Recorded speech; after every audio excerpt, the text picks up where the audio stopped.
investigating 7 crime intelligence officials, including the head Dumisani Khumalo. They were charged with fraud and corruption over the appointment of former BMW engineer Dineo Mukwele to the position of Crime Intelligence Brigadier. Sibahle Mota reports.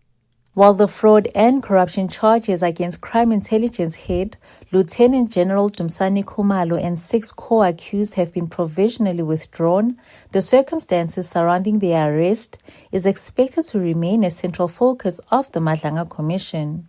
Evidence leader Advocate Mahlape Sello is expected to continue probing the Section 27 authorization process to determine whether investigators had sufficient evidence before seeking summonses and whether the scope of their investigation was later expanded. The case of alleged underworld crime boss Jerome Boyson will resume in the High Court in Cape Town today. Last month, the state laid evidence of a Hawks warrant officer. The evidence of the witness related to a meeting that took place at a food outlet in April of 2017.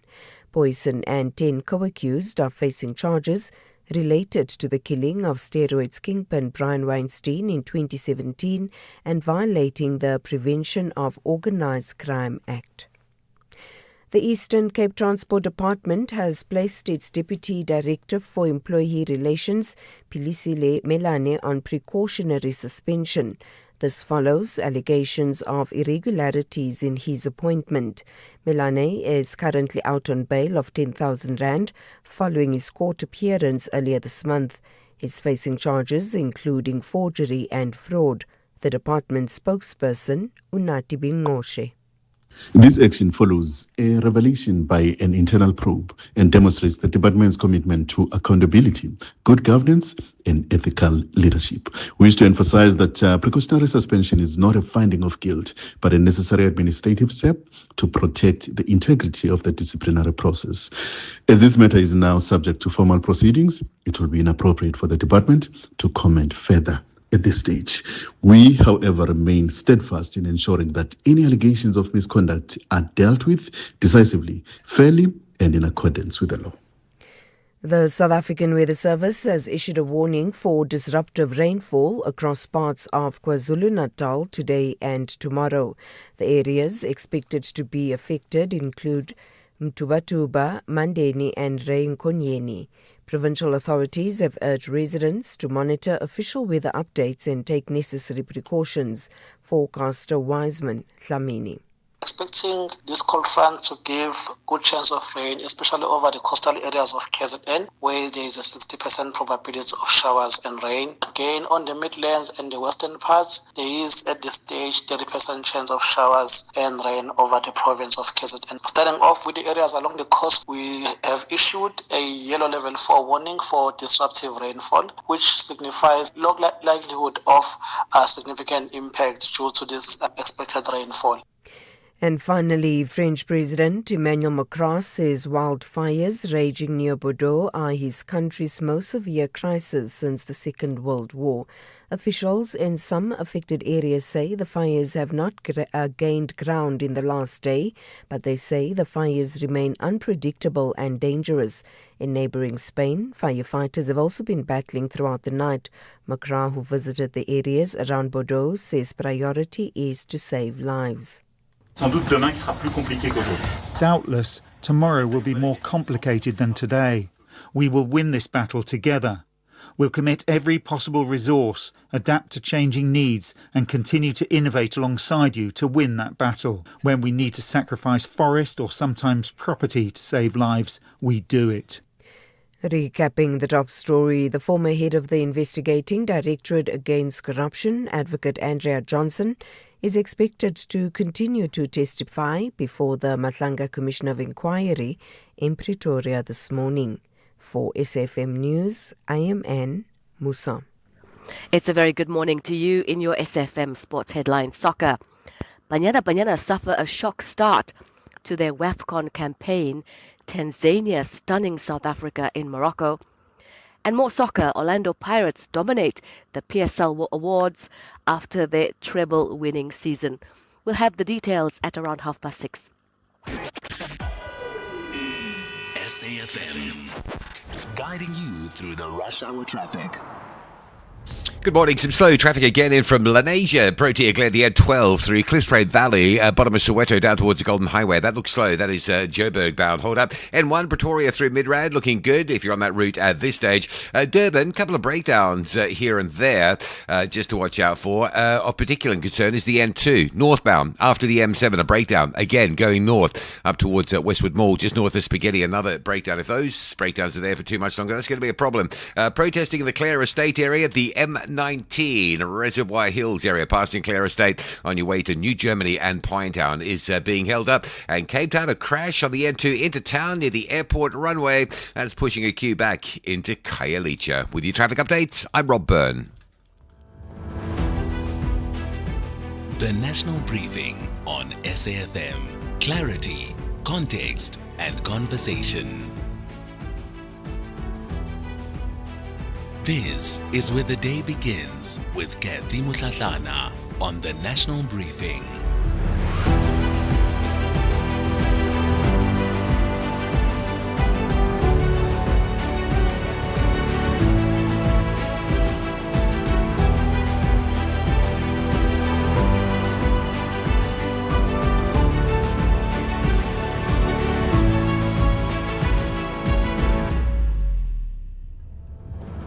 It's 7 after 6 o'clock. You're listening to the National Briefing. Good morning to everybody that has tuned in this morning. I'm Kathy Mutlatlana. I'll be with you until 9 a.m. as we bring you clarity, context, and conversation. Plenty for us to get into this morning. And we'll start it off here, right? The allegations that shook the police service 1 year ago have seemingly come full circle. Remember, it was in June 2025 that Crime Intelligence Chief Lieutenant General Dumisani Khumalo was arrested on fraud and corruption charges. That arrest triggered Lieutenant General Nhlanhla Mkhwanazi's extraordinary press conference the following month. This is where he alleged that criminal cartels had infiltrated the police, compromised investigations, and captured parts of the criminal justice system. Now, the case against Khumalo and his co-accused has been provisionally withdrawn. And in this instance, the timing matters. The charges have fallen away as the former head of the investigating directorate against corruption, Advocate Andrea Johnson, struggles before the Madanga Commission to explain the evidence on which those arrests were based. She's conceded that the original complaint didn't contain enough evidence to justify those charges. Of course, we now know she has since resigned, and the case her directorate has built is unraveling before her as she continues her evidence. I guess the question now is no longer simply whether Khumalo is guilty or innocent. It's whether his arrest was evidence of the criminal infiltration that Mkhwanazi warned about, or whether the prosecution itself became part of the institutional failure that he said he was exposing. Was this a legitimate case that has simply collapsed under pressure, or were senior police officers arrested without sufficient evidence in the first place?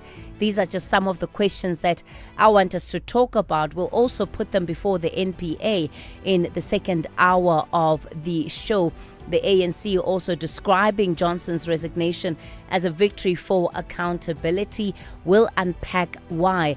Also, later on this morning, we'll look at why South African mining is falling behind in the global technology race. And from Saturday, the small claims court limit rises from 20,000 to 30,000 Rand. We'll unpack that. And of course, as always, we'd love to hear from you. The numbers to use this morning, 086 000 2032. That's 086 000 2032. On the WhatsApp voice note line, 0614 104 107. Rob has your traffic, Zai has your sport, and Ntauleng will bring all of the latest market updates.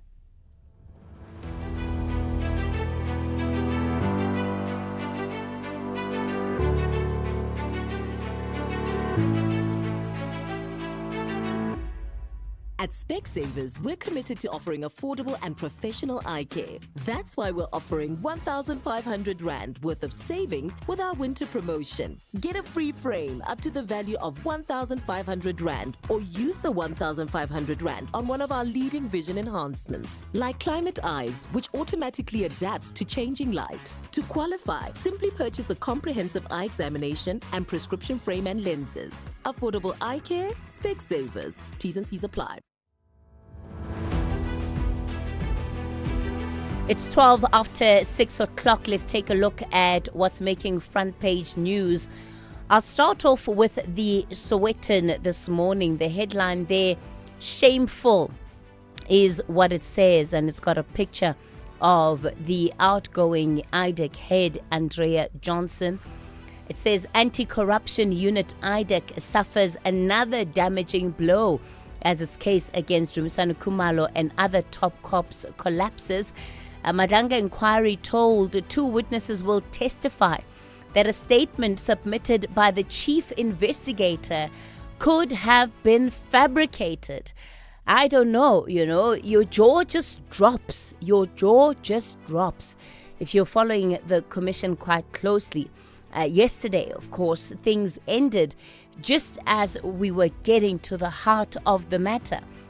Andrea Johnson being asked about these different affidavits and the contradictions in the original affidavit and what has been described as the supplementary affidavits. They don't all have the same information, and she was being asked, which affidavit did you rely on to make the decision to bring these charges against the police officers? And at times she was just at a loss for words. Could not explain which of those affidavits, could not recall. In some instances, I recall her saying she just could not remember. And I guess that's why the Sowetan has gone with the choice of a headline that it has. The Star also going with that story, more calls for accountability as Johnson steps down. And Corruption Watch saying, don't let her escape with a simple resignation. And there are other parties in that particular story that the Star is running with that are also calling for greater accountability. And that's because the behavior, the actions have far-reaching consequences for the credibility of IDEC. How can it be that these senior police officers were pursued, were charged, and today there seems to be no credible facts on which those charges were preferred? It doesn't make sense. And she's going to be back at the witness box at the Madanga Commission to try and unpack it. But yeah, it really is just, like I said, it's jaw-dropping. If for lack of, there's no other word, I think, to use it. The front page of The Citizen goes with water body in turmoil, and that's a story dismissed for buying booze worth 50,000 Rand for a work session. A former events officer was hush-hush reinstated at the Water Research Commission, despite her actions now being probed by the Public Protector. And at the center of the row is the board's chair. Geesh, 50,000 Rand booze for a work session? I know that there are companies that don't have a problem necessarily with people drinking at work functions, work events, end-of-year parties, where alcohol is sponsored by the main bosses. Have you had an experience of this? Do you drink, by the way, when there's alcohol available at your work events? Is it a good idea to even do that? We can have part of that conversation too. On the front page of the Business Day, imports push local sugar growers to the brink.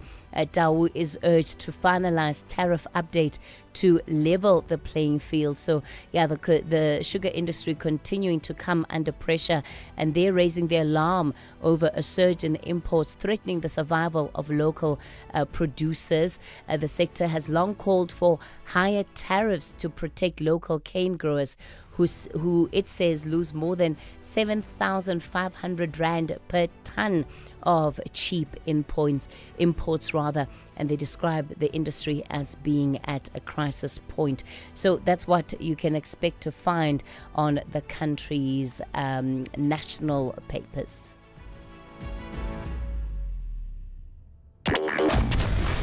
This is Kathy Mutlatlana on the National Briefing. All right, it's 16 after 6. Quite a lot in store for the weather. Number of warnings running, so listen carefully. There is an orange level 6 warning, a disruptive rain resulting in flooding of bridges, roads, settlements and damage to property infrastructure. That's expected in places along the coast and adjacent interior between East London and Port Edward. An orange level 5 warning, disruptive snow resulting in traffic disruption to essential services and some communities temporarily cut off is expected in places over the extreme northeastern high ground of the Eastern Cape. A yellow level 4 warning, disruptive rain resulting in flooding of bridges, roads, settlements and damage to property infrastructure is expected in places along the coast and adjacent interior of KwaZulu-Natal, south of St. Lucia. A yellow level 2 warning, disruptive rain resulting in flooding of bridges, roads, settlements and damage to property infrastructure is expected over the southeastern parts of the Eastern Cape and the eastern parts of KwaZulu-Natal, except in the extreme northeast. A yellow level 2 warning, disruptive snow resulting in traffic disruption to essential services and some communities temporarily cut off is expected in places over the northeastern high ground of the Eastern Cape. And a yellow level 1 warning, damaging coastal wind and waves leading to difficulty in navigation at sea for small vessels, personal watercraft and localized disruption to beachfront activities expected between Cape Columbine and Cape Agulhas. There are no fire warnings. The advisory for this morning: very cold and wet conditions with light snowfall expected to set in from Tuesday evening in places over the Eastern Cape, southern parts of KwaZulu-Natal, southern Free State, as well as along the Lesotho borders, with the passage of the cut-off low weather system clearing from the west by Thursday. Farmers are advised to take precautionary measures to mitigate against negative impact under such adverse weather conditions. In Pretoria, the weather's fine, a low of 5, a high of 22. The expected UVB sunburn index is high. Johannesburg fine, 6 and 19. Vereeniging fine, 4 and 20. Mbombela partly cloudy, 6 and 21. Polokwane fine, 6 and 20. Mahikeng fine, 5 and 23. Vryburg fine, 5 and 24. Bloemfontein partly cloudy, 2 and 20. Kimberley fine becoming partly cloudy, 8 and 23. Uppington partly cloudy, 7 and 25. Cape Town partly cloudy becoming fine from the afternoon. Wind fresh to strong southeasterly, 13 and 19. The expected UVB sunburn index is low. George cloudy with isolated showers and rain. Wind light to moderate easterly to southeasterly, 10 and 16. Gqeberha cloudy with widespread showers and rain. Wind moderate to fresh southeasterly, 13 and 17. Kugomba City cloudy with general showers and rain. Wind moderate to fresh southeasterly, 14 and 17. Durban cloudy with widespread showers and thunder showers. Wind moderate to fresh southerly to southwesterly, 16 and 21. The expected UVB sunburn index is moderate. Richards Bay cloudy in the afternoon with scattered showers and thunder showers. Wind moderate to fresh southerly to southwesterly, 16 and 22. And Pietermaritzburg cloudy with widespread showers and thunder showers, 9 and 18. As a business owner, you're always looking for ways to save money. But have you looked at saving on your business insurance premium? With OUTsurance Business Insurance, you could save big, like Bosmansdam High School. We were with our previous insurance for 10 years plus before switching to OUTsurance Business Insurance. We are saving 3,705 Rand per month. It was so quick and easy, we should have switched sooner. Ready to switch and save? Visit outsurance.co.za or call 08600 60,000 today. Licensed insurer and FSP. TCs and information online. Important message to all social grants beneficiaries. Did you know that SASSA verifies beneficiaries monthly? Did you receive a message to have your grant reviewed or to undergo eLife certification? Do not be scared. Just comply. For the month of August, older persons grant beneficiaries will be paid on Tuesday the 4th, disability grants on Wednesday the 5th, and children's grants on Thursday the 6th. If you do not get your grant on these dates, worry not. Do not rush to the SASSA office. Wait until Friday the 7th of August. Should you receive your grant on the 7th of August, note that your grant is under review and you need to visit your nearest SASSA office in August to conduct a review or life certification. This message is brought to you by SASSA. #SASSA Cares. Your older car may not have the push-to-start ignition, but OUTsurance Essential Car Insurance has got you covered. 38-year-old Portia pays only 512 Rand a month for her 2015 Kia Picanto and has no upfront access payable, so no unexpected out-of-pocket payments. Ready to stop paying new car insurance premiums for your older car? Get OUTsurance Essential Car Insurance today for unfinanced cars older than 5 years and valued at less than 150,000 Rand. SMS CAR to 43185. That's CAR to 43185. Licensed insurer and FSP. T's, C's and information online. The Global Briefing on SAFM. It's 23 after 6 o'clock. Let's get into our global briefing. So we'll start in the Gulf this morning. Iran says it will not return to negotiations with the United States and insists it controls the Strait of Hormuz. And we know that that's the route for roughly a fifth of the world's oil. Brent crude surging above $102 last week before falling below 90 on Monday is as Washington and Tehran paused strikes. However, the damage continues to reach different parts of the world, including South Africa. A projected petrol cut of more than 2 Rand has now shrunk to between 50 and 90 cents, while diesel may increase. Professor Andre Duvenaga is a professor of research at the Northwest University. He joins us for more on this story. So, Prof, good morning to you. It seems that the temporary fuel levy relief that cushioned consumers is, that's no longer going to be that much of a cushion. And yet we're seeing that the conflict is nowhere near over. What is it really that we should be bracing for? Is this going to be a long-term war? Morning, Kathy, and the listeners. My take on the situation is that at the moment there are huge pressure on the Iranian regime, and we need to understand this in terms of two, I won't say conflicting, but different processes. The one is the process of war and attacks on both sides. We have seen 13 to 14 days of consecutive strikes from the side of the United States on Iran, destroying infrastructure, bridges, etc., even attacks on the power grid.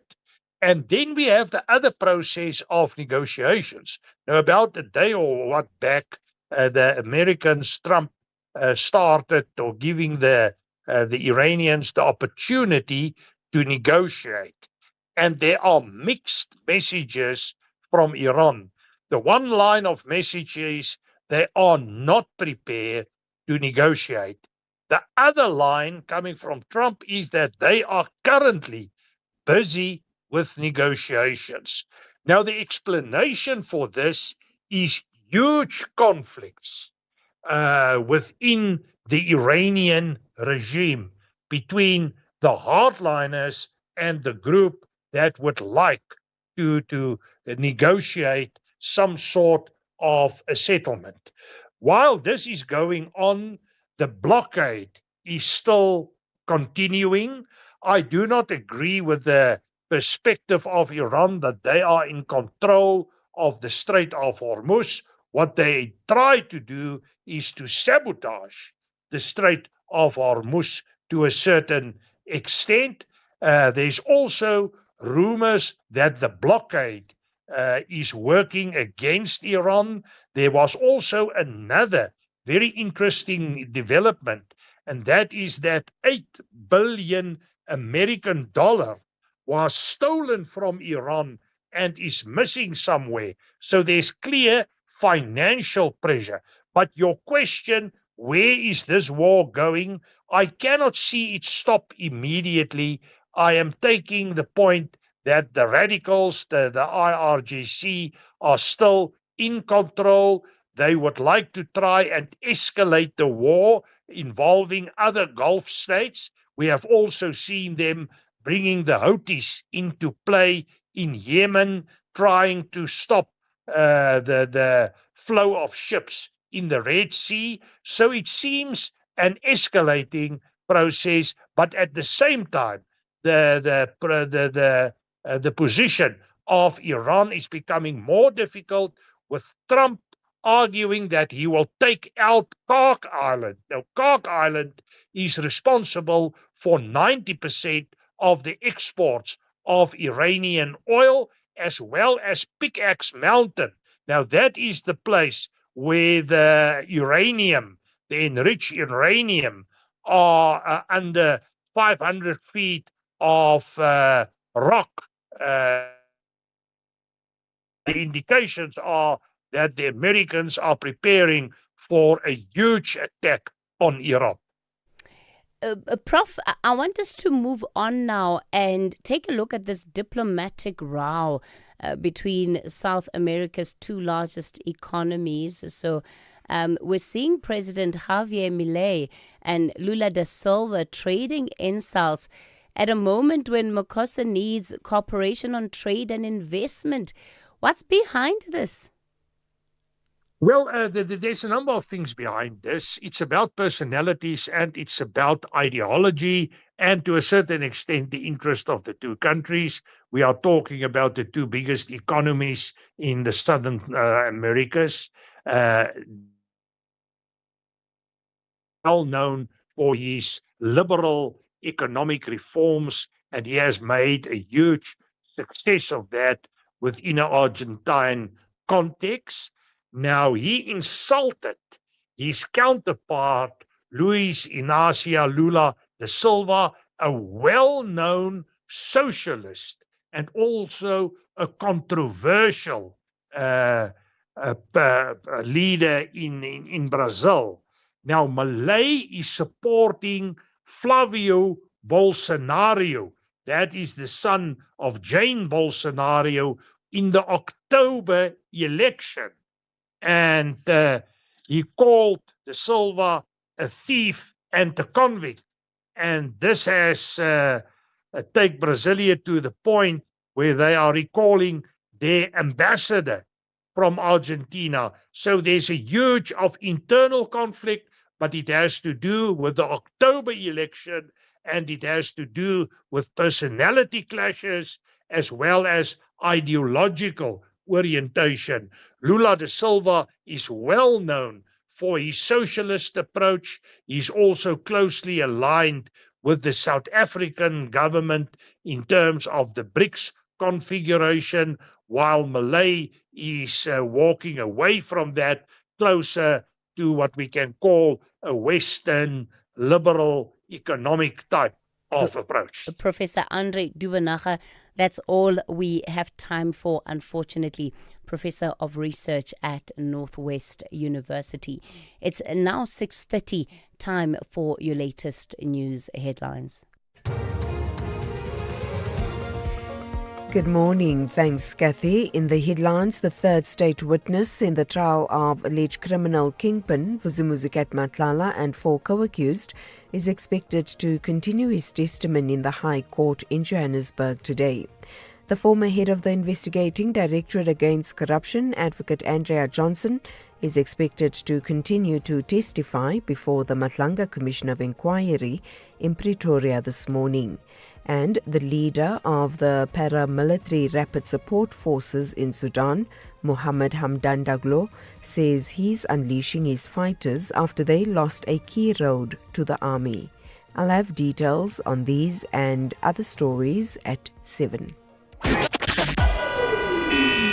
SAfm, guiding you through the rush hour traffic. Good morning, straight down to Durban for an update on the M19 protesting at Clare Estate. The M19 towards New Germany, Claremont, Pinetown, that is closed from Mountbatten Drive. You won't be able to get through this morning. You'll have to take the N2 to Spaghetti Junction, then head out on the N3. Full closure of the M19, Pinetown bound. If you are Durban bound, coming along the M19, there is some disruption there as well on that section. Quite a heavy queue passing sort of Reservoir Hills, Clare Estate on towards the N2 and Umgeni Road. It's our top story this morning. N3 looking okay between Pietermaritzburg and Durban. There is a breakdown as you come off the N3 onto the N2 north at Spaghetti Junction. Just watch for that. Might be a bit of bottlenecking going on there. Coming out of Pretoria's Attridgeville, WFN Como is very slow towards Little Manhattan. N12 sluggish as you pass Lenasia up towards the Golden Highway exit. And the Mike 1 Boyson through Empire Road already jammed up as well. Cape Town this morning, N1 pretty slow. Plattercliff Hill to Sable Road. The N2 inbound towards Rapenburg Road is busy. And if you come up out of Easter Rafia towards the Kales River area, there's quite a queue on the R102 Funribbick Road. That's really sluggish getting through that Blackheath area. With your traffic updates, I'm Rob Byrne. This is SAfm Sport with Zai Khan. 6:32, Zai Khan, good morning. Oh my gosh, Zai. Banyana's WAFCON campaign off to a difficult start.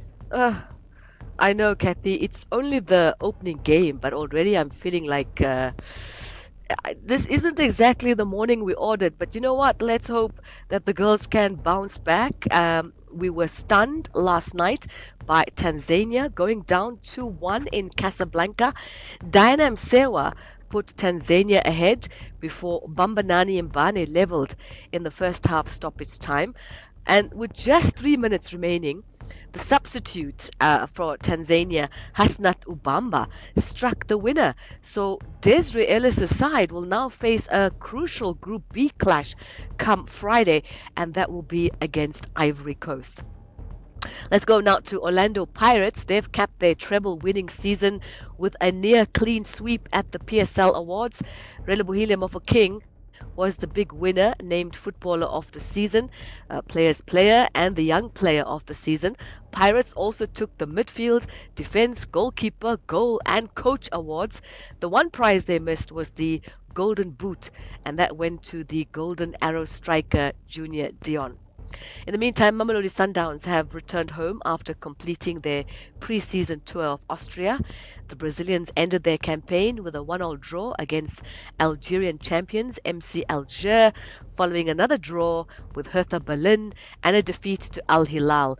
Miguel Cardoso used the tour to test younger as well as fringe players, with Sundowns now turning their attention to Saturday's Premiership opener, and that will be against Maruma Gallants. And finally, Team South Africa swimmers are keeping the medals flowing at the Commonwealth Games in Glasgow. Michael Hooley claimed silver in the men's 50-meter breaststroke, while Erin Gallagher added bronze, and that was in the women's 100-meter butterfly, her third medal of the Games. This takes South Africa's tally to 11 medals. That's 3 gold, 3 silver and 5 bronze, with every single one coming from the pool. There could be more tonight, with Olivia Nel, Lara van Niekerk and Rebecca Meader all through to their respective finals. And that's where we'll leave it. We'll be out of the pool for now, but we'll come back with more sport at the top of the hour. For the National Briefing, I'm Zai Khan. This FNB Market Brief is brought to you by FNB Business, empowering South African entrepreneurs with the relevant insights they need to grow and succeed every day.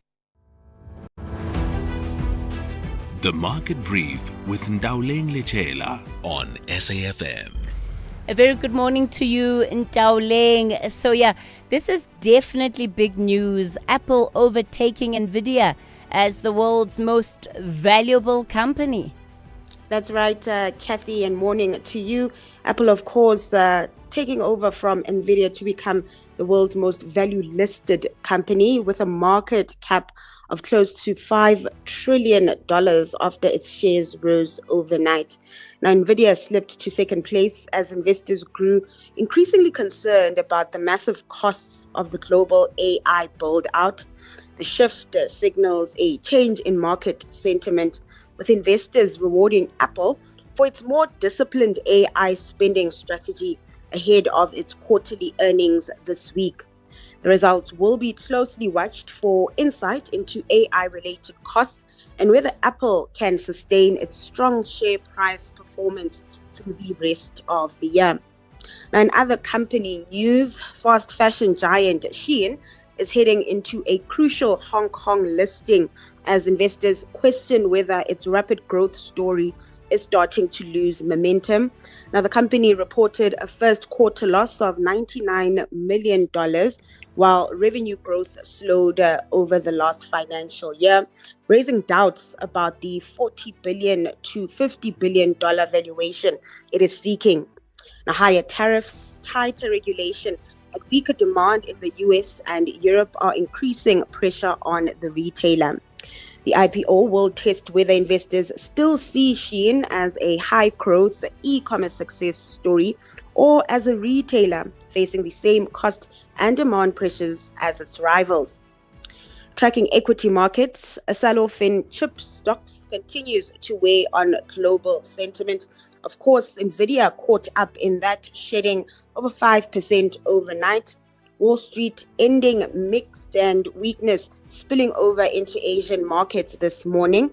And then back home, the mood was slightly different, more upbeat, as investors took comfort in lower oil prices, with Brent crude falling back below $90 a barrel as tensions in the Gulf continued to ease.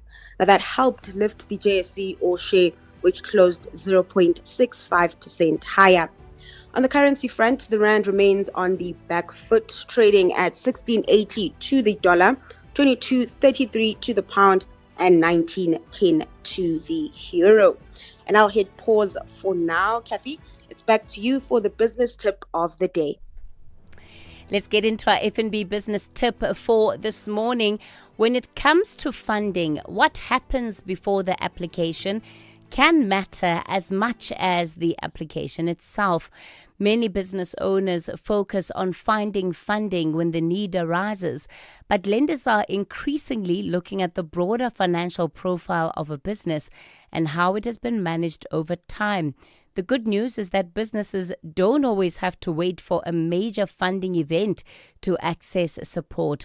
Solutions such as F&B Cash Advance can help eligible businesses access funding linked to their trading activity, while other funding solutions may be better suited to longer-term growth or investment needs. This week, take a moment to consider whether your business is creating a financial profile that accurately reflects its performance, growth potential, and future ambitions. On Wednesday, we'll discuss why building a strong financial footprint can create more funding opportunities and how businesses access the right solution at the right time. The F&B Market Brief was brought to you by F&B Business, your dedicated partner with decades of expertise building and growing South African businesses. F&B, help changes everything. FNB Business is proud to partner with SAFM's The National Briefing. We stand shoulder to shoulder with South African entrepreneurs and businesses because we know building a business is a 24/7 commitment. Whether you're managing cash flow, planning for growth, or navigating challenges, we deliver the sharp insights and practical solutions you need to move forward with confidence. From smart funding options to expert business advice, FNB Business is right there with you. Visit fnb.co.za/business. FNB. Help changes everything. Africa in Focus with Advocate Sipho Mantula on SAfm. It's 6:40. You're still listening to the National Briefing. A refreshing morning to you, Advocate Mantula. So this morning we'll start off in Sudan, where the army has regained control of a crucial highway. Refreshing morning, Siskate and Jumbo Africa to the listeners. Indeed, when you look at Khartoum and Sudan, we've been having challenges. It's almost 3 years since that war has happened. Footage has been released. General Abdel Fattah al-Burhan being seen visiting some of the areas in the city between Khartoum and Kordofan. It means that the Rapid Support Force, remember it used to be known as Janjaweed Militia of Bashir, they have retreated now between Sudan and Darfur, as well as Kordofan and the capital city. Still, civilians, they don't have access to Khartoum because the military now has advanced to those supply route of El Obedi. This is according to the military sources, because difficult to get information of the conflict in Sudan as you are dealing with the two Sudans. A conflict in the north, also a conflict in the south. But we are hoping in the south there will be some changes before the end of 2026. We're seeing in the DR Congo, they've pledged stronger ties during the foreign minister's Jerusalem visit. I was shocked that the DRC is not putting their focus on the SADC. Now they are in Jerusalem. The two ministers, Gideon Saar as well as Teresa Kwamba Wagner, engaging on the memorandum of the two countries on issues of trade, agriculture, technology, and healthcare. Signing of this agreement between the two countries, it was very important. Training of diplomats, political dialogue between the two ministries, DRC and Israel. It is not shocking, by the way. You see, you still have Malawi and Israel. Now we see DRC moving towards Jerusalem. I don't know whether they're not seeing the signs of time, Casey. They're not seeing the division that Israel has caused, even in the Persian Gulf War, as well as in the Middle East. But what can you say? Diplomacy doesn't have enemies, neither friends. And Ghana saying that it's begun repatriating another 1,000 nationals from South Africa. That's quite true. It was between this Sunday and Monday that they say they are in a final phase of repatriation of their nationals from South Africa. Remember, both Ghana, Nigeria, they put the issue before the AU summit.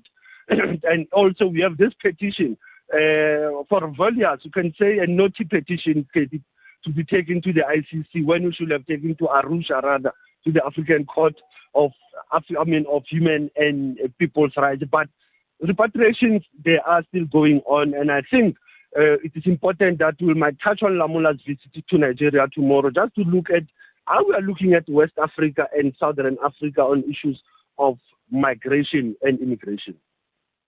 And then if we get into our historical archive, you're taking us to the 28th of July, 2004. It's almost 22 years ago. I'm coming to Tshwane, the capital city of South Africa, when the library was renamed and a clinic with great people who were born and bred and who are surviving in this area. The Sammy Marks Library was renamed to Estia Mpatlele Community Library. Sammy Marks Clinics was renamed to Fabian Ribeiro, as well as Florence Ribeiro, FF Ribeiro Clinic in both ceremonies in Semi-Marks Square. Very important case if you think of who is Ribeiro, Florence, and Fabian. They were killed by the apartheid security branch in 1986. When you think of Professor Eskia Mpatlele, Africa Literature, and the University of Witwatersrand come into the listener's mind. Asante sana Sisketi, as I was still leading the conversation, SAfm observing the International Mandela Month and the Africa Union Month. There's a song that goes, "Money can't buy me love." And that's true. But then they told us all you need is love, which anybody with a mortgage will tell you most certainly is not true. Love won't pay your parking tickets or your student loan. It's also needy. It requires effort, availability, constant care. But more importantly, love requires time. And while money can't buy you love, it can certainly free up some of your time. Time to spend on the things you love, with the people you love. And if you're looking, maybe even time to find the one you love. That's why, after 50 years of investing, we've learned that time is the greatest gift of all. And the good news is, if you invest early, time gives you money. And then money gives you more time to do the things you love. And don't you love that about investing? Ellen Gray, long-term investing. Ellen Gray is an authorized FSP. This is what progress sounds like. At South African Airways, we've added more aircraft to the runway, increased our flights from just over 1,000 in 2021 to over 24,000 last year. And we continue to add more destinations and routes. It's steady progress over time. We know there's still work to do, but every day we're building something stronger. An airline that shares the resilience of the country it carries. South African Airways. Book your next flight at flysaa.com today. SAFM, guiding you through the rush hour traffic. Good morning. A bit of rain in the forecast for coastal areas of the Eastern Cape from sort of Quebec up through East London. It gets heavy as you run up sort of north towards Mthatha. So just drive carefully, please. If it's wet where you are, a bit of snow in the forecast over the next 24 hours as well, up around the sort of Ugi and Buckley East areas. So we'll keep an eye on that. But just an early traveller's alert for that one. Joburg swelling, Mike 1, pretty heavy from Gold Reef City up towards the Parktown area. The N1 southbound through Midrand, busy now between Old Joburg Road and New Road, and still some disruption. Pretoria East, Solomon Mashlangu driving west onto Garsfontein, and Garsfontein going towards Pretoria through that Solomon Mashlangu junction, busy as well. Durban, the M19 closed if you're on your way out of Durban. In fact, it's just reopened. So the M19 was closed at Reservoir Hills, Clare Estate area. Looks like it's been reopened, but there is a backlog of traffic from the N2 M19 Umgena Road interchange as you make your way down through Mountbatten passing Clare Estate. Some disruptive traffic on your way to Pinetown, Claremont and New Germany because of that protesting. Road was closed earlier. It appears to be reopened, but very slow in that area. Cape Town this morning, N1 inbound, slow from the airport through to Mowbray Main. The N1 backlogging from Durban Road, Belleville through to Sable Road. With your traffic update, I'm Rob Byrne. Do you know what our problem is? We have a problem? You're a little clingy. Clingy? Every time I start getting somewhere, you want me. But I need you. You can't have all of me. I need a little room to grow. So what are you saying? Put me in a Nedbank 32-day notice account. Give me some time. I'll come back better. Open a Nedbank 32-day notice account on the Money app and bank your money this July savings month. Go to nedbank.co.za. See money differently. Nedbank. We're a licensed FSP and registered credit provider. T's and C's apply. Whether it is a CCMA referral, problems with a mechanic, unfair blacklisting, or an uncontested divorce, Clientele Legal provides tough professional lawyers for an affordable monthly premium. We cover civil, criminal, and labor-related matters. Our nationwide legal teams are standing by to support you 24 hours a day. Plus, all plans include a bail benefit of up to 5,000 Rand, and we'll go to the police station and pay it for you. Join today. SMS SAFM to 32195. That's SAFM to 32195. And we'll call you back. SMS now. Clientele General is an authorized FSP and licensed non-life insurer. T's and C's online. Standard rates apply. Let's have the conversation. WhatsApp voice notes on 0614 104 107. Here in Mangaung, Rocklands, Bloemfontein, Free State. Sis Kathy, I saw yesterday when I was watching this Madlanga Commission advocate, the head of the IDEC and the NPA, she was asked if that guy, his second in command can come in and testify. Then she immediately said, no. And they asked why. Already the member is at the hospital. What is happening? What is happening there by Madlanga? Why are these people running to hospital instead of going to testify? Thank you. Morning, Kathy. I'm Sweet in Guatemala. I trust the leadership of Advocate Indi Mutibi. Let him do it the way he deems it right for justice to be served. I also like the fact that he says This is not to exonerate the accused as yet by provisionally withdrawing charges against them. As the public, we must not make a mistake of trying to create holy cows out of the fiasco that is playing in the criminal justice system of this country by vilifying some, whereas we are holifying others. Thank you. Good morning, Sisketh and your team. You know, Sisketh, even though General Kulmale and his co-accused have provisionally been acquitted, it must be established who exactly was behind their arrest and be held accountable, because it seems as if there is no case here. Thank you. The National Briefing on SAFM with Kathy Mutlatlana. Well, those are just some of your early voice notes to the stories we've been covering so far. Let's get into this now. The Minerals Council has released 3 reports with one troubling conclusion, and that is South African mining has gone from setting the pace to struggling to keep up. While competitors automate, digitize, and deploy AI, our industry is being held back by weak research investment, skills shortages, and regulatory uncertainty. Sitsa van der Woude is Senior Executive Modernization and Safety at the Minerals Council South Africa. Joins me on the line. Sitsa, good morning to you. Thanks for your time. So these reports that you released last week, all very concerning. How far behind is South Africa and who is ahead of us? Good morning, Kathy, and good morning to your listeners. Yeah, we still have the opportunity to catch up. That was the message from the reports, that we do make progress, but we have to accelerate the pace to keep up with our global competitors. So we've made benchmarking against a variety of countries. So these include Australia, Canada, China, and the such like. If we look at part of the concerns around modernization, especially in South Africa, it has been about the number of people that are employed and the risk that it could reduce those numbers. Is that the case in South African mining? Kathy, the studies found that modernization actually helps employees rather than eliminate their jobs. I mean, just some examples that these technologies can predict equipment failures before they happen, so that employees can repair them up front. It can monitor dust exposure to protect their health, and also allow some of them to do work remotely so that they are removed from danger.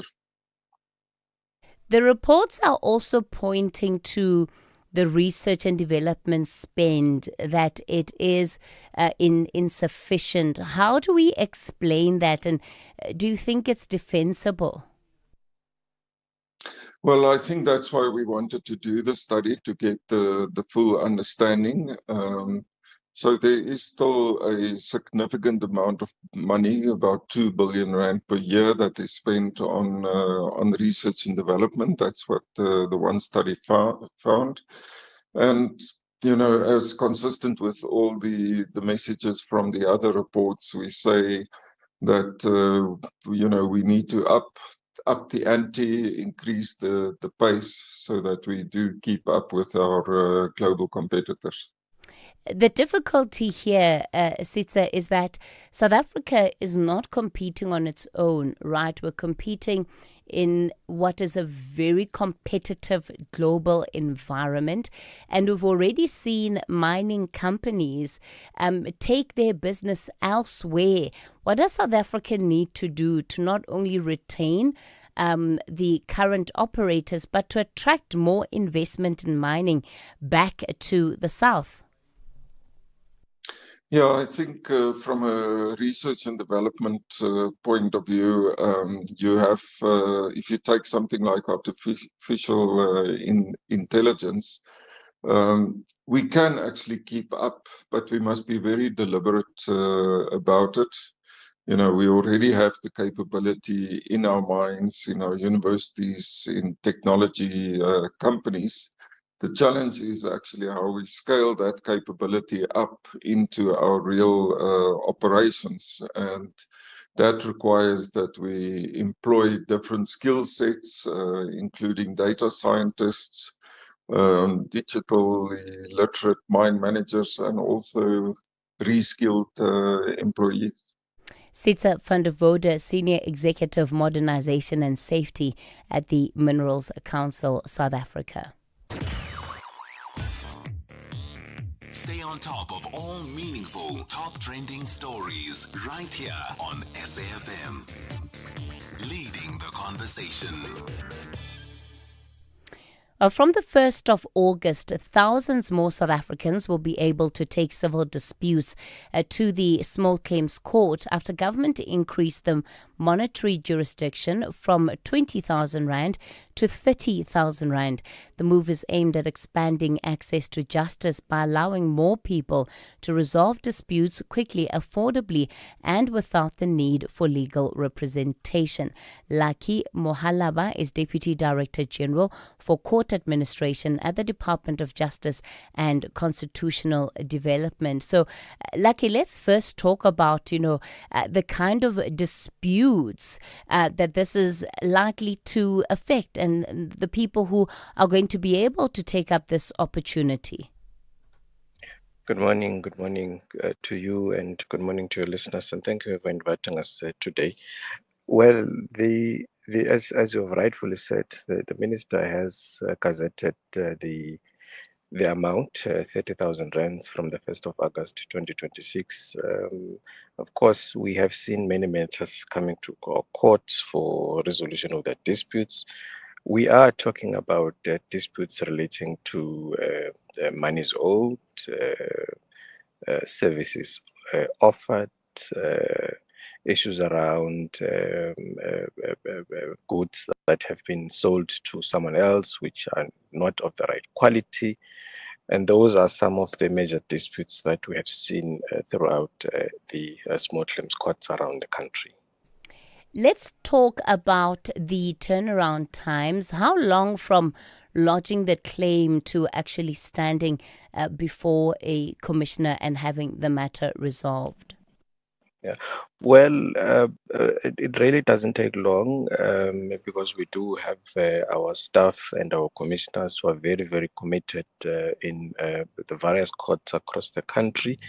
It can take a day for someone else to be assisted, depending on the nature of the claim and the kind of evidence that can be produced in a court. Alternatively, it can take a number of weeks or a few months for the matters to actually be concluded.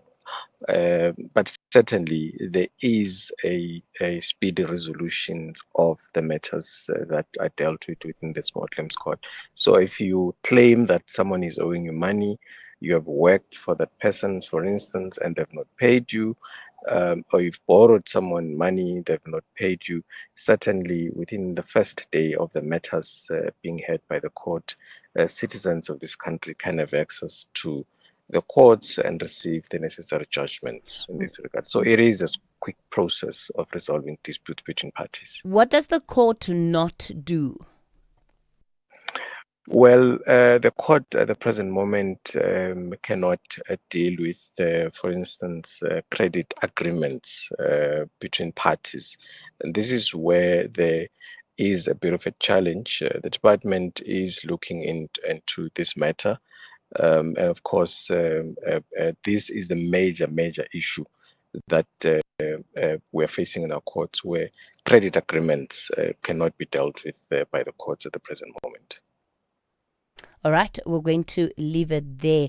Lucky Mohalaba, Deputy Director General for Court Administration at the Department of Justice and Constitutional Development. So certainly an opportunity there, whether it's unpaid loans, faulty goods, poor workmanship. As you heard, you can now take those matters to the Small Claims Court for resolution, at least up to the value of 30,000 Rand. It's 7 7 o'clock, time for your latest news update. Anne is standing by. Anne, good morning. Outsurance Essential is made for older cars. Claims are paid in cash within 5 working days, and you choose your own panel beater. SMS CAR to 43185. That's CAR to 43185. Theft, accident, and 1 million rand third-party cover for your older car. Outsurance Essential has it all. Get a quote. SMS CAR to 43185. That's CAR to 43185.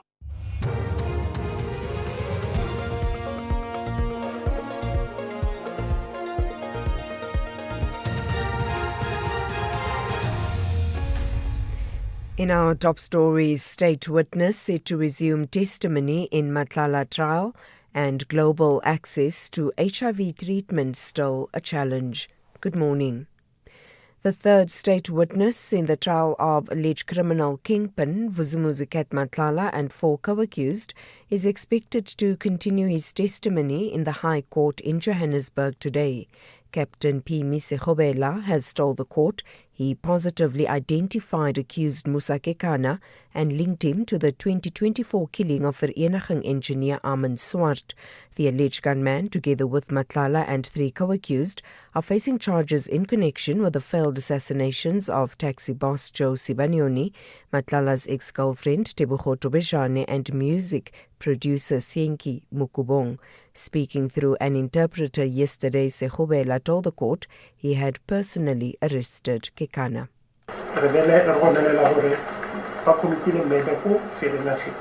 I explained to them that we were arresting them for suspected murder that they had committed in Vereniging.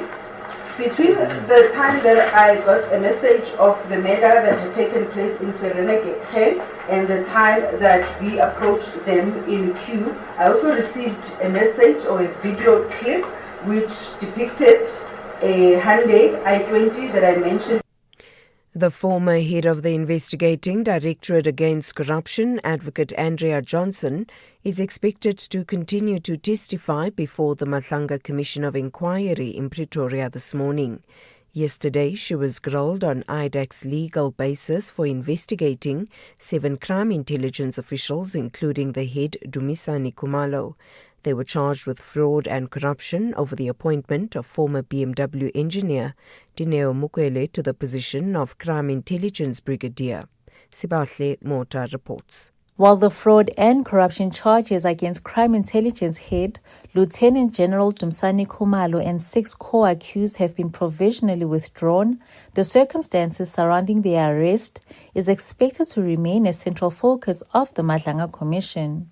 Evidence leader Advocate Mahlape Sello is expected to continue probing the Section 27 authorization process to determine whether investigators had sufficient evidence before seeking summonses and whether the scope of their investigation was later expanded.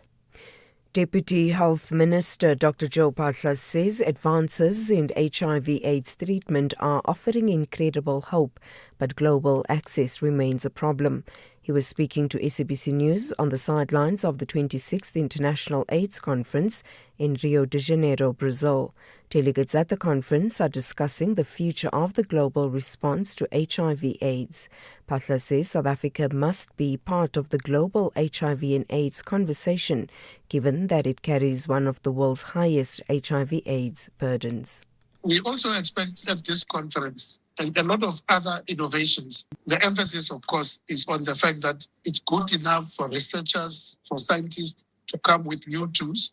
But the question is, are they accessible? So it's to make sure that when these tools are found to be effective, like lenacapavir, which is proven to be almost 100% effective in prevention, they have to be accessible because we have set the target as a world under the UNAIDS. We must eradicate HIV as a public health threat by 2030. Meanwhile, the UN body fighting AIDS says the world risks a resurgence of the HIV epidemic after a fifth of global funding was cut last year. In a report to mark the opening conference, UNAIDS said funding fell to around $7 billion, or more than 117 billion rand, its lowest in nearly 2 decades. Winnie Biya-Nima is the agency's executive director. The question is no longer whether we can end AIDS. The question is whether we choose to end AIDS. The ends is no longer limited by science, it's limited by inequality, by political choices. And finally, leader of the paramilitary Rapid Support Forces in Sudan, Mohammed Hamdan Daglo, says he's unleashing his fighters after they lost a key road to the army. The commander told his troops that there was no longer any room for a retreat. Sudan's military says it has captured a vital road linking Khartoum with the besieged city of El Obeid. Recapping the top story, the third state witness in the trial of alleged criminal kingpin Vuzumuzi Kat Matlala and 4 co-accused is expected to continue his testimony in the High Court in Johannesburg today. For SAFM News, I'm Anne Musa. OUTsurance is in the business of saving you money on your car insurance premium. If they can't, ask for 500 Rand. SMS out to 30754. That's out to 30754. OUTsurance will go out of their way to try and save you money on your car insurance. If they can't, ask for 500 Rand. SMS out to 30754. That's out to 30754. Your older car may not have heated seats, but OUTsurance Essential Car Insurance has got you covered. 49-year-old Esmeralda pays only 449 Rand a month for her 2015 Chevrolet Aveo and gets covered for full retail value if her car is stolen or hijacked. Still paying new car insurance premiums for your older car? Get OUTsurance Essential Car Insurance today. For unfinanced cars older than 5 years and valued at less than 150,000 Rand. SMS car to 43185. That's car to 43185. Licensed insurer and FSP. T's, C's and information online. It's a very good morning to you in your SFM sports headlines. Soccer action from last night. Banyana's WAFCON campaign off to a disappointing start after a shock 2-1 defeat, and that's to Tanzania. And Team South Africa's swimmers continuing to drive the medal charge at the Commonwealth Games in Glasgow. We'll have the details around 7:30. SAFM, guiding you through the rush hour traffic. Good morning. We start east of Joburg and Ekurhuleni with that crash on the N12, a vehicle into the barriers right lane earlier this morning before Tom Jones. That has pushed a queue back through Pitfontein and back towards Daveyton. That is quite heavy. Mike 1, Goldreach City to Parktown is bad. Oliphants Fontaine Road out of Midrand is queuing quite heavily down through towards the M1 highway. And if you're coming out of Attridgeville, WFN Como towards Little Manhattan, stay slow. Just south of Durban, some real pressure on Umlazi's exits this morning out towards Mega City. There's a really big backlog of traffic and terrific pressure behind that back into the Umlazi area. The N2 south under pressure between Inanda Road and Spaghetti Junction. I think a lot of that is traffic avoiding the protesting on the M19 out by Reservoir Hills and Clare Estate. M13 from Hillcrest down to Maytime, Gillets, that's queuing up. And Cape Town today, pretty heavy on Marine Drive. The traffic lights at Dolphin Beach are working, but it's slow moving through to Sunset Beach. More queues down towards Lagoon Beach. And the M5 inbound's got 2 queues this morning coming in from Ottery, backlogs towards Racecourse Road, and then once you get past that, another queue up through Rondebosch into the busy N2 inbound off-ramp. With your traffic update, I'm Rob Byrne. The National Briefing on SAFM. Clarity, context, and conversation. This is where the day begins with Kathy Mutlatlana on the National Briefing. It's 7:09. You're listening to the National Briefing. A very good morning to you and a warm welcome if you've just tuned in. I'm Kathy Mutlatlana with you until 9:00 this morning as we bring you clarity, context and conversation. Well, what can you expect in this hour? The ANC says Advocate Johnson's exit protects the credibility of the NPA and lets IDIC get on with its work. We'll be in conversation with the Chief Whip of the ANC Study Group on Justice. And then the NPA joins us. We'll talk about the difference between charges being withdrawn and a person being cleared. All of that, of course, following the provisional withdrawal of charges against the crime intelligence head and his co-accused. And then the Judicial Service Commission has advised the president to suspend Eastern Cape Judge President Selby Mbenenge pending Parliament's decision on impeachment. It's the first of its kind against a senior South African judge. We'll unpack it with Alison Tilley of Judges Matter. And of course, our reality check continues with Stavros Nicolaou. He's the man that helped put the first generic antiretrovirals into the continent in African clinics, and will continue with his contribution this morning. As always, the conversation belongs to you. The numbers to dial 086 000 2032. That's 086 000 2032. On the WhatsApp voice note line 0614 104 107. Join us this Thursday evening on Top Billing as designer Erica Skalkfake renovates her own home. Metro FM DJs Muesli and Scoop share the secret to their new show. A Carlitsdorp artist inspires a Paris fashion house. And Michael joins Dylan Lewis on a tour of his sculpture garden. That's Top Billing this Thursday at 7, repeat Sunday at 1 on S3, and Tuesday at 9:30 p.m. on SABC 1.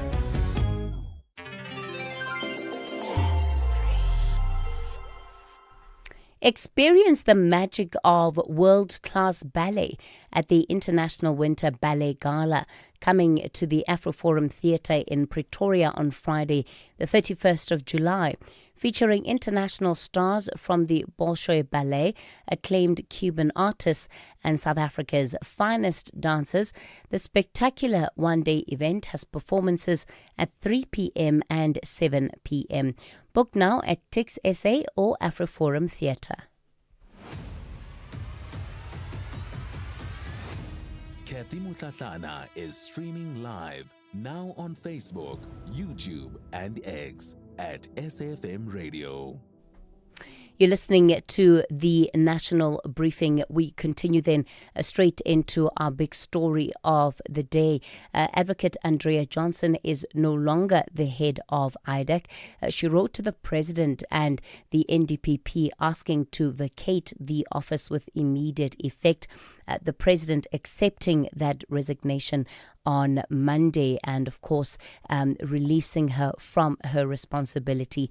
She does, however, continue to give evidence before the Madlanga Commission of Inquiry. The ANC has welcomed her going and says it protects the credibility of the NPA. Oscar Matafa is Chief Whip of the ANC Study Group on Justice and Correctional Development. Oscar, good morning to you.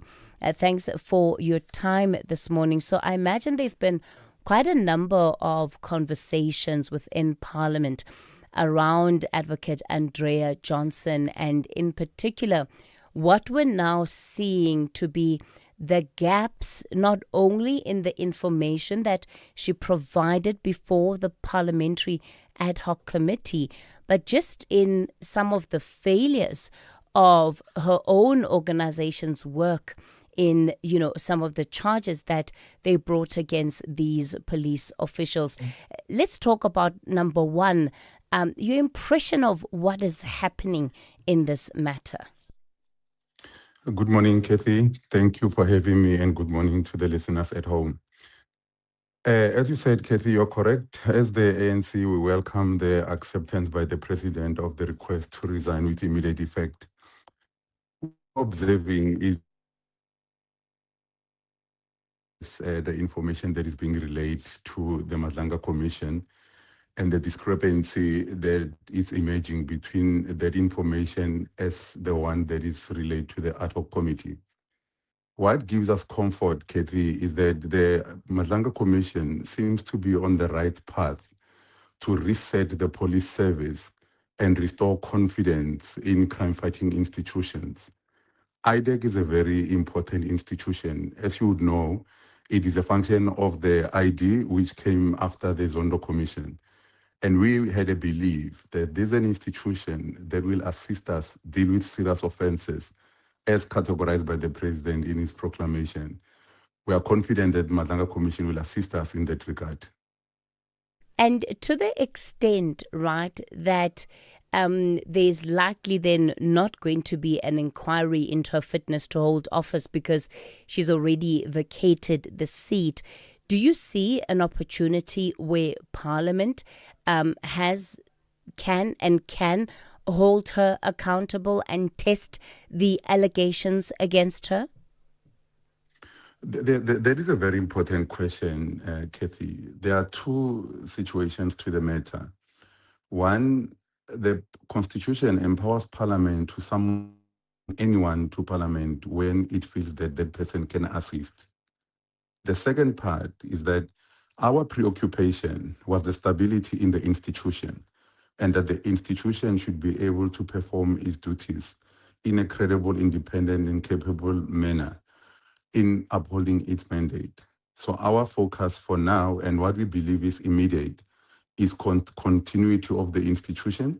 Those prosecutors and investigators and officials who remain at IDEC must be given maximum support to ensure that the fight against corruption is not derailed or distracted by the leadership questions that the resignation of Advocate Johnson brings to the party. When it comes to Parliament, I mean, there's also been a criticism, right, of the practice of officials resigning, in particular to escape disciplinary consequences. Does that apply in this case? We have experienced that particular setback when there's accountability that is sought. Officials will resign. There are, however, interventions that are being made. You would have seen the other institutions that are established where there is a strong case for an official to answer. There are preservation orders that can be applied for and granted to freeze, in some instances, pension entitlements to those officials that are leaving, so that if there is criminality, there is no benefit from that particular crime, because at least there will be forfeiture of those assets of criminal activity. The second part on this one of Advocate Johnson, the appointing authority remains the president. And in his wisdom, he accepted the resignation of Advocate Johnson with immediate effect. Our view is that the president put the stability of the institution ahead of to support that particular regard. But as to whether her fitness in office would have been scrutinized further, we believe that the Madlanga Commission, in its findings, will reflect on whether there were either malice, there was negligence, or probably it was just an issue of being fit and proper for the institution, and we hope that a pronouncement in that regard will be made. There have been calls for the appointment processes, in particular for such positions, to be made more transparent. Yes, it is at the behest of the president, right? But that there needs to be a lot more transparency around these individuals and how they actually come into that position. Do you agree with that? Would Parliament support such calls? No, we agree, Kathy, but as I indicated, the appointing authority remains the president. As Parliament, we can only play oversight on the functions of those that are appointed and the institutions that they lead. We take comfort from the actions of the president lately. You would realize that in most instances, even when the prerogative is his, he will either set up a recruitment and appointment committee and also put those particular identified candidates for public scrutiny, even when by law it is not required for him to do so. He did also agree, the president, that maybe it's time that there should be a process that codifies the transparency. When we say transparency, what is it that we are saying? Do we need public participation? Do we need the role of Parliament to be extended? However, safeguarding the separation of powers, because we're an oversight body. The president and his executive remains the executive power with authority and legally granted powers to be able to appoint and fire. Let's leave it there for this morning. Thanks for your time. Oscar Matafa, whip of the ANC Study Group on Justice and Correctional Development. Well, let's move on to this story now. The Judicial Service Commission has advised President Cyril Ramaphosa to suspend Eastern Cape Judge President Selby Mbenenge from his duties pending a decision by the National Assembly. Now, the tribunal did not find gross misconduct. In January this year, it found a lesser degree of misconduct that he had at a place of work and during work hours initiated and conducted a flirtatious relationship through WhatsApp messages in breach of the Code of Judicial Conduct. And this was in relation to his secretary at the High Court in Makhanda, Andiswa Mengo. Alison Tilly is a coordinator at Judges Matter. Alison, good morning to you. Thanks for your time. So in terms of the tribunal, it found misconduct, not gross misconduct. The JSE has overruled that. Now, how does the JSE come to a different conclusion on the same evidence? Explain that to us and why it matters. Good morning. I think the way that it happened is that they had a look at the same evidence, but reached a different conclusion, and courts do that, and the JSC has also done that.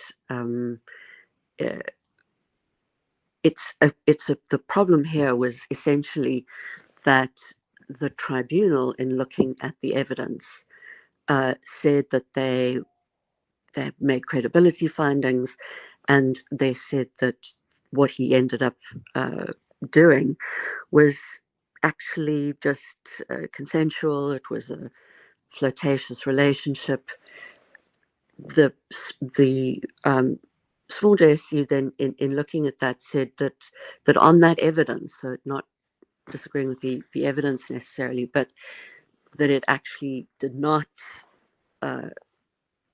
it didn't form a consensual relationship, and that there was harassment, although what they ended up actually doing is saying that it's a breach of the code of conduct. And I think that's one of the things that the judge president is arguing in his appeal, which is that in fact that the issues were not around judicial conduct, and he should be dealt with on the basis of a sexual harassment complaint. So that's one of the arguments that he is making against the JSC. Alison, what does a suspension under Section 1773, as it were, actually change, especially since he's been on special leave since 2023? Well, what it changes is the relationship that he then has to the court in a way. What ends up happening with the special leave issue is that he can actually go back. There's nothing that prevents him from going back, than from him simply saying that he agrees and he won't go back. Suspension makes it formal. It means that he cannot go back. If he for some reason decides that he would like to go back to office, that would now be if the suspension is acted on by the president, then he cannot go back. A 2/3 majority, of course, is what is needed in the National Assembly, particularly when it comes to impeachment and the impeachment proceedings. Is that likely to happen before any suspension is effected, which seems to be what he's saying must happen here? No, the practice of the JSC is generally, once you have a finding made by you have a process like this underway, what they will generally do is actually ask the president to suspend while the matter is being dealt with. So it's something that we've seen in many of the other conduct matters, and in fact, almost all. The fact that he wasn't put on suspension was unusual. So this is really just making sure that things are done in the way that they are for the other judges who've been subject to conduct findings. Sexual misconduct, we seem to be in very new terrain for the judiciary overall. Alison, are there lessons that you believe that judiciary should be taking from this?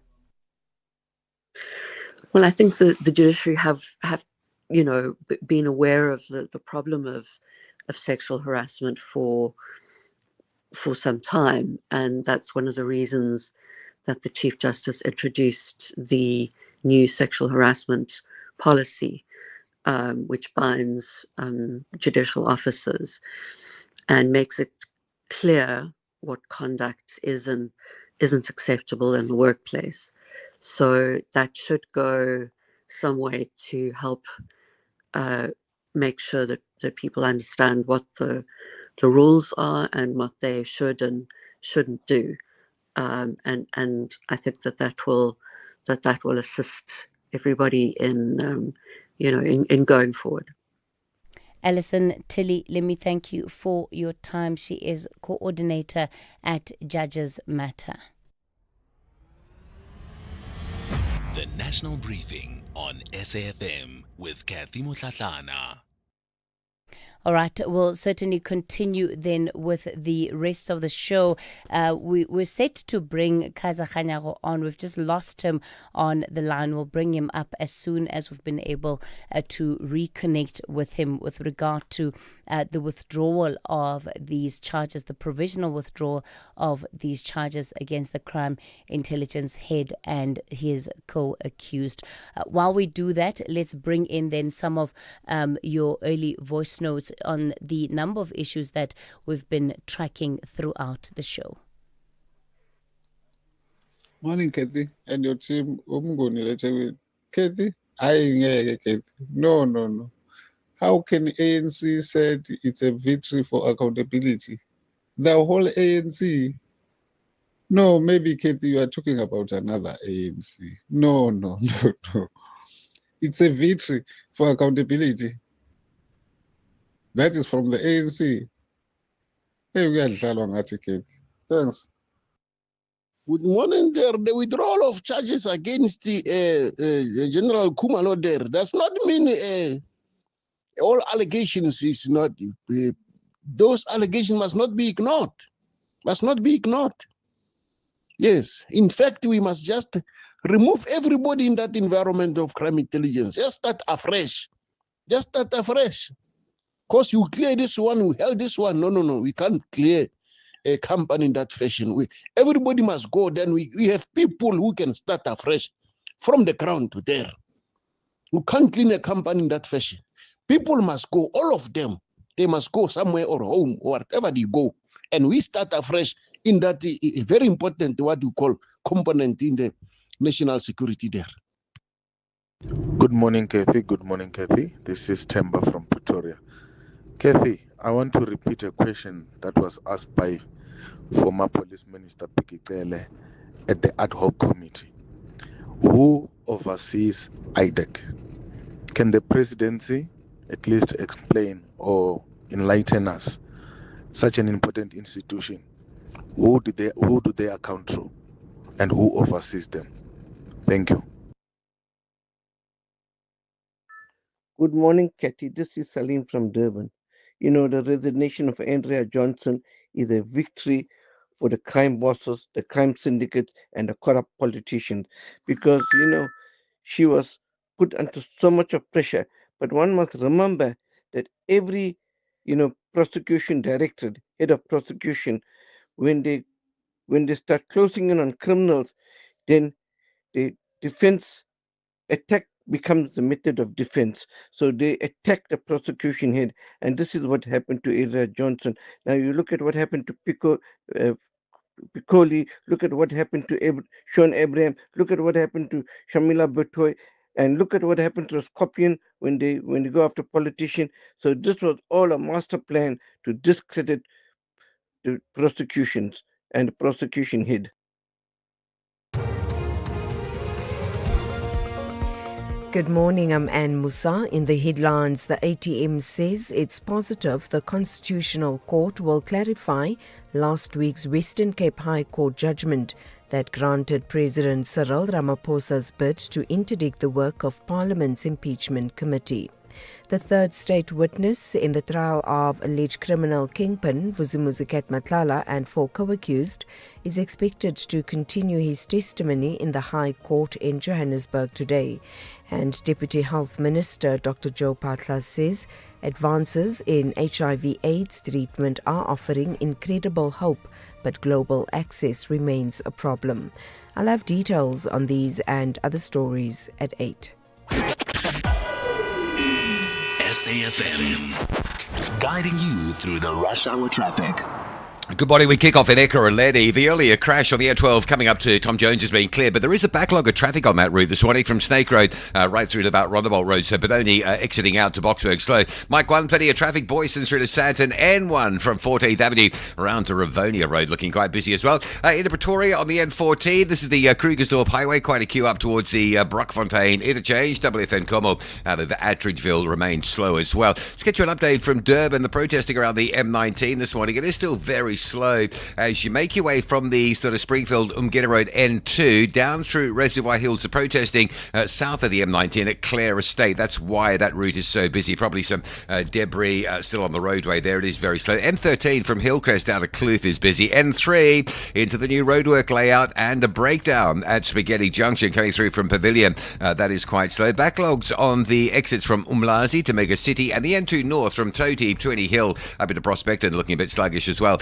Cape Town Marine Drive, the lights are working at Dolphin Beach, so a lot of traffic heading that way these days now the lights are working, so that means extra pressure Bayside through Sunset Beach and then Milnerton into Parton Island. It's all very busy and quite a backlog of traffic on the N2 this morning with a breakdown of the Mowbray main off-ramp, pushing a queue back to Robert Sibukwe. With your traffic updates, I'm Rob Byrne. This is SAfm Sport with Zai Khan. Zaikan, good morning to you. So, the WAFCON Open, at least for Banyana, did not go as expected. Quite a bit of disappointment. I mean, is it that bad that we lost to Tanzania? The good news is, Kathy, it's the first game. So, yeah.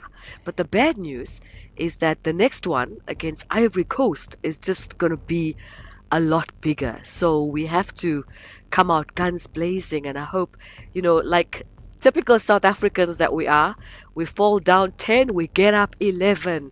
So let's hope Team South Africa can do just that. So yeah, Banyana making that losing start to the Women's Africa Cup of Nations campaign, going down 2-1 to Tanzania in Casablanca. The Twiga Stars secured their first ever WAFCON victory, and that was thanks to Hasnath Ubamba's 87th minute winner. South Africa had leveled through Karabo Dlamini, but despite dominating possession, they failed to make chances count. And former Banyana captain Keniwe Matibela says the performance simply wasn't good enough. Looking at the build-up for Tanzania coming into this WAFCON, they have lost 5 of the last 6 matches that they played, and South Africa has not beaten them in over 8 times that they've been able to meet. So for me, again, it's about the willingness to play, to perform, to want it, but also I think they showed up as a team versus what we saw with the South African team. It was more of individual brilliance. In the meantime, Orlando Pirates have capped off their remarkable treble-winning campaign, dominating the 2025-26 PSL Awards. Relebohile Mofokeng was the night's biggest winner, claiming Footballer of the Season, Players Player of the Season, and Young Player of the Season before his move to the Belgian side Royal Union Saint-Gilloise. Pirates also collected the coach, goalkeeper, defender, midfielder, and goal of the season awards. And this after they lifted the Betway Premiership, MTN8, and Carling knockout titles. Now, the only major Premiership award to elude the Buccaneers was the top goal scorer prize, which went to Golden Arrow striker Junior Dion with 14 goals. In the meantime, the battle for the next SAFA election is on, and Gauteng Football Association chairperson Pius Nkandela has declared that all 5 regions are behind Danny Jordan's attempt to win a 4th term.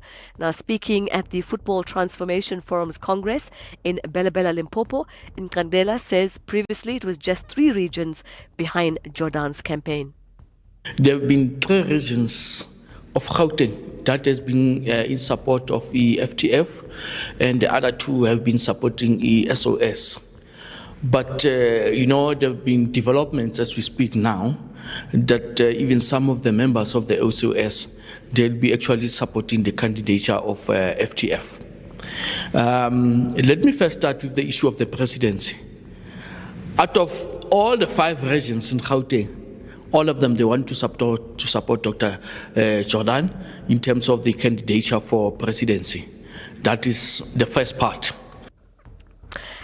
And we also have Team South Africa swimmers continuing to lead the country's medal charge at the Commonwealth Games in Glasgow. Michael Hooley claimed silver in the men's 50-meter breaststroke, while Erin Gallagher secured bronze in the women's 100-meter butterfly to collect her 3rd medal of the Games. South Africa now sit 6th on the medals table with 11 medals, 3 gold, 3 silver and 5 bronze, and all in the swimming pool. There could also be more tonight with Olivia Nel, Lara van Niekerk and Rebecca Meader all through to their respective finals. That's your sport on the National Briefing. We'll leave it there on the podium. Check back for more at the top of the hour. I'm Zai Khan. The Market Brief with Ndauleng Lechela on SAFM. Ndauleng, good morning to you. So this hour will start off with Vodacom. It's changing its dividend policy. That's right, Kathy. Now, Vodacom has lowered its minimum dividend payout to shareholders, marking a significant shift for one of the JSE's most popular income stocks. The telecoms giant will now pay out at least 65% of headline earnings, down from 75%, allowing it to retain more cash to fund expansion, reduce debt, and invest in growth following its major acquisition of Safaricom. Now, for investors, particularly retirement funds that have long relied on Vodacom's generous dividends, the move could mean lower payouts over time.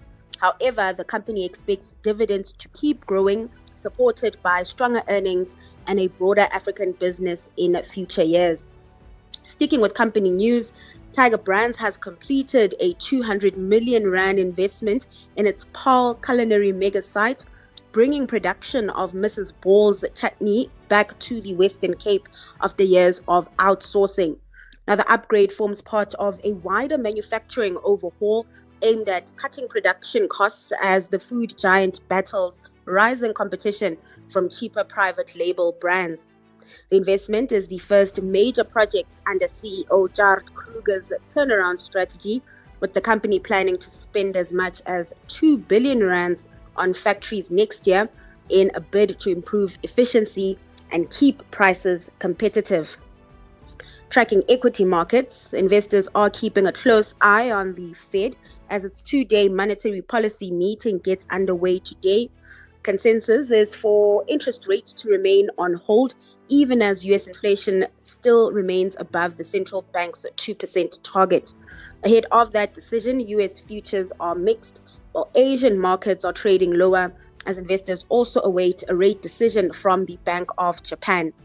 Back home, the JSE is expected to open mixed in line with global peers. One bright spot, though, is lower oil prices, with Brent easing to around $87 a barrel as tensions in the Gulf continue to subside. The rand, meanwhile, is on the back foot at 16.81 to the dollar, 22.34 to the pound, and 19.10 to the euro. I'll leave it there and hand over to Kathy, who's standing by with your business tip of the day. Thanks, Ntauling. Our business tip for today from FNB Business: when it comes to funding, what happens before the application can matter as much as the application itself. Many business owners focus on finding funding when the need arises, but lenders are increasingly looking at the broader financial profile of a business and how it has been managed over time. The good news is that businesses don't always have to wait for a major funding event to access support.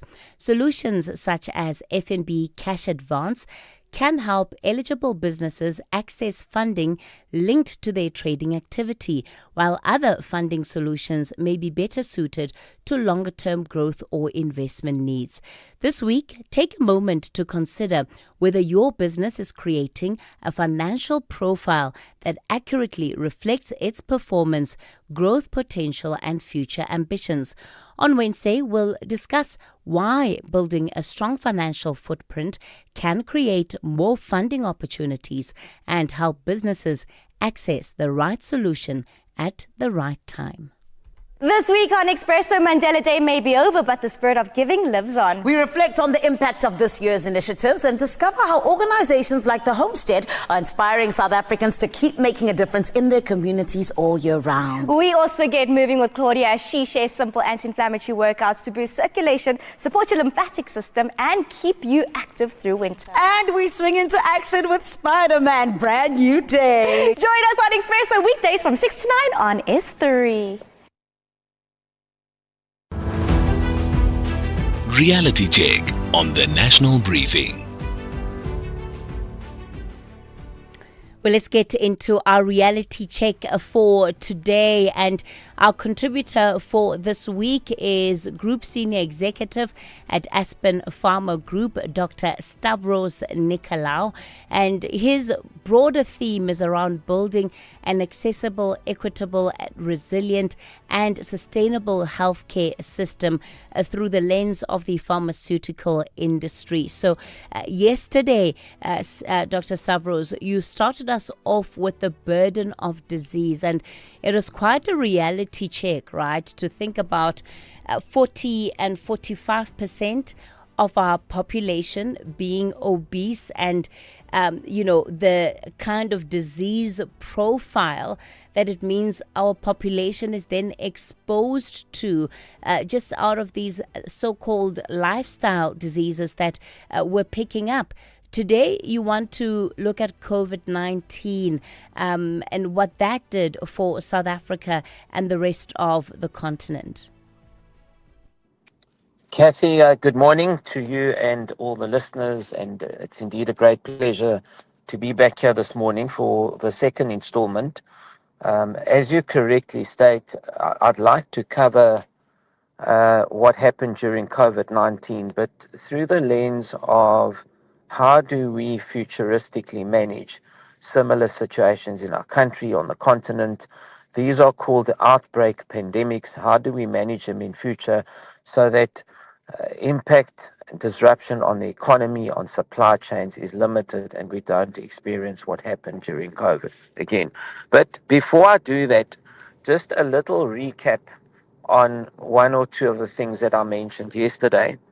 I do want to say again that healthcare is very often seen as a very nuanced, very niche area of discussion.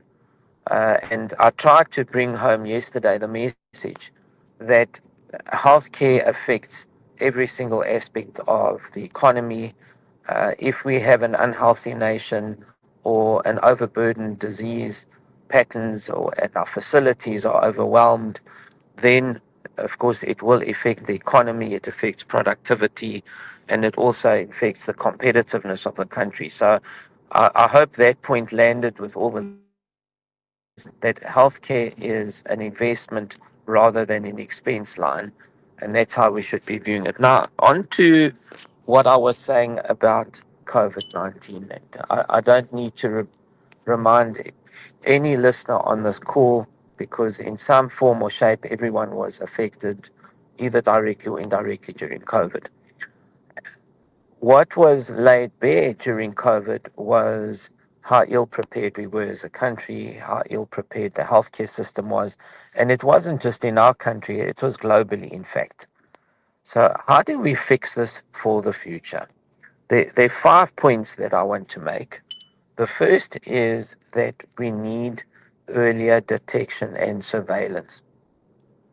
We need to invest in those areas in the country, and investing in those areas also means, and this is a really important point I wish to make this morning, we have somewhat of a segregated private and public sector in our country.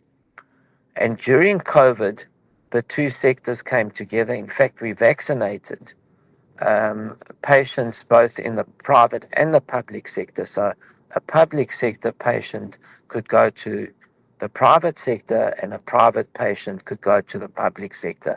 So we demonstrated at that time that the private and public sector, when the need arises, are able to converge. And that's very important when you look at this first step, which is around detection, early detection and surveillance of these outbreak pandemics. Now, we're currently faced with an outbreak on the African continent, as everyone knows. It's a new strain of Ebola, and I'm pleased to say that the vigilance around detection and surveillance is somewhat improved. The second area we need to look at is cross-border management. Now, this doesn't necessarily mean that we start prejudicing travelers and that travelers are banned, prohibited from traveling. It means that we need better control to detect patients that are infected that are crossing into our borders, South Africa. So that is another area that is very important in managing any outbreak pandemic. The third thing is the resilience of the healthcare system. What do I mean by that? It means that if we need to have dedicated or isolated facilities, that we are ready to apply both facilities that are isolated and also pathways for patients to be admitted into these isolated facilities. That's the third point. The fourth point is local capacity and capability. Now, this is where we were significantly found wanting during COVID. Africa found itself at the back end of the queue for vaccines and even very basic medical countermeasures. Our country imports many medicines from, at least the active ingredients, from India. And India shut its borders to South Africa at the time, as did some European countries as well. So we couldn't access very often basic medical countermeasures and vaccines. We need to strengthen our local manufacturing capacities and capabilities. And I'm afraid to say on this call, Kathy, that we have not made significant progress in setting up and establishing our own local pharmaceutical manufacturing capabilities. We need to accelerate this project. It is a priority project for the country, and we certainly need to accelerate this. It means that the state government has to apply public procurement regulations, preferential procurement for locally produced products, which is presently not the case. In fact, the statistics point in the opposite direction. We are importing more and more medicines as opposed to producing them locally. And that has all to do with the local procurement policies that government employs in our country. So, Kathy, what I've tried to do here is I've tried to summarize a little where we left off yesterday, that health is very much an investment and not an expense line. A healthy nation is one that is more productive, more competitive, and can grow an economy better. And then I've given some sense of how we need to better manage any future outbreaks of infectious diseases, and it's not a matter of will there be, it's when there will be one, and we are seeing certainly, although it is being contained at the moment, exactly that playbook with Ebola. What's the risk, Dr. Nicolau, of the state of affairs as it is, especially when it comes to local capability and capacity and local production of medicines? I think the risk is that there's no bigger sin, in my opinion, than if a patient cannot access a medicine, particularly a life-saving medicine. And regrettably, we are seeing in our country right now facilities that are shutting down. It's something that we've raised with government. In fact, I have a call a little later today with the health department on this matter. So what we've got to ensure is that there is sustainable demand for our local manufacturers in our country, and that that government and those procurement agencies of government actually implement public procurement regulations. And that is currently not happening. It's disrupting supply chains, and it's not a healthy situation for existing patients and any new patients who futuristically would need medicines during an outbreak. So the answer there very simply, Kathy, is government needs to implement its very own public procurement policies, which it is not doing regrettably at the moment. Dr. Stavros Nicolau, we're going to leave it there for this morning on the reality check. SAfm, guiding you through the rush hour traffic. Eastern side of Joburg this morning, the M12 leaving Benoni through Boksburg, still a lot slower than you'd like. There's queues basically through Tom Jones all the way down to the Rondebold exit. N3 queuing from Elan's interchange up to Heldene. It's a breakdown and the long-term roadworks there, and a crash going south on the N3 at Galuli. So from Linksfield Road, that all gets backed up. Mike 1, lot of traffic this morning between Boysons and Santon. N1, 14th Avenue round to Ravonia looking quite heavy. And queues on that N14, Krugersdorp Highway just lined up into Brockfontein interchange. Bit of pressure if you're driving into Pretoria this morning along the N4 from Watermeyer Street. Going to be asked to sit in some traffic through towards the N1 highway interchange there. Now, Durban, it's been a really disruptive morning around the Reservoir Hills Clare Estate area because of protesting. It erupted earlier this morning on that M19. It's still a bit slow. You've got the roadworks, of course, and you've got some debris to go through. So if you're on your way to New Germany or Pinetown, it is slow. The N3 coming in, a breakdown as you link off the N3 to Durban onto the N2 North at Spaghetti Junction. That vehicle's been there all morning. It is very slow if you're driving into Durban from Pinetown this morning. Give yourself time to get through that. The M7 from Queensborough down towards the N2 highway, busy and still slow out of Umlazi towards the mega city area. Cape Town, Stellenbosch approaches, all of them jam-packed this morning. Old Paarl Road through Brackenfell down towards the R300's heavy, and a multi-vehicle pile-up on Bosmansdam Road coming through Bottesak into Edgemead just before Edgemead Drive there. And if you're driving out of Cape Town, there's a crash on the N2 at Lisbech Parkway. That's why it's slow getting through Hospital Bend. There's probably a bit of onlooking on the inbound side, which is quite heavy. With your traffic update, I'm Rob Byrne. This is Kathy Mutlatlana on the National Briefing.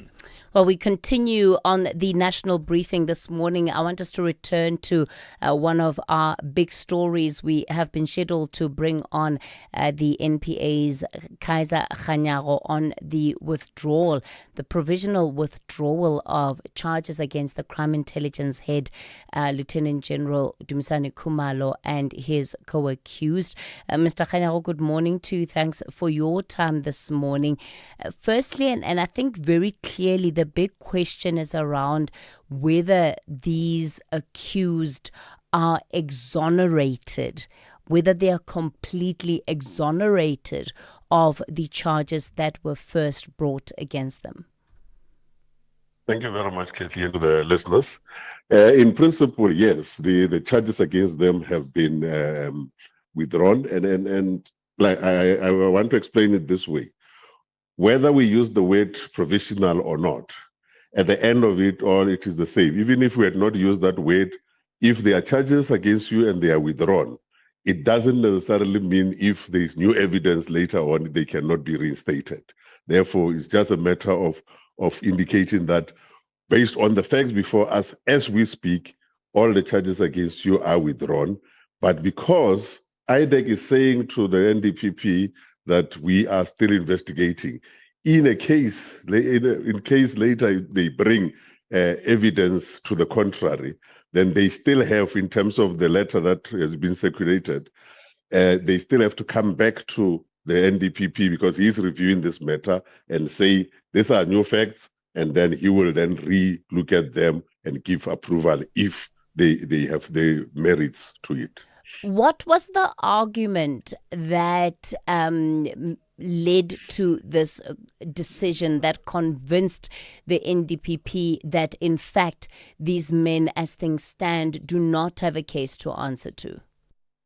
No, there are a variety of things that they were looking at. Because if you remember, Kathy, he made a decision and then announced it on the 10th of July, where he indicated that he is going to review the matter on his own. And that was long before the issues that have emerged at Madlanga happened. And then the issues that happened on Madlanga also contributed, but also the lawyers of this accused then made representation, which is a normal process that happened. Therefore, all of those things that were put before him made him understand that there is a need for withdrawal of all of these cases. I don't want to go into each and every page of what they said, but all of those three things contributed to his decision. The issues that we're facing here is really an allegation that IDEC brought these charges against these accused without sufficient evidence, and in some instances it is the factual basis on which these charges were brought that is under question. Does the NPA agree with that view? Have there been failures here from IDEC? I don't want to be putting that as a statement now, but all I can say to you here is, based on the information before the National Director of Public Prosecution, Advocate Mutibi, he then decided to withdraw. As to what will then happen to the people that made those decisions and whatever, that is a process separate from this, because this is a prosecutorial decision that was made. But also later on, there will be management issues to understand what really happened. And because of those processes, we don't want to get into the details of what really happened here, because it might affect those other processes when they are started. So part of what I'm trying to get to, Ndate Kganyego, is understanding whether the charges are withdrawn because investigations are still continuing, or whether they're withdrawn because there simply has not been sufficient evidence to substantiate the charges as they stand. As far as the NDPP is concerned, there is no the evidence before him is not enough for the charges to be to continue.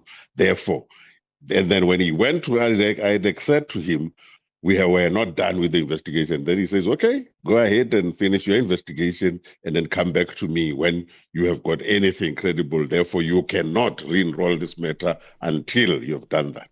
So the investigation at IDEC continues under whose watch? Because the IDEC head has now resigned.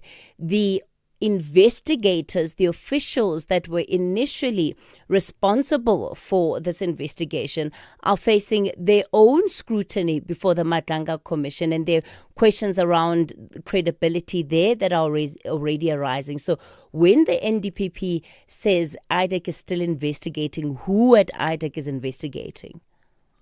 Yes, you must remember that IDEC is not a one-person show. We went yesterday with the NDPP to address the staff at IDEC. Andrea Johnson, as the investigating director, had 4 deputies who are still there, and they are overseeing all the investigations in the areas of their work. They will continue to do that. There is also a COO there who is also heading investigation, who is overseeing those deputies of investigative director. Therefore, work will continue to happen. IDEC is an institution. It's not made up of one person, and we'll make sure. But we also made a commitment to the staff that in a matter of days we will then indicate who will be acting there while we are looking for the permanent person. So does that mean that currently the case is being invested by another group of investigators? That is a process that is handled by IDEC, and we do not want to interfere with them. That is why the rider was put in the communication with them to say, whatever you do it, but if you find other information, you still have to come to me because I'm reviewing it as a national director and be able to then convince me that the facts are correct, and I must convince myself before I give that approval. What was the morale that you found at IDEC yesterday? No, the people were really obviously still shocked by what happened over the weekend, but we gave them an assurance that IDEC is a necessary institution. It has to happen, and we will then support them. And we indicated to them what measures we are going to be taking to take this matter forward. And when we left there, we saw the kind of people that are willing to take this matter forward, because we've got a big task. The reputation of the organization is damaged. Therefore, we need to rebuild, and we need those people, because there are a lot of people there who are doing their work diligently, and we cannot just throw everybody out there like we throw water we cannot throw water with the baby in it. Advocate, that is the spokesperson for the NPA, Kaiser Khanyago. Let me thank you for your time this morning. Just after 8, and Musa is standing by with your latest news headlines. Outsurance is in the business of saving you money on your car insurance premium. If they can't, ask for 500 Rand. SMS out to 30754. That's out to 30754. Outsurance will go out of their way to try and save you money on your car insurance. If they can't, ask for 500 Rand. SMS out to 30754. That's out to 30754.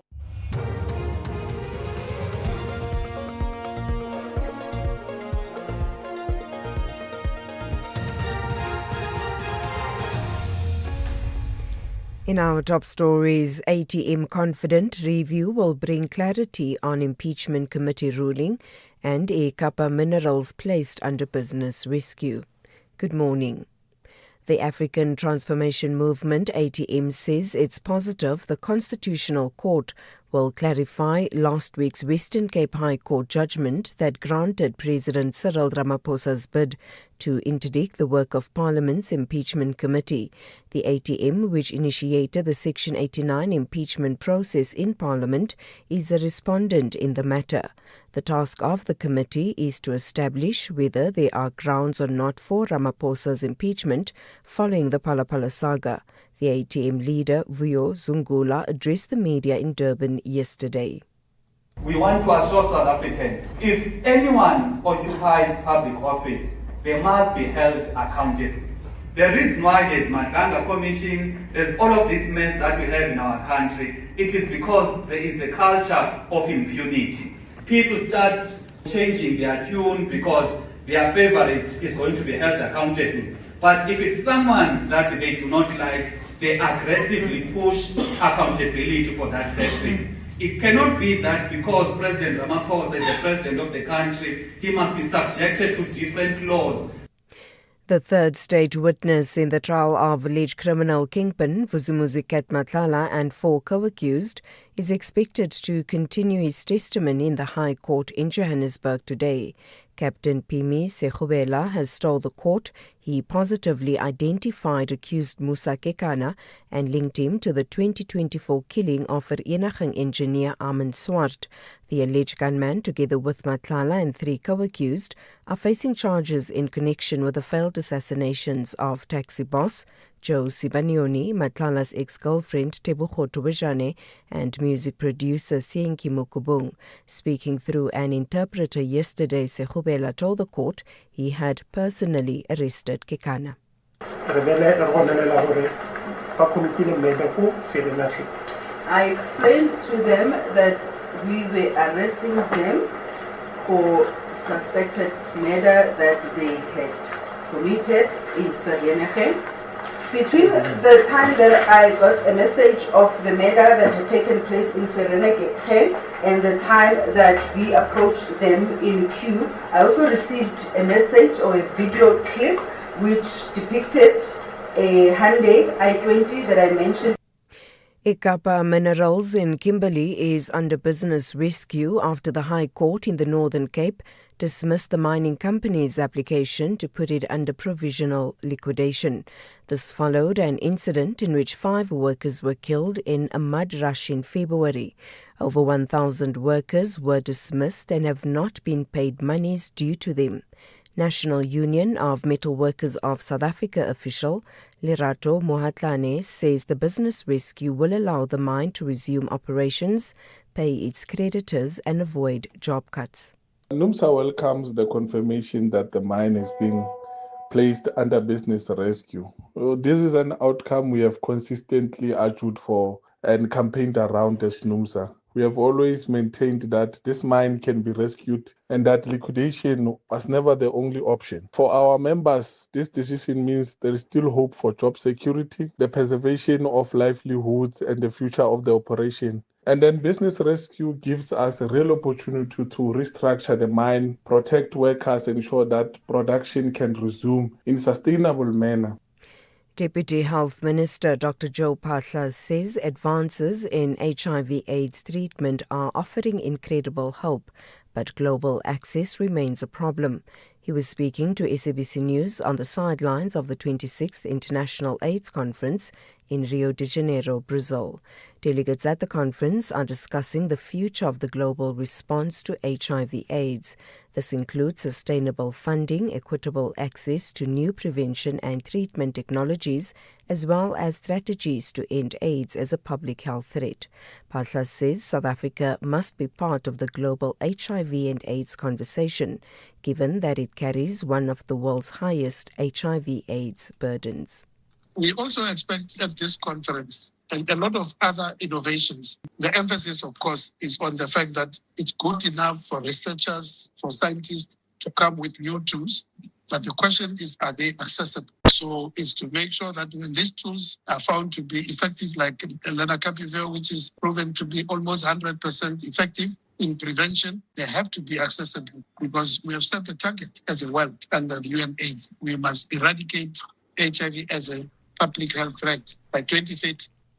And finally, leader of the paramilitary Rapid Support Forces in Sudan, Mohammed Hamdan Daglo, says he's unleashing his fighters after they lost a key road to the army. The commander told his troops that there was no longer any room for retreat. Sudan's military says it has captured a vital road linking Khartoum with the besieged city of El Obeid. Recapping the top story, the ATM says it's positive the Constitutional Court will clarify last week's Western Cape High Court judgment that granted President Cyril Ramaphosa's bid to interdict the work of Parliament's impeachment committee. For SAFM News, I am Anne Musa. Outsurance will go out of their way to try and save you money on your car insurance. If they can't, ask for 500 Rand. SMS out to 30754. That's out to 30754. With the price of everything going up, a drop in your car insurance premium is just what you need to have extra money in your pocket. Switch to Outsurance and you could save big, like 54-year-old Yaku, who saves an amazing 282 Rand a month on his 2025 Suzuki Swift. Don't pay more than you need to. Get an Outsurance quote to switch and save today. SMS out to 30754. That's out to 30754. Outsurance, licensed insurer and FSP. T's, C's and information online. It's a very good morning to you in your SFM Sports Headlines. Soccer. The former Orlando Pirates winger Lebohang Mokoena believes the Buccaneers will face an even tougher challenge defending their Betway Premiership title. And we also bring you news from the Spa Proteas. They're facing a crucial run of matches in their bid to reach the Commonwealth Games netball semi-finals. All the details around 8:30. SAFM guiding you through the rush hour traffic. Good morning. A crash on Joburg's M1 North at William Mandela, so coming through from Randburg, that remains heavy. A little bit of a backlog southbound from Rivonia down to Four Ways, possibly due to the onlooking factor. That crash on the M3 South at Galuli still there. Delays from Modderfontein Road. Crash coming out of Soweto this morning on the M1 North at Gordon Road, so quite a backlog there. And the N12 between Benoni and Boksburg just stays really busy. N14 queuing into Bruckfontein interchange up on your way towards Pretoria. Durban, the N3 inbound stays heavy from Paradise Valley into Spaghetti Junction. It's a broken down vehicle. It's been there all morning coming off that N3 for a turn onto the N2 North through 4 level. That breakdown is what's causing that major delay in from the Pinetown side. Use the M13 via Westville. It is going to be quicker. The M4 both ways around Virginia Airport jammed up north and southbound at this stage. Cape Town, plenty of traffic on Marine Drive. Now that those lights are working, you've got more motorists using it again. So Bayside through Sunset Beach is busy, and then Milnerton through to Pardon Island quite slow as well. N2 inbound, the breakdown at Mowbray Main Road is being cleared, but it's still slow coming in from the Langa side. And the M5 pretty heavy this morning. Queues up through Cromwell Road towards that N2 inbound turning. With your traffic update, I'm Rob Byrne. The National Briefing on SAFM. Clarity, context, and conversation. This is where the day begins with Kathy Mutlatlana on the National Briefing.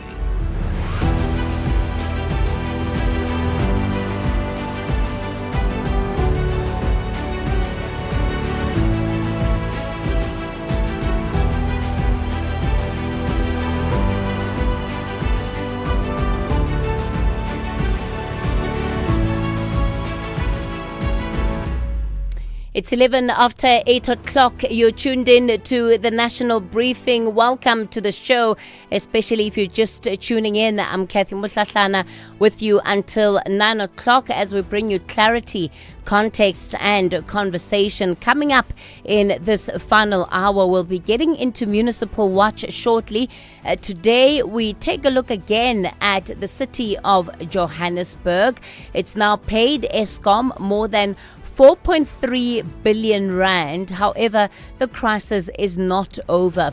The city still owes nearly 3.8 billion, with another 2.6 billion due on Monday. Eskom has extended, not ended, the process that could lead to power interruptions. So as things stand, Joburg not quite yet rescued. It has simply bought itself more time. We'll hear from the various role players in this matter. And then, of course, we'll also make time to bring in your calls. The conversation belongs to you, and we'd love to hear from you on the issues we've tackled. 086 000 2032 is the number to dial. 086 000 2032. Of course, you're more than welcome to raise any other matters on the agenda. On the WhatsApp line, you can send those voice notes to 0614 104 107.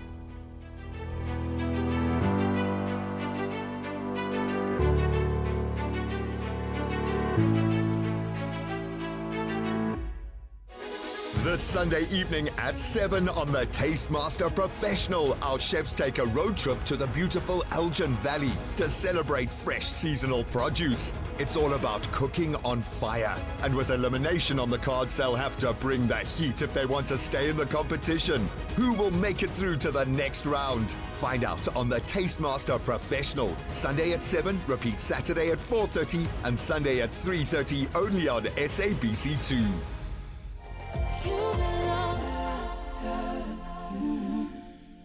As a business owner, while you look for ways to save money, have you looked at saving on your business insurance premium? Well, switch to Outsurance Business Insurance and you could get a massive 20% discount on your business insurance premium for convenience stores, restaurants, beauty salons, pharmacies and all other businesses. Make the smart business move and switch to Outsurance Business Insurance today. Visit outsurance.co.za or call 08600 60,000 today. Licensed insurer and FSP. T's, C's and information online. Municipal Watch, bringing your local issues on the national agenda. SAFM, leading the conversations that move us. Well, let's get into our Municipal Watch feature for today. We're looking at the state of Johannesburg. Let me bring in Julia Fish, Executive Director of Joburg CAN and Steering Committee member of the Johannesburg Crises Alliance. Julia, good morning to you. Good morning to you, Kathy. Duma Kubula is an advisor on economic development and transformation. Duma, good morning. Good morning, Kathy. How are you? Yeah. And Zodwa Madiba, a member of the Soweto Crisis Committee. In fact, she's the organizer there. Zodwa, good morning to you. Good morning, Kathy, and everyone. So I just want to start with the warnings that the city of Johannesburg was sitting with just last week this time. And that was really that at the end of the month, effectively, it would be running out of its cash reserves. The mayor confirming on record earlier on this month that the city of Joburg had just 12 days worth of reserves remaining. And this, of course, was before a deal was struck with the finance minister to unlock the equitable share grant that had been withheld. So an agreement has been reached. Part of those monies, we understand, will start to be released, Julia. But how big is the financial threat that the city of Joburg is facing right now? Thank you, Kathy. So the threat is enormous, and we're limping from one liquidity crisis to another. So every week we seem to hear of another problem within a different entity within the city of Joburg, which is incredibly complex for a municipality having 13 entities. JRA has had its fleet grounded because they weren't paying for the hiring costs. We've seen projects across the water sphere ground to a halt because contractors aren't being paid. We've also seen not only the withdrawal of that equitable share grant, but then the reallocation of that grant to bulk services. Though they have improved their collection rates, people simply cannot afford services anymore by the amount that they've gone up by. In the last 10 years, we've seen electricity jump by 400%. And that equitable share is supposed to be able to cover indigent households and make sure that we are cross-subsidizing those who generally can't afford services instead of paying for these bills. But instead, we've got 37% losses on electricity, paying far more to Eskom than we should because the tariff isn't structured properly. And then on the other side, we've got almost 50% losses, 47% to 49% on the water side, paying way more to Rand Water than we should of a critical resource, and this is draining the city dry. Duma, the financial woes of Johannesburg are often spoken about in similar terms to what we see some of the SOEs, that, this is a city that simply cannot fail because the risk that comes with that will have an effect on the sovereign. When you unpack that, what would be the consequences overall if the city of Joburg were to run out of money, and is it true that it simply cannot be allowed to fail? Sure. Kathy, I don't know where to start. I think the fundamental thing is that South Africans need to understand is that nothing less than a Marshall Plan for local government will reverse the decay. And most political, so I don't know where to start. So I just want to say that the scale of the crisis in local government is equivalent to that of Europe, which developed a Marshall Plan to rebuild the continent's economies after the Second World War. So I was looking at some analysis by a consulting company called DISO, and it says that the aggregate municipal infrastructure backlogs run well into trillions over the medium term. Conditional grants and national allocations remain essential, but they are insufficient relative to the magnitude of refurbishment required across water, electricity distribution, roads, and bulk systems. So now back to Joburg. Infrastructure spending must keep up with inflation and the growth of the population. In 2016, when Mashaba becomes mayor, the city had a 170 billion rand infrastructure backlog. Since then, the population has increased to 5.8 million from 4.9, but the capital budget has declined in nominal terms to 7.5 billion from 9.3. Real per capita public investment has collapsed by 56%, and the city now has a 220 billion rand infrastructure backlogs. This includes backlogs of 45 billion for electricity, which is probably conservative, 32 billion for water, 150 billion for roads. The roads budget for this year is only 1.7 billion. So what I'm trying to say, Kathy, we need a national intervention to fix all these municipalities, not just Joburg. Joburg gets 11% of its funding from the government transfers. The system as a whole gets about 25% of its funding from government transfers. And obviously, you can't reverse such a high infrastructure backlog with service charges, property rates, and government transfers. We need a massive injection to local government across the country to fix these collapsing municipalities. Obviously, there's huge incompetence. There's the Auditor General reports. There is so many problems, Kathy, at the same time. And, there's parallel problems. It is huge. It is enormous, So I think South Africans need to understand the scale of the crisis.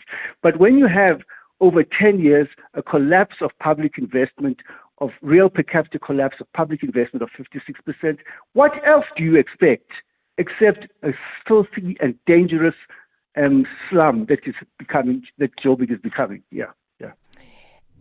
Zodwa, one of the challenges that I think residents of the city sit with is the lack of transparency and openness from the city itself about just how much trouble it's in.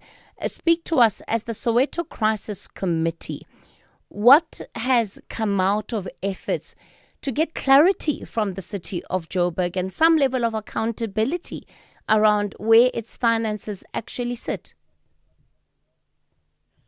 Yeah, Kathy and the team there, as a Soweto Electricity Crisis Committee, what we see in the city of Johannesburg, their problem, it's a tendering system. The tendering system, it's a problem because now when you tender, you put people on a tender, obvious there'll be nothing that comes here. Like when we're talking about the infrastructure and other things, which is very critical. So what can they do is to get away with the tender and put back to the job back to the municipality and train youth and women and men to work, not to take or to what is the English here? And Zodwa, perhaps you can talk to me about what it is that you, as the residents of Soweto, are most concerned about. What are you worried about? Our worry is the infrastructures. The infrastructures like the services, the whole services, which is water, which is electricity, which is the jobs, which it's our worry that we have in a residence. Okay, Julia, back to this question then of transparency. As the Crisis Alliance, the Johannesburg Crisis Alliance, are you making progress in terms of getting accountability and transparency from the city?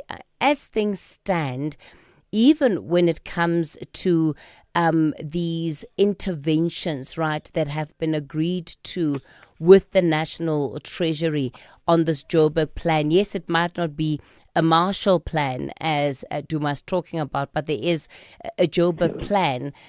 Residents still don't know what is in this Joburg plan. There's several plans. So there's turnaround strategies for each of the entities. These were approved last year or the year before, and they're just not being funded. The other interventions obviously include the Presidential Joburg Working Group, to which we are getting more involved. We're definitely seeing a lot more transparency, but there's certain functions that aren't working. So we're getting a lot more information out of the power and water groups. But even with the power one, you mentioned specifically the Eskom issue about the debt. That was point one of the short 5 goals that were supposed to be reached by the power structure of the PJWG, or the Presidential Joburg Working Group. And we found out that that deal had fallen through on pages of a Sunday newspaper that should have come to the working group.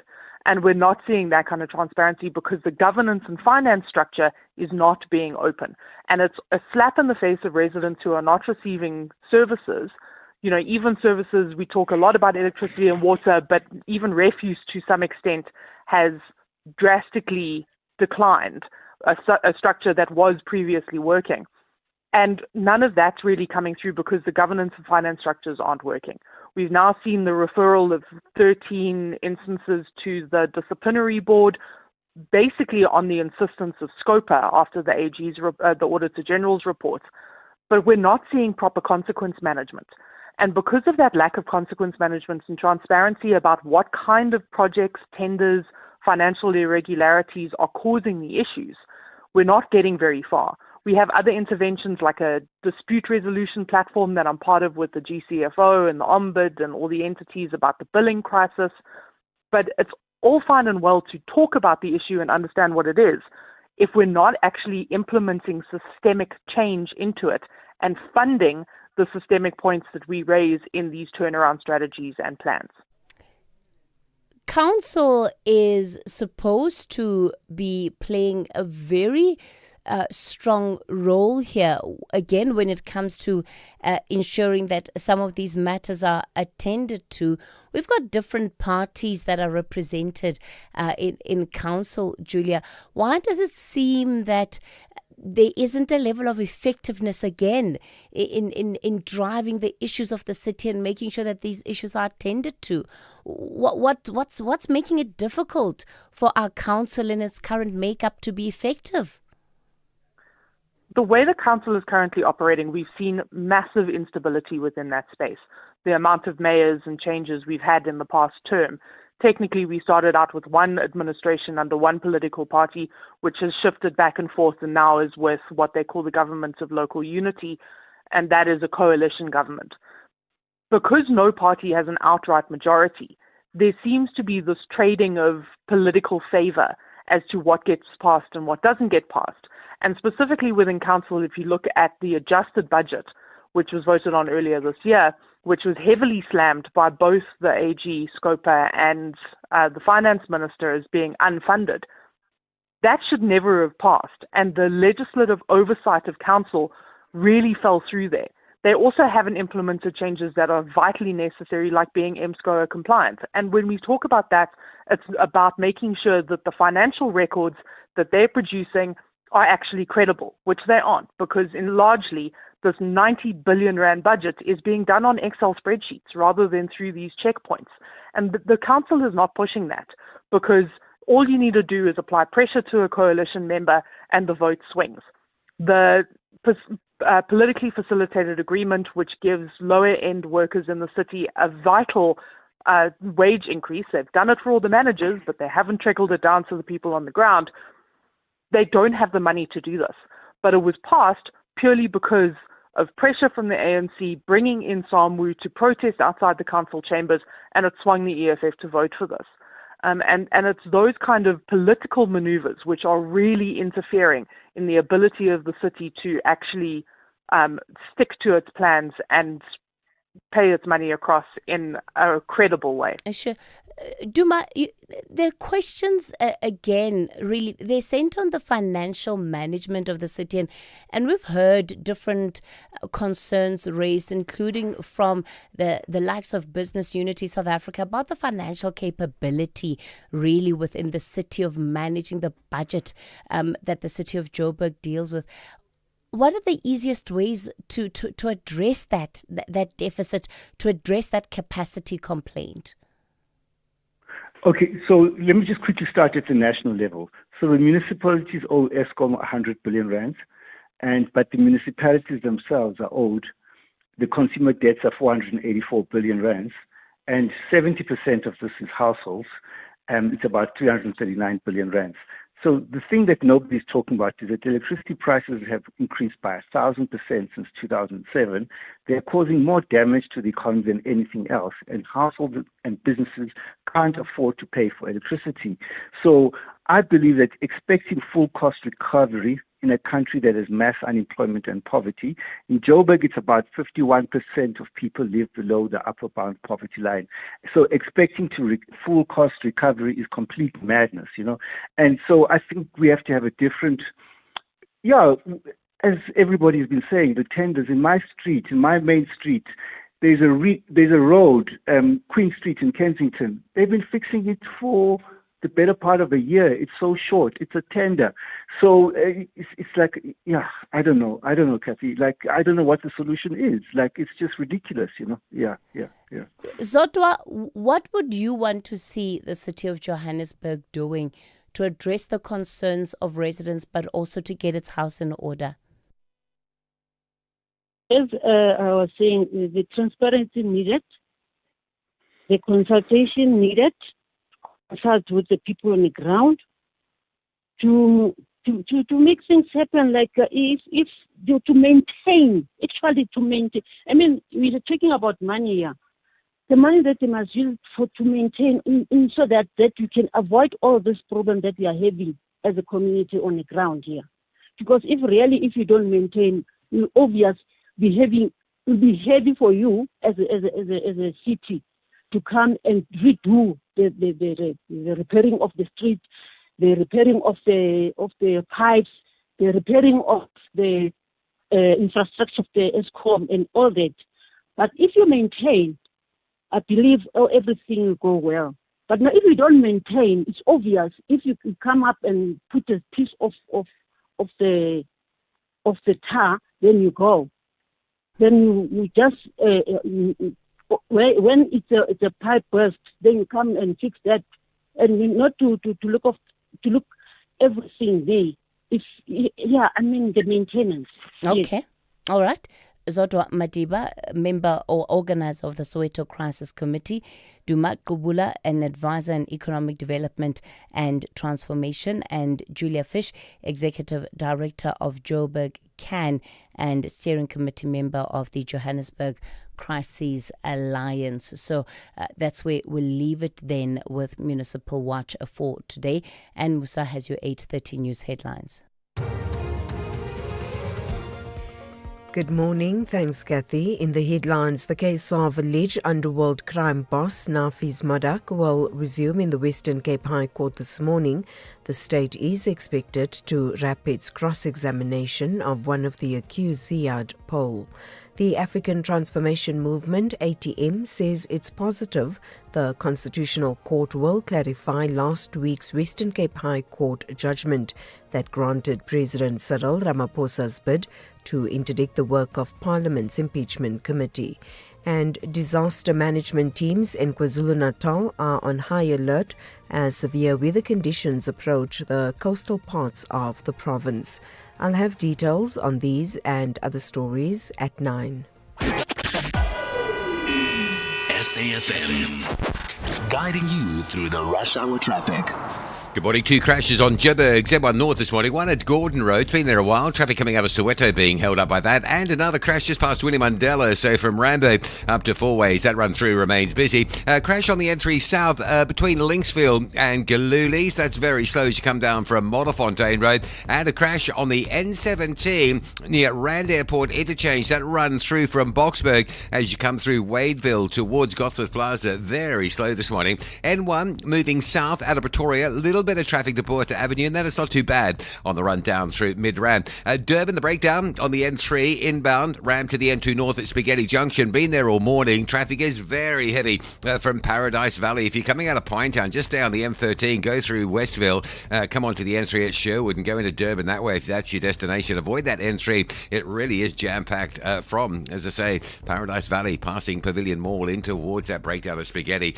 Cape Town still a bit busy around Stellenbosch approaches. R304 from Kayamandi. Adam Tusk going in off Baden Powell. That's quite a heavy one this morning as well. Marine Drive still backlogging out of Tableview through to Sunset Beach area. N2 inbound from Robert Sabukwe through to Mowbray Main remains busy, and terrific congestion through the southern suburbs. Rondebosch, Belmont Road, Campground Road, the run in from Rondebosch East on Crombourne onto Milner. It's all very heavy, including the M3, which is backing up from Wynberg Hill to UCT. With your traffic update, I'm Rob Byrne.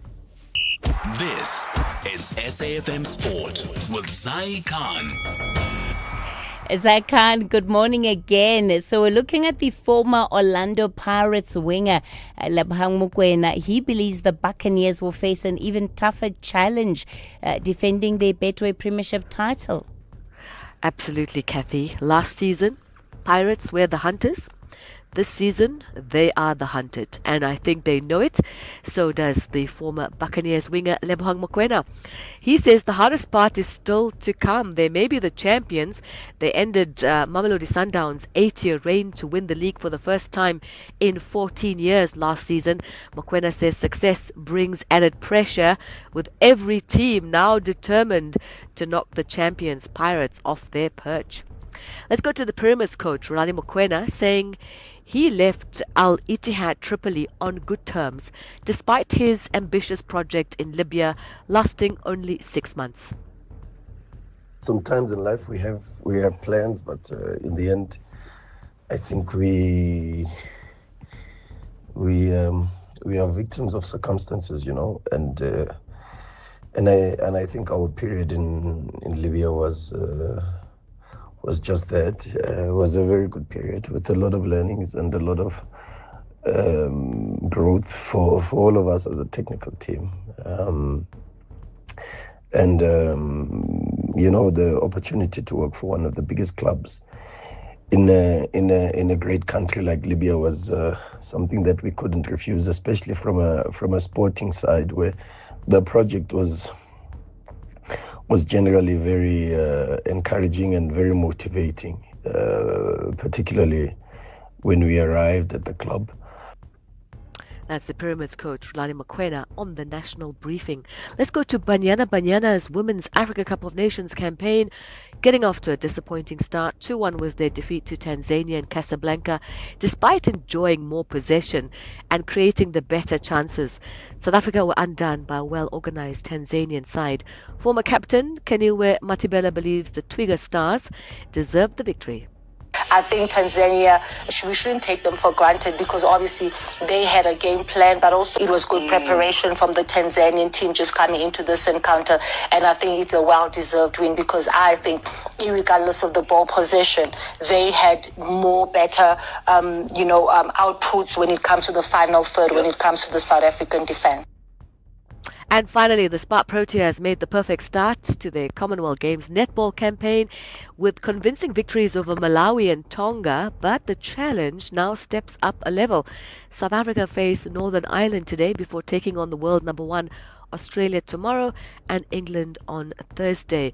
Those 3 matches are expected to decide the semi-final places. And that's the way we leave it for now on the national briefing. Time to pass the ball. John Hediger will pick up the sports at around 12:30. I'm Zai Khan. Drivers, winter fatigue creeps in faster than you think. That heater may keep you warm, but it can also make you drowsy. Crack a window. Take your rest breaks seriously. Stay fresh, stay focused, because when you're behind the wheel of a heavy vehicle, fatigue doesn't just risk your life, it risks everyone's. So stay alert, stay visible, and stay safe. This message is brought to you by the National Department of Transport. Groceries may be getting more expensive, but when you switch to our insurance, you could actually drop the price of your car insurance premium and save money. You could save big, like 37-year-old Lerato, who saves a whopping 599 Rand a month on her 2026 Kia Sonet. Ready to drop your current insurer to switch and save with OutSurance? Get a quote today. SMS out to 30754. That's out to 30754. OutSurance, licensed insurer and FSP, T's, C's and information online. SAFM values your views. Be an active citizen. Experience the magic of world-class ballet at the International Winter Ballet Gala, coming to the AfriForum Theatre in Pretoria on Friday the 31st of July, featuring international stars from the Bolshoi Ballet, acclaimed Cuban artists, and South Africa's finest dancers. This spectacular one-day event has performances at 3 p.m. and 7 p.m. Book now at Tix SA or AfriForum Theatre. Call SAFM now on 086 000 2032. Well, let's get straight into your calls. I'm going to start off in Polokwane. Saki, good morning to you. Good morning, House Casey, and good morning to SAFM listeners. Yes, sir. Yes. House Katie, did I hear and that the case of Hanyago exactly when he said the IDEC head had 4 deputies working with her? Yes, you did hear him correctly. So I nearly collapsed, to be honest with you. So that means the South African taxpayers is paying 5 salaries for one position in that department. You know, Saki, we need to see the organogram, right? We need to see an organogram of IDEC so that we understand how it's set up. Because the minute he said that, it reminded me of the structure of the SAPS. Because the SAPS is also one of those institutions where you have quite a number of deputies that are serving under the commissioner. So one wonders why it is that, you know, there would be a need for 4 deputies and what each of them is assigned to do. Hey. Yeah, that's South Africa for you, House Katie. Thank you. All right, yeah. Interesting observation there. Great to know that you're listening so intently, Saki. I think Wayne Duvenage must come in here. All right, perfect. Yes. Thanks, Saki. Thank you. Innocent, you in Durban. Good morning. Good morning, Kathy. How are you? Good. Go for it.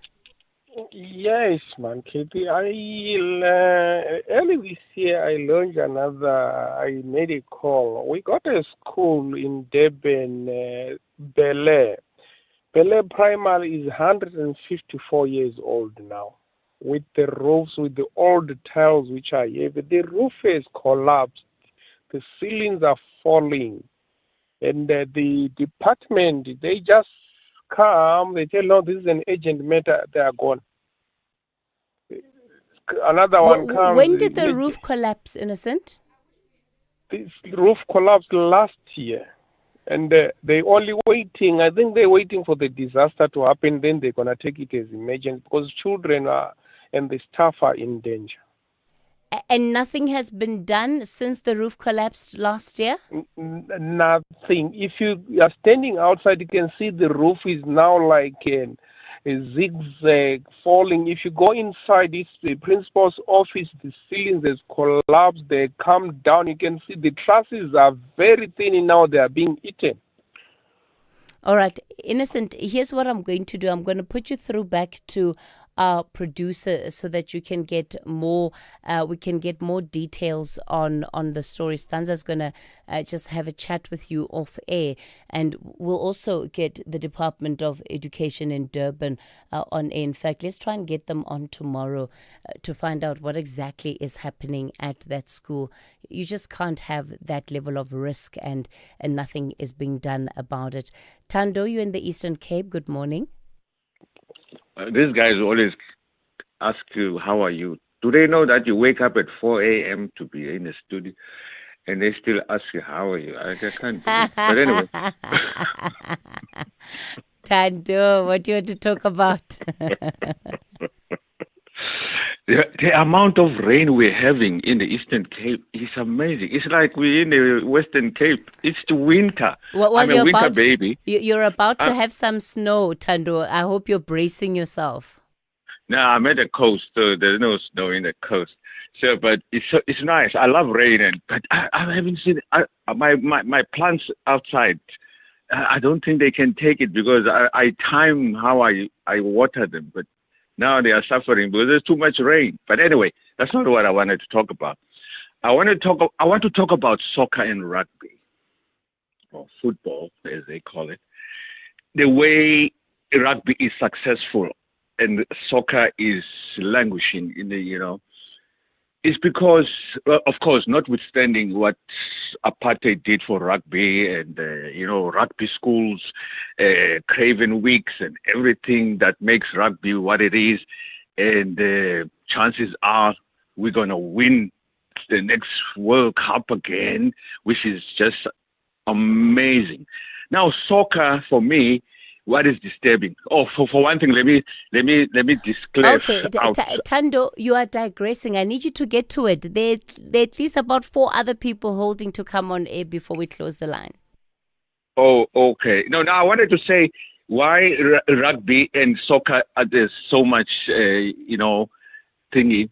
It's because soccer belongs to few families, and everybody else who wants to play soccer in South Africa has to aspire to play for Kaizer Chiefs, and it's not supposed to be like that, because soccer is not spread out, soccer is not developmental, because there's supposed to be schools of soccer, for instance, like rugby, where also tournaments and where scouting can happen, and also our kids not aspire to play for Kaizer Chiefs or Orlando Pirates only, but for Bafana and overseas. So because that's why soccer is actually going to be like it is, that it won't actually reach its full potential. Okay. Because it's limited, it is contained. Okay. It is. Yeah, I actually want Zungu to win. I'm sure. I wonder, Tando, have you seen what is coming out of the regions? I don't know, given how strongly some of the regions are coming out in support of retaining Danny Jordan. We're going to have to see. Skosana, you're out in Mpumalanga. Good morning. Good morning, Kathy. I won't say how are you because I've said what the previous commenter was saying.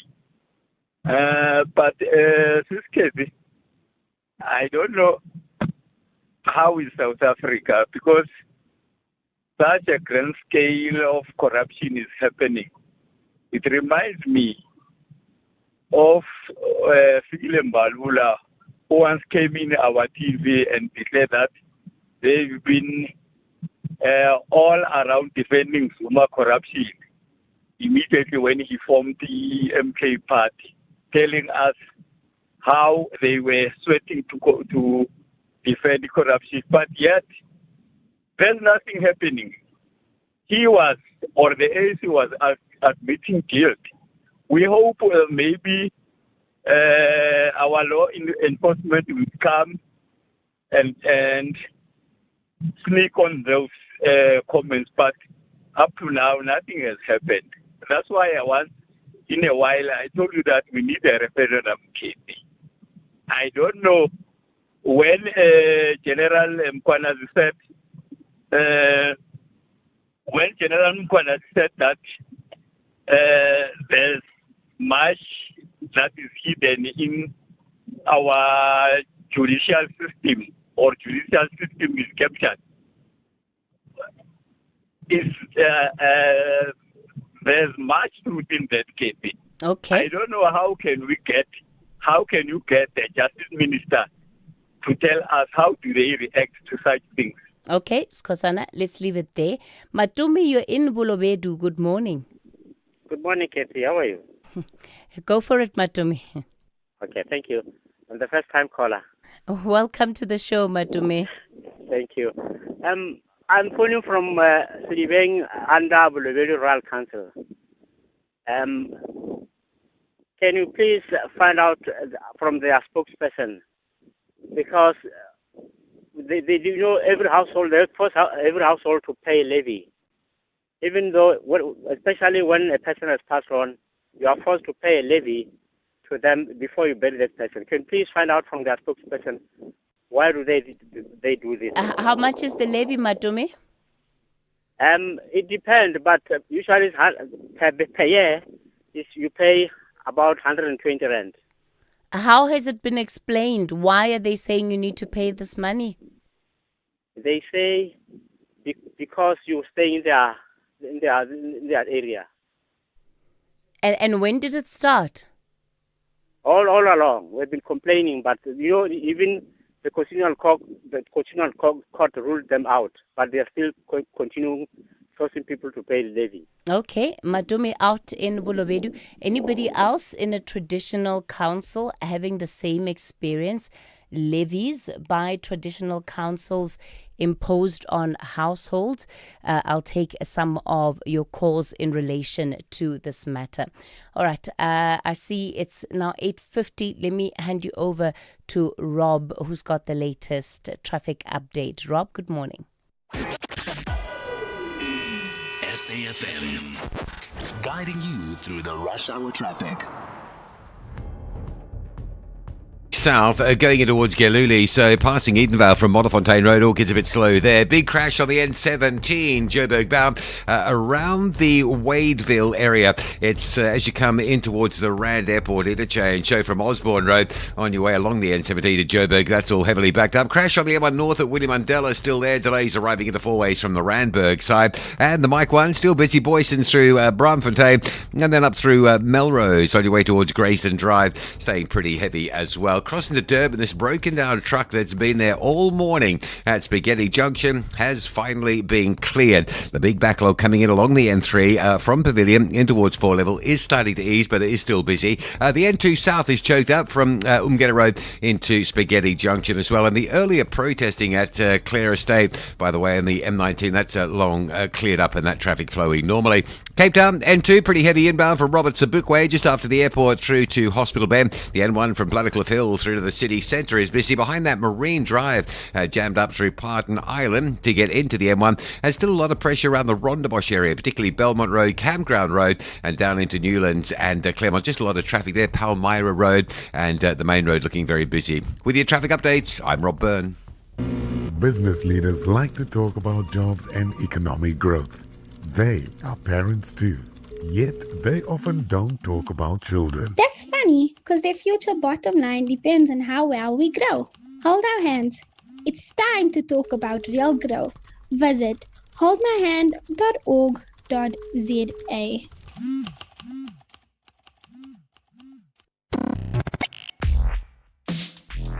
Let's have the conversation. WhatsApp voice notes on 0614 104 107. Morning, Katie, your team, and all the listeners. You know, ITEC still coming up with stories of continuing with further investigations. You know, these guys are only trying to save face. They were caught with their pants down and they were badly exposed, you know. So at least Kumalo and Co are now going to be able to focus on their work undisturbed, you know. And this thing now is supposed to go to rest, and consequence management must start at the NPA. Thank you, Kathy. This is Etich in Mbangen. Morning, Kathy. It's Hamilton here. Just a quick question. Can someone tell me why nowadays the PSL awards are held when the following season or when the next season is about to start? Kathy, good morning to you. It's Veli Mdluli of Richards Bay. I'm a tracker.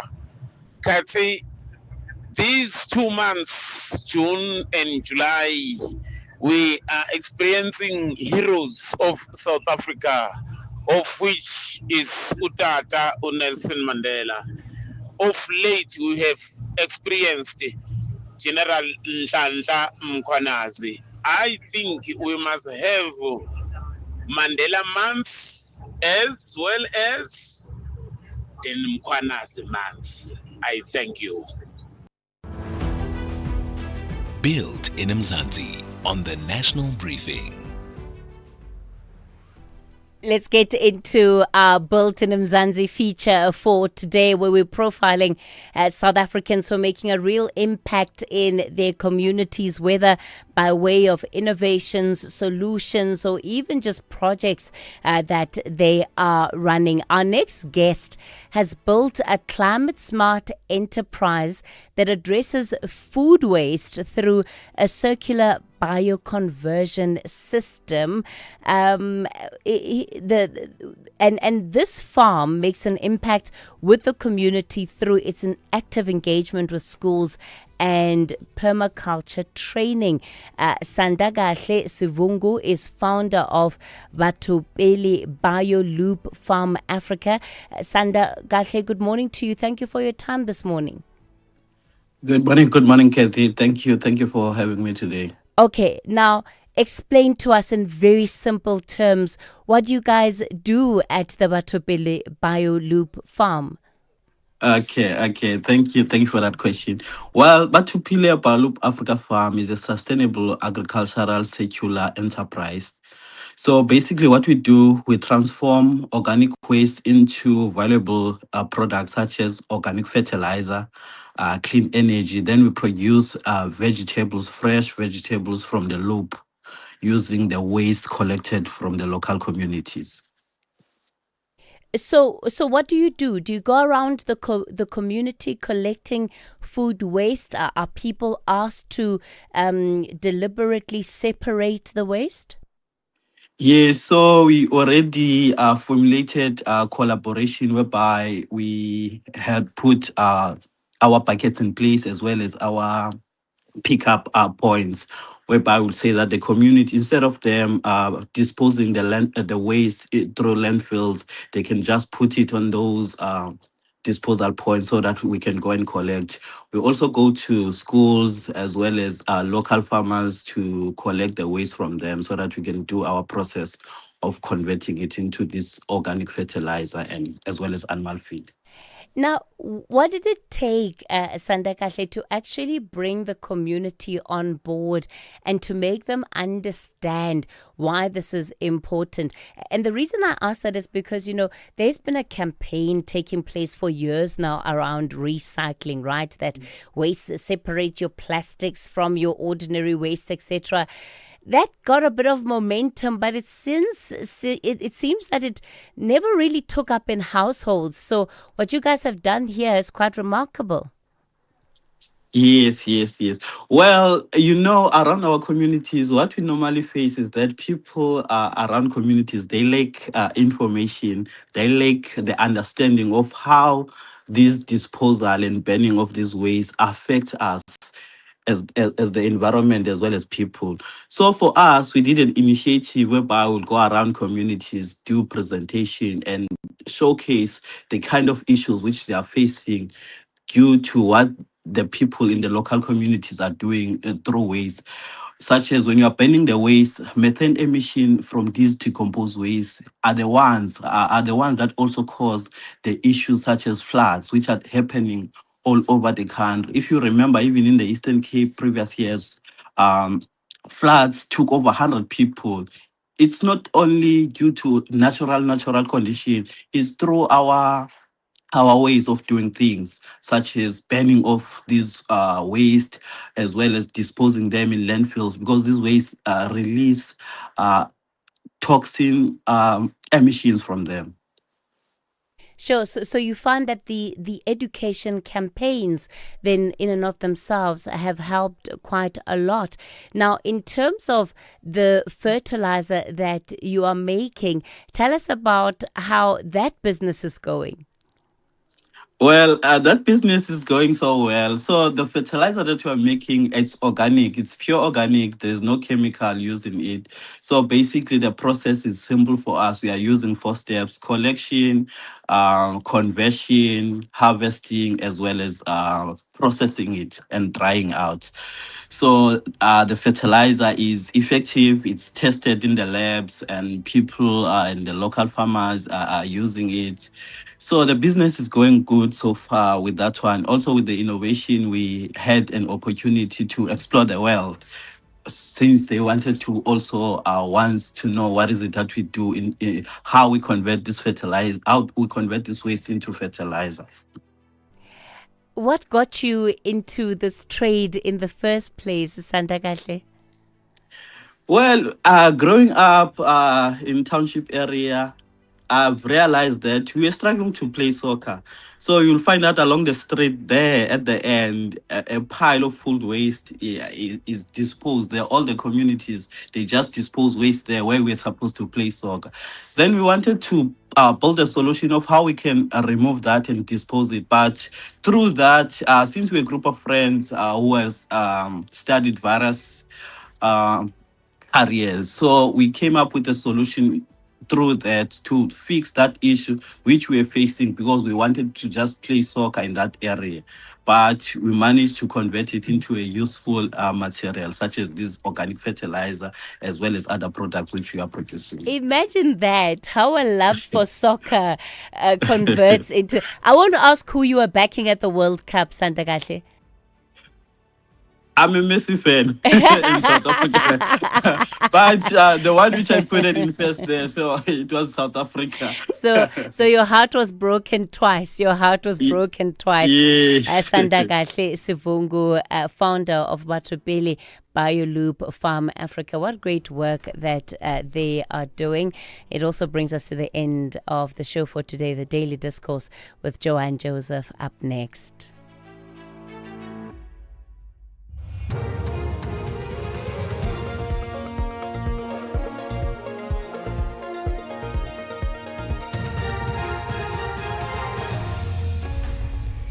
In our top stories, Modak trial resumes in the Western Cape High Court and disaster teams on standby as severe weather approaches KZN.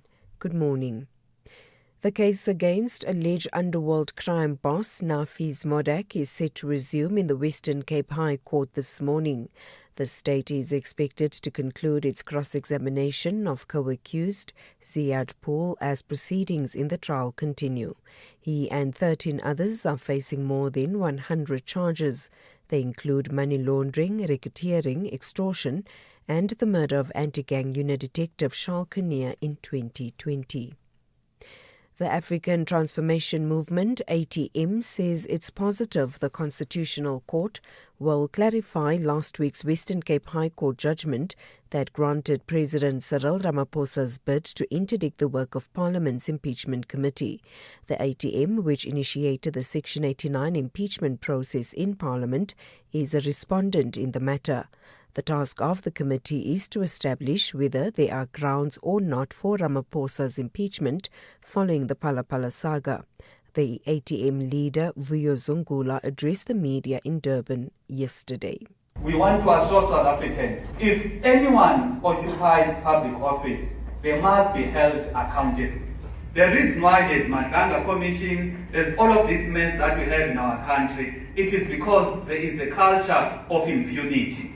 People start changing their tune because their favorite is going to be held accountable. But if it's someone that they do not like, they aggressively push accountability for that person. It cannot be that because President Ramaphosa is the president of the country, he must be subjected to different laws. Lobby group March in March says Ngiziwe Mchunu's suspension follows failed attempts to engage with him over his alleged conduct prior to the June 30 nationwide protests. The suspension will remain in place pending further investigations. President Cyril Ramaphosa met with selected movement leaders, including Mchunu and Nkosikoana Ndaba, ahead of the protests. March in March founder Jacinta Ngobesi Zuma was not part of it and later distanced herself from the meeting. The lobby group spokesperson Sandile Dube. March and March had tried to have an engagement with Mr. Ngiziwe Mchunu and he was nowhere to be found. It surprises us that he becomes now vocal just after March and March has released its communication, of which he makes really casting aspersions in his response that he knows better the life about being in jail. So we read it as there is a plan to arrest Jacinta Mangobese Zuma and perhaps Pangelo Mtharat. We were just reading from his video clip.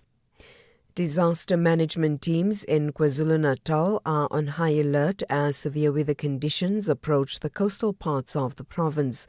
The South African Weather Service has issued a warning for disruptive rains and snow for the next 2 days starting this evening. Forecaster Ayanda Nsele. We have a yellow level 2 warning for disruptive snow from evening into Wednesday morning over the extreme southwestern parts, mainly the areas around the Drakensberg Mountains, from Kokstad and the Bergdans Castle, including Royal Natal. We also have a disruptive rain yellow level 2 valid for the Midlands and mainly central interior of KZN. And finally, Austria has announced plans to increase military service from 6 months to 9 months.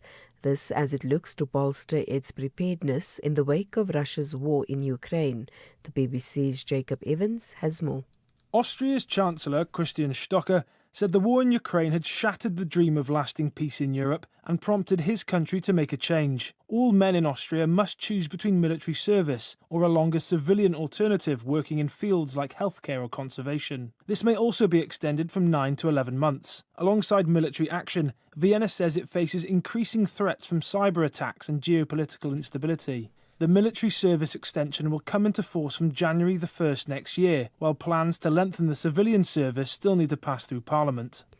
Recapping the top story, the case against alleged underworld crime boss Nafiz Modak is set to resume in the Western Cape High Court this morning. For SAfm News, I am Anne Musa. Some voices fill a room, others echo across generations. So I was one of quite a large group of, of police officers, men and women, black and white, who were assigned to protect Madiba, and that's what we did. And we were one of the members of that unit, loved him and would have done anything for him, and we took our job and our responsibility very seriously. Through the voices, moments, and conversations that help shape our democracy, reflect, remember, and continue the conversation. Only on SAfm. Looking for exclusive content, live events, and special broadcasts like the Madlanga Commission? Then connect to the all-new SAfm Connect stream. The Madlanga Commission, live and uninterrupted from 9:30 Monday to Friday. SAfm Connect brings you more of the conversations that matter. Listen anytime, anywhere by visiting connect.safm.co.za or stream directly on SABC Plus at sabc-plus.com. SAfm Connect. More conversations, more access. There's much more coming. The Daily Discourse on SAfm with Joanne Joseph, unpacking the issues that matter.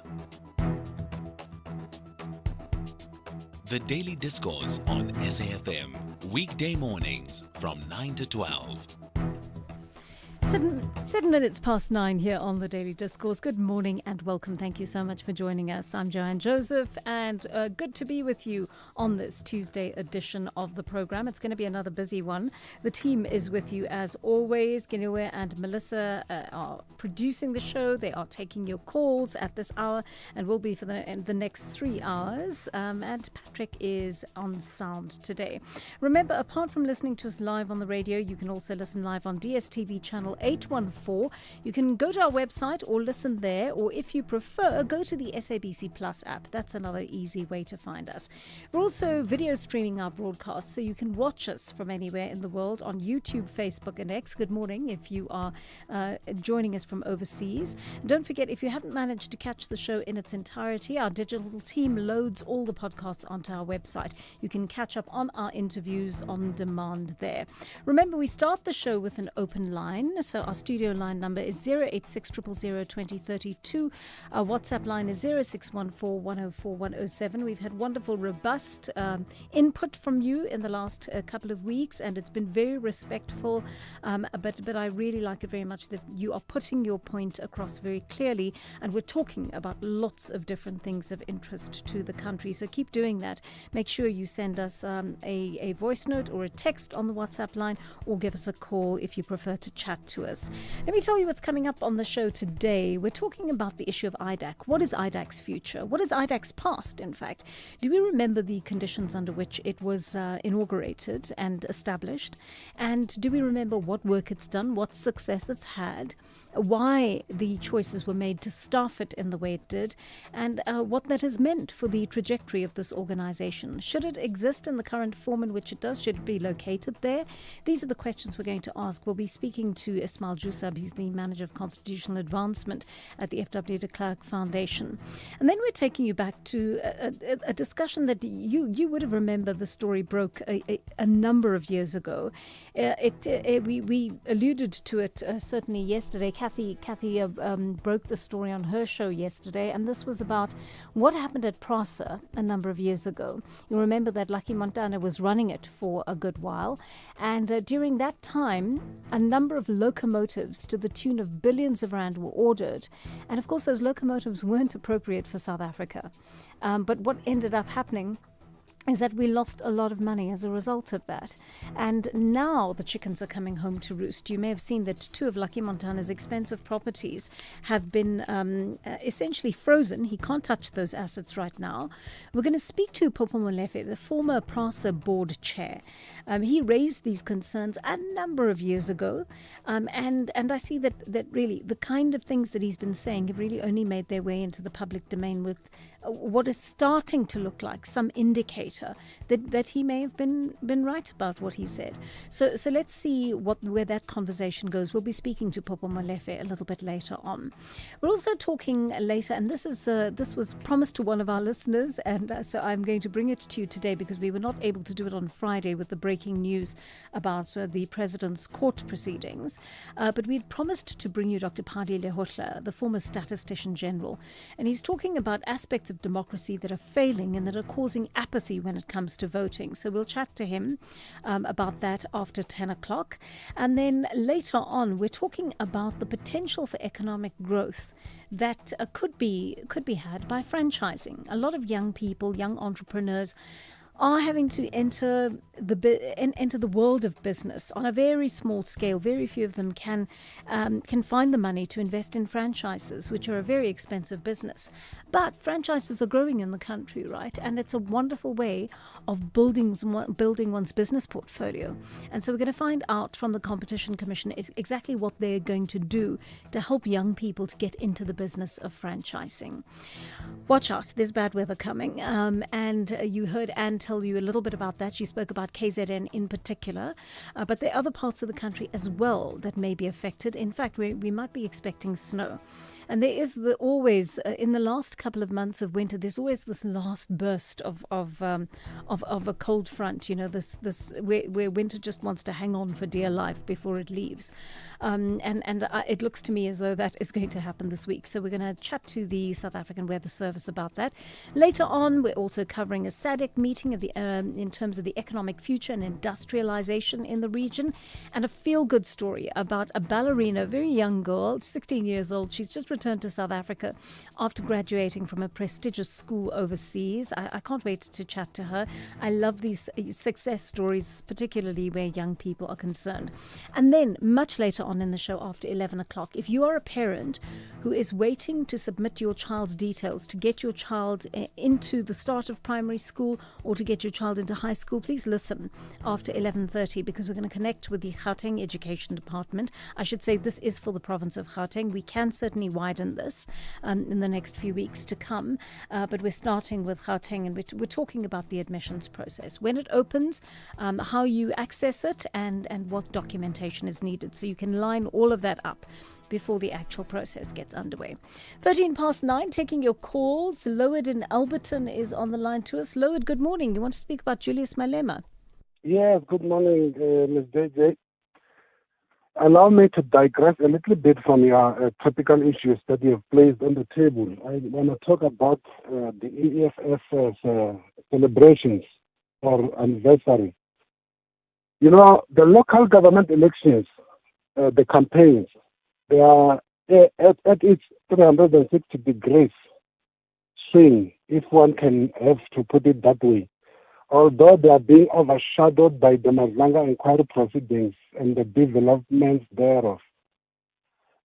Just in the weekend gone past, over the weekend, yes, Julius Malima's EFF conducted their 13th anniversary celebrations, even including the local government election manifesto at the Toyando Stadium, that is in Limpopo, kilometers away from my place, that site.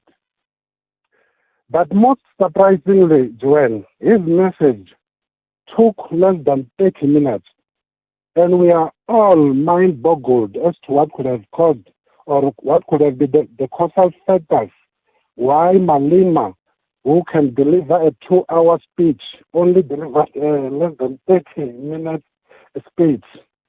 You know, unless we forget so fast that Julius Malema is being haunted by the VBS scandals which occurred there, where the EFF conducted their manifesto and their celebrations.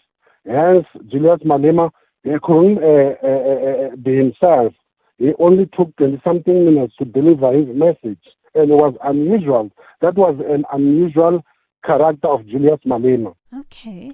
Interesting indeed. So you're reading it that way. I mean, it could have been anything, right, Lode? He could have had a sore throat on the day.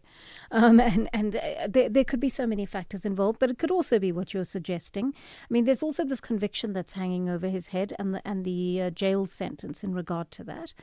So he does have a lot on his plate at the moment, and being linked to the whole Feroz Khan issue and so forth.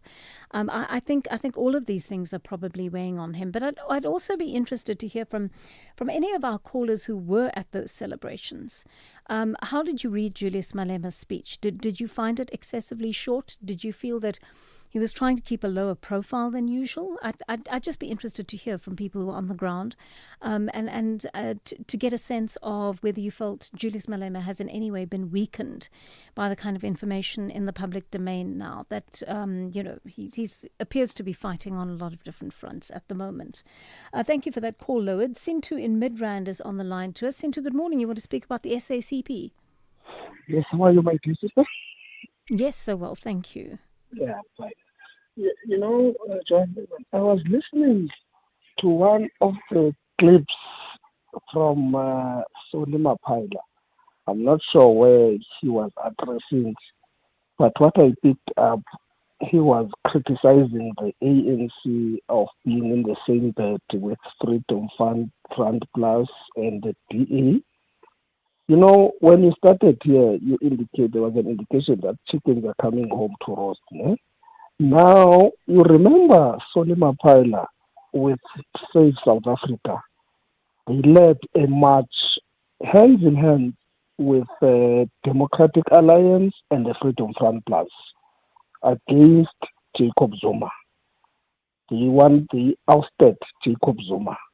But now he's criticizing the very same ANC for being in bed with the same people that he was marching with to remove the democratically elected president of this country. You see, now I believe that he's not being honest about all what he's saying right now. That's all I wanted to say, my dear sister. Thank you very much. Sintu, thank you. Thank you so much for that. Ndima in Mtata is on the line to us. You also want to speak about Julius Malema. Ndima, hi. Hi, how are you? I'm well, thanks, Ndima. Go for it. The problem that you are having as South Africans is that we worry too much about Malema. I'm just commenting on what was said by the speaker before the one that I spoke after. Yeah, Lowered. Yes, we seem to know everything that is happening in the life of Malema.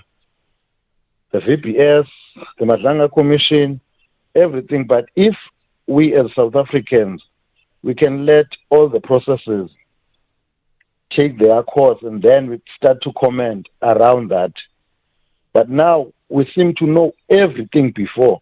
If Malema decided to have a speech of 10 minutes, what is wrong with that?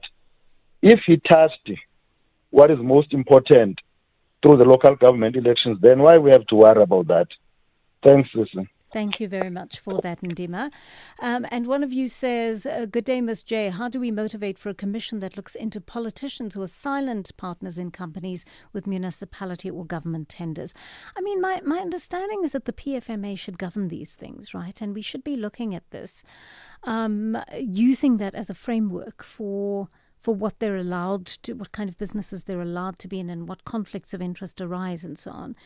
But I don't think we're very good at putting that under the microscope. But it's a very, very good question. And I think we actually need to put that to an analyst who can explain to us how people's private businesses are spotlighted and how they're brought into the public domain so that we have an awareness of who's doing business with whom if they're in the state. But it's a very good question. Thank you very, very much for that. And we will try and follow that up with some decent analysis for you. Let's listen to this voice note on Lucky Montana. Joanna and your team. Joanna, on Lucky Montana, I hope we will get both sides of the story. Not only one side. Thanks, Joanne. Thank you very much for that. Here's one on Africanism versus imperialism.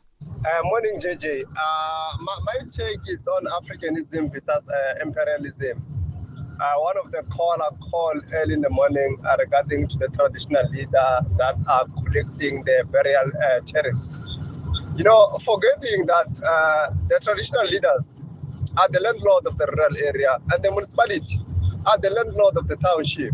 So if they scrap the one of the traditional leader, let the court also scrap the one of the municipality, because this is it's a coin of the same size.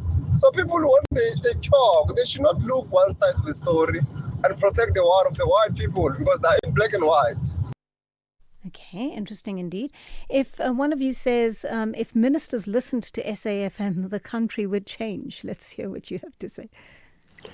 Morning, Joanne and listeners. Joanne, if our ministers and deputy ministers and the director generals were listening to SAFM, our country would change. Anonymous. Thank you for that. I hope you mean positively. And I think, you know, if they heard the conversations that we were having, I think that would go some way in giving them a sense of acting as a barometer of how our listeners are feeling on the ground and the levels of frustration that there are. Whether those translate into actionable changes, I'm not entirely sure. I don't know if the commitment is there. One of you is asking that Lucky Montana be included in the conversation we're having later on. Good morning, Joanne. Yesterday we heard from the SIU on the Lucky Montana issue. Today you'll be having Popom Life. I suppose it's only fair that we also have the view of Montana, especially he has indicated through his social media that he's opposing, unless you want to leave the listeners with only one version. It's only fair, it's only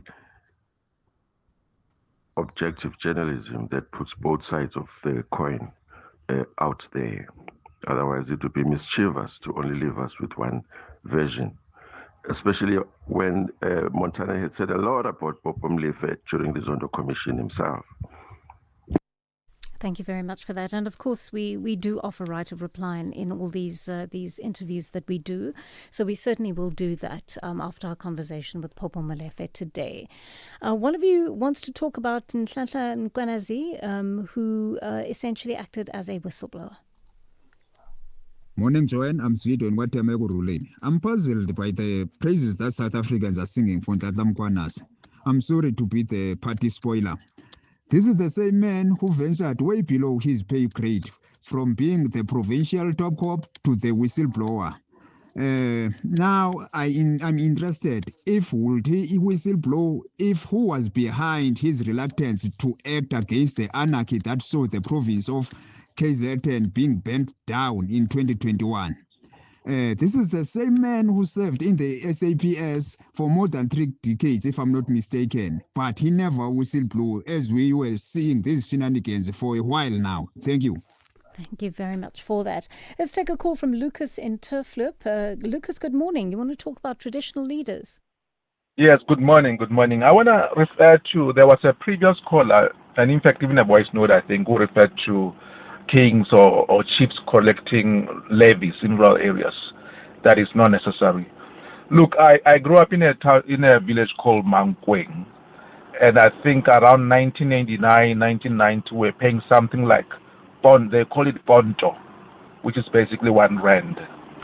It was 1 rand, per year. And really, what it's meant to do is to assist the chief or whatever, the headman, to provide services. Let me give an example. If you go to any village, you will find that every funeral, the headman is there, or a representative of the royal family or the king is there to give a speech. There are also these things called, we will call them the piri, meaning or people that dig graves. Those are normally people that, traditional authorities assist with. They dig graves in rural areas. So they actually are providing a service. And really, 120 is not a lot, because that caller was complaining about 120 a year. It's not really a lot compared to what we pay in suburbs, where you pay even over 2,000 a year, rather, not a year, a month rather, in levies. So they do provide a service, and I think that practice will actually continue. And in fact, they should even be paying more. Yeah. So thank you. I just wanted to say that. Thank you. Interesting. Thank you so much for that, Lucas. And thanks for clarifying how much is actually being spent, because I didn't have that number offhand. Let's listen to this voice note as well. This is about, I think, the police minister who's actually been put on special leave. Mkunu. Sis Joanne, the whole idea of this Madlanga Commission, it was all about the shutting down of the PKTT with immediate effect. And then the 121 murder dockets that was removed from KZN to Mkunu's office in Pretoria. And as you can see, people are getting arrested, people are getting charged. All these things are coming out. There is a chief advocate of IDEC. She have resigned. His friend is in a hospital, Perumol. And still, Mukunu is nowhere to be found. Right, thank you for that. Another of you commenting on the same issue. Hi, Joanne. Hope you are well. I just want to reply to the guy who just sent you a voice note now about Ndetla Mukwanas being in the force for quite a while and only saying it now. Remember, Joanne, the state capture, the same question was posed on President Cyril Ramaphosa when he was a deputy, and he said, I couldn't act at that point because the place where I am, the position I was going to be kicked out to see everything unfold. So he had to wait until a due moment or right time. I think the same with him. If he said anything, we wouldn't be where we are, because he will be out. He will be a dog barking outside the cage. So you see. I think that is a reality, and I think part of it is biding one's time, gathering the evidence, which takes time, and building a case. Because if you're going to speak out about this in public, you're going to need hard evidence, right? You've got to present some form of hard evidence to the public, and that takes time to gather. But at the same time, you've got to use the internal processes to see whether those work or not. If those don't work for you, then your next port of call is going public with it, right? But until that point, you've got to use the channels available to you within the organization, and you've got to evidence gather so that you have proof of what you say. And I do believe that does take time. All right, let's listen to more of your voice notes. We actually don't have any more voice notes coming through right now. We do. Sorry, I thought I'd played this one. But let's listen to this one on the issue of people in power listening into SAFM. Morning, Joanne and the listeners. I just want to respond to the voice note that you played.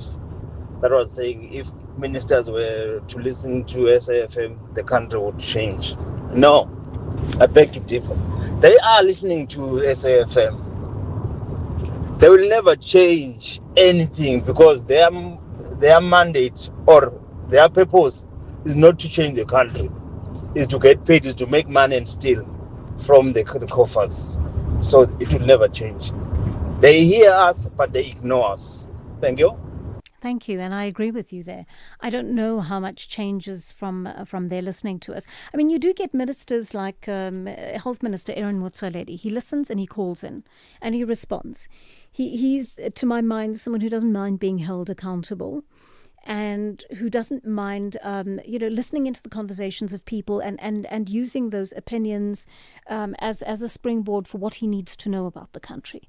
And then you get other ministers who clearly don't listen to the program or listen to the program and decide they don't want to participate in the program. There is a certain minister, I think you might know who I'm referring to, whom we've asked publicly to join us on the program to explain what is going on in his department. He's speaking to other radio stations, but he's not speaking to us. I don't know why. I don't know what he has against this program in particular. But his communications people, for some reason, are either saying to him, don't speak to them, or you don't need to speak to them, or I don't know what the case is. But it says to me this is somebody who is disconnected from what is going on in the lives of our audience members. He'd rather speak to particular types of sectors of society that are more economically advantaged, and consequently perhaps doesn't feel that our audience is worth his time. You know, that's possible. But those who do listen and who effect change, I laud those who do. I don't know who those ministers are, but I have a sense that some people are actually listening and trying to make a difference. I mean, we also had Dr. Imran Kika, who listened to one of our audience members and actually went and responded accordingly and set a process in motion to improve certain things that were not working at the KZN level of, at the NCOP level in terms of health. So, you know, we keep trying, we push on, and we hope that these conversations will make a difference. 9:30 on the Daily Discourse. Ad Musa has your latest headlines. Good morning. Thanks, Joanne. In the headlines, the former head of the Investigating Directorate Against Corruption, Advocate Andrea Johnson, is back at the Madlanga Commission of Inquiry in Pretoria, where she will start to testify shortly. The case against alleged underworld crime boss Nafiz Modak is set to resume in the Western Cape High Court this morning. The state is expected to conclude its cross-examination of co-accused Ziad Pool as proceedings in the trial continue. And lobby group March and March says Ngizwe Mkunu's suspension follows failed attempts to engage with him over his alleged conduct prior to the June 30 nationwide protests. The suspension will remain in place pending further investigations. I'll have details on these and other stories at 10. Looking for exclusive content, live events, and special broadcasts like the Madlanga Commission? Then connect to the all-new SAfm Connect stream. The Madlanga Commission, live and uninterrupted from 9:30 Monday to Friday. SAfm Connect brings you more of the conversations that matter. Listen anytime, anywhere by visiting connect.safm.co.za or stream directly on SABC Plus at sabc-plus.com. SAfm Connect. More conversations, more access. There's much more coming.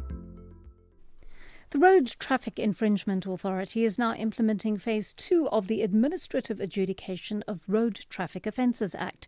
ARTO Act is now rolling out in 62 municipalities with 43 service outlets nationwide. We're here to help you resolve your infringements quickly and easily. Act now. Remember the elective options available to you under the ARTO Act. Get a 50% discount when you pay within 32 days after receiving the fine. Make a representation to dispute a traffic infringement, arrange to pay installments, nominate a new driver, apply for revocation of an enforcement order. Always remember to make use of the RTIA-approved payment platforms when paying your traffic fines. Don't be scammed.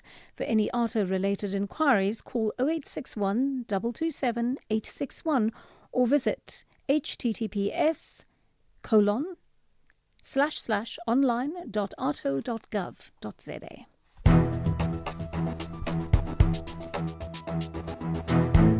Daily Discourse on SAFM. Weekday mornings from 9 to 12. Experience the magic of world-class ballet at the International Winter Ballet Gala coming to the AfriForum Theatre in Pretoria on Friday, the 31st of July, featuring international stars from the Bolshoi Ballet, acclaimed Cuban artists, and South Africa's finest dancers. This spectacular one-day event has performances at 3 p.m. and 7 p.m. Book now at Tix SA or AfriForum Theatre.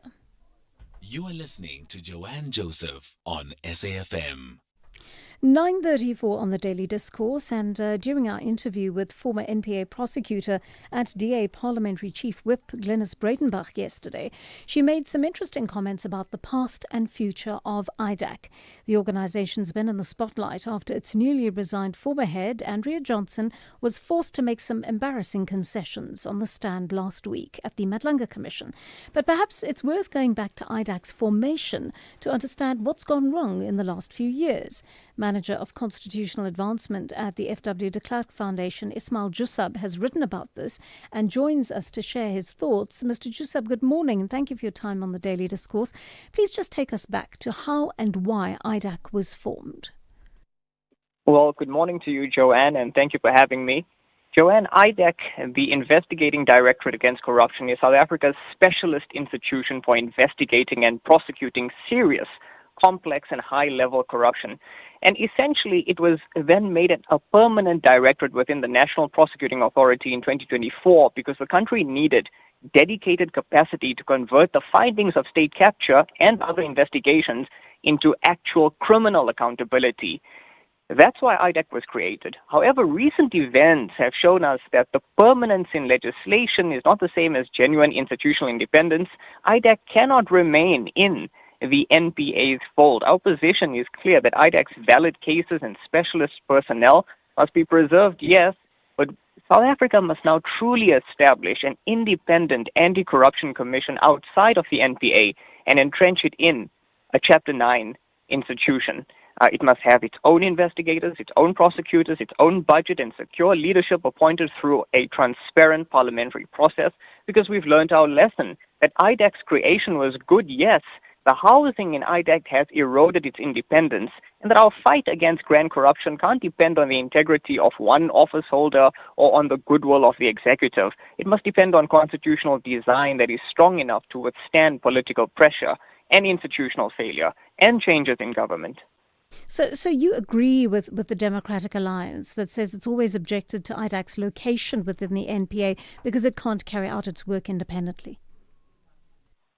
Yeah, absolutely. So we say that IDAC should function as a standalone entity. Our position is that South Africa must establish a genuinely independent anti-corruption commission outside of the NPA.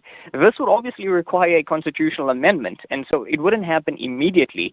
But IDAC's establishment, as we spoke about, as a permanent directorate was an important step. We said that it remains part of the NPA that is itself still rebuilding from state capture and is itself seeking greater financial and operational independence. An internal directorate then inside of the NPA inevitably inherits many of the vulnerabilities of its parent institution, the NPA. Its leadership, budget, staffing, and institutional security still remain connected to the broader executive and administrative environment, thus eroding its independence. And so a new commission would possess its own investigative and prosecutorial authority, would recruit its own specialists, would receive direct parliamentary appropriation, and would be led through, like I said, a transparent parliamentary process. Because the issue that we currently face is not where the institution's officers are, but whether the institution can investigate the government of the day without depending on the goodwill of the very government of the day that it seeks to investigate. Well, was it ever given adequate resources to carry out its work, Mr. Jusab? You know, there's a lot of talk about the resourcing of IDAC, and we believe that IDAC has been under-resourced. And because of this under-resourcing, one can then say that it speaks to that erosion of its independence. The official record indicates this. It indicates a serious mismatch between the institution's responsibilities and its permanent capacity. If you look at the 2024 and 2025 reporting date, IDAC had some 122 permanent members against an approved establishment of 212. You then had a further 26 appointments that had been recommended, and the annual report of 2024-2025 also described a dire shortage of appropriate public sector skills and continuing reliance on personnel from partner agencies. So we see a problem here. And the problem is not that there's just a number of vacancies in IDAC, but complex corruption cases that are being investigated by IDAC require scarce capabilities, like you need forensic accountants, cyber specialists, you need data analysts. And so an independent commission then should control its own recruitment and conditions of services to enhance its independence. It must be able to compete for scarce skills, and it must also be able to provide appropriate security and retain experienced staff for these long, complex investigations that it seeks to carry out. Overall, how successful has IDAC been at fulfilling its mandate? Well, I would say that in assessing IDAC's success must be measured through quality, also through legality, also through speed, also through public value. The institution should publish the number of investigations authorized. It should tell South Africans how many cases have been enrolled, how many convictions have we had, how many acquittals have been had. It should also report on the median age of cases at each stage and the number of warrants or summonses successfully challenged. We can't say that IDAC has not been successful at all. Indeed, IDAC has had a number of successes, but I think it's far too little to warrant it as it currently stands. It needs the teeth to become the powerful institution that had been envisaged, and so for this to happen, it needs greater independence. I'm interested to hear your opinion on the staffing of IDAC, because while we haven't become acquainted with everyone who works there, we're not seeing great investigative or prosecutorial expertise at work consistently. And we're seeing the hiring of senior people seems skewed towards people of Indian descent. Is this impression one we've received as the public incorrect, or do you believe there is a staffing problem there? I think there is a staffing problem in IDAC. I think staffing levels and retention and turnaround times and all of this should be measured more appropriately and should be more transparent and given to the South African public. I can't comment on the demographics of the people in IDAC, but I have to say that it goes back to the under-resourcing of IDAC. You need the type of skilled personnel in IDAC who are elected on, who are selected, who are appointed, who are recruited on merit to do the job that IDAC's mandate demands, which is to investigate the most complex corruption cases in South Africa. And have we seen that currently? IDAC has been under-resourced. IDAC has been competing against a number of other agencies like the SIU and others. IDAC is housed within the NPA, and so it's, like I say, its independence has been eroded.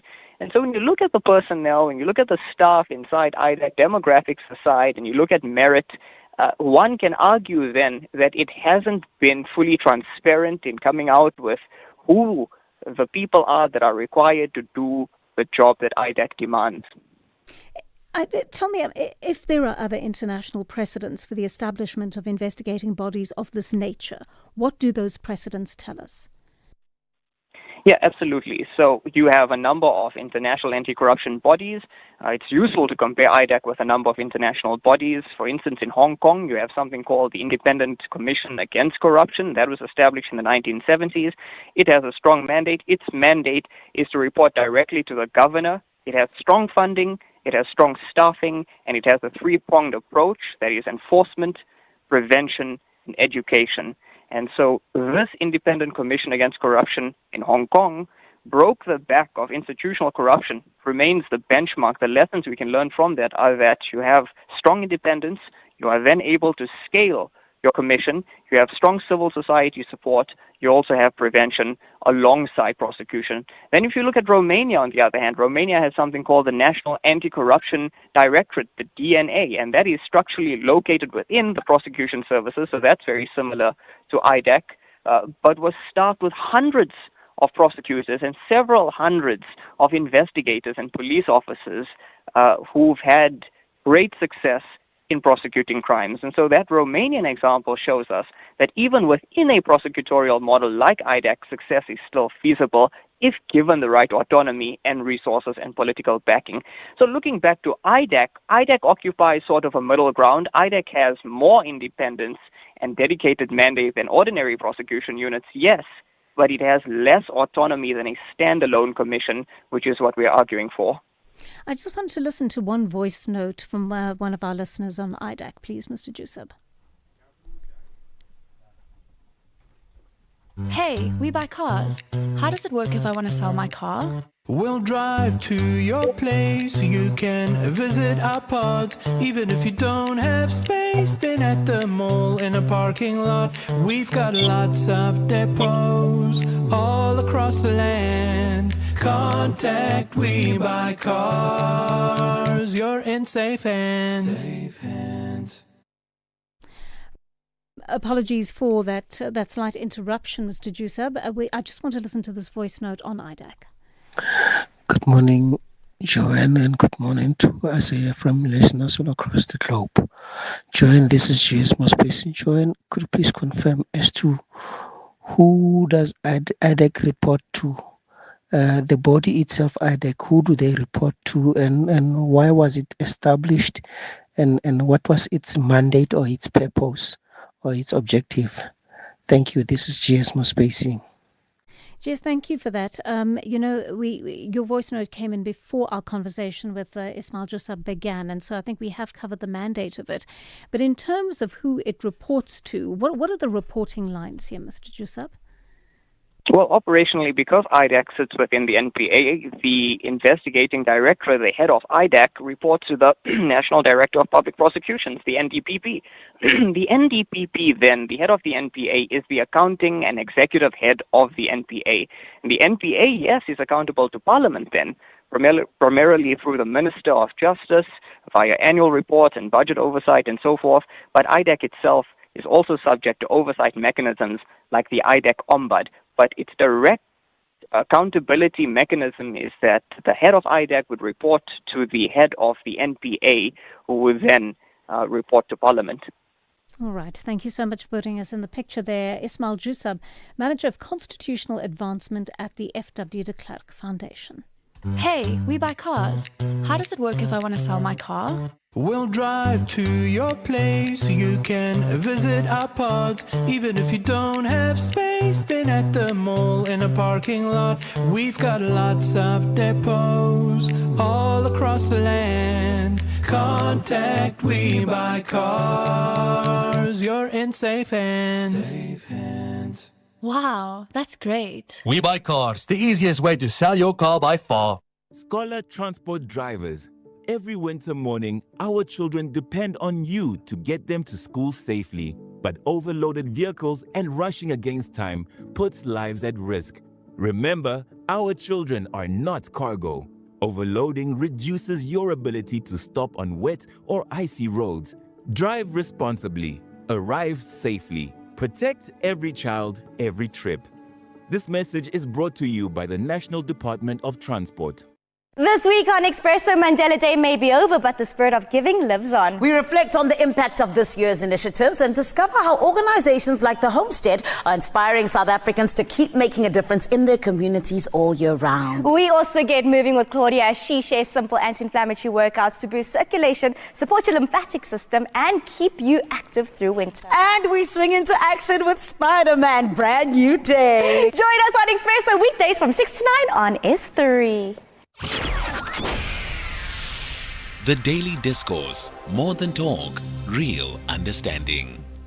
9:47, and on the weekend a story broke about the Special Investigating Unit ensuring that former Group Chief Executive Office of the Passenger Rail Agency of South Africa, Lucky Montana, could no longer touch two of his expensive properties for the time being.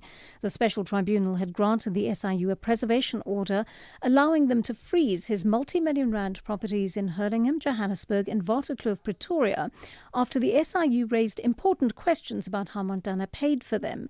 This issue goes back to years ago when it signed a deal to buy locomotives from an international company in 2012, spending billions on locomotives that were inappropriate for South African railways. When billions were lost, Lucky Montana blamed former board chair Popo Molefe at the Zondo Commission for much of what went wrong. Popo Molefe joins us to comment on the latest development. Mr. Molefe, good morning to you and thank you for your time on the Daily Discourse. How do you respond to the news that Lucky Montana's properties have been frozen? You haven't told me your name. Joanne Joseph.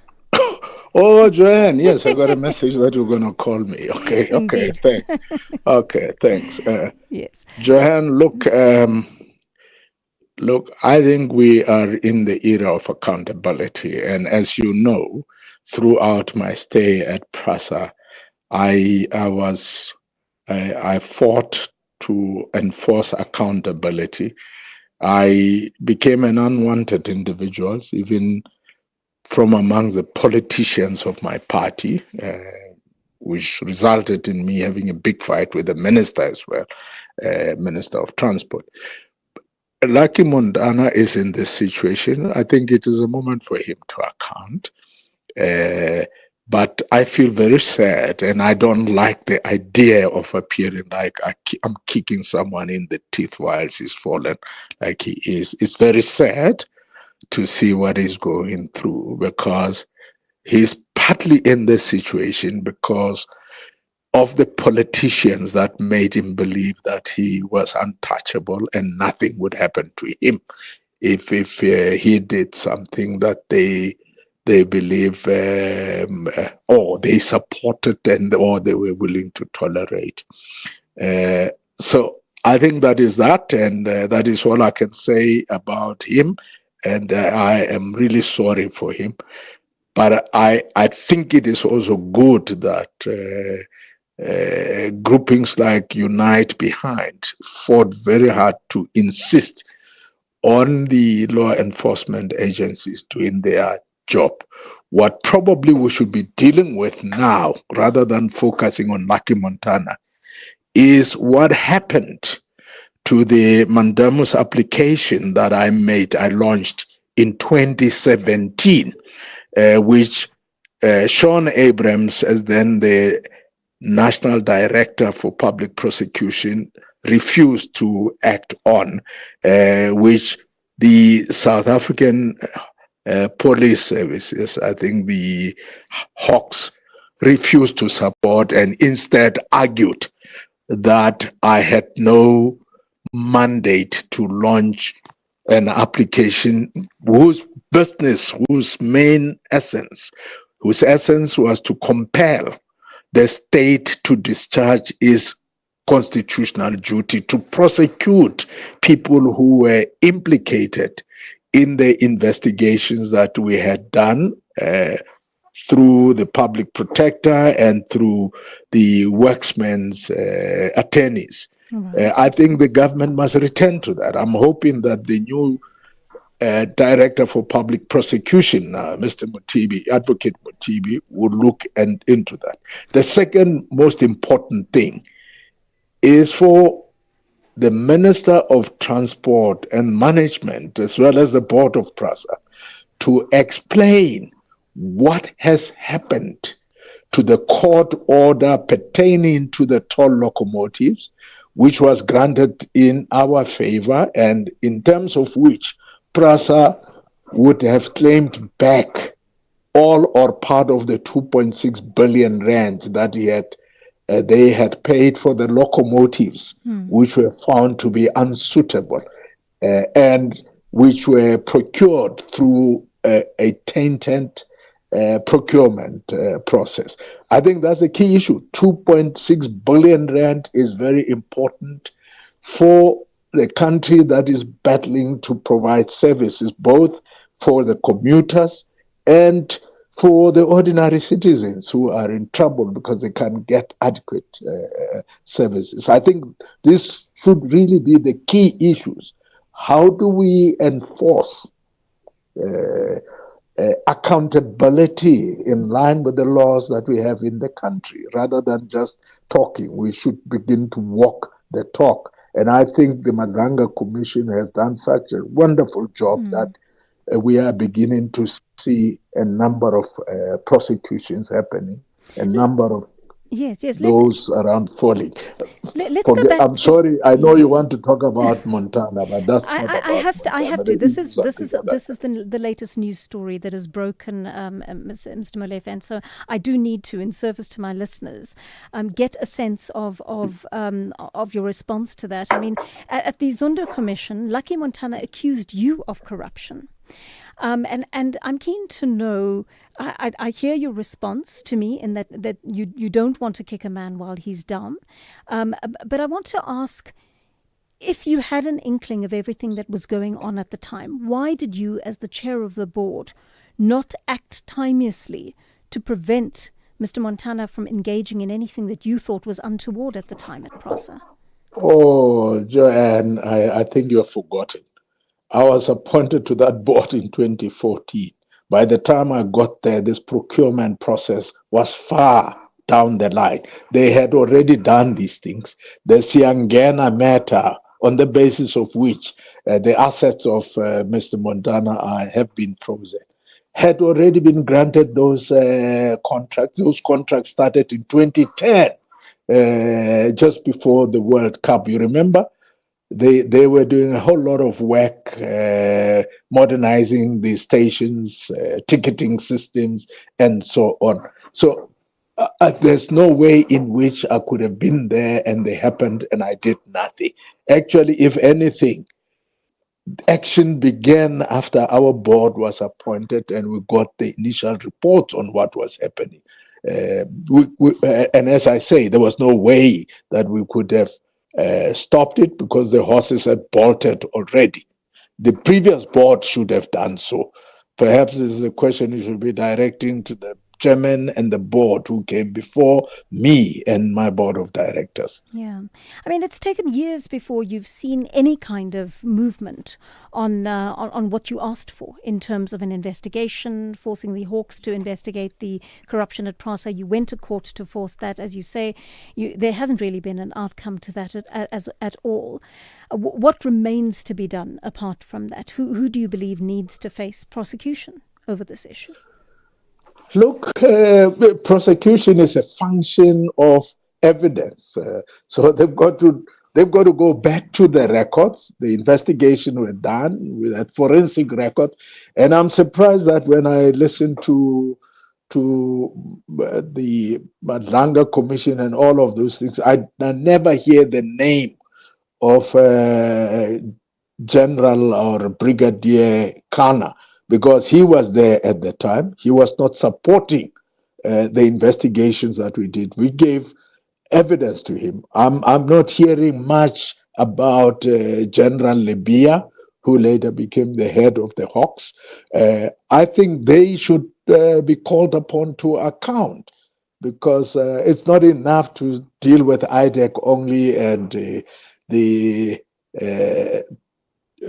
political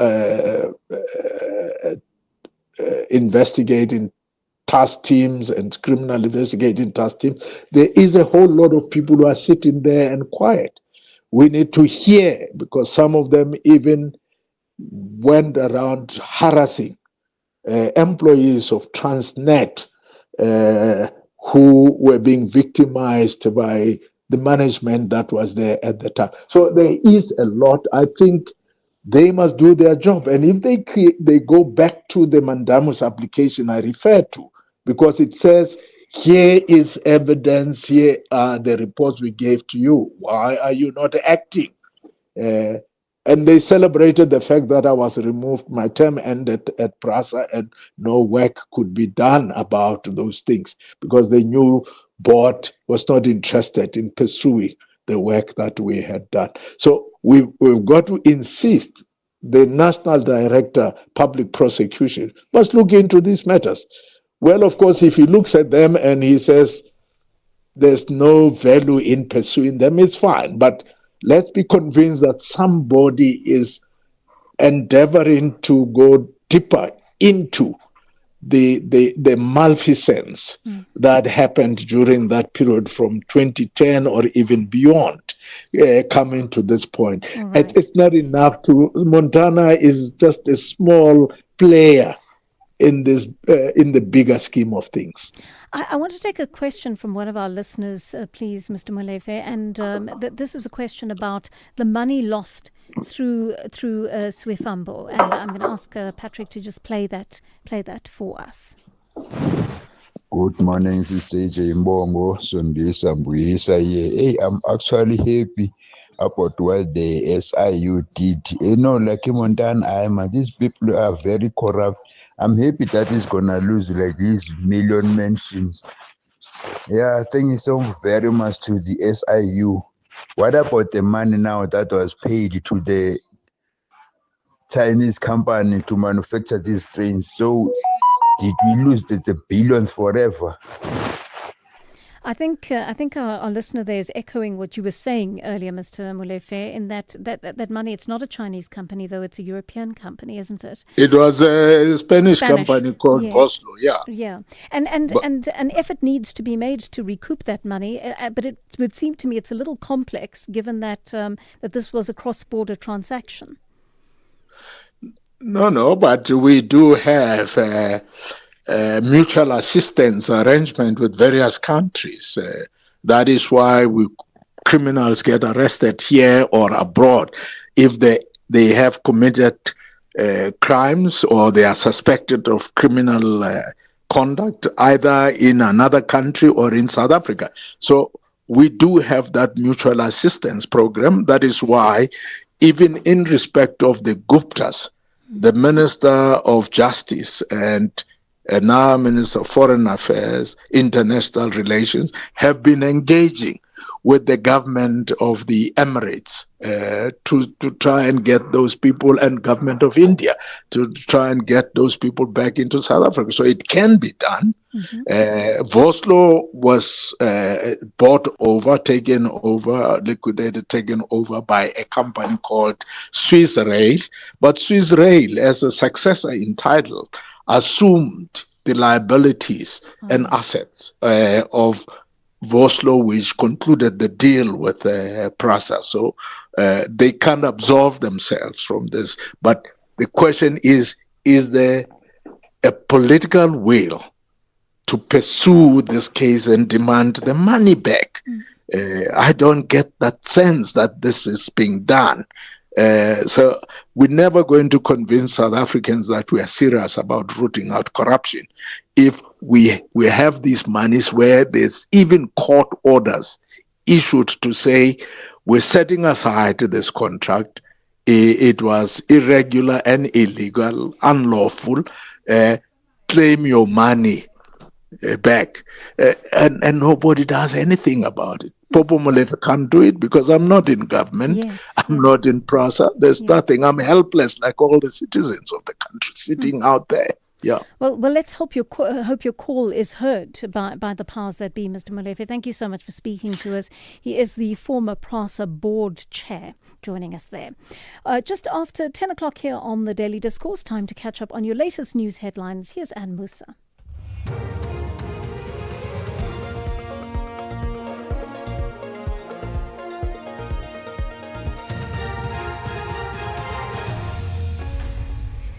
Thanks, Joanne. In our top stories, Advocate Johnson continues testimony at the Madlanga Commission, and Patla calls for African self-reliance on HIV response financing.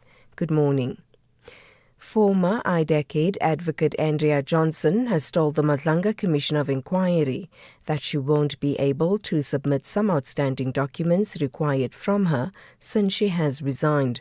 Evidence leader Advocate Matlape Selo questioned Johnson about why references to the PKTT and the so-called forklift patches were absent from the Section 27 affidavit before the Commission, despite appearing in another version of the affidavit. The conduct of IDAC officials is under scrutiny at the Commission, where Advocate Johnson has continued to testify. As of yesterday, I do not hold an official position. I am not the ID. I made sure that we shared the presidential minute with the evidence leader so that was very apparent and signed. So it had then become difficult to procure the documents in the manner I would have. What I did indicate, Council, is that when I am not there, the next person to be able to approach for documents would be Mr. Matthew Sissoko. He is the head of operations at IDAC. The case against alleged underworld crime boss SAfmRadio is set to resume in the Western Cape High Court this morning. The state is expected to conclude its cross-examination of co-accused Ziad Pool as proceedings in the trial continue. He and 13 others are facing more than 100 charges. They include money laundering, racketeering, extortion, and the murder of anti-gang unit detective Charles Kinnear in 2020. Lobby group March and March says Ngizio Mkunu's suspension follows failed attempts to engage with him over his alleged conduct prior to the June 30 nationwide protests. The suspension will remain in place pending further investigations. President Cyril Ramaphosa met with selected movement leaders, including Mkunu and Nkosikona Ndabandaba, ahead of the protests. March and March founder Jacinta Ngobese Zuma was not part of it and later distanced herself from the meeting. The lobby group spokesperson Sandile Dube. March and March had tried to have an engagement with Mr. Ngizio Mkunu, and he was nowhere to be found. It surprises us that he becomes now vocal just after March and March has released its communication, of which he makes really casting aspersions in his response that he knows better the life about being in jail. So we read it as there is a plan to arrest Jacinta Ngobese Zuma and perhaps Pangelo Mthalati. We were just reading from his video clip. The Deputy Health Minister, Dr. Joe Phaahla, says African countries must move towards self-reliance in financing their HIV/AIDS responses. He was speaking to SABC News on the sidelines of the 26th International AIDS Conference in Rio de Janeiro, Brazil. Delegates at the conference are discussing the future of the global HIV/AIDS response. Phaahla says the reduction in international donor funding has highlighted the urgent need for countries to mobilize domestic resources to sustain critical programs. Countries have to mobilize more and more of their own domestic funding. This is not the time for solidarity to be thrown out. For those who are more advanced in terms of wealth and those who are still struggling, because at the end of the day, as we said in the top of the COVID pandemic, that no one is safe until we are all safe. The issue is this abruptness of where some of the donors suddenly just pull out and collapse programs. We're saying that cannot be good for global health security. And finally, U.S. police say there were 3 suspects in the deadly shooting at a food festival in Seattle, Washington on Sunday night. One of them is among the 3 dead. A 15-year-old boy has been detained and authorities say they're working to identify another suspect. Reports suggest there was a gunfire at the event. 4 other people, including a 2-year-old boy, were wounded. Police spokesperson Nicole Powell has this update. At this point, we believe this could be gang-related. There were 2 groups firing in the area near the armory during the Bite of Seattle. We believe 2 of the individuals were associates with each other. This is the 19-year-old who passed away and the 15-year-old who was arrested last night. Recapping the top story, former IDAC head advocate Andrea Johnson has told the Madlanga Commission of Inquiry that she won't be able to submit some outstanding documents required from her since she has resigned. For SAFM News, I am Anne Musa. SAFM 104 to 107 nationwide, leading the conversation. July is Mandela Month on SAFM, a month to ask the difficult questions. 30 years into our democracy, what have we built? What have we broken? And what remains unfinished? This July, SAFM examines the legacy of Mandela through the realities of South Africa today. Inequality, leadership, social justice, nation building, and the responsibilities that belong to every generation. Because the question is no longer who Nelson Mandela was. The question is, what have we done with the country he helped create? Join the national conversation only on SAFM, the home of real conversations.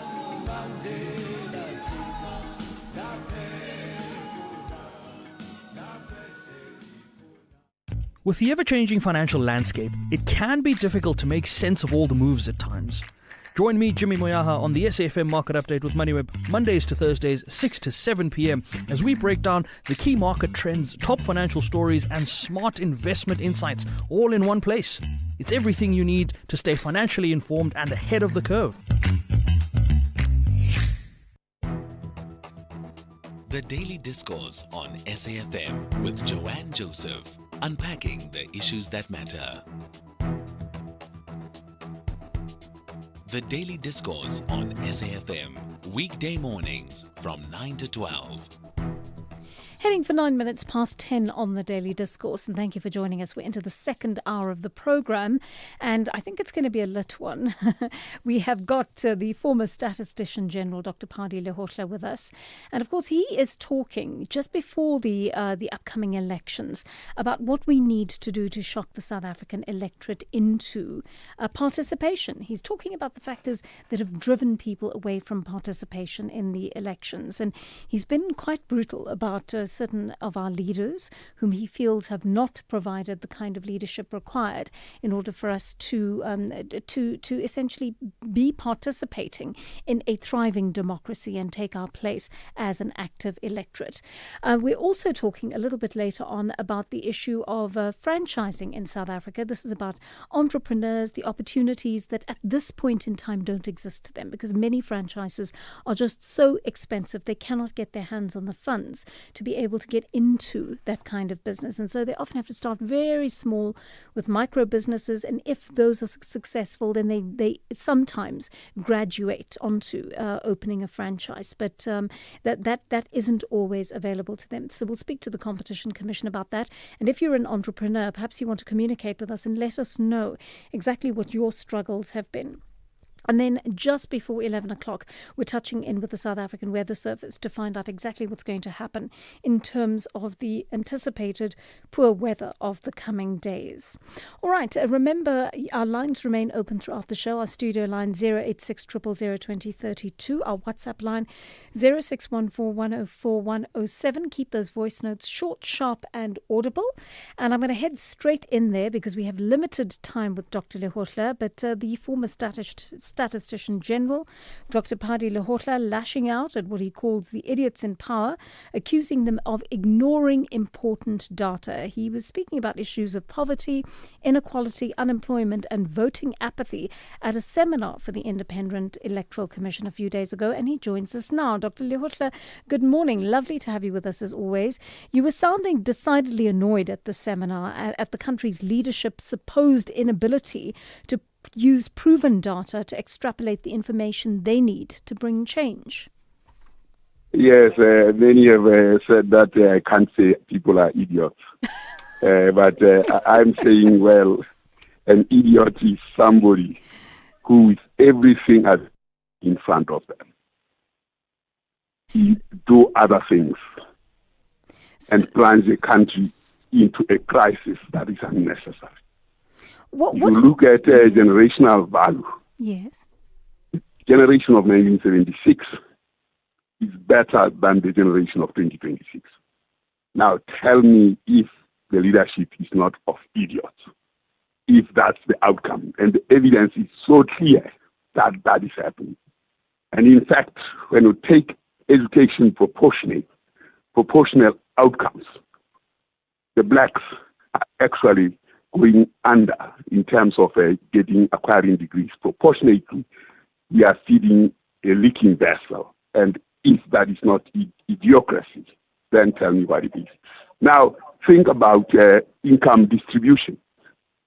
The Indians who took a different path, having started more or less at the same level as coloreds and blacks, they are now 40% of them are on the top quintile. Blacks are trapped at 13% top quintile, while whites have actually moved to 27%. Now tell me that if that is not idiocracy. Now, tell me, when you give people 350 as black people, substantial, their consumption share of total expenditure rises from 42% to 65%.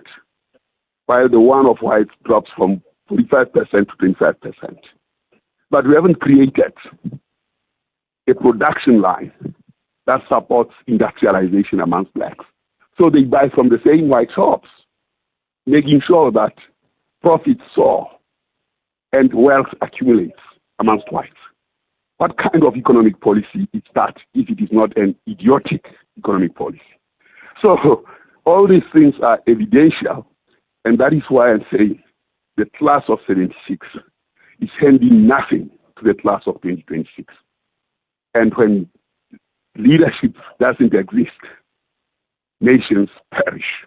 Now look at what I call labor disappearance index. It has increased from about 30% to 66% in the last 30 years. And the democracy collapse has correspondingly increased in that kind of fashion. Who actually kills democracy and is an intelligent person? It must be idiots. There's nothing else that describes that kind of reckless possibilities of a nation that perishes when everything points to a nation that would have been absolutely at the top of its game.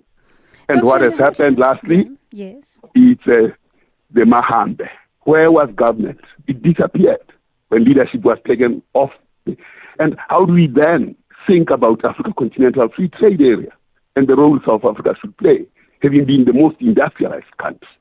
Now, my sister, just tell me whether that is an insult or it is a proper description of the leadership we have. Dr. Lehotla, how does the economic policy need to change to foster the socio-economic advancement of black South Africans in particular? I presented that this economy is a 21 trillion economy of South Africa. It has been constrained to 7 trillion. Why is that the case? Because we have allowed an economic policy that siphons, that looks at shareholder value, and shareholder value is people who invest money from somewhere who play on the stock exchange.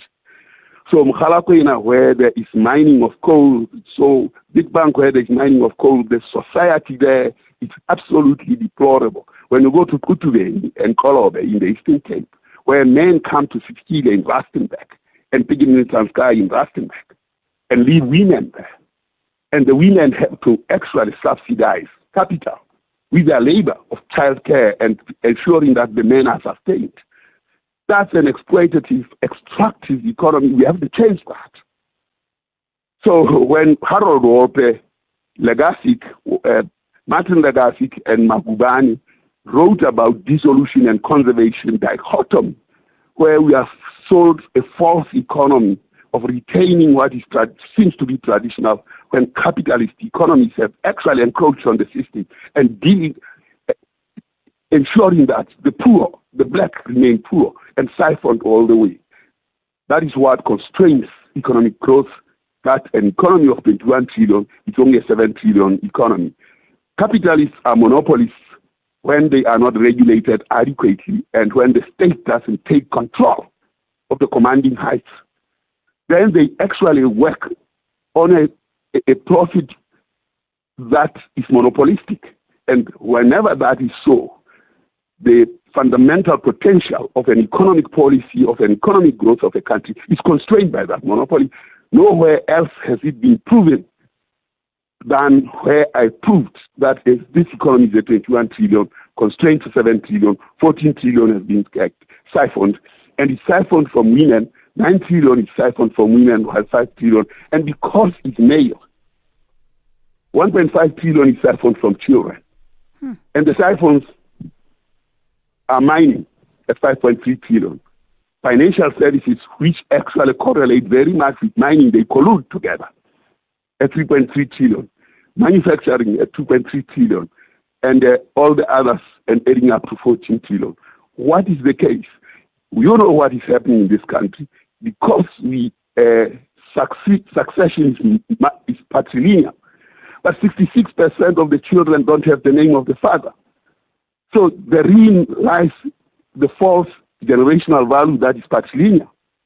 And until we deal with that disjuncture, there's no way we can have generational value if we are succession. In families is patrilineal. So the system is so broken And when people don't understand that, and they talk about joint income when children have to go to university, it means that they don't understand anything. So, my sister, I've looked at the numbers, and when I use the term idiot, I don't do it lightly. It's because this mighty nation is actually doomed to die because there's no leadership. Where there's no leadership, nations perish. And this is what South Africa will happen. This is what will happen to South Africa.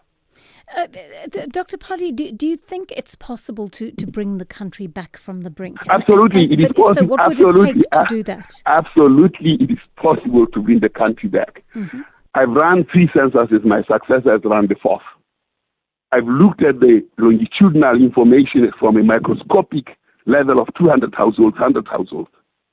It is possible to bring the country back because when those 100, 200 households in the country get their data, which is their conversation over 4 decades, they'll take their democracy back. That's what we need to do. That's what the media should do. Take this data to them so that they can have a real conversation. They don't have to wait for government to lead a dialogue. They've been dialoguing over the 40 years, and there's proper evidence from Jekyllin in Soshanguve to Bochum Maidali in Limpopo to Idi in the Free State, to Kolobe and Kutubeni in Eastern Cape. When these people have this data in their hands, they'll take their democracy back. That is what is necessary. But I wonder how that's going to happen, Dr. Lohotla. I mean, it will happen because I've organized the data that way. What we need is to put it on the web. It must go through churches. It must go through schools so that when the next elections come, people can go and vote for programs that they will lead because they'll have the data in their hands. No more T-shirts, no more food parcels, but data in the hands of the people so that you can lead with evidence. I'm wondering about how powerful that data is in the hands of people who don't necessarily regard the data as being important, right? We know there's a correlation, for example, between lack of voter participation and employment, and as employment rates are growing unemployment rates are growing in the country, we seem to have a tendency among our voters to say this democratic system is not working anymore. A constitutional democracy is less effective in some ways. Some of our listeners have actually told us this than the apartheid system was to them, which is it's a shocking comment, but people have said it because that's their daily experience. No. How do we change people's thinking around that and prevent them from losing faith in the democratic system? Well, people have said what they say over 30 years, over 40 years. This information is there. I've assembled it. It is their information. It is the mirror through which they have to see themselves. They can actually see themselves in there because that's what they said. That's the conversation they've had over 4 years. Now, it is putting that in their hands so that they can build their own manifestos of how they move out of this situation. And that's what has to happen, and the media, the private sector, and everybody must ensure that this data is in the hands of the people so that they can take their democracy back. That they are illiterate, that they may not analyze square roots and the like is true. But what they say their experience is also true. And what they say about how they probably want to get out of the said experience will also be true. So what stops them from actually doing so is the ability of us as technocrats for them to use the data and then organize their lives better. And the politics don't use the data. They undermine the people that voted them into power. Now we have to put this data directly into the hands of the people so that they can discuss in their funeral stockpiles, in their churches, in their schools, and can see through the political lie. That's what will empower society. I've prepared it. I've been privileged to be the statistician general of this country. And by assembling this data, that's what I can give back to society in order to ensure and guarantee that they'll take their democracy back. Very interesting indeed. Thank you so much for sharing these ideas with us, Dr. Padi Lehotla, our former Statistician General. And I'd love to hear from you on what you think of what Dr. Lehotla had to say. I'm fascinated by the idea of just ordinary people having access to the data, looking at the data, examining it and saying this is what it means for our lives and this is how we can use it to improve our lives. Is it something that you want to do? Is it something that you want to take control of using the information that is available? I know that many of you call into the program and sometimes say to us, why are you bringing experts on? Why the research? Why the evidence? Why the facts? We don't want any of that. We just want our experience out there to be proliferated out there so that people can understand how we feel. But of course, how we feel is often determined by the realities on the ground. And I wonder, as an ordinary person listening to this, how do you feel about using the data to improve your life? Do you think that information could be useful to you? Join us this Thursday evening on Top Billing as designer Erica Skalkvik renovates her own home. Metro FM DJs Muesli and Scoop share the secret to their new show.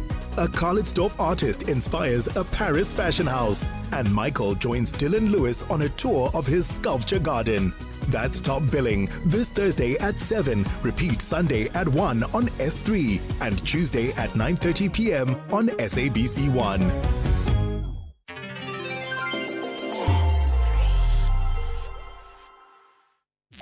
Mandela believed that listening was the beginning of understanding. We are therefore prepared to work with them to arrive at a just and lasting negotiated solution. This Mandela Month, SAfm continues the tradition through meaningful conversations that challenge, inspire, and unite South Africans from every walk of life.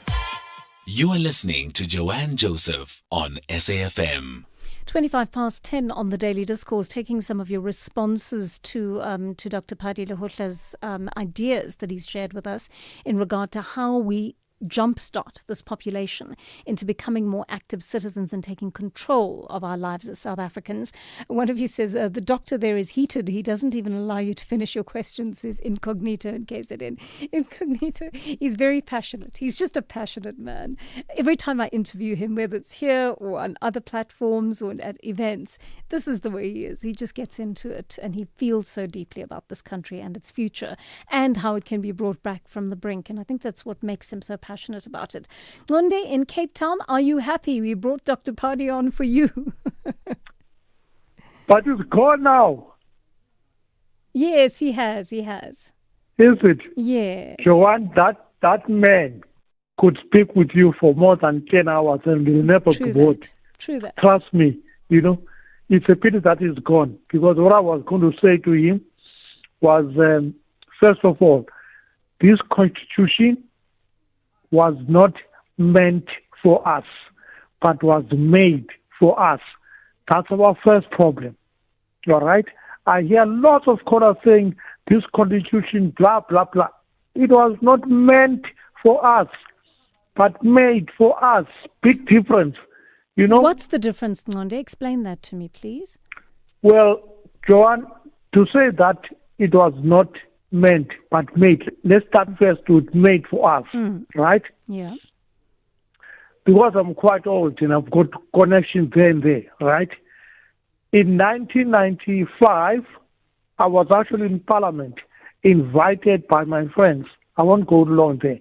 But those friends that invited me were working under Ramaphosa and Ruth Meyer in the Constituent Assembly. Yes. That is why in my company I used to work for, I was the first one to have the interim constitution, right? And I was to discover that almost 80% of what is contained there was actually copied and pasted from the Canadian Constitution, right?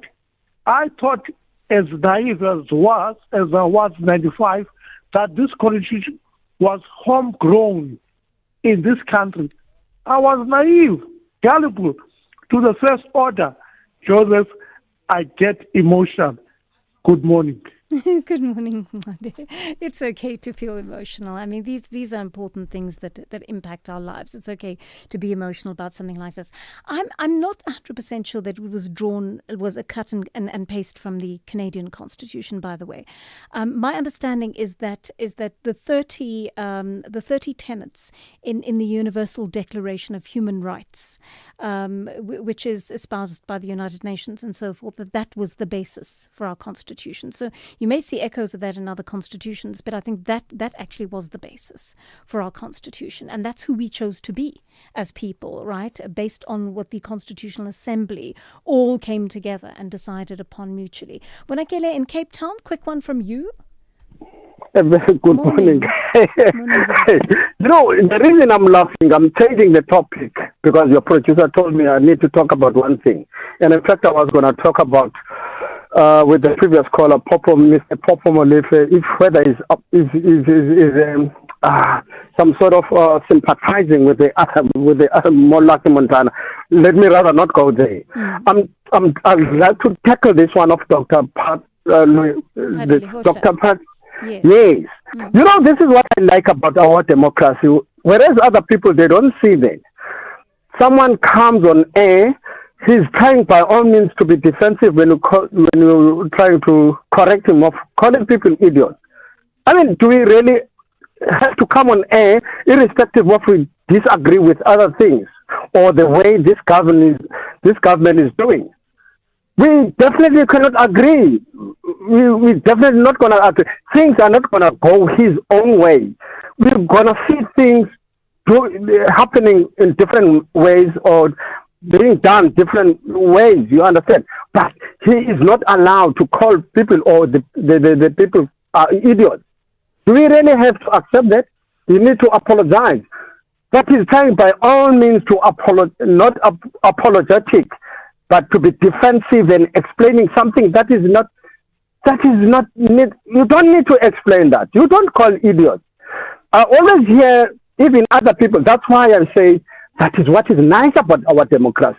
Whereas they say we don't have a government. You'll hear others, we don't have a government, but this is a democratic government that allows them to insult something that didn't happen with the previous government. You understand? Yes. So people will do something like what Dr. Hart is doing right now. And other people, they will say, we don't have a government. We don't have a government. A government of national unity, of course. But Akele, I'm going to have to drop your call at this point, Bonakele, because your line is deteriorating. But thank you. I think you've made the point strongly. Did you also similarly find it insulting that he referred to our leaders as idiots?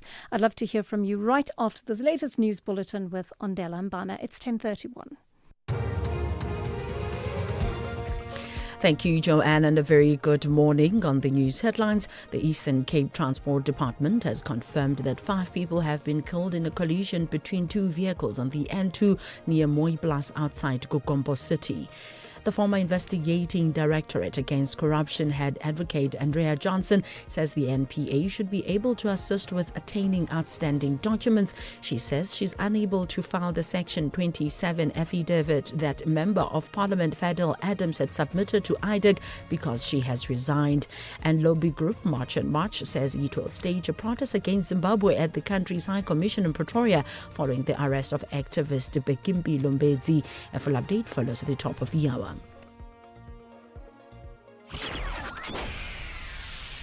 The Daily Discourse. More than talk, real understanding. 10:32 on the Daily Discourse. Listening to some of your feedback now from the Padi Lehohla interview. I warned you it was going to be lit. He never fails to set the cat among the pigeons when you speak to him. Let's listen to some of those voice notes. Good morning, Joy and Joseph. How are you? Joy, and this is one of your listeners. I seldom really talk because some people are talking politics that I don't understand. But all I wanted to say is the doctor that you're speaking to right now, please give that man a bells. This is a frank speaking and point finding, point and solution finder for South Africa. I wish he was part of the government instead of all those guys that sleeps in the parliament. My name is Sambori in Soweto. Thank you very much, John Joseph. Thank you so much, somebody. Morning, Jojo. Sanele from Dundee here. My favorite guest by far reminds me of my dad a lot. But I just wish that he doesn't gravitate to being like Thabo Mbeki. Thabo Mbeki has been part of the problem for the longest of time, but he has the audacity to stand aloof, and speak in parables about our current situation. So I really wish Ubabli Party would never gravitate to that stature. And I really wish that he becomes a solution to most of our problems. Thank you, Joe. Thank you so much. Sanele, he's got a lot of great data, and it's because I've been to events with him where I've been presenting, and he's he's done these presentations. So I've had the opportunity to sit down and watch and listen and take notes. And the man is so data driven and he's so research driven, but he's also conscious that people these are emotive issues for people, that data translates into people's lives. And I like the way he brings the two of those things together, whether we agree with him or not. One of you says, "Hi JJ, please advice on how to get the data Dr. Party speaks of." It's D in Welkom. D, how's it? We're trying to get hold of it for you. He doesn't have it in a format that's on a website or somewhere that can be easily made accessible. So he's got it on email format. So maybe at some point, if you can share your email address with us, perhaps we can pass that on to you. You go on to say he can be our compass in the resetting of our lives, says Verba Reach. Yes, that might be a possibility if we're able to use some of the data that he has put together. And one of you says, the man said nothing insulting to anyone. He was referring to the system. And one of you says, called them idiots. Respect is earned. They haven't earned mine, says Stephen in Scottsboro. So there's some people who are firmly in Dr. Padi Lehohla's corner. Katie in the Northern Cape, quick one from you. What did you think of Padi Lehohla?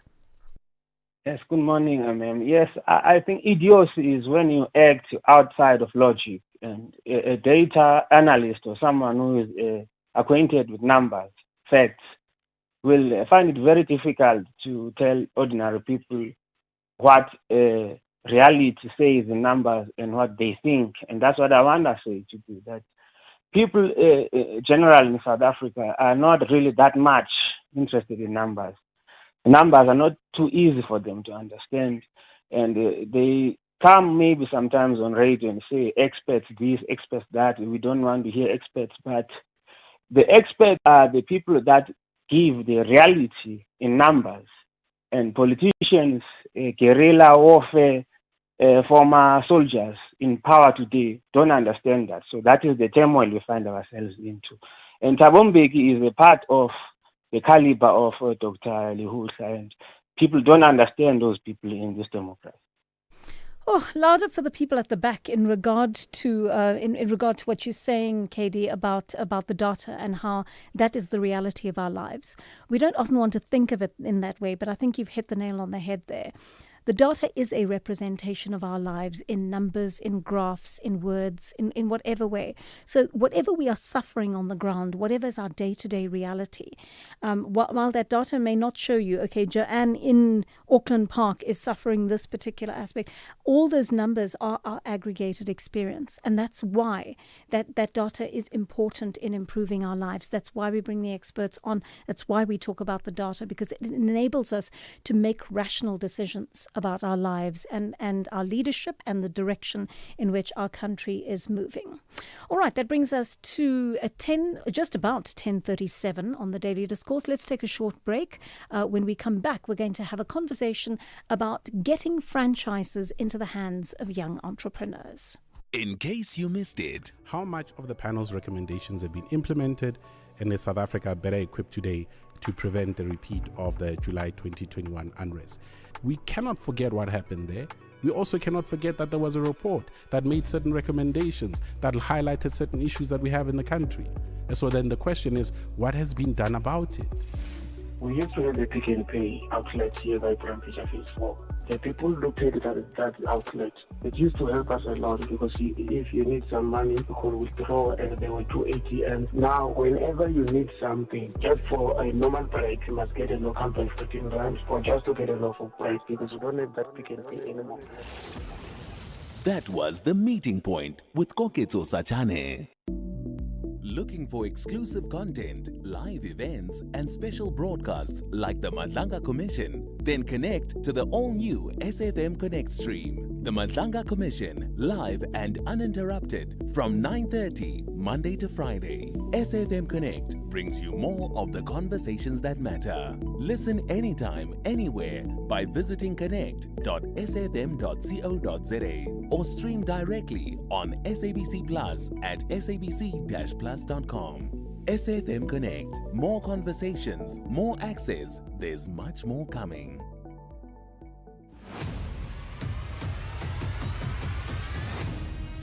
SAfm is streaming live now on Facebook, YouTube, and X at SAfm Radio.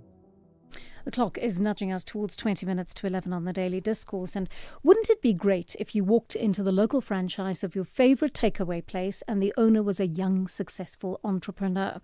Well, the Sowetans reminded us that this is hardly ever possible because the cost of becoming a franchisee is just too high for young, up-and-coming entrepreneurs.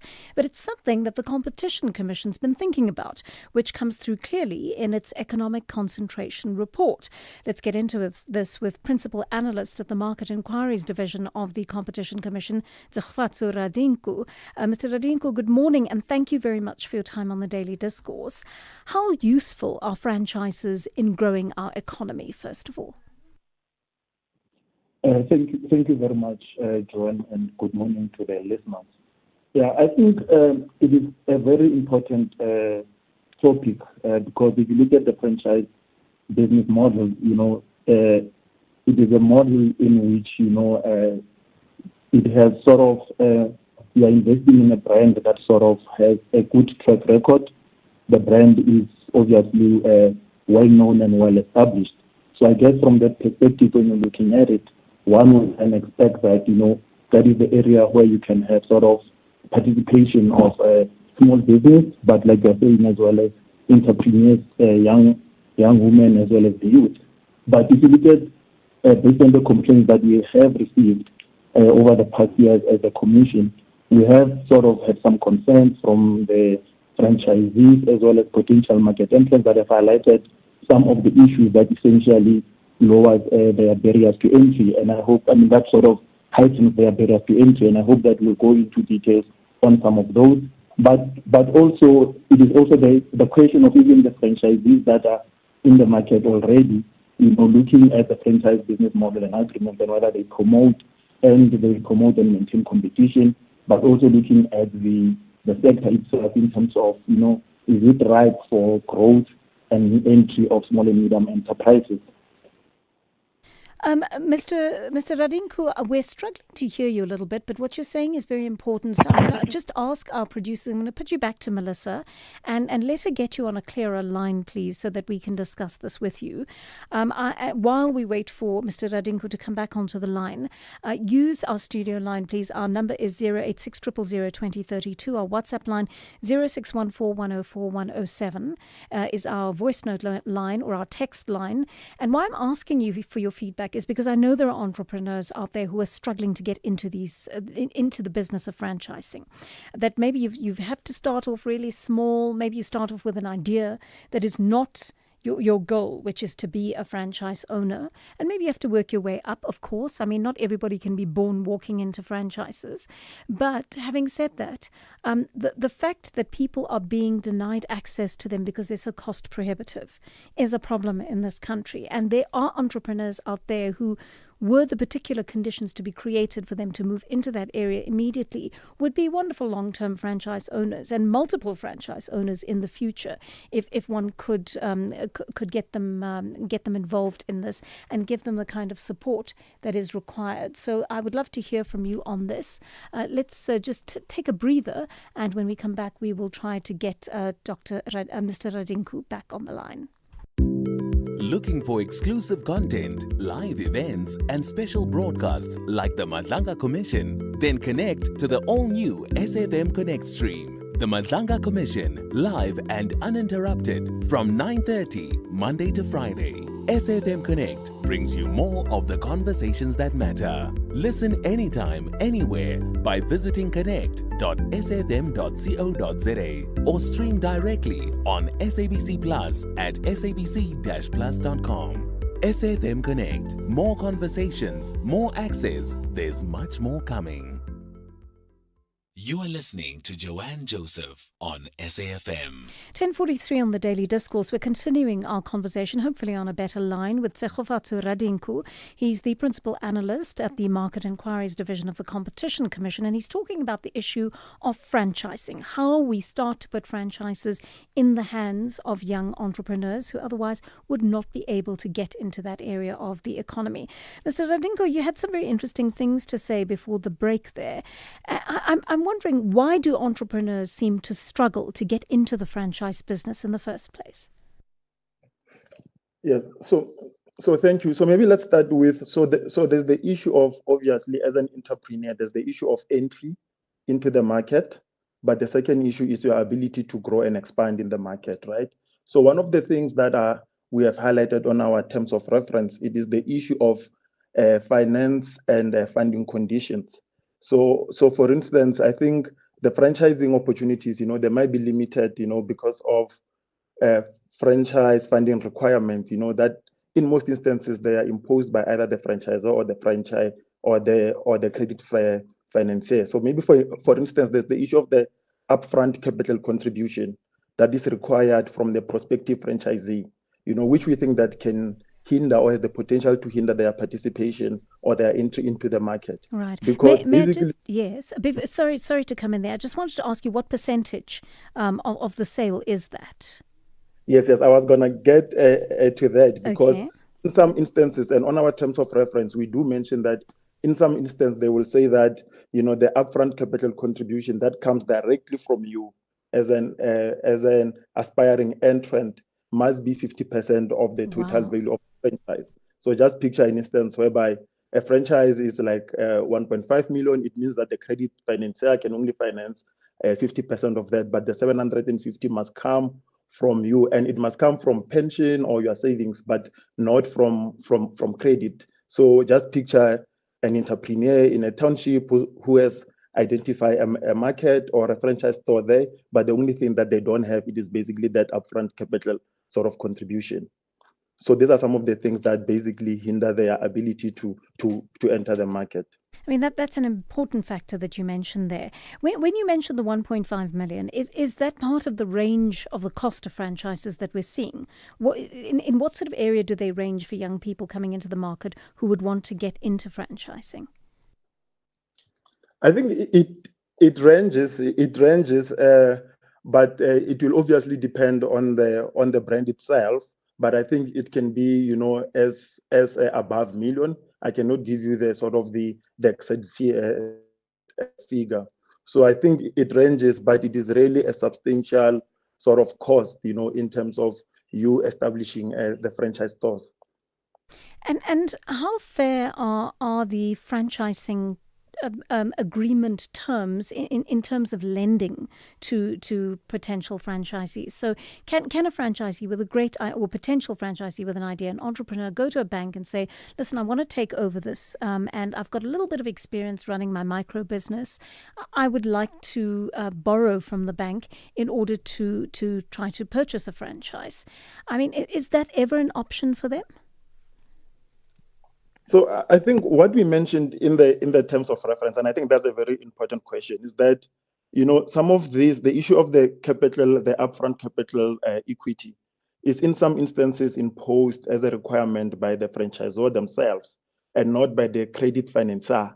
And the franchisor's argument is just generally that, this upfront capital equity is there to basically for the franchisee to demonstrate their commitment on the part of the franchise. So the point is that even if the financier might be willing to fund 100% of the credit of the value of the franchise, the requirement itself means that they cannot actually do that. They can only fund 50% because of now the 50% must come from you to, in essence, show the franchisee that you are committed to the project. And I think what the terms of reference makes is that, well, this might have some sort of, unintended or intended consequences of excluding certain group of people from entry and participation in franchising, particularly skilled and talented entrepreneurs who do not have those substantial financial resources. So the question is, are there sort of other less innovative means to test their commitment to the business, or are there other alternatives that they can do to show their commitment to the business,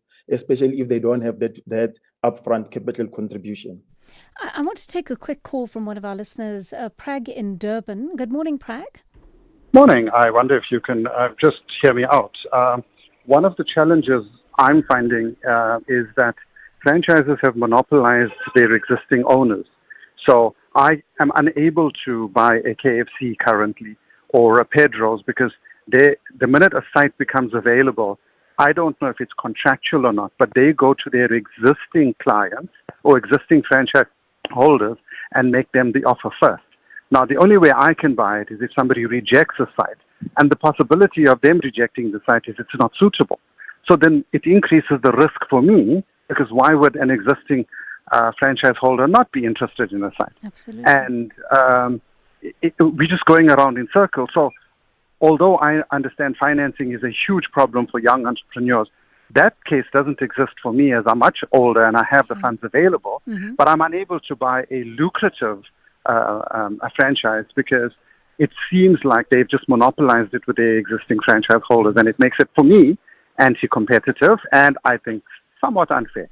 Very, very interesting question. What a fascinating question there, Mr. Radinku. You have the sense that it's a closed ecosystem for particular people, don't you?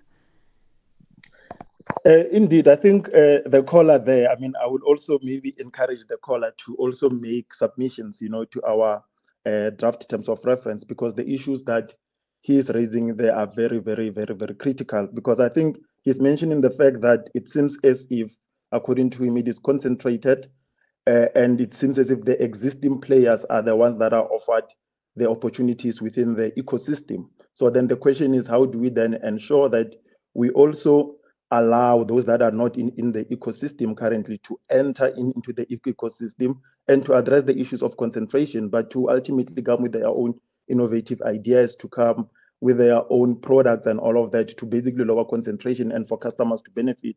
So these are some of the issues basically that would like participants to, in essence, make submissions on, with a view of us trying to ensure that the barriers in the ecosystem are so low that even players that are from the outside can be able to come into the market, enter the market, but importantly, grow and compete successfully.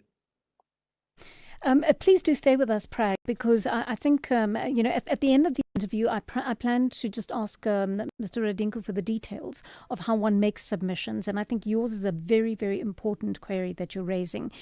This is what the Competition Commission is for. We're going to take a short break. Mzwandile, I see you. We'll take your question after the break. As we get closer to the State of the District address, did you know that Amatole District Municipality has, for the first time in 7 years, achieved a fully funded budget? Join us as Amatole District Municipality Executive Mayor Councillor Anele Tsangani delivers his State of the District address on Friday, 24th July 2026 at 10 a.m. at Mzwandile Wilson Fanti Hall in Starterheim. As we celebrate milestones, reflect on lessons learned, and look ahead to a stronger, more sustainable future for the people of Amatole. Catch us live on www.amatole.gov.za and Facebook, Amatole District Municipality. Be part of the conversation. Be part of the future. Amatole District Municipality, the year of efficiency. Amatole District Municipality, siyakukhonza. The Daily Discourse, more than talk, real understanding. 8 minutes to 11 on the Daily Discourse, and we're talking about the issue of franchising, how we create a level playing field for people who want to come into this part of enterprise in South Africa. Mzwandile in PE is on the line to us. Mzwandile, good morning. Yeah, Joanne, good morning. You know, what Mr. Lekgotla said is actually coming to life now. I've got 2 points I want to make, but before I make them, I just want to say this, that what we're having with these franchises is a continuation of structural ownership patterns that we saw under apartheid, which are consolidating today, and they are using black spenders' money or the black market for that consolidation.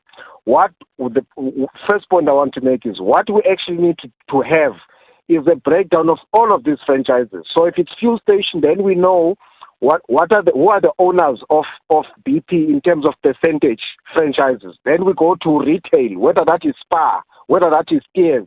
Then we have a legislation that will force those enterprises for racial inclusivity, where at least a minimum percentage of those franchises are owned by previously disadvantaged groupings. That would force them and the financial sector to be innovative in how they incubate and get black people on board. Without legislation, we're not going to be able to move the needle. So here, as much as we're talking about funding, what we actually need first is to address this issue from a legislative point of view, where all of those franchises are forced to have a particular minimum percentage of ownership.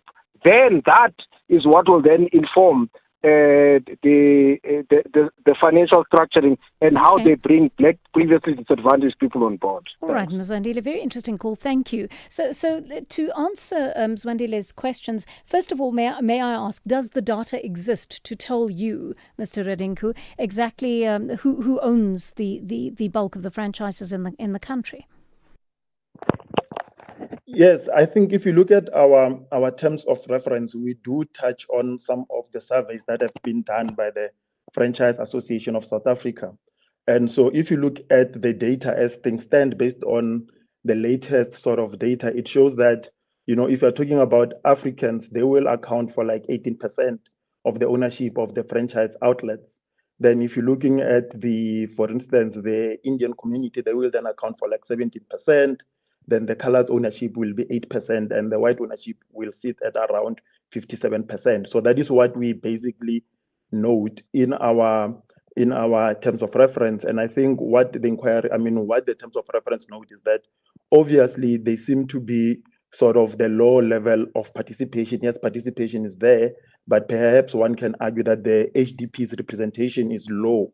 So now the question becomes, if then the representation is low, how do you then lower the barriers to entry for these HDP participants so that, these ownership patterns can over time change? And that is what the inquiry basically, amongst others, intend to try and address the issues of what are the challenges, what are the barriers, and it's not only limited to the issue of funding. I mean, we also talk about the franchise agreements and the contractual practices. That might also impact on competition, but also that might also impact on the growth and expansion of those small, medium businesses, including the historically disadvantaged. Right. Let's listen to a voice note from one of our listeners. Hi, Joanne. This is a very interesting topic. Myself, I have a capital of around 2 million. That I want is around 8 million. So for me, I'm also looking for a partner that I can partner, and so we meet that 50%. But it's so difficult, to get in this industry, even though you have capital. So yeah, I agree. Really, the Competition Commission needs to come in and assist us. Thank you. I mean, that's such an interesting comment, because he wants to have skin in the game, our listener, and he's actually got some to put in the game. But clearly he will need a partner to make up that 50%, as is the current requirement, Mr. Radinku. Yes. Again, I think it is one of the barriers, at least, that we have noted in our terms of reference, and we require stakeholder to make participation on. The issue of the like I said, of this upfront capital requirement of 50%. The question is, one, does it raise barriers? If the answer is yes, then we then have to then say what other less innovative or less or other alternatives can be put in place, for instance, to try and address these barriers. But for now, it is the draft terms of reference, obviously. So we need stakeholders to basically keep on making submissions on some of these issues so that we can take them into our account as we move towards finalizing, this terms of reference and all of that. But yes, the view there, it is well noted, and I think it aligns with some of the things we are saying in our draft terms of reference. Yeah, definitely. Ruben in Polokwane is on the line to us. Quick one from you, please, Ruben. We're running out of time. Hi, good morning, Joe, and thank you for the time. Phoning from Polokwane. Did you know that all the KFCs in Polokwane, even the one in Mall of the North, the one in Mankweng, belongs to one owner? And it's a concern because why there's no entry for another owner that can want to open a Kentucky, even in Polokwane. Everything is through what that your guest is saying. The competition they are going, when Mall of the North opened, they went to this owner. When Mankweng, Kentucky opened, they went to this. So he monopolized the whole of Polokwane. Mankweng included, Mall of the North included, is belonging to one guy. Sure. Ruben, I mean, thank you very much for flagging that. I mean, that sounds, on the face of it, like a proper monopoly, Mr. Radinku. Exactly. So, open contract of KFC, whatever. Yes, I'm asking Mr. Radinku for his response to that, Ruben. Yes, it seems as if indeed what the caller is referring to, I think he's talking about the fact that there might be concentration of franchisees' ownership in a particular area. And I think it is important that, again, these are some of the issues that we will note because it does have competition implications, for instance, if you then, but also issues of participation. If you only have, very few owning all the sort of the franchise stores. And again, it leads now to the question of, so what the concerns or some of this information, it is what, parties must basically submit to the commission. Then the question is, again, the market inquiry and its purpose is to, among others, try to lower barriers to entry and to participation. So, and to obviously deconcentrate their market. So some of these things, I guess, then the question is, how do you then ensure that if there's a new store that is opening in Polokwane, it will end up being in the hands of someone who does not already own a franchise? So those are the kind of submissions and proposals that obviously will want to inform our final terms of reference. Right. So public comment is really important here, Mr. Radinku. Please will you give us the details for our listeners so that they can contact you with these submissions? Yes, I think on our draft terms of reference there, we do have sort of can I give it, but the email address are a bit long. Can I maybe send it to your to my producer? Yes, you're welcome to do that, and I will read that out on air. But thank you so much for making yourself available to speak to us. I think this is a fascinating conversation, and we've gone some way in ensuring that some of the concerns around this have been addressed. Tshegofaso Radinku is the principal analyst of the Market Inquiries Division at the Competition Commission. We're going to make available that email address to you so you can make your submissions. It's really important that you do that. Prag Mzwandile Ruben, Mandy from Pietermaritzburg has also written to me. Ronnie from Durban, please, all of you who have addressed these to me, please make a written submission to the Competition Commission. It will go a long way in determining future legislation and the lowering of barriers to entry in terms of owning a franchise in this country. All right, that brings us to 1 minute past 11, that is, on the Daily Discourse, running slightly late, but let's apologize to Undela Mbana and get your latest news bulletin with her.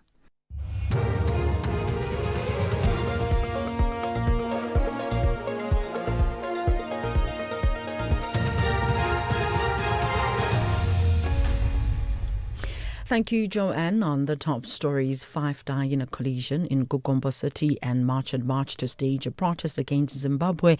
For SAFM News, I am Ondalambana and a very good morning. The Eastern Cape Transport Department has confirmed that 5 people have been killed in a collision between 2 vehicles on the N2 near Mooiplaas outside Gugombo City. The department spokesperson Unati Bingose says 1 person was injured and taken to hospital in the crash that happened this morning. He says one of the vehicles burst into flames on impact. The driver, who is believed to be a teacher, was burnt beyond recognition. The affected stretch of the road is closed. The South African Weather Service has issued a warning for disruptive rainfall and snowfall across parts of the Eastern Cape. Authorities have urged residents, especially motorists, to be vigilant as hazardous driving conditions, including floods, are expected for 2 days starting today. The Provincial Weather Officer spokesperson, Nompumelelo Clean Boy. Very cold conditions. This refers to temperatures or daytime temperatures that are less than 10 degrees. This is expected in places over the interior for both today and tomorrow. We do expect the weather to start improving on day 3, which is Friday, with only just a chance of showers and rain in places along the east coast and its adjacent interior, with the likelihood of snowfall significantly lessening for Friday. The former investigating directorate against corruption head advocate Andrea Johnson says the NPA should be able to assist with attaining outstanding documents. She says she's unable to file the Section 27 affidavit that Member of Parliament Fadil Adams had submitted to IDEG because she has resigned. Advocate Johnson is implicated in the alleged unlawful arrest of 7 crime intelligence officials, including the head Dumisani Khumalo. They face fraud and corruption charges, which the NPA has since provisionally withdrawn. Advocate Johnson is testifying before the Mahlenga Commission of Inquiry in Pretoria. As of yesterday, I do not hold an official position. I am not the ID chair. Out of respect for the Commission as well, I made sure that we shared the presidential minute with the evidence leader so that was very apparent and signed. So it had then become difficult to procure the documents in the manner I would have. What I did indicate, Council, is that when I am not there, the next person to be able to approach for documents would be Mr. Matthew Sissoko. The DA in Tshwane believes there will be attempts to loot from the city of Tshwane following the placement of its member and city manager Johan Matla on precautionary suspension. Tshwane Council voted to place Matla on suspension earlier this month following allegations of maladministration, including the irregular appointment of senior officials. The DA has taken the matter to court, where arguments will be heard today. The DA's Tshwane mayor candidate Celia Brink. Majority of councillors in Tshwane voted against Matla's suspension because there weren't any grounds for that suspension, and they voted for the accusations against Gareth Nisi to be treated as serious. In other words, that dismissal, if he's found guilty, should be on the table. But the council vote was rigged by the Speaker, who subtracted 13 votes from whatever the ANC and the EFF opposed. And that is what we are here in court. It's an urgent matter to argue. The urgency of the matter is that if Matla is suspended for 3 months, we believe that there will be serious attempts to loot from the city of Tshwane.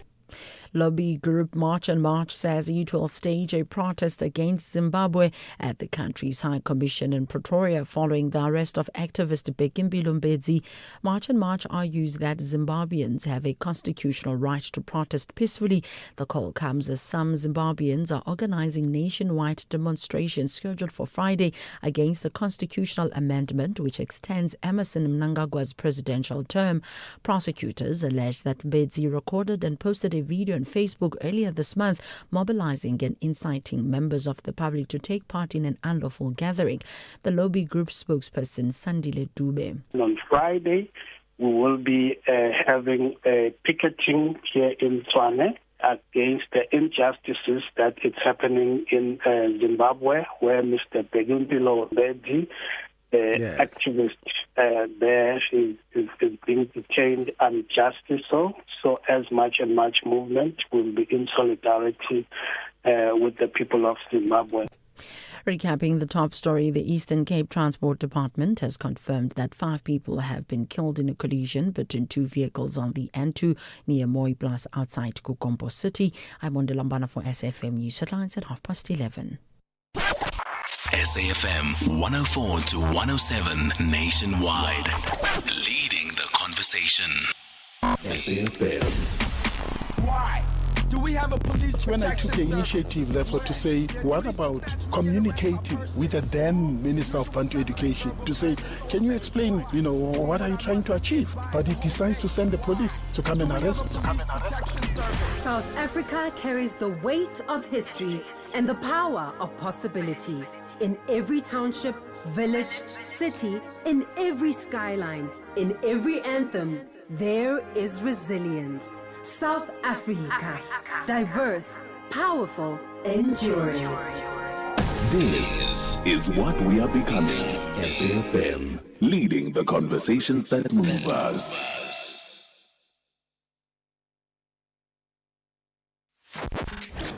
As we celebrate 90 years of existence, SAfm takes you back to the voices that shaped a nation. Xolani Gwala will be back again for you 6 to 9 Monday here on SAfm. And thanks, Xolani. Good morning and welcome to Morning Talk with me, Kim Gabadeli. The name is Bonge Kwala. Good to be with you till midday today. Let's engage South Africa. Welcome to Morning Talk on SAfm, South Africa's news and information leader, with me, Rowena Bird.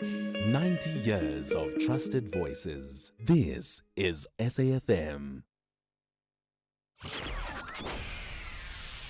The Daily Discourse. More than talk, real understanding. 8 minutes past 11. Welcome to the final hour of the Daily Discourse. Gosh, the program's gone so quickly today, and consequently, we missed our weather interview. I'm sorry about that. I promised you weather. We're still going to try and bring you weather. I have to convince Melissa and Kenilwe that we deserve to have a weather interview because we care about the weather. But we're going to try and squeeze it all in before we say goodbye to you in this hour. We're going to start off with something important that's happening from a Southern African development point of view. The SADC meeting of the economic future of the region is underway, and we want to connect with our DTIC representative in just a short while to find out exactly what's going on there and what they're hoping to achieve. And then we're talking about a really feel-good story. This is about a young ballerina who's returned to the country after studying in Russia at a very prestigious school indeed. I'm really curious to know what Candice Desilets is going to do for the next few years. She sounds like she has an incredibly bright future ahead. And then the Gauteng school admissions for 2027 is going to occupy our time after 11:30 on the Daily Discourse. Just reminding you of our studio line number 086 000 2032 and our WhatsApp line 0614 104 107. Let's get in there right now. South Africa and the Southern African Development Community Business Council and Secretariat having kicked off their annual SADC Industrialization Week at the Durban International Convention Centre. They're gathering under the theme Resilient, Sustainable and Inclusive Industrialization through Infrastructure Development, Agricultural and Critical Minerals Transformation in Pursuit of a Just World. Wow, it is a mouthful, but this event is the precursor to the 46th SADC Summit of Heads of State and Government, and it's dedicated to advancing industrial development in SADC through public-private partnerships.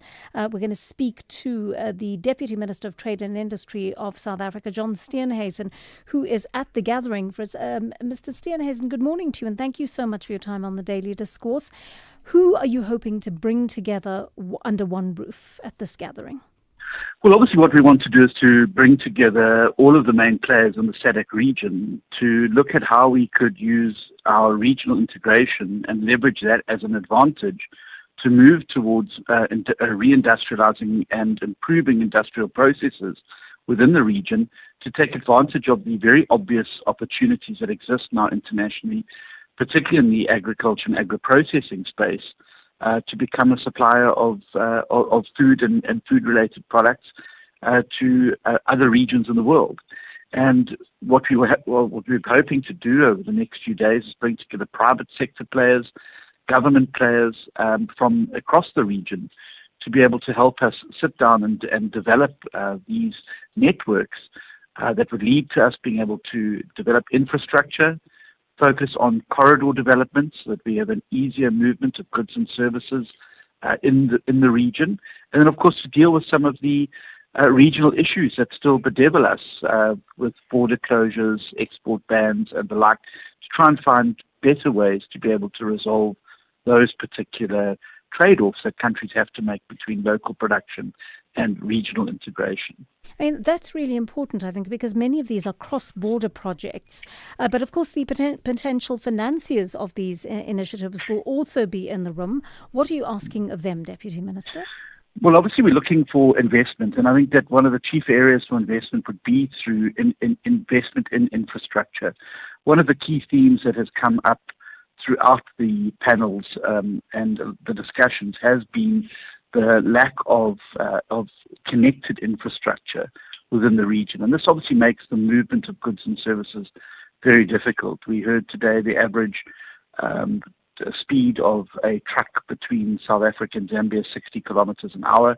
Now, that's clearly not good enough when you're moving particularly perishable goods, but also other goods. So I think what we're looking for is large-scale investment in helping to develop investment corridors, which in themselves would crowd in extra development and extra financing from outside, but then also into things like mechanization, things like being able to adapt to new technologies, particularly in the agriculture and agro-processing space, where you want to improve yield and you want to ensure that you're producing at the scale and quality that's required to feed an industrialization of this process, where we move from just being a net exporter of raw materials and raw products to doing some of the processing and the like here within the region and exporting value-added products, which will attain a much higher premium on international markets.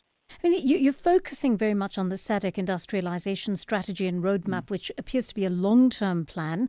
But South Africa also appears to be in a phase where it's deindustrializing. How do we get ourselves back into that groove? Well, it's about doing a number of things. It's about making sure that the regulatory environment is one that encourages industrial processes and making sure that we remove potential red tape, look at where friction costs exist.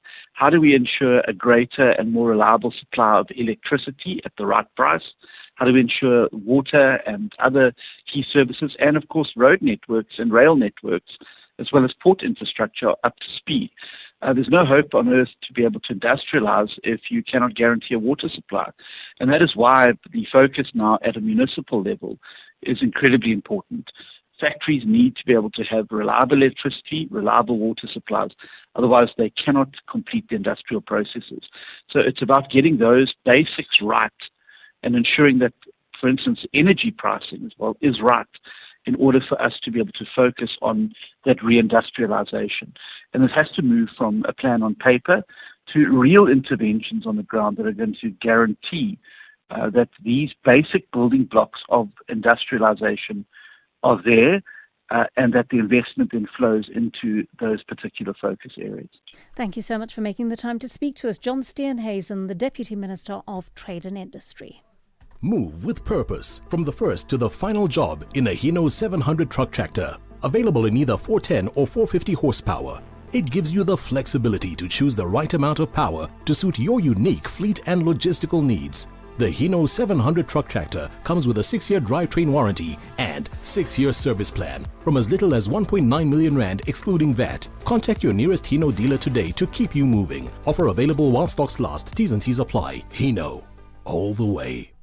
At Specsavers, we're committed to offering affordable and professional eye care. That's why we're offering 1,500 Rand worth of savings with our winter promotion. Get a free frame up to the value of 1,500 Rand or use the 1,500 Rand on one of our leading vision enhancements, like Climate Eyes, which automatically adapts to changing light. To qualify, simply purchase a comprehensive eye examination and prescription frame and lenses. Affordable eye care, Specsavers. T's and C's apply. This week on Expresso, Mandela Day may be over, but the spirit of giving lives on. We reflect on the impact of this year's initiatives and discover how organizations like the Homestead are inspiring South Africans to keep making a difference in their communities all year round. We also get moving with Claudia as she shares simple anti-inflammatory workouts to boost circulation, support your lymphatic system, and keep you active through winter. And we swing into action with Spider-Man, brand new day. Join us on Expresso weekdays from 6 to 9 on S3. The Daily Discourse, more than talk, real understanding. 16 minutes past 11 on the Daily Discourse, and here's a feel-good one. A young South African ballet dancer has graduated from the prestigious Vaganova Academy in St. Petersburg, Russia. Candice Desilets, who's just 16 years old, graduated after 4 years of training, receiving what's described as the world's most rigorous and celebrated classical ballet education. She's the first ever South African dancer to have been accepted into the academy. She joins us now. Candice, good morning to you, and thank you so much for your time on the Daily Discourse. Those of our listeners who are streaming can actually see you, fortunately. Congratulations on this wonderful achievement. Let's start with how you were accepted into the school in 2022. Hi, thanks so much for having me. At first, I was accepted into the academy through a summer intensive in Bulgaria, where teachers from the academy saw me and then encouraged me to audition. They filmed me during that summer intensive, and from there I got accepted. I mean, you make it sound so easy, but I imagine that you passed this audition after years of putting in the hours. When did you realize you wanted to become a ballet dancer? Yeah, no, it's definitely not that simple. Training hours every day, up to 6 to 9 hours a day. So yeah. I first realized that I wanted to pursue ballet when I was about 12 years old. Jana Orga from Russian School of Ballet here in South Africa took a group of students to St. Petersburg, Russia. When we were there, I saw the Mariinsky Ballet perform, and I saw the Vaganova Academy. And from then I realized this is something that I would really like to further pursue. I think there the arts is just so much more culturally depth. So that helped me realize what I wanted to do. Yeah. Tell me, why ballet? Well, I mean, I think most young girls, they want to be princesses, ballerinas, fairies, all of that. So I started off like that. And then I just loved the movement. I enjoyed it a lot. So that what originally made me want to pursue it recreationally. And then when seeing in Russia just how much artistic culture and all of that is involved, I then realized that ballet is definitely where I'd like to go. Tell me a bit about the Vaganova method. What's different about it compared to other schools of ballet? There's far more intricate detail, specifically in the upper body. There's literally a placement for every finger, eye line. There's just great depth of detail, which overall, when put together, makes it look a lot more fluid and helps portray story better than other methods. And of course, you left at 12 to pursue this. I can't imagine what that must have been like. It must have been a wonderful experience, but quite scary for a 12-year-old, presumably. It was very scary. Before going to Russia, I had lived in Germany for 6 months. There I was also by myself. I was training at Mannheim Academy. Then I went to Russia. It was very challenging. Not only did I not understand any of the language, I also had no relatives, friends, or family there. So the first year was very challenging. I barely understood anything that was going on. All the schedules and everything was written in Russian. So it was very challenging, but I had a goal. So at that point, I didn't view these challenges as anything that couldn't be overcome. What was a typical day in the life of a student at the academy? I would wake up and start training at around 8 a.m., then have class 9 to 11, which is classical technique. Then generally an extra between 30 minutes to an hour of additional training, then a short break, and then in the afternoon a second class, such as character dance, duet dance, acting, or extra ballet classes. And then after that, there would be rehearsals, often finishing at 7:30 or 8 p.m. And then you still have to do your own works after that. In between these classes, if there's time, I would try and do my academical studies as well. And would be training 6 to 9 hours, 6 days a week. I mean, it sounds like a crazy schedule. Would you recommend this to other young dancers? Well, that's challenging. Yes and no. I mean, I do not regret it, and it is definitely the greatest thing I've ever experienced. However, it is brutally hard. So if you truly love dancing, then I would 100% recommend it. However, you do have to be very headstrong in order to survive it. Yeah, it sounds like you have to make many sacrifices as a young person. You've achieved so much, Candice. What are you hoping to do with this amazing talent and acquired skill of yours in the future? Well, I would like to work in the theatre, so soon I'll be returning to Russia, and I will be dancing professionally with a company, doing performances daily in theatres. And then perhaps after that, teaching. At this point, I'm not 100% sure, but I would definitely like to help bring more awareness to ballet in South Africa. Well, I think you've done a wonderful job of doing that so far, and what an inspiration you are to other young people who would want to take this up, and inspiration in terms of your dedication and the challenges you've had to overcome. I can't imagine what a culture shock it must have been to be in Russia for 4 years alone and in Germany before that, but you've done brilliantly. And our country needs outliers like you, so thank you so much for sharing your story with us, Candice. Thank you. Thank you. Thank you. Wishing you everything of the best in the future as your career takes off. No doubt we'll be seeing you touring to this country in the future. And we'll be able to claim you as one of our own. Candice Desilets, young ballet dancer of just 16 years old, making waves on the world stage. July is Mandela Month on SAfm, a month to ask the difficult questions. 30 years into our democracy, what have we built? What have we broken? And what remains unfinished? This July, SAfm examines the legacy of Mandela through the realities of South Africa today.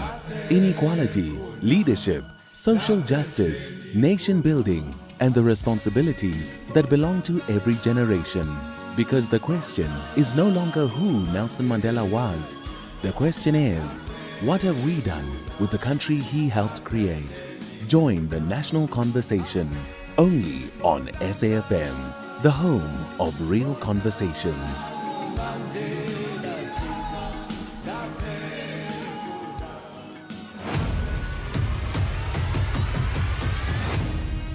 SAfm is streaming live now on Facebook, YouTube, and X at SAfmRadio. 24 minutes past 11 on the Daily Discourse, hoping to speak at this hour to someone from the South African Weather Service. We do need to get a sense of how the weather's going to change in the next couple of days and how you need to prepare for that, particularly if you are doing a long trip. And my producers will no doubt let me know in a moment whether we have got the South African Weather Service on the line. For now, I'm just going to read through some of your voice notes, and this is on the issue of the franchises and the acquisition of those. You know, the Competition Commission is looking into this, and we're very keen to know exactly what needs to be made to them in terms of submissions to keep them aware of what is going on, so that they can start introducing or lowering the barriers to entry, shall we say. One of you says, "Morning, JJ. Please ask your guest there with you about franchises. Why is there so much red tape?" And we have to tend to realize that the red tape is people who have to be paid, and it's the same people on the system. It's tiring. As the youth, we have these topics trying to figure out why it's so difficult. It's hard to get in unless you truly have money, which obviously is a problem. And then one of you says, "Please ask your guest why the franchises tend to offer a franchise to owners that already have a string of franchises. This does not allow new entrants into the market. Franchises like KFC and oil companies," says Ronnie in Durban. So Ronnie, we were able to tell you, hopefully, we were able to tell our guest about that, and hopefully that's something that will be flagged during the Competition Commission's investigation. And then, that earlier one was from Mandy in Durban, and I was saying just a moment ago off air that we actually need a generational mix of franchise owners. We need a racial mix. We need a good gender mix. Mandy was the only person who wrote to us to ask us that question. My hope is that we will be able to get some feedback once the Competition Commission has looked into this properly. All right, one of you also said there's a caller that called in saying he has 2 million saved and he's looking for a partner to get a franchise deal. Please share my details with him. I think he has 200,000 saved, not 2 million. So he needed something like 800,000. I'll try and find out who that was by looking at our previous messages, and let's see if we can put you in contact. One of you says, "Hi Joanne, is there a list available of all the government officials that are suspended but on full pay so we can ascertain what we pay for with zero productivity?" Probably no list, but this should be considered, says Naveen in Durban. Yeah, Naveen, I'm not sure that we'd be able to get a list. You know, the departments work in isolation, and so I'm sure each of them has a list of people suspended in their departments. But whether that's been aggregated or not, I'm really not sure about that. And then one of you is speaking about the earlier issue. We had that interview with Dr. Padi Lehotla earlier. He's our former statistician general, and he was talking about the consequences of not using data to actually come to a conclusion as to what policies need to be applied to change the lives of South Africans. And Bonakele, one of our listeners, commented on that, and Mapala says, JJ, this Bonakele sounds like a staunch ANC supporter. The definition of an idiot is a stupid person or an ignorant person. Most of our politicians are worse than that. As one political analyst put it, the ANC has a problem of daydreaming and wishful thinking. That's why they are in the doldrums, says Mapale from Masitele. Thank you very much for that. And then one of you sent this voice note a little bit earlier on about the country to whom South Africa belongs. Morning, Joanne, SAfm listeners, Prince in Durban. Joanne, on the issue of our land in this country, there was this other caller who once mentioned that around 80% of our land asset is currently owned by the DA. So if this is true, Joanne, how is it aligned with our constitution? Isn't that a violation of our constitution? Because as far as I understand, the last time I checked, all land in this country belongs to all citizens collectively, inclusively, through state ownership, not through some certain individual ownership of our land. Thank you so much for that. And then some of you are commenting on the Madlanga Commission. This is Mabena in Mpumalanga. Just a quick one to one of your voice note callers who says Madlanga Commission was all about, the issue of the PKTT and the disbandment of it. No, that's not correct. It's written there, even behind their boards, the Madlanga and his commissioners. What is the purpose? Is to probe criminality, political interference, and corruption within the criminal justice system. Not just of a PKTT disbandment and, like the way he's limiting it to be. Thanks. And one more on the President's action regarding Madlanga. Good morning once again, Sis Joanne. Sis Joanne, on the 6th of July, when General Mkhwanazi took to the stage and briefed the South Africans about the shutting down of the PKTT and the 121 murder docket, it was a good thing for the president to suspend Minister Mtunu and establish the commission of Madlanga to find out what is it really happening. But now 2 of those findings are out, but still the president is doing nothing. That means it's tantamount to a criminal offense now. Thank you. All right. It's still early days, as you know. The president hasn't received the final report yet, so we can only say that that he's not acting on it after he has received the final report. The interim reports at this point are for his eyes only. 11:30 on the Daily Discourse. On Delambana standing by with your latest headlines. Thank you, Joanne. On the news headlines, the death toll in the Eastern Cape accident on the N2 near Mooiplaas outside Kukompo City has increased to 6. The Provincial Transport Department says the injured person died in hospital. The road has been reopened to traffic. The High Court in Pretoria has postponed the Democratic Alliance's urgent application challenging the suspension of City manager Johan Medler and seeking the reinstatement of the Cities Group CFO Gareth Mnisi until tomorrow. And government leaders, policymakers, business and industry from across Southern Africa have gathered at the Durban International Convention Centre to discuss promoting regional industrialization and accelerating sustainable economic growth. A full update follows at the top of the hour.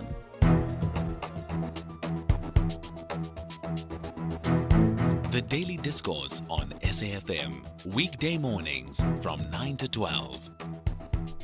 11:32 on the Daily Discourse. We're hoping to catch up in a moment with the spokesperson of Gauteng Education. I know that many of you are champing at the bit to get your kids into particular schools. You may have a preference. Have you given some thought to which schools you want them to attend? And we're going to talk through the process of getting the registration done. Remember, many things used to be done manually in the past, and the Gauteng Education Department has moved away from that. Much of it is now done online. And so if you are someone who does not have access to websites, to whatever online you need to do online, so internet access and so forth, then you need to get to a point where you can do that in order to be able to be included in the department's application process. And it sounds like a very long and a very tedious one. I must warn you about that. So I'm actually surprised. Kinewe and I were having this conversation yesterday. I'm surprised that they start so late with the application process because, we're in the 7th month of the year already and we've got children who need to be in these new schools by the beginning of January next year. That does not give the Education Department much time to get its ducks in a row and make sure that everybody is in school when they need to be when school starts and is able to hit the ground running. But let's see if we are able to get some answers as to what you need to do in regard to getting your child's name on the list and hopefully into the school that you prefer. Gauteng parents who'd hope to get going with their children's admissions processes for schools in Gauteng will have to wait a little bit longer, though. The admissions system only opens in August for children to be placed in public schools. And as you're aware, most children will either be starting school next year or moving on to high school. Let's find out what the process entails from Gauteng Education Department spokesperson Onwabile Lubelwana. Mr. Lubelwana joins us on the line now. Mr. Lubelwana, good morning and thank you for your time on the Daily Discourse. When will the system open for submissions? Thank you very much and good morning. Thank you for having us. The system is going to be open. Yes, the system is going to be open on Wednesday at 8 a.m. on the 5th of August. It will close on Friday, 4 September at 12 midnight. All right, just give us those dates again, please, Mr. Lubelwana, so that our listeners can write those down. 5 September, yes. Wednesday. Yes, it closes. Yes. And when does it open? It opens on 5 August. 5 August. So you've got exactly a month in which to get these submissions done. Then it will close on Friday. Mm-hmm.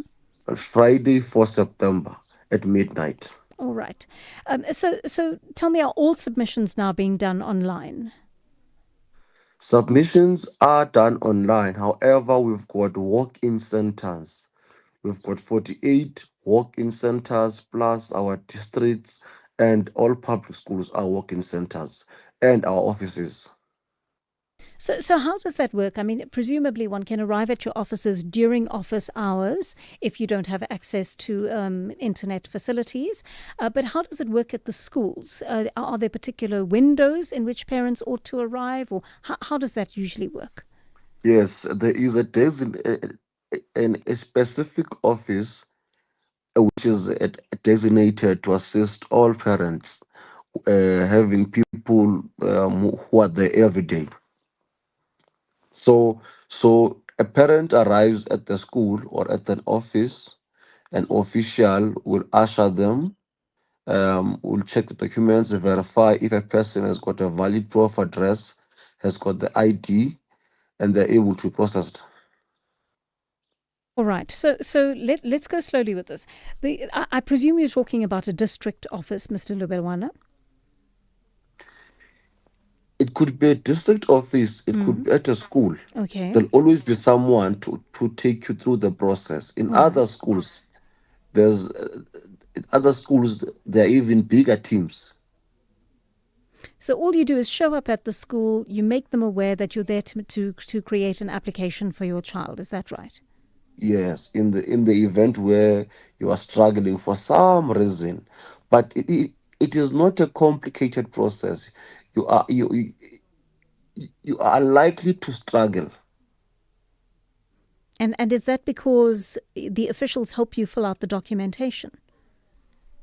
They just help you how to upload your document on or how to register yourself as a parent Yes. to capturing the information. All right.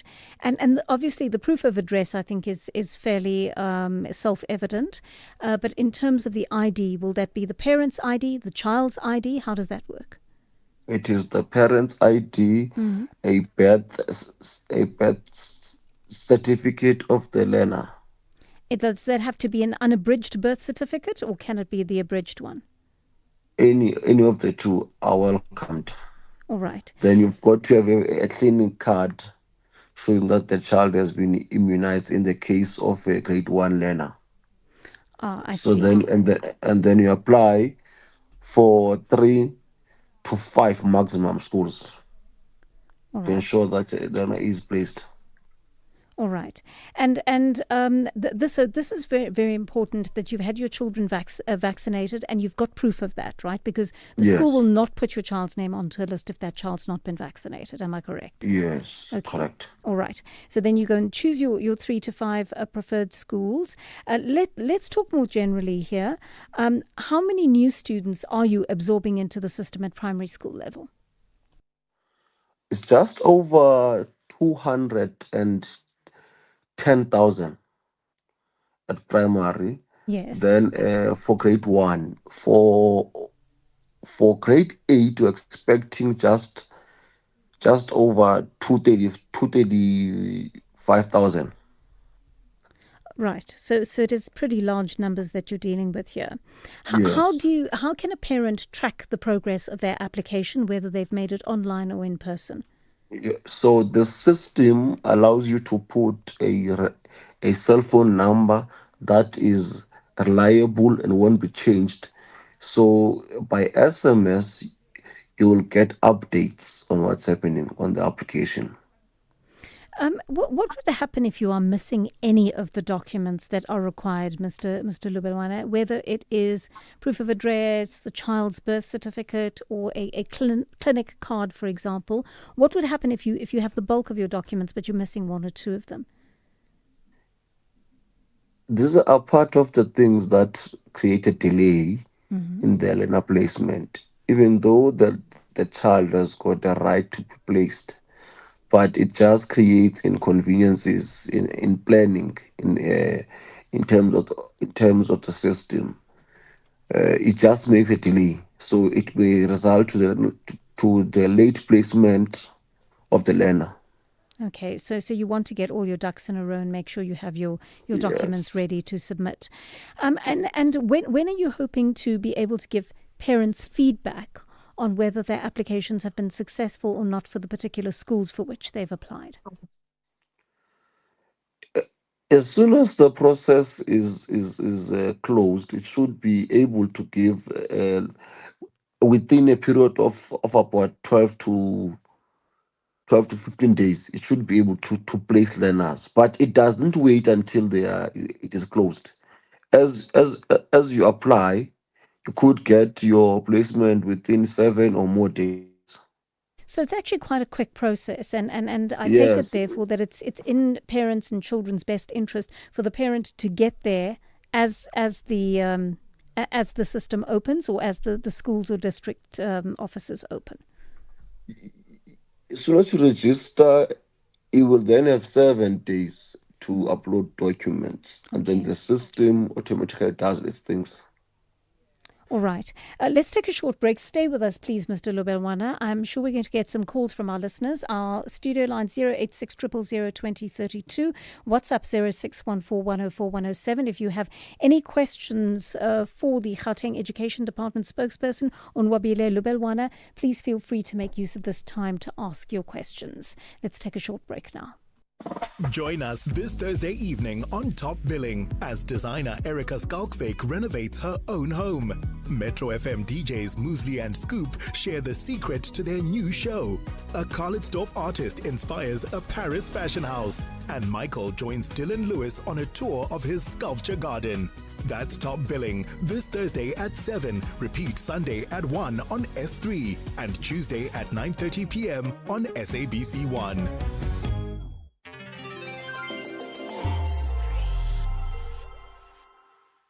Drivers, that smoke ahead is not just smoke. It's a wall, thick, blinding, and deadly. Never drive into felt fire smoke crossing the highway. You won't see stopped vehicles until it's too late. Pull over, turn on your hazards, wait it out. One decision can save lives, including yours. See and be seen this winter. Brought to you by the National Department of Transport.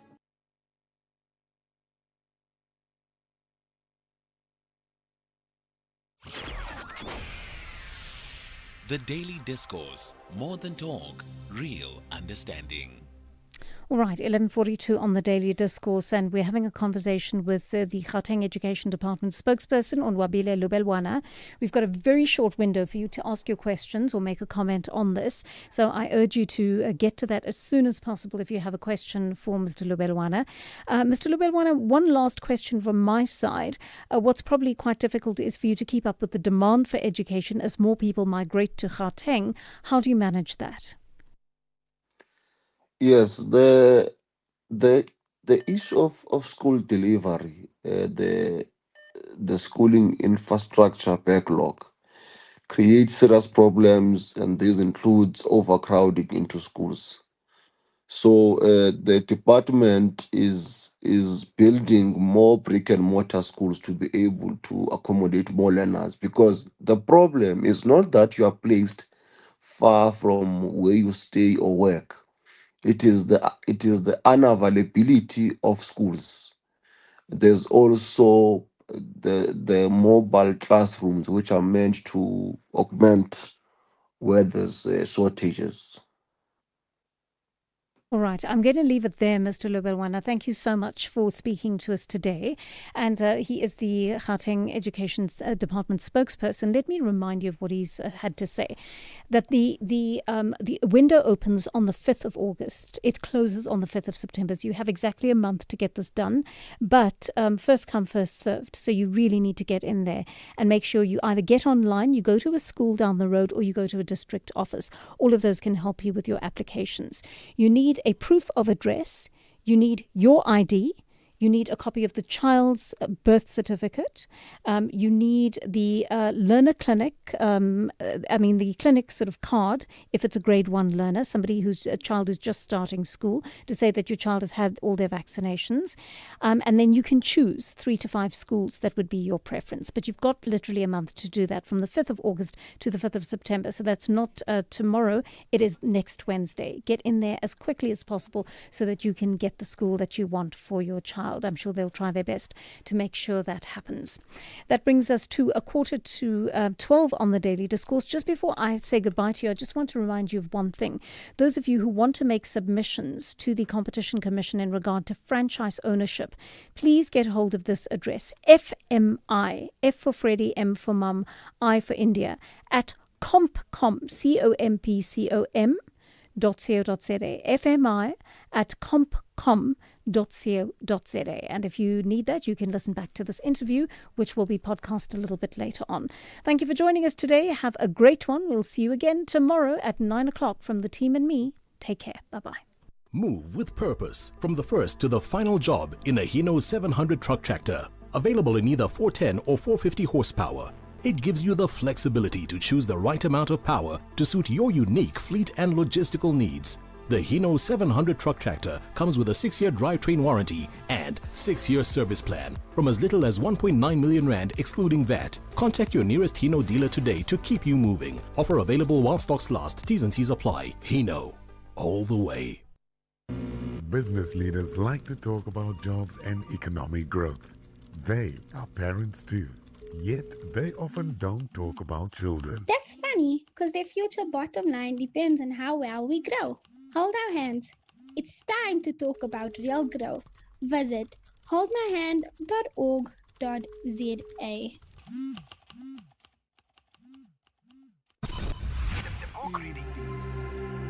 SAfm's award-winning drama department presents to you another episode of the book In the Shadow of the Springs I Saw, written by Barbara Adair, read by Fiona Ramsey.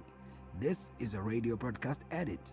Please note that the views expressed in this book are not that of the station. Listeners' discretion is advised. Just some stories of some unnamed Art Deco buildings. Building 1. 2 grey go-away birds sit above the concrete vertical protruding pilasters in the centre of the building.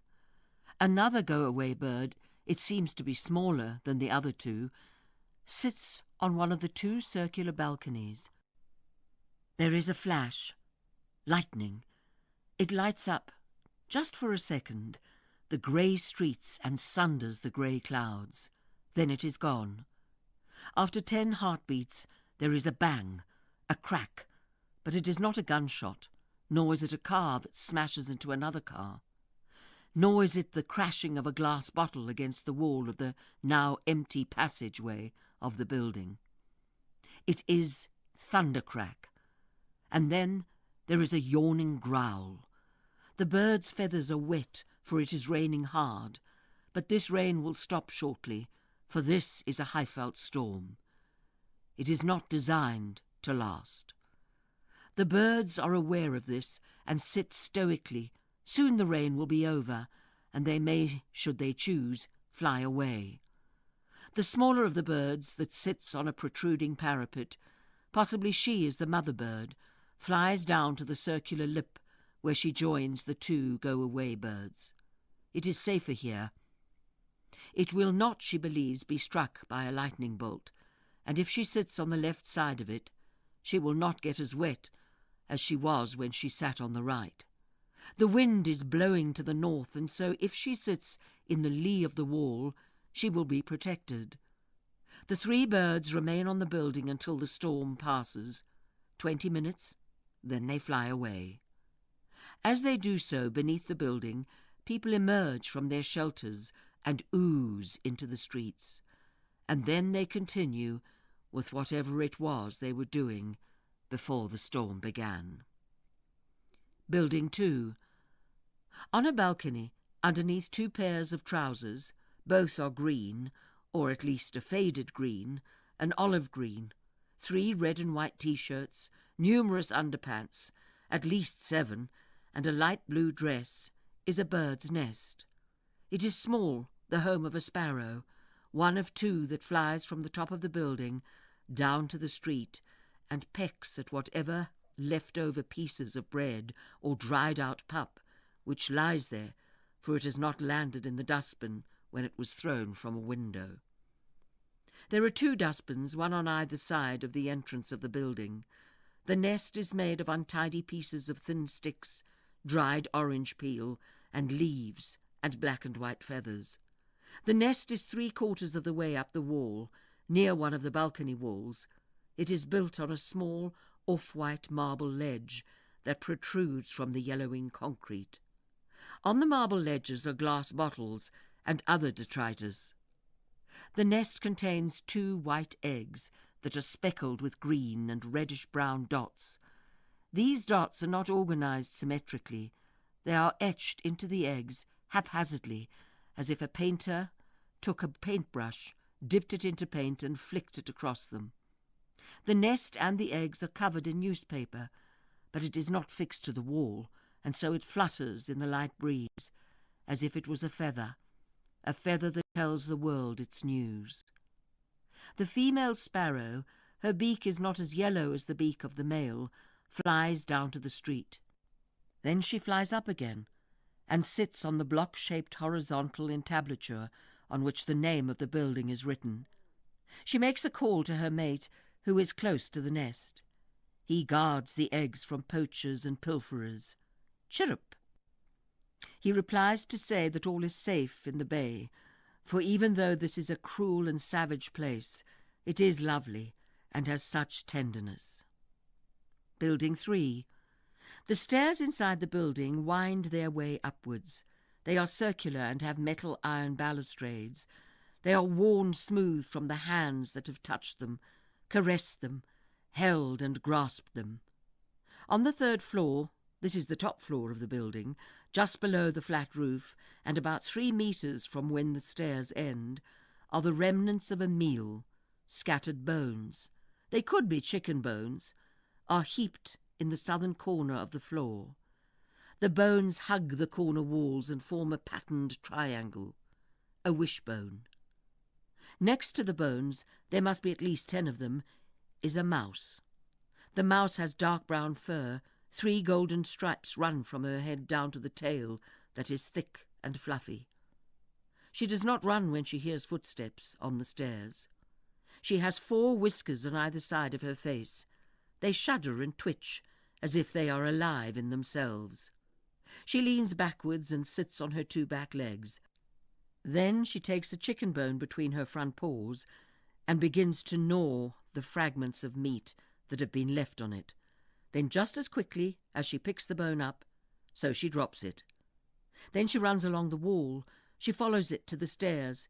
She jumps down the stairs 1 step at a time, and on the 2nd floor she stops. In front of her is an open doorway.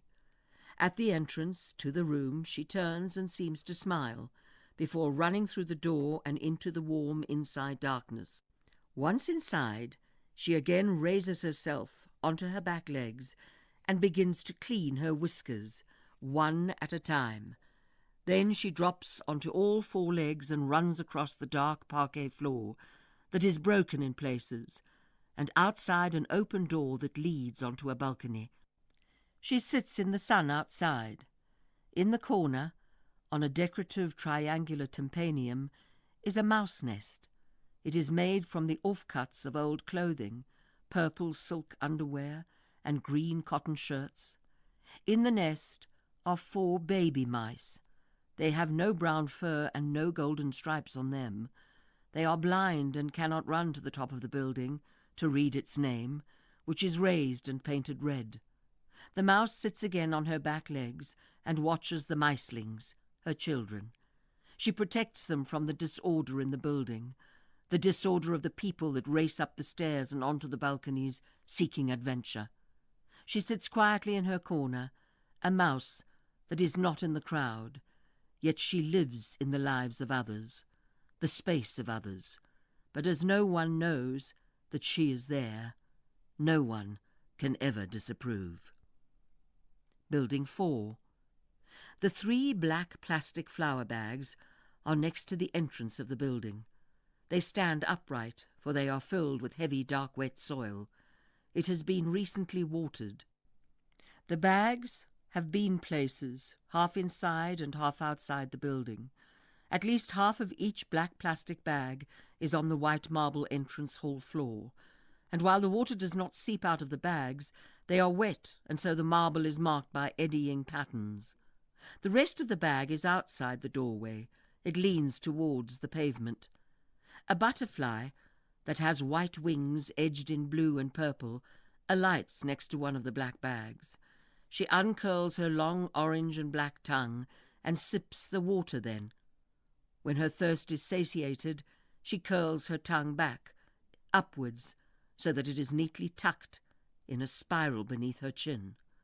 The bags have been put here so that the plants that are inside them can feel the sun, which as it faces east only shines in this space in the mornings. In the bags, orange and yellow and pink Gerbera daisies grow, and as it is summer, they are in full flower. The bag on the left has the orange flowers in it, and the bags on the right, the yellow and the pink. The flowers are open to the sun. They lean forward so that they can hold firmly onto its rays, for they know that it will soon disappear behind the building and be lost to them until the next day. The orange and pink and yellow Gerberas match the former opulence of the building.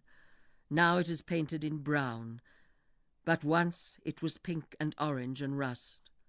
Now the flowers in the black bags are the yellow sunrise and floral pattern that once was painted on the fluted concrete stucco above, which are raised brown stars. At night, when there is no sun and it is dark, for the street light that is at the entrance of the building no longer has a bulb in it, the pink and orange and yellow Gerbera reach for the stars, for although the stars on the building are now brown, there is still light. Building 5. Tied to a pole outside the entrance of the building is a dog. He has short brown and white hair. In a few patches on his stomach and one on his back there is no hair. Here he is pink, balding. He has a skin disease. He is thin and is of no particular breed.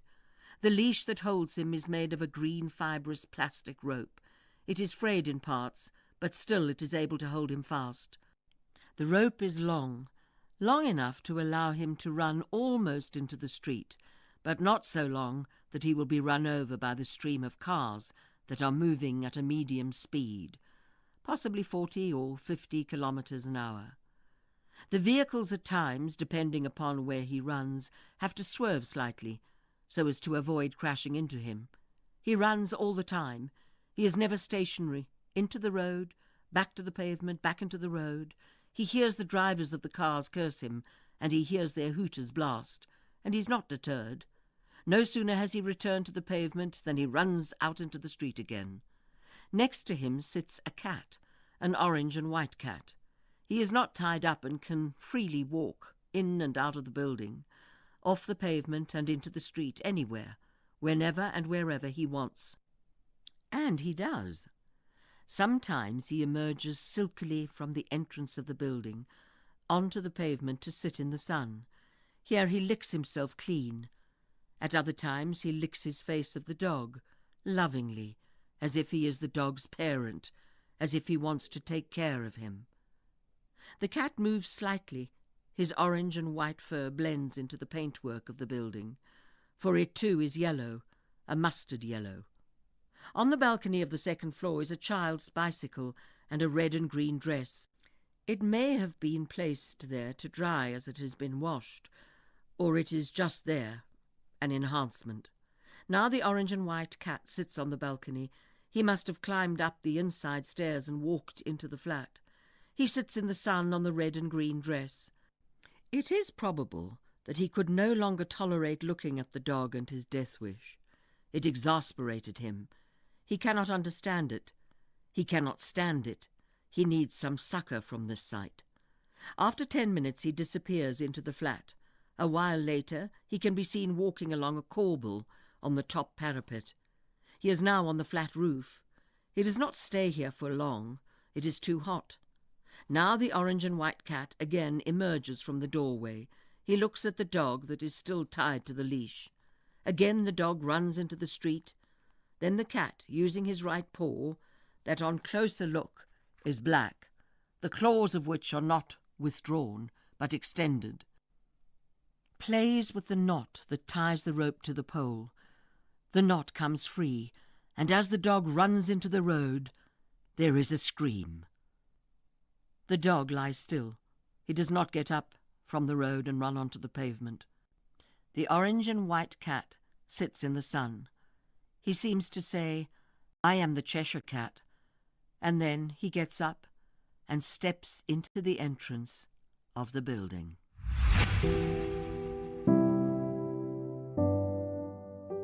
That was another episode of the book In the Shadow of the Springs I Saw, written by Barbara Ade, read by Fiona Ramsey. The book is available online and in all leading bookstores countrywide. It is broadcast on SAFM at 11:45 Monday to Thursday on the Daily Discourse. It is produced for the station by Vovi Batala, technical production Wiseman Manwele, Nanda Koza, and Tato Mapuru.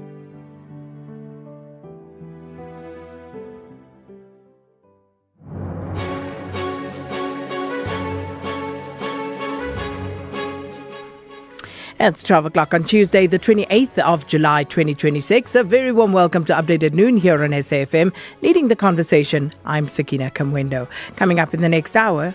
It is the most serious of the allegations, but more importantly, it is the one allegation that squarely falls within your mandate.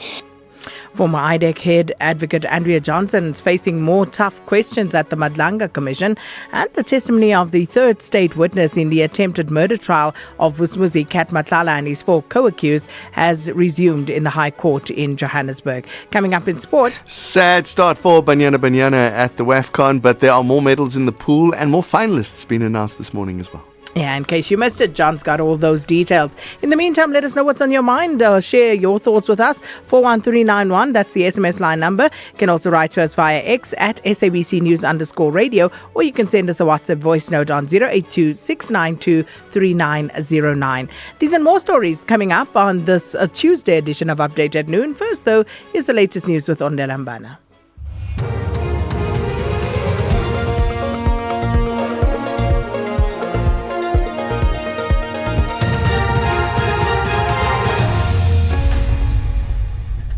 Thank you, Sakina. On the top stories, death toll in the Gugompo City crash rises to 6, and law enforcement agencies raid farms in Maruleng municipality.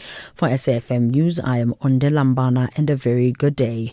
The death toll in this morning's crash on the N2 near Mooiplaas outside Gugompo has increased to 6.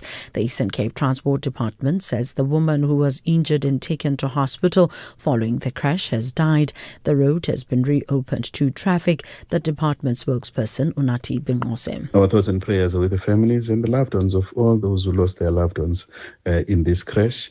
And we are urging road users, motorists in particular, to remain extra cautious, extra vigilant, as driving conditions are less than ideal in the province due to torrential rain and mist in some parts.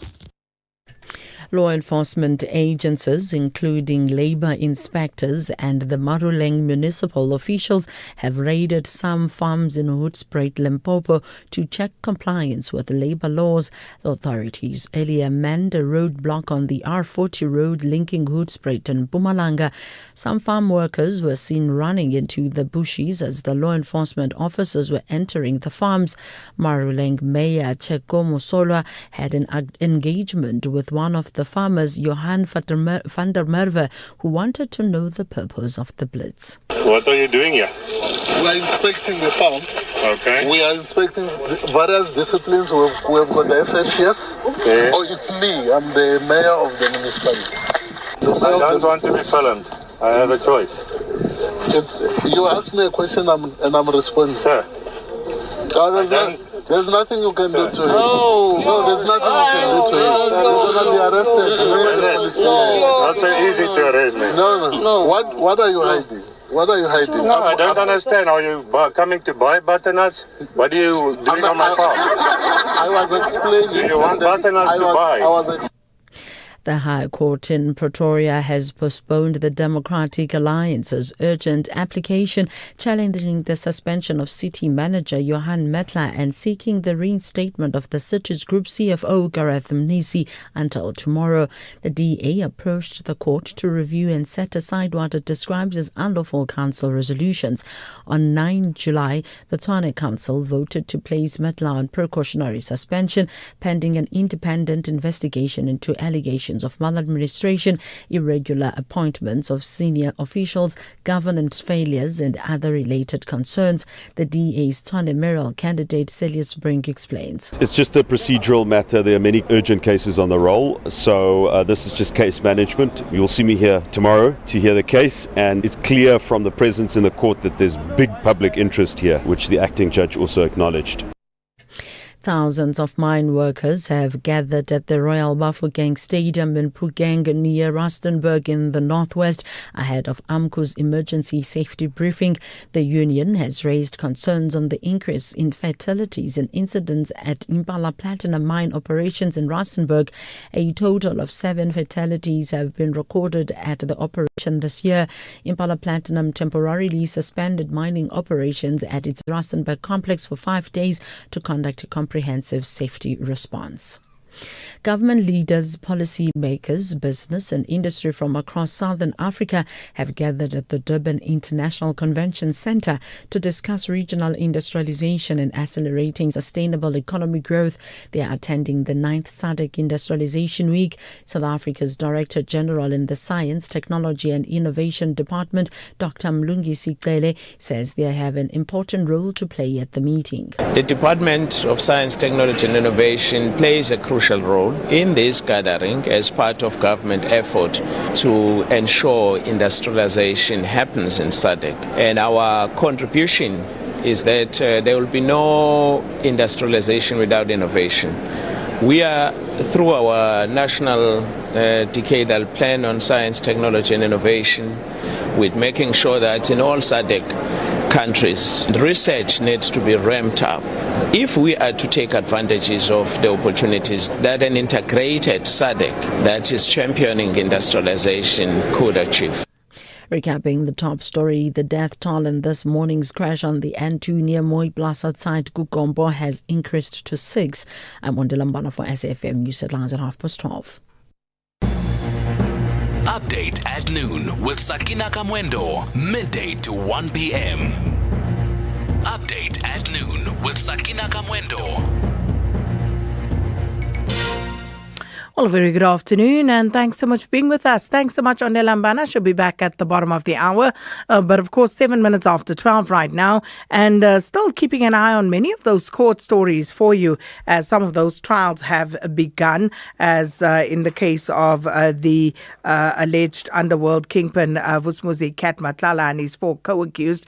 So that's continuing. Also, the Premier of KwaZulu-Natal, Honorable Tami Mtuli, with the MEC for Economic Development, Tourism and Environmental Affairs, Reverend Musa Zondi. They are leading the KwaZulu-Natal roundtable on spaza shops, given what has happened with regard to illegal migration, and of course March and others who marched against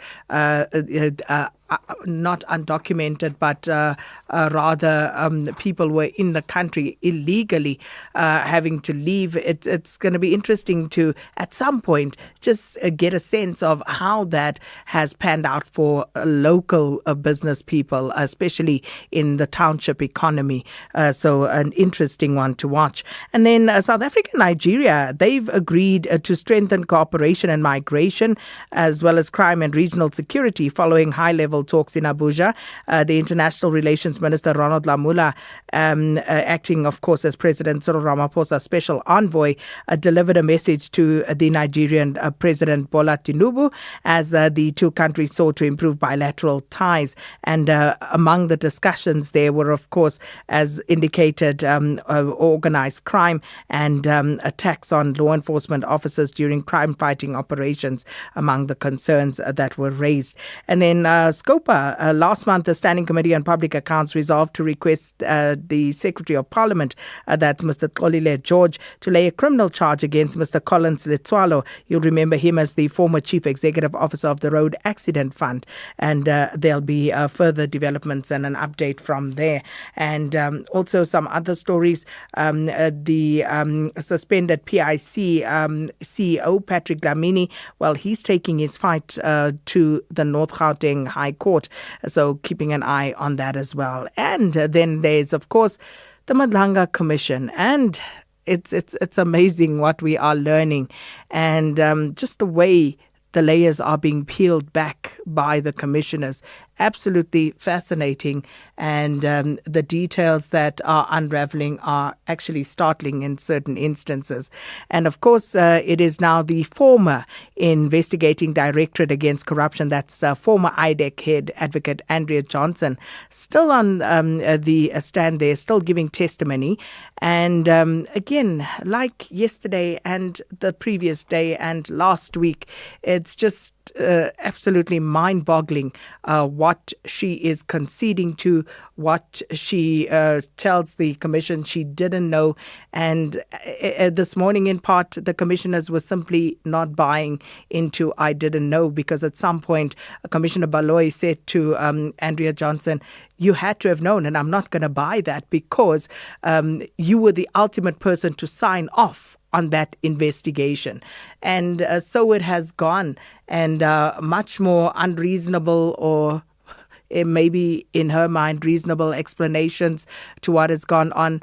What is clear is that Colonel Perumal will also have to, or a special or senior investigator Perumal will also have to appear before this commission, given some of the things that he is said to have investigated. And it has also become clear that there was, at some point, some focus on the PKTT. But without much further ado, let's take you to the Madlanga Commission. It's not a satisfactory answer for you to say that I must still speak to Perumal, because he could cook up anything.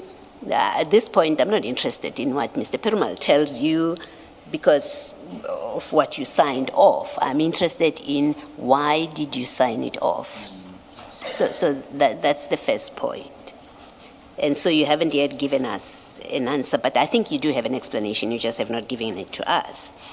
A second point, and I say this, if you want to comment, you can, but I just want to list my concerns.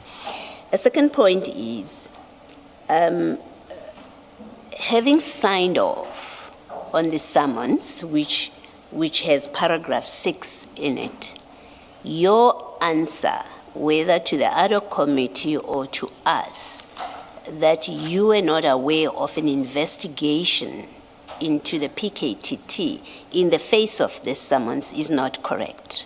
It could not have been correct unless you said to us, I signed without reading the summons.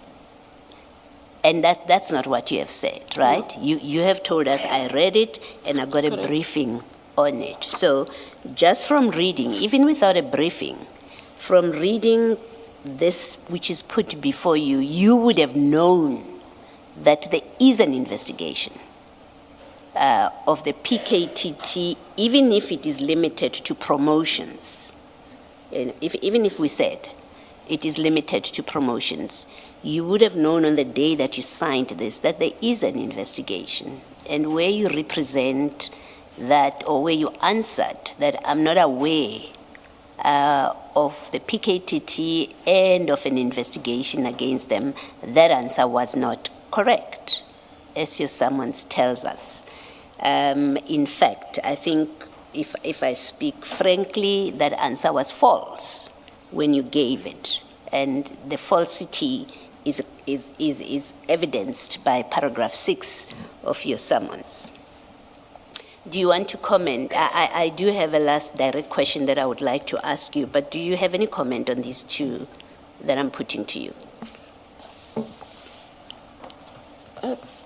Commissioner Baloyi, I honestly said I was unaware of a PKTT investigation. I understand it's not reconciling with this and why I signed it. I, however, have to take responsibility for having signed this. Let me ask you, lastly, my direct question. Sorry. Yeah, I just want to correct you. There's a nuance between you were not aware of a PKTT investigation and there was no PKTT investigation. IDEC was not investigating the PKTT. Just now, you said you were not aware of an investigation. Big difference. Okay. Do you agree with me? I agree. What I wanted to convey when I came back was I checked with the project manager. There is no PKTT investigation. I checked with Mr. Padiachi. There's no PKTT investigation. But you say, and I am also not aware of a PKTT investigation. Yes. Crucially, you said when I engaged you, you said, as at the time you signed, there was no PKTT investigation. That's a very important distinction. All right. Thank you. Now my direct question to you. Outside of a briefing by Chief Perumal to do with this summons, out of that, have you held a discussion with anyone from IDEC, civil society, whether it's Mr. O'Sullivan, I'm giving you examples, Mr. O'Sullivan, Ms. Dihas, anyone in civil society, anyone in crime intelligence, anyone in your IDEC unit, have you had any discussion at all about the PKTT and allegations against the PKTT that may have or not to be investigated? Have you had any conversation at all with anybody? No, Chair. You haven't. Thank you.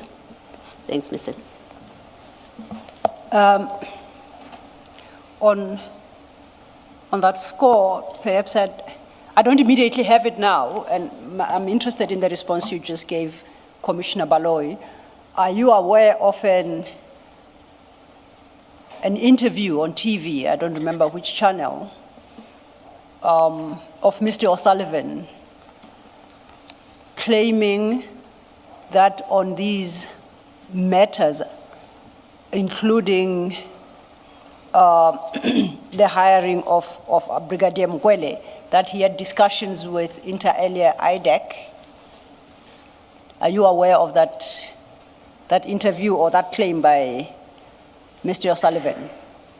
And whether or not you are aware of it, perhaps I'll take it further.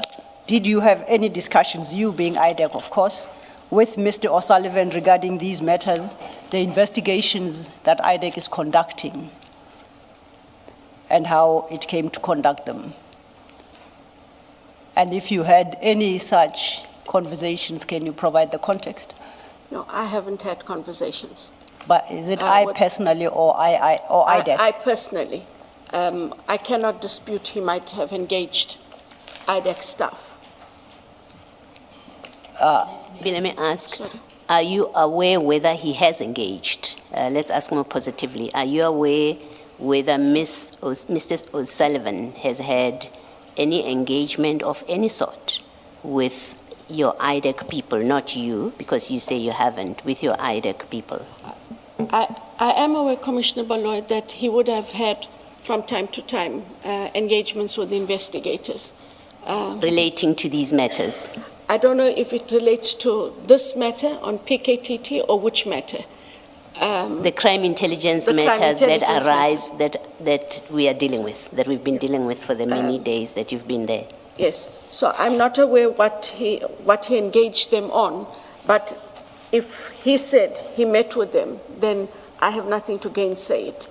And so what he would have discussed with them, he would have discussed with them. But I think I did say to the evidence leader that if he had a discussion, the likelihood would have been with Mr. Rapeso.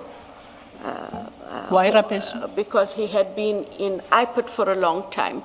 And I know that Mr. O'Sullivan and IPIT had had a relationship of sorts over the years. So the most familiar person he would have been would have been Mr. Rapeso in terms of this matter. I know he knows other people in IDEC. So we'd have to just check with Mr. Rapeso that whether they had a conversation. Okay, even accepting that for a moment, who is Mr. O'Sullivan within the law enforcement environment? Why would IDEC be discussing its ongoing investigations with him? And on what basis would that happen? And you suggesting possibly Mr. Rapesu and others, would you consider it appropriate for any one of them to be having this engagement with Mr. O'Sullivan? It's not an engagement. If they had an engagement, it wouldn't have been about the investigations. It would have been if Mr. O'Sullivan spoke to IDEC investigators purporting to give them information. That would have been the only basis on which he would have had to engage. As can anybody from outside bring information, but not that they've brought the information and you then discuss if there is a relevant investigation pertaining to that matter, that you discuss it with him. You don't discuss it with him or any other outsider. The rule is not different. So then is it safe to assume that if he had done so, I don't know what discussions you suggest he had with IDEC, then if he's giving information, that information would find itself into a relevant docket? It should.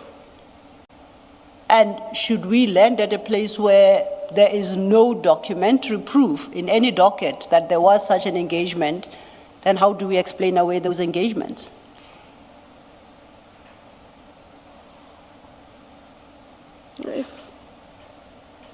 If he's had engagements, they would have.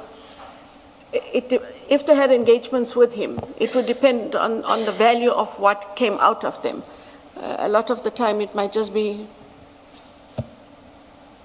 mind over matter and not substance that then didn't have to be dealt with. But if there was substance to it, and if it was in any way able to amplify or corroborate something in the investigation, it would move into the investigation. The investigators would make that assessment, Chair. So where he claims, if he were to claim that there were meetings with IDEC, that wouldn't be entirely correct. Because once you call it a meeting, you're sort of formalizing the engagement. Would you still accept the possibility of him having meetings, whether at his offices with IDEC or at IDEC's offices? What would your comment to that be? I'm just interested trying to establish the relationship IDEC has with Mr. O'Sullivan based on an interview he once had, and engagements I take it the institution he represents or is a part of with IDEC. So I thought you might shed some light on that relationship, however formal or informal. If he met with the investigators, it would have had to have been for information sharing. I can't see what else. Not being part of them, I'm thumb-sucking, which is wrong. But you haven't had such engagements with him on behalf of IDEC? As the head of IDEC, no. You say as a head of IDEC, in what capacity have you as a matter of interest? We've had engagements with him in the past on other matters when we were in the DSO. The Celebi matter comes to mind, and there were other matters that would have been referred. I'm not sure about the matter against Major General Solly Lazarus, but we have had engagements previously with Mr. O'Sullivan, including that he did serve the ID with a document, and that was as far as the IDEC engagement went. You sometimes refer to yourself as the ID. Which ID are you talking about now? Not you. When he served the ID with a document for information. Who's that? Which ID is this here? Is that the investigating director, me. Or the ID you are referring to yourself? Yes. Oh, sorry. Not the one that's today, the one that was the other day, when she was still the ID.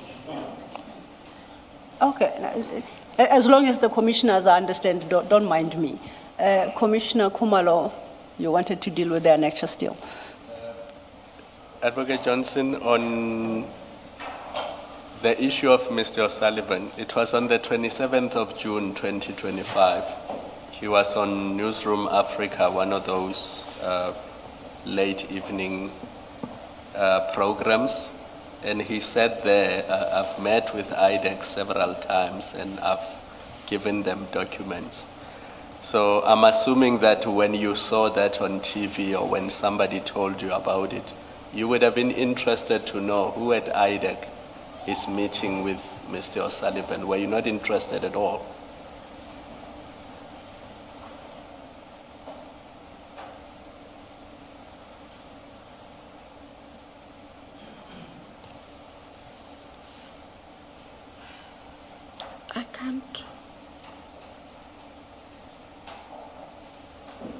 I can't recall the interview, but if he said he was meeting with IDEC several times, the one person that I do discuss it with would be Mr. Sissoko, to find out if Mr. O'Sullivan engaged with anyone in IDEC. Yes. And then in relation to these cases, did you meet and discuss them with General Khan? No. Do you know that members of IDEC met and discussed these cases with General Khan? What I am aware of, Chair, which is what I had to do to prepare for the commission, because I don't read the dockets, and I wanted to know if they had an engagement with General Khan on any of the CI matters. And I give you the feedback as I was given the feedback. They had conducted most of the investigations, I think in the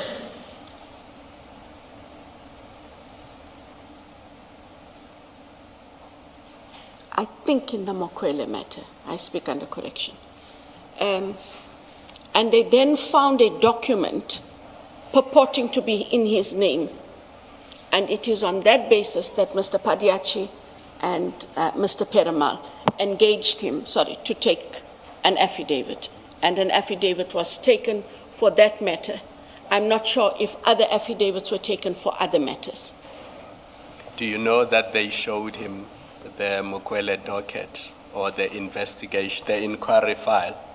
Do you know that General Khan was shown the Mokwele inquiry file? No, sir. Do you know that in his affidavit he was required to comment on the suitability of Brigadier Mokwele? No, I'm not privy to the details they discussed with him or documents they may have shared. And do you know that the charge sheet actually mirrored General Khan's affidavit? So IDEC's charge sheet in the Mokwele matter mirrored the affidavit by General Khan? No, sir. Okay. Now, these HR-related issues, I think Commissioner Baloy sometime last week raised this issue with you. If we go to page 3434 of the same bundle, just to show you why Commissioner Baloy was correct and IDEC was incorrect. 3434.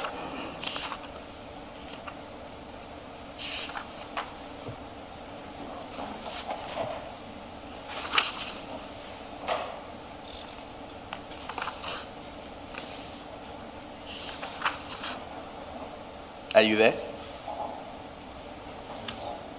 Yes, I'm here. Sorry, my 3434 is very small. No, that's fine. Do you see that it's a provisional report by the Public Service Commission? I see that, Chair. And it was investigating alleged irregular appointments within crime intelligence.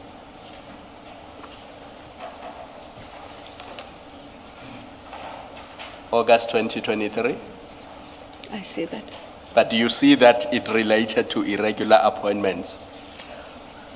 Correct. In crime intelligence? Correct. The very issue which is the subject of Mr. Adams's complaint. And then go to 3445.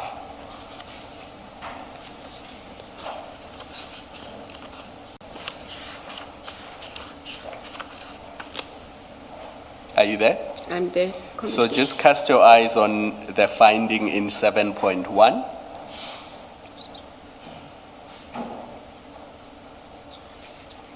Do you see that? Correct. Yes, and also in 9.1, the recommendation.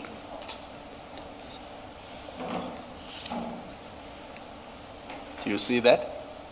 So by the time Mr. Adams brings these things to IDEC, the Public Service Commission has already investigated them and made recommendations to, among others, the National Commissioner and the Minister. So even if IDEC was not aware of this investigation, what this shows you is that there are other bodies established in terms of the Constitution that are responsible for investigating issues such as irregular appointments within SAPS. Apologies that we have to come out of that. We'll take you back shortly.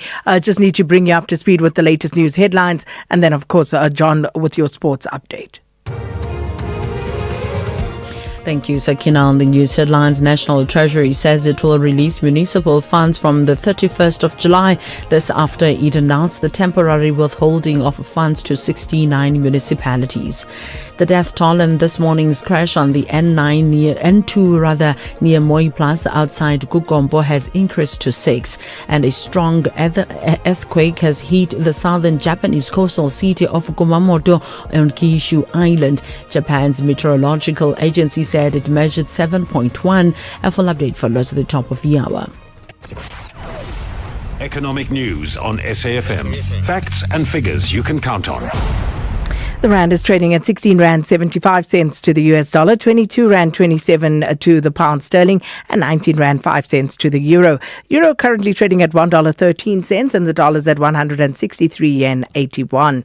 In Brazil, $1 US dollar trading at 5 real 11 cents. In Russia, 78 ruble 60. India, it's 95 rupees 78. And in China, $1 US dollar is changing hands at 6 yuan 76. Asian markets extended gains at closing bell. Japan's Nikkei lost 4%. Hong Kong's Hang Seng added 0.4%. The mainland China Shanghai Composite was down 1.2%, while India's markets were trading flat at the close of trade. The JSE is mainly higher at midday. The all-share index 0.2% firmer at 110,319.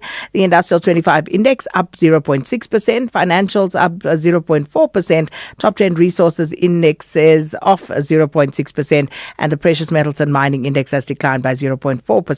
European markets also higher at this hour. Britain's FTSE 100 has added 0.5%. The CAC 40 in France up 0.3%, and Germany's DAX has increased by 0.5% as well. Looking at commodities, gold trading at $4,042 per fine ounce. Platinum's at $1,606 per ounce, while the price of Brent crude oil is at $85.94 a barrel. SAFM Sport with John Gerika. Well, hello. How's it? Not a great start for Banyana, but hopefully it's a wake-up call. Yeah, hopefully so. I was watching on a couple of channels. The one channel that you have to pay for. Poor commentary, like really, really bad commentary. The commentary's been horrendous. But then I was watching some of the SABC3 commentary. Yes. Do yourself a favor. Rather. Yeah, even if you're spending the money on the other guy. No, for real. That commentary is something else. It was so, you could actually hear him sighing in the background. It was like... painful. It was terrible. Anyway, speaking of terrible, Tanzania beat South Africa 2-1. South Africa's next game is against the Ivory Coast on Friday. Tonight, Group C matches in the Women's Africa Cup of Nations. Zambia against Egypt at 7, and Nigeria take on Malawi at 10 o'clock today. Now, the Nigerians are talking up. They're going to win this one, they feel. We'll see. Orlando Pirates dominated the PSL Awards last night. The Buccaneers enjoyed a dominant campaign on the domestic scene. They walked away with the domestic treble, including the Premiership, the MTN 8 and the Carling Knockout titles. Attacker Tsipang Mormai was named MTN 8 Last Man Standing, while for defender Mkezi Mbokazi bagged the Carling Knockout Player of the Tournament accolade. Orlando Pirates' Abdeslam Ouadou picked up the Coach of the Season award after guiding the Buccaneers to the league title, but it belonged to Relebohile Mofokeng, who walked away with 3 accolades, including the PSL Football of the Season award. Now, staying with the World Cup, this is not going away. 23 million people have signed a petition to ban Argentina from playing in future World Cup matches. Yeah, the team faced scrutiny over controversial calls, player tactics. Referees also accused of being biased towards the Argentines. There have even been calls for the Men's World Cup final to be replayed. In 2022, there was a petition for the final to be replayed that was launched after the Argentines beat France in that one when they lifted the trophy.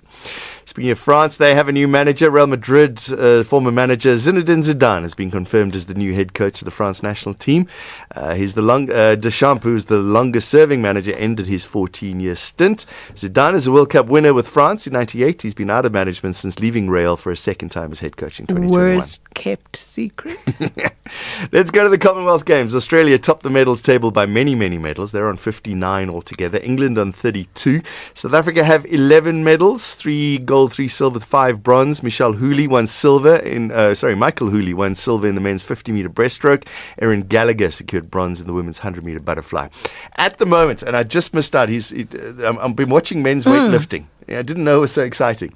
Men's 88 kilos, right? So these guys weigh 88 kilos. William James Swart is there. He lifted 148 kilos in the snatch. So that's from the ground to straight above his head, almost twice his body weight. He's now in the clean and jerk. He missed 181 kilos. He's up to 184 kilos. If he doesn't, he's missed his first 2 lifts. If he misses his last lift, which is heavier than the last one he missed, then he's out of the tournament. Have you never watched weightlifting before? No, not this seriously, because it's not like I haven't cared about the other people. Yeah, but I've just missed out. So I'm hoping he lifted that lift because he was 4th after that first snatch. But yeah, we'll see. Women's 200-meter individual medley in the pool today. Amy Canny placed 2nd in Heat 2. She's gained automatic qualification to the final tonight. 0.07 seconds, the difference between first and second there. Rebecca Meader also booked a spot in the final with a 3rd place finish in Heat 3. Men's 50-meter butterfly, fast and furious. 3 South Africans into the semis. Kelvin Justice, Chad Leclerc, and Jordan Eaton all booked spots. That's happening at 9, just after 9 this evening. The women's 50-meter freestyle heats are on the go now. 3 more South Africans in contention for a semi-final spot. They should get through to that round. There's also netball tonight. South Africa take on Northern Ireland. They should win that one as well. Starts at 3. Easily. Northern Ireland have lost all 3 of their matches so far. And there's Test cricket on the go. The West Indies against Pakistan. Great bowling performance by Justin Greaves yesterday. He took 5 for 27 to restrict Pakistan to 282 at stumps on day 3. West Indies 126 for 7. They lead by 155 runs. Will you believe me if I tell you I watched a bit of that? The Test cricket. Was that when you woke up this morning or before you went to bed? Before I went to bed. Ah, and now you moan that you're tired. Don't tell anybody. Okay, bye. Bye. Update at noon with Sakina Kamwendo, midday to 1 p.m. You know, I have to have a talk with my brain. I have to find a way to say, no, I'm not going to watch anything anymore. And between the Madlanga Commission and the Kat Matlala trial and the sport and everything else that's going on, I've got to have a talk with myself. I just got news. William James Swart didn't lift it, so he got a DNF. Okay. All right. That is, did not finish. Yes. Okay. John has discovered weightlifting. It's amazing what you will find exciting when you flip through those channels and you start watching all sorts of sporting codes. I found myself watching the wheelchair basketball 3x3 the other day, and I ended up staying there. South Africa won the match, by the way, and it was quite exciting. So, yeah, I don't understand when people say they have nothing to follow. I see a lot of things going on. But that being said, please let us know what's on your mind. And of course, we are going to take you back to the Madlanga Commission.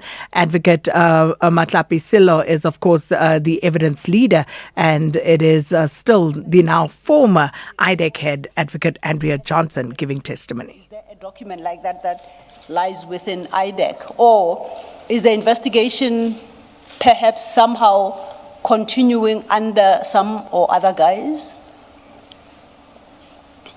As I said earlier, commissioners, where there are issues that have come to the fore as they have over the days, and when you look at this report as well, then the recommendation to the head of IDEC would be that all these matters, where they are still under investigation, would have to be set aside, because this is what it is. Just remind us, the J50, the recent one that was suspended or put on hold, did it relate to the same issues?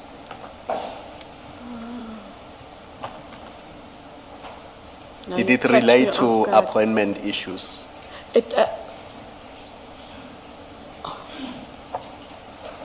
Because I haven't engaged them in a while, but I do recall that this is Sorry, I will allow you to respond fully. I want to say, you say you've not engaged with this in a while. This is quite recent. It was in the media now. Yes. The arrest of, the intended arrest of General Khumalo. That's quite recent. Yes. So I don't quite understand you when you say you've not engaged with this in quite a while. Anyway, please respond to the question by Commissioner Khumalo. The quite a while for me is relative. I haven't done it as of recent. But I do recall that matter would have been about the vetting and appointment of General Madondo. So it's about appointment issues, irregularity or otherwise of appointments of generals. No, it's more the vetting and her moving to positions because of the vetting. But it was a vetting issue. And those issues for the Public Service Commission to deal with. And that matter is under review by a special panel. I said the ones that are not there, commissioners, that remain under investigation, those are the ones on which I will make those recommendations as I undertook. So it's those ones, unfortunately, once a court process starts and they've now been taken on review by the Office of the National Director with a special panel, I'm not in those ones, but Commissioner Baloy said to me, those are court matters. You got investigations, so go look at your investigations. She didn't say it in that harsh way. I know I said it better than that. Yes. But that was the gist. And I did undertake to do that, as I've undertaken to do with now quite a few of the other matters. That must happen. I must say, Advocate Johnson, that I find it quite strange that you are as hesitant as you are with regard to the basis for the intended arrest. In your response to Commissioner Kumalo, you were quite hesitant. I would have thought, this was out there for all to see in the public domain, and there was a lot of noise around it. For you not to be sure and to say that you have not engaged with it in a while, and eventually when you do respond, you are as hesitant as you were, I find that very strange. Why is that so? I'm not hesitant, but I'm trying not to. You were hesitant. Okay, I take. You did not just rattle the response off, which is what I would have expected. Okay. It's because I'm not vested with those matters. I become overly cautious about what I'm saying and don't want any negative implications. So my recollection has to be correct. That matter is still under review, and I did say that as well yesterday. Lest I say something that may negatively influence the matter, not just for the state. There are people whose lives are involved, and those are, they're not yet accused, those are suspects. And so I am cautious. And I'm sure you'll understand why I'm saying what I'm saying, because you're a very articulate person, and you speak far quicker than I can ever hope to. So that's why I noticed the hesitancy. Thank you, Chair. I must say, Advocate Johnson, I'm surprised that you are not aware of these things. My expectation would have been certainly after 6 July last year and allegations made against IDEC, that as head of IDEC, you would be more hands-on, because the J50 we're talking about goes to the heart of the allegation made against IDEC a year ago. So I would have expected that the head of IDEC would say to her team, brief me on this matter so that I'm up to speed, so that if I need to account either to the ad hoc or to this commission, I'm fully appraised of what the situation is. So the fact that they are still doing things and you're not sure or you are not aware what is it that they are doing, it creates a difficulty, because now even with the summonses, when you come here, you are unable to answer, because all you can point to are the briefings, nothing in writing that was given to you. And it makes it difficult for us to then assess who is accountable for these decisions, who's accountable for this conduct, and if there are rogue elements within IDEC, who holds those rogue elements accountable if it's not the head of IDEC?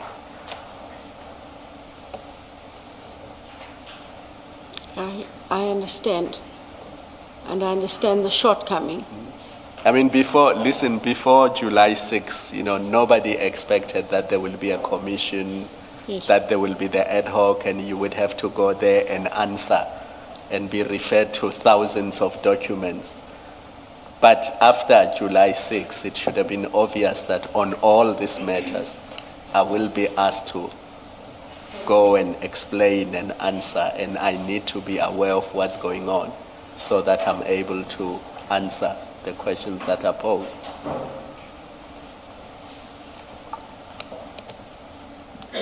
I take your point. Thank you, Advocate Johnson. Because we touched in passing on matter case number 543, that is the second matter. That, Commissioners, is at file 7, starts at page 2611.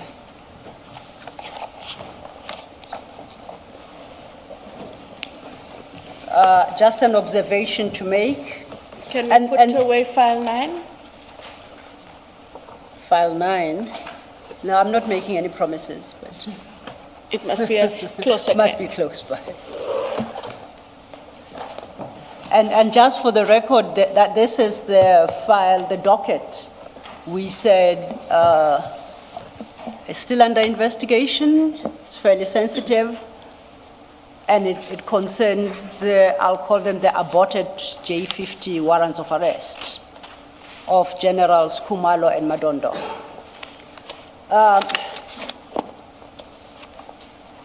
I don't know if the request should go to you, but I have noted that in this file there is no charge sheet. That's what I note, just for the record. But what I'm more particularly interested in right now is page 2613.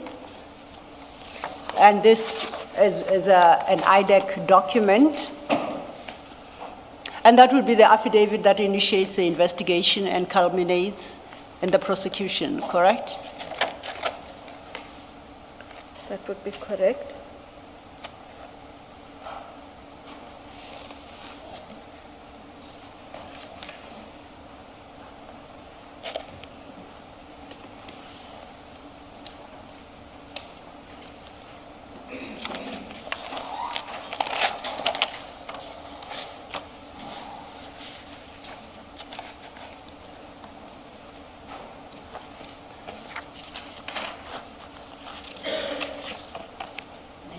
Maybe whilst you're still looking at it, just to point out to you that this is one of the documents, both the preamble statement and the affidavit, in respect of which it was suggested to Colonel Pariachi that there seems to be something wrong with the signatures there.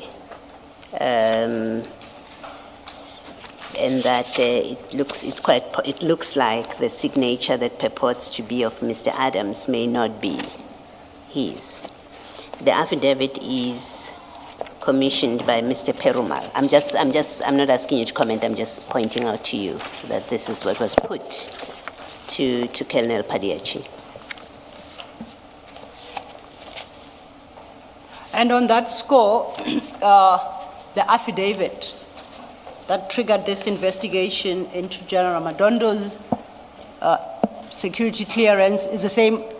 It's from the same batch of affidavits commissioned by Mr. Perumal on the 6th of January. You know that? Yes, in Cape Town, Pretoria. So, just as a matter of interest, if that affidavit is invalid, as a lawyer, what impact does it have on anything? What impact would that fact have on anything, if at all?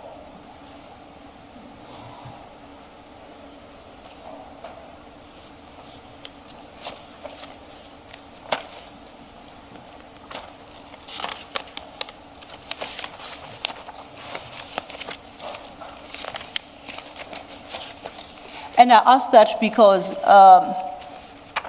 my reading of the original Section 27 does not single out General Madondo in the manner that this supplementary affidavit does. So, according to the Section 27, Mr. Adams did not suggest that General Madondo did not have a security clearance, unless I have overread this and I may very well have skipped it. But I don't see it in the Section 27. I don't see it in the set of 4 supplementary statements commissioned by Investigator Rapesu in the presence of Mr. Perumal and Advocate Ramsamy. I find it instead in the affidavit commissioned by Mr. Perumal in Cape Town and Pretoria simultaneously, that the other 2, the validity of which the other 2 deny. And my interest is where that information comes from, that you should be investigating specifically General Madondo's security clearance. Because that was never part of the complaint.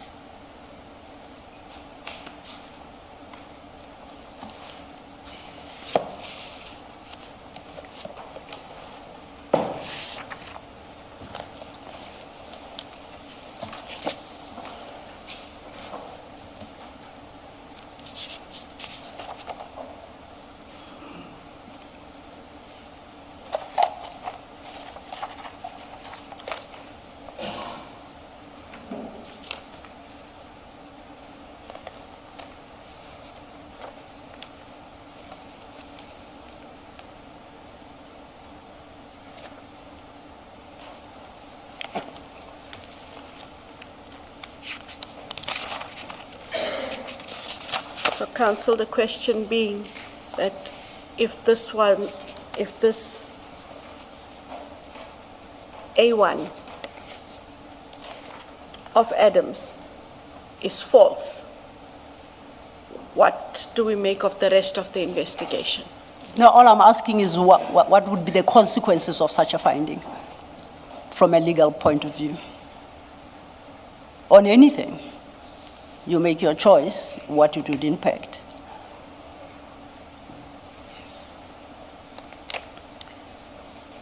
If the statement is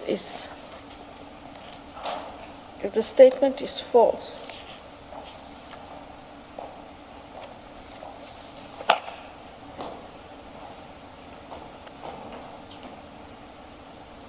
and because of the statement, you derive the evidence that is derived as a result of, then it taints that investigation. Unless there is other independent evidence that even if you didn't show anyone this A1 and you just approach them to say, are you aware that the transfer of Major General Madondo from KZN to CI, assisted by General Khumalo and other generals, knowing that she failed to secure a top secret clearance? If you took just maybe that part, because that is what it relates to, and you are able to find persons who can independently give you that evidence, and it is objective evidence, that evidence can't be tainted.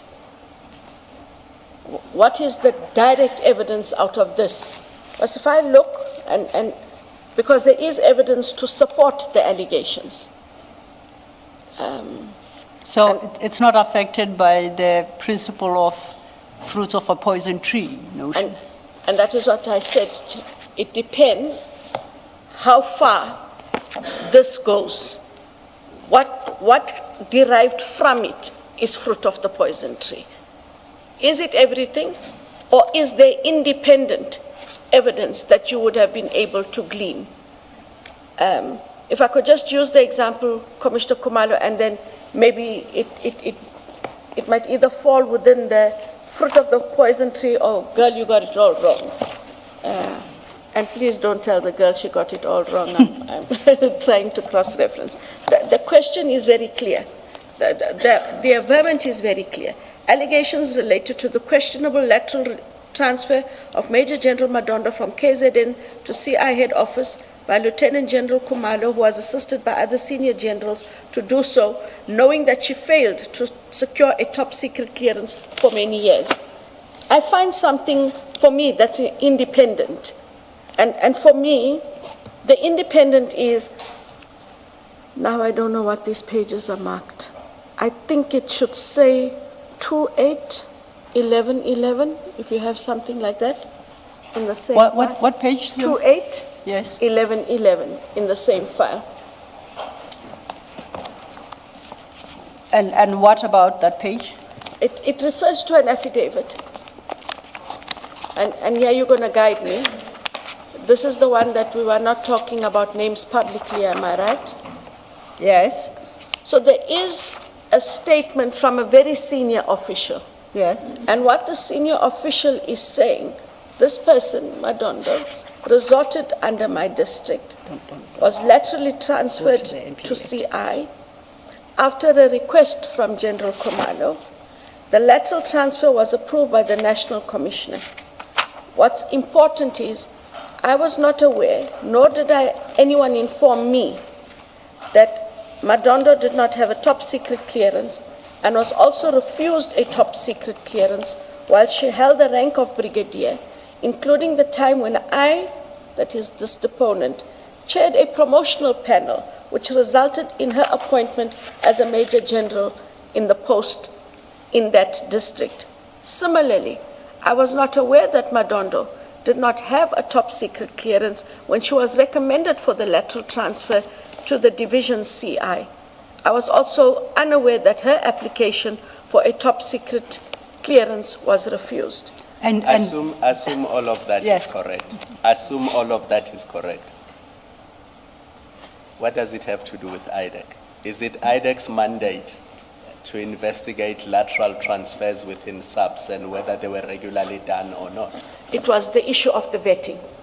But does IDEC investigate whether somebody's vetting is correct or not? Is that IDEC's mandate? No, and this May is one of... I piggyback on that? We've taken the liberty of projecting Section 7. Please indicate accepting the correctness of the affidavit that you have just, part of which you have read into the record.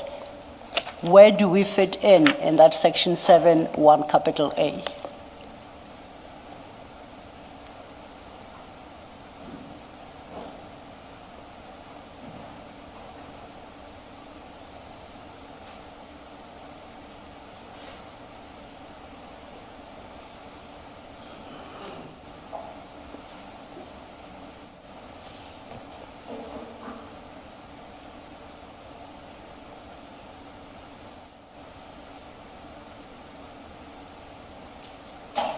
It would trip me up, as Commissioner Baloy already did, in relating, you have the top and relating to, not and.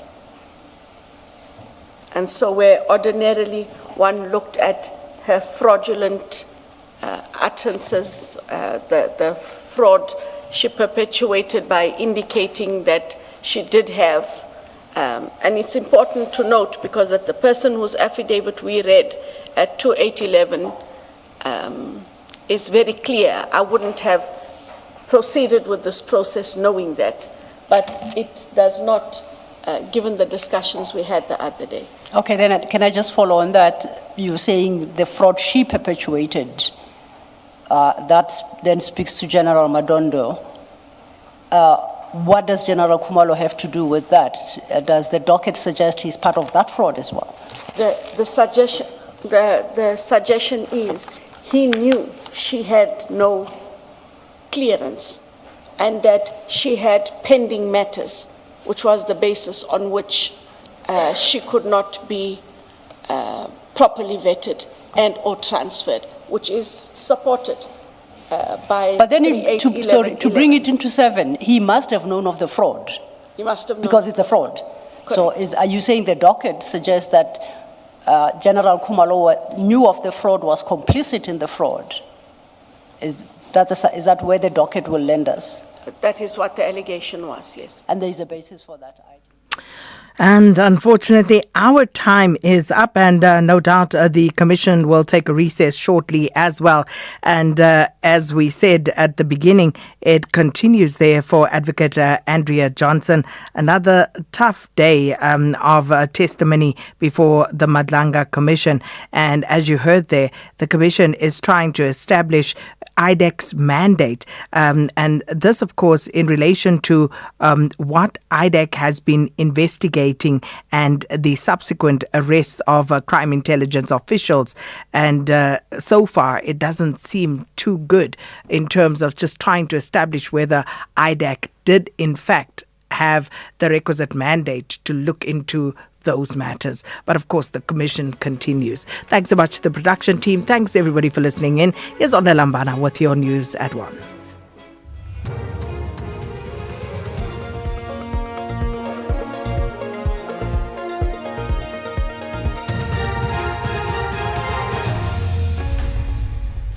Thank you, Sakina and the team. On the top stories, National Treasury to release the remaining municipal funds, and death toll in the Kukompo City crash rises to 6. For SAFM News, I am Ondelambana, and a very good day. The National Treasury says it will commence releasing the remaining municipal funds from the 31st of July. The total amount to be released is 7.1 billion rand.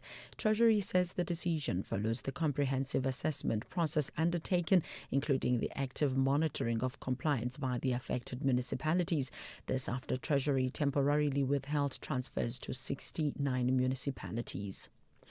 The death toll in this morning's crash on the N2 near Moy Plus outside Kukompo has increased to 6. The Eastern Cape Transport Department says the woman who was injured and taken to hospital following the crash has died. The road has been reopened to traffic. The department spokesperson Unati Bingose. Our thoughts and prayers are with the families and the loved ones of all those who lost their loved ones in this crash. And we are urging road users, motorists in particular, to remain extra cautious, extra vigilant, as driving conditions are less than ideal in the province due to torrential rain and mist in some parts. Former IDEC head advocate Andrea Johnson has been questioned on whether the unit acted within its mandate by investigating the appointment of crime intelligence head Dumisani Khumalo. This follows Johnson's concession before the Madlanga Commission that the probe into Khumalo's appointment did not fall within IDEC's mandate.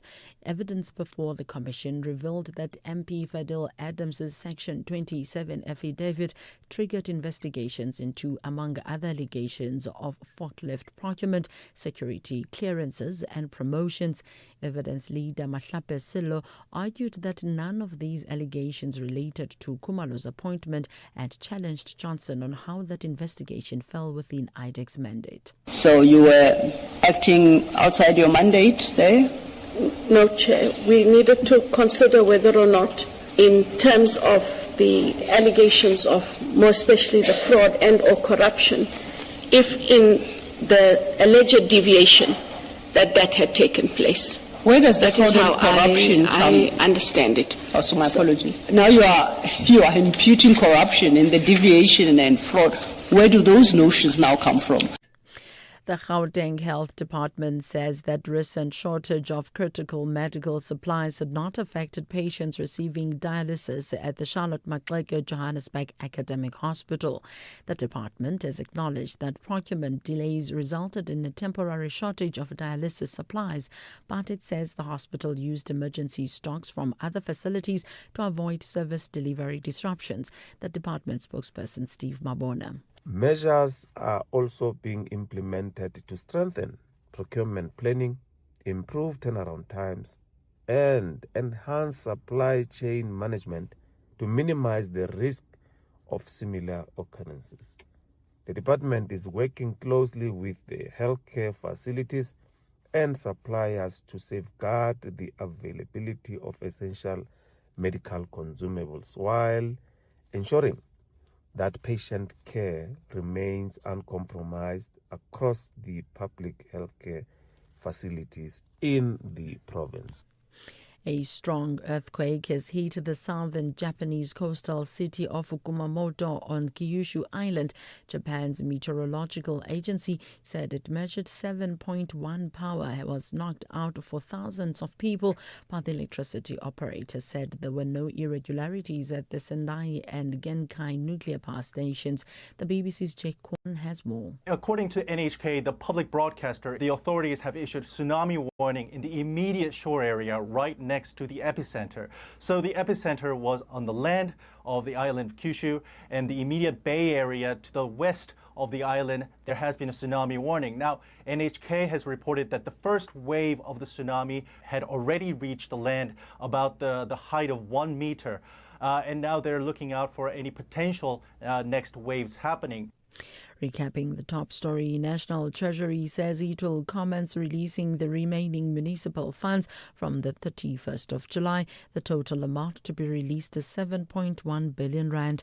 I'm Mundilambana for SAfm News Headlines at 1:30. SAfm 104 to 107 nationwide. Leading the conversation.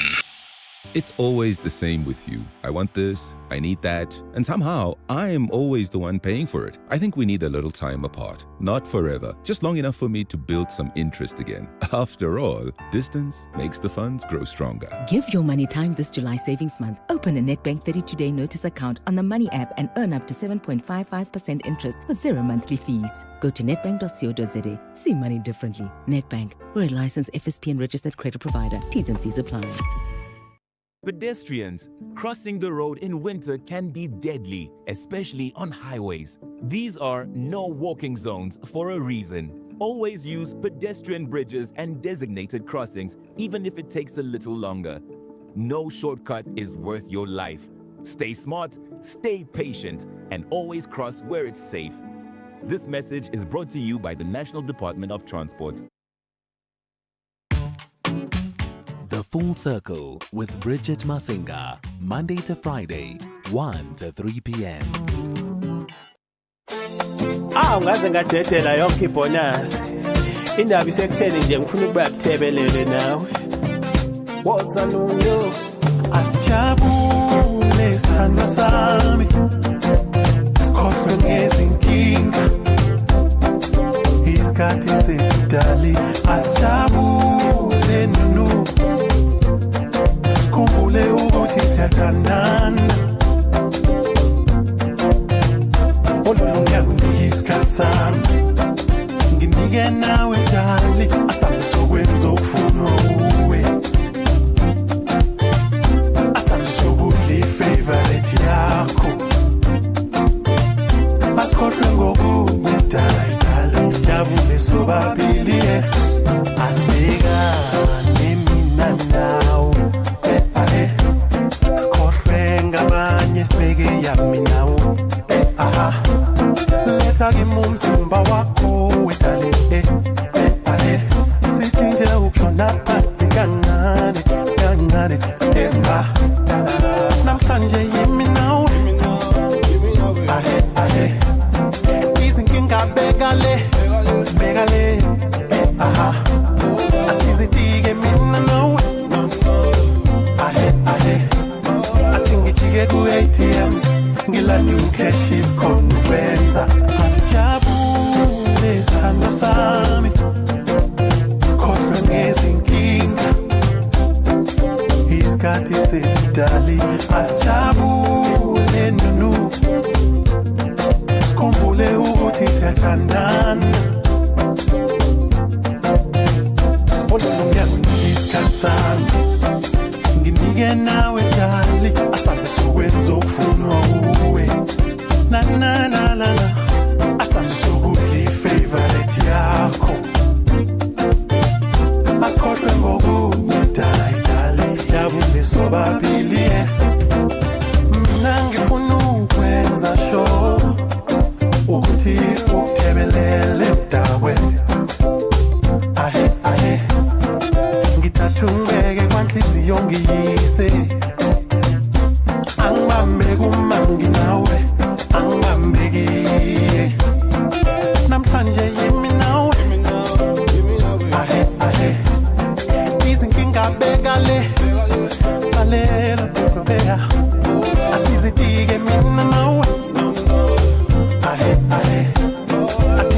ngifike ku-ATM ngilande ucash isikhona ukwenza asijabule sithando sami sikhohlwe ngezinkinga isikhathi sekudali asijabule nunu sikhumbule ukuthi siyathandana olungiyakunika isikhathi sami nginike nawe dali asangizokwenza okufunwa uwe na na na na asangizokudla ifavorite yakho asikhohlwe ngokunye dali sijabule sobabili shona phansi my dali nakho-ke my dali jabula nami my dali nakho-ke my dali shona phansi my dali nakho-ke my dali jabula nami my dali nakho-ke my dali shona phansi my dali nakho-ke my dali jabula nami my dali nakho-ke my dali jabula nami baby jabula nami sweet my dali jabula nami nunu jabula nami mntakwethu. Afro-Traction coming through. Asjabule is the name of that particular track, and that is how we say good afternoon to you. We were just offlining with my engineer, and he says, it's giving them that island, Mozambican island vibe, as if one can kasumba or something to it, right? It definitely has that kind of flavor. How's your day? Hope you are having a good afternoon. We have got lots on the agenda today. We're going to catch up with Usbahle Mota. She's out for day 149 at the Madlanga Commission, so we'll see what's happening there. It's day 149 at the Madlanga, and it's day 5, if I'm not mistaken, for Advocate Andrea Johnson. So we'll have that catch up. And then stages, pages, screens, and more. It's a triple dose today. We're looking at Pansulama World, which is a cultural preservation project in partnership with the French Institute of South Africa. And then we'll catch up with the Mzansi Ballet ahead of International Winter Ballet. And that's what we've been telling you about yesterday. Remember, that production that's happening out in Pretoria. So we'll have that conversation. And then singer-songwriter MXO is also going to join us on the other side of 2 o'clock. It is Wellness Tuesdays. So we're looking at what is your skin type and what is your biggest skin concern. The lines are open on 061-410-4107 if you want to be in conversation with Dr. Judy. She's going to be in the house on the other side of 061-410-4107. What is your biggest skin concern? You know Dr. Judy, she's well versed and quite knowledgeable on a host of different medical issues and diagnoses and challenges, burdens and treatments and symptoms and things that generally affect the biggest organ of a human being, which would be the skin. So there's very little that she can't answer. From the most frivolous, self-indulgent question to the most serious of questions that lean onto different medical challenges. 061-410-4107. That conversation is coming out on the other side of 2 o'clock. I'll let you know what else is coming up closer to the time. The Full Circle with Bridget Masinga, Monday to Friday, 1 to 3 p.m. All right, let's catch up with SAfmRadio Mota, who's out at the Bridget Mabandla Justice College, day 149 in Pretoria, day 5 for Advocate Andrea Johnson, still fielding questions from that cross-examination.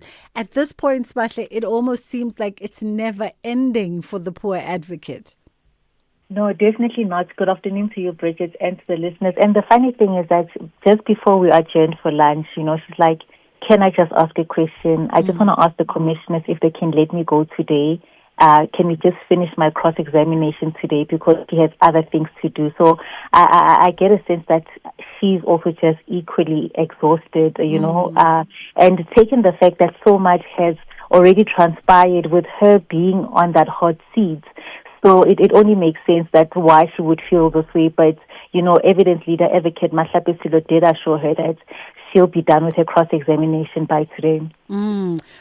Interesting also this morning is that her departure from the IDEC office was mentioned today.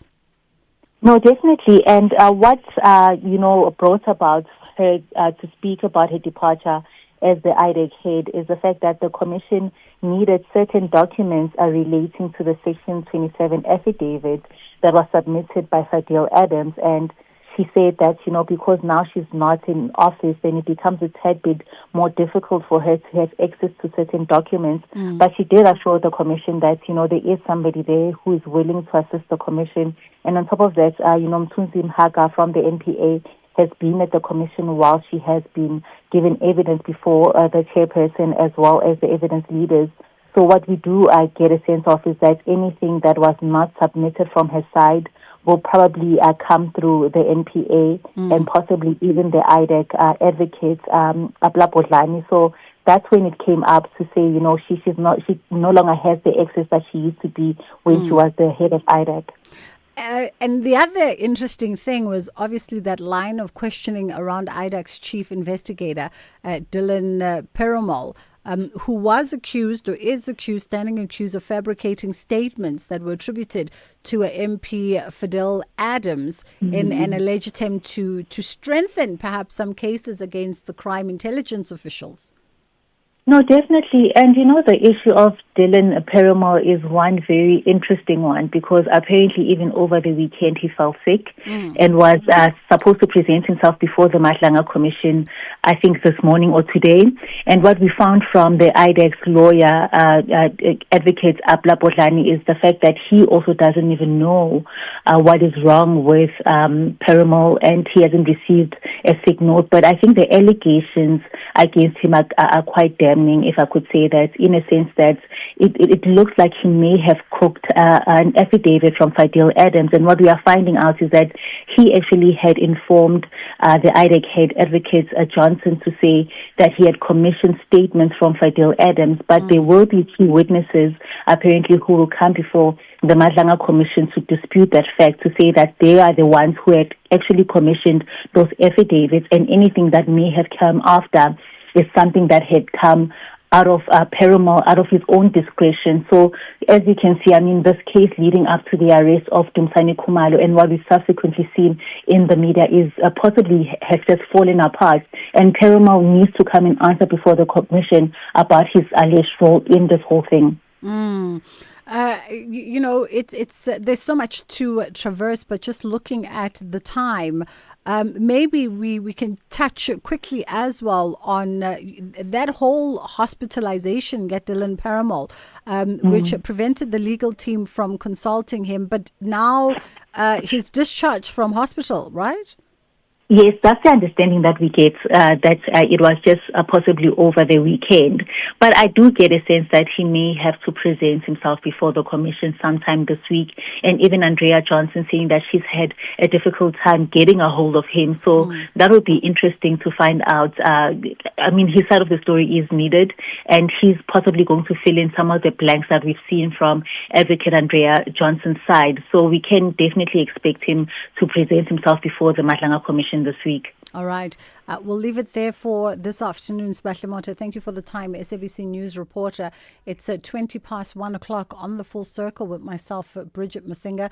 Let's take a quick pause and then we come back and we get into a different kind of conversation. In life's most challenging moments of loss, compassion can be your greatest comfort. You shouldn't have to face the financial burden of losing a loved one by yourself. Rest assured, Clientele's funeral plans pay out cash within 24 hours. You can cover up to 13 family members on one plan, ensuring all your loved ones are taken care of, and 3 children are covered at no additional cost. With Clientele, you are not just buying a plan, you are also buying peace of mind. When the time comes, you will need to make important calls with your 200 Rand airtime you will receive when you claim. Plans offer double accidental death cover as well as a transport, grocery and unveiling benefit. Apply today, it's easy. There are no medical examinations and no paperwork. SMS SAFM to 48031. That's 48031. Clientele Life is an authorized FSP and licensed life insurer. T's and C's online. Standard rates apply. This week on Expresso, Mandela Day may be over, but the spirit of giving lives on. We reflect on the impact of this year's initiatives and discover how organizations like the Homestead are inspiring South Africans to keep making a difference in their communities all year round. We also get moving with Claudia as she shares simple anti-inflammatory workouts to boost circulation, support your lymphatic system, and keep you active through winter. And we swing into action with Spider-Man, brand new day. Join us on Expresso weekdays from 6 to 9 on S3.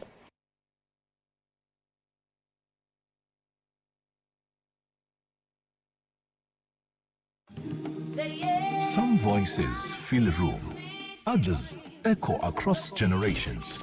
Well, I remember as a young man, we had discussions. Can one person make a difference in politics? And I said it's not possible. Politics is too complicated, too many factors to consider. And I think Mr. Mandela proved me wrong. That one man at the right moment, with the right attitude, the right way of doing things, the right time, makes a difference. And I think he did it in South Africa and he did it worldwide. Through the voices, moments, and conversations that help shape our democracy. Reflect, remember, and continue the conversation. Only on SAfm. SAfm. After 132 years of colonial rule, Algeria fought a brutal war for freedom. Independence came at a cost: lives, land, and legacy. But from that struggle came strength. Today, Algeria stands sovereign, steady, and self-defined. I was with Hector Peterson when he was shot. The boy was in that picture where a boy was carrying. He was the first student I saw going down. I saw him being shot on the head and he fell down. This is what we are becoming. SAfm, leading the conversations that move us. Experience the magic of world-class ballet at the International Winter Ballet Gala, coming to the AfriForum Theatre in Pretoria on Friday, the 31st of July, featuring international stars from the Bolshoi Ballet, acclaimed Cuban artists, and South Africa's finest dancers. Now, this spectacular one-day event has performances at 3 p.m. and at 7 p.m. Book now at Tix SA AfriForum Theatre.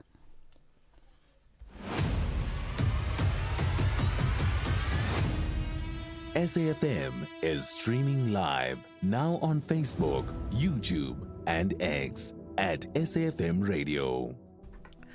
All right, we're going to get into stages, pages, screens, and more now, looking at Pantsula, My World. And it's built as a cultural preservation project that's honoring township legacy. It's taking place from July to August in partnership with the French Institute of South Africa. And we've got joining us in studio Aisha Waja, who's the programs officer at the French Institute of South Africa, as well as Lungile Mahlangu, who is herself a Pantsula practitioner. Also joining us is Tato Kufela, who is one of the production dancers as well. How's everybody doing? Hope you're all good. Hi. Yes. Good. Awesome. Aisha, let me start with you, perhaps. I mean, let's talk about this partnership with the French Institute in terms of bringing together Pantsula My World. How do you find each other? Somehow, the French found Pantsula, or Pantsula found the French, I would say, 30 years ago. IFAS, or the French Institute of South Africa, has been around for 31 years now. We were the first French institute to really work with local artists and support local artists. So I think in that, Pantsula came into the mix, and we developed a love for Pantsula, for taking Pantsula to the world and connecting Pantsula dancers with other dancers so they could learn really from Pantsula. Oh, interesting. This makes part of sort of the broader cultural artistic exchange that oftentimes the French Institute embarks on. Yes, yeah. So we support a lot of South African artists across the cultural kind of sphere to travel to France, supporting productions in France, but also bringing French artists and expertise here as well. So just to create that exchange and support culture. And this has been done in partnership with, is it via Katlehong Dance, or is it just Is it called Katlehong dance or via Katlehong dance? So, IFAS has a long history with Via Katlehong as a Okay. dance company pioneering kind of Peninsula and Peninsula productions between South Africa, France, and then I think Europe and other parts of the world. For this specific project, we worked with Buru, who was one of the co-directors of Via Katlehong, and really to support him in developing a methodology around Peninsula, because he really believed that, you know, the world is recognizing Peninsula, but as South Africa, we don't see Peninsula as a dance form that can be taught in schools and at tertiary. So we really wanted to support Buru to get Peninsula to that level. And this has kind of come through Buru's own company. I see. And then let's jump in, Lungile, here, because Lungile, you are one of the Peninsula dancers. If you can come closer to that mic, that'd be great. Talk to me about your involvement on the project. So my involvement is Buru first approached me to help him write a methodology. So he came to me in 2024. That's when he came up with this idea that he would like to record a methodology that aims to teach and celebrate our South African culture. So my involvement is I help with outreach. I'm a facilitator myself. So I've been working with Buru for 8 years with facilitations and productions through Via Katlehong as well. So in this festival, or program rather, we are running a movement where we are bringing Ispanzula to communities and teaching the kids, also in preparation for this big festival that we are going to have on the 6th of August. I mean, Peninsula is more than just a dance form, right? Because I feel like it's an expression of an urban culture. It goes beyond just the physical moves. It entails other things that encompass that expression. Similarly to how hip hop is not just about the music, but you know, there's the actual rap culture around it. Yes. Everything that you just said is true. Peninsula is not just a dance, because it has its own tradition, culture, a way of talking, a way of movement, a way of doing things. So also Peninsula, it's a very streetwise person.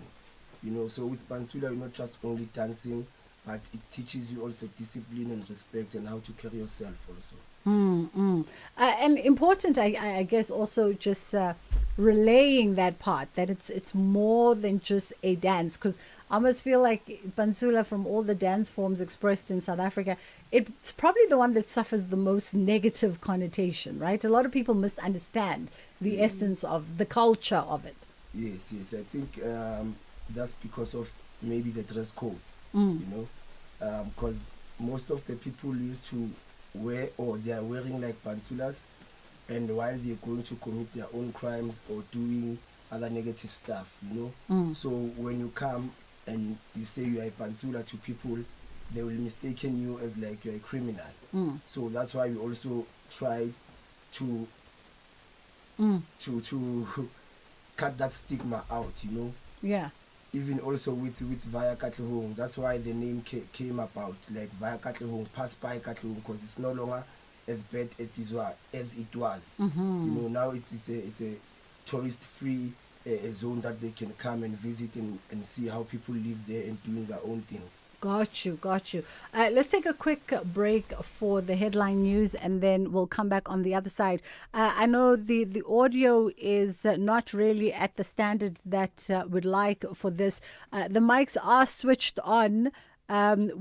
Because we're working from a different studio, so the configuration of our mics becomes a little bit tricky. The more guests that we have in studio, please bear with us. We're just going to take on Delambana, and then we'll come back. Hopefully when we come back on the other side, we have better audio for you.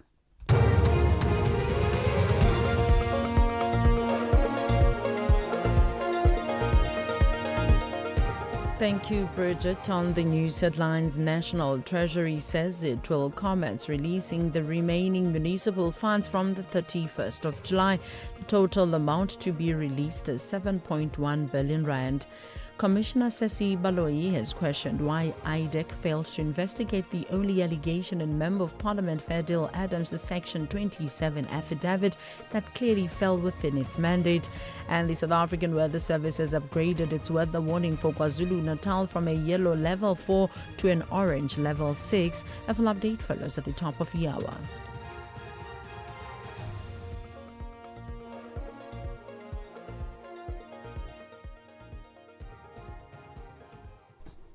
All right, it's gone 1:30 on the Full Circle with myself, Bridget Masinga. If you are watching the live streaming, we're just working through some audio kinks in studio. Aisha Waja joins us, Programs Officer at the French Institute of South Africa, alongside Lungile Mahlangu, who is a Bansula practitioner herself, and also Utato Kofela, who is also a dancer. And this is ahead of the festival Bansula My World, which is taking place until August 2026. Let's also talk a little bit about the cultural impact of this festival, and maybe Lungile, you can jump in here for us in terms of rather the community impact of this festival, because it is hosted in Katlehong, right? So it's still in the essence of the community, and what does that do by way of just perceptions? We heard obviously Tata talking about Katlehong's positioning now being changed for the positive. Yes. I mean, one of Buru's greatest vision was to be involving of the community, especially the kids. And I think this program in particular, that's why we have started with the kids. You know, he's got a very great relationship from the schools that he's been in. You know, so now when we're engaging communities as well as the school kids, we are saying we're inviting them to this festival to be one and also be in celebratory of the culture that they have been living. Because this person has always taught us that he's the first Bansula dancer to go overseas, you know, and a lot of kids, a lot of people in the community look up to him. So this cultural event is mainly about celebrating his life, but also celebrating the preservation of Ispanzula and how they're going to grow it further going forward. Tata, maybe give us some brief context as we start winding down on the conversation as to who was Buru. Is it Buru Mushabane? Talk to us about the local hero from Katlehong. Okay, yes, it's Buru Mushabane. I started working with Buru from 1996 as we became the second part or the second generation of Via Katlehong. So since then, till the day he passed on, we've been working together. And also, he's been not just a leader to me. I found a brother and also a good colleague, because even outside of work, we could discuss personal stuff, you know. So he had that open space for me also, even everyone actually, because you know when you travel around, you get to spend so much time away from home. Then we tend to build our own family as artists as when we are abroad. So he's been a good father figure to all of us when we are outside, and also because he's this kind of a person who would even sense if the room is not okay, you know, and he would try to sit us down and find out what's going on, guys, because we need to be sharp when we work. So I really have lost someone important also in my life. By way of, and literally sounds like a pillar of the community was Buru. By way of the festival, so it's running into August. The specifics around those logistics, where is it being hosted, and ticketing and such things, and also other things that maybe are part and parcel of the itinerary of the festival. Of course. So yesterday we commenced with our outreach program with the school kids. We have 3 schools, which is Monde, Reagile and Mokgobeng. And in the afternoons at Alafang Secondary School, we are hosting open classes, which is a community engagement. And this coming Thursday, we actually would like to have an open roundtable with the communities where we come talk anything artistic. Every Bansula dancer is welcome to come and join in. And next week, Wednesday, we have also a roundtable with women who are Bansula practitioners in particular. we've always had a struggle where women feel intimidated in this male-dominated industry. So we also have a roundtable where we're opening up to other ladies. And the festival is on the 6th of August at D.H. William Halls in Katlehong. There's no ticket sales. It runs from 12 until 4 p.m. All right. Well, listen, guys, all the very best with the festival and this partnership that has been going strong with the French Institute of South Africa. We're going to hit a quick reset here, and then we come back on the other side, and we're catching up with Mzansi Ballet ahead of that performance out in Pretoria. Catch the Mzansi's Beautiful Game Sport documentary. For me, Neto, really, in the club football, where I've played a lot of my football to the ladies, at times I would play as a striker. From the 5th of July to the 23rd of August 2026. Banyana performance is like Bafana's performance right now at the moment. So we believe in them and we're proud of them. What they did, they did wonders to the country. Brought to you by the SAFM's award-winning drama department. Ala Bafana Bafana.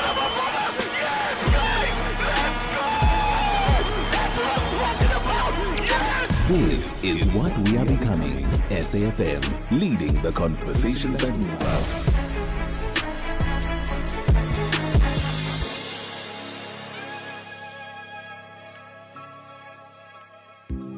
Looking for exclusive content, live events, and special broadcasts like the Madlanga Commission? Then connect to the all-new SAFM Connect stream. The Madlanga Commission, live and uninterrupted from 9:30 Monday to Friday. SAFM Connect brings you more of the conversations that matter. Listen anytime, anywhere by visiting connect.safm.co.za or stream directly on SABC Plus at sabc-plus.com. SAFM Connect. More conversations, more access. There's much more coming. Stages, pages, screens, and more on the Full Circle.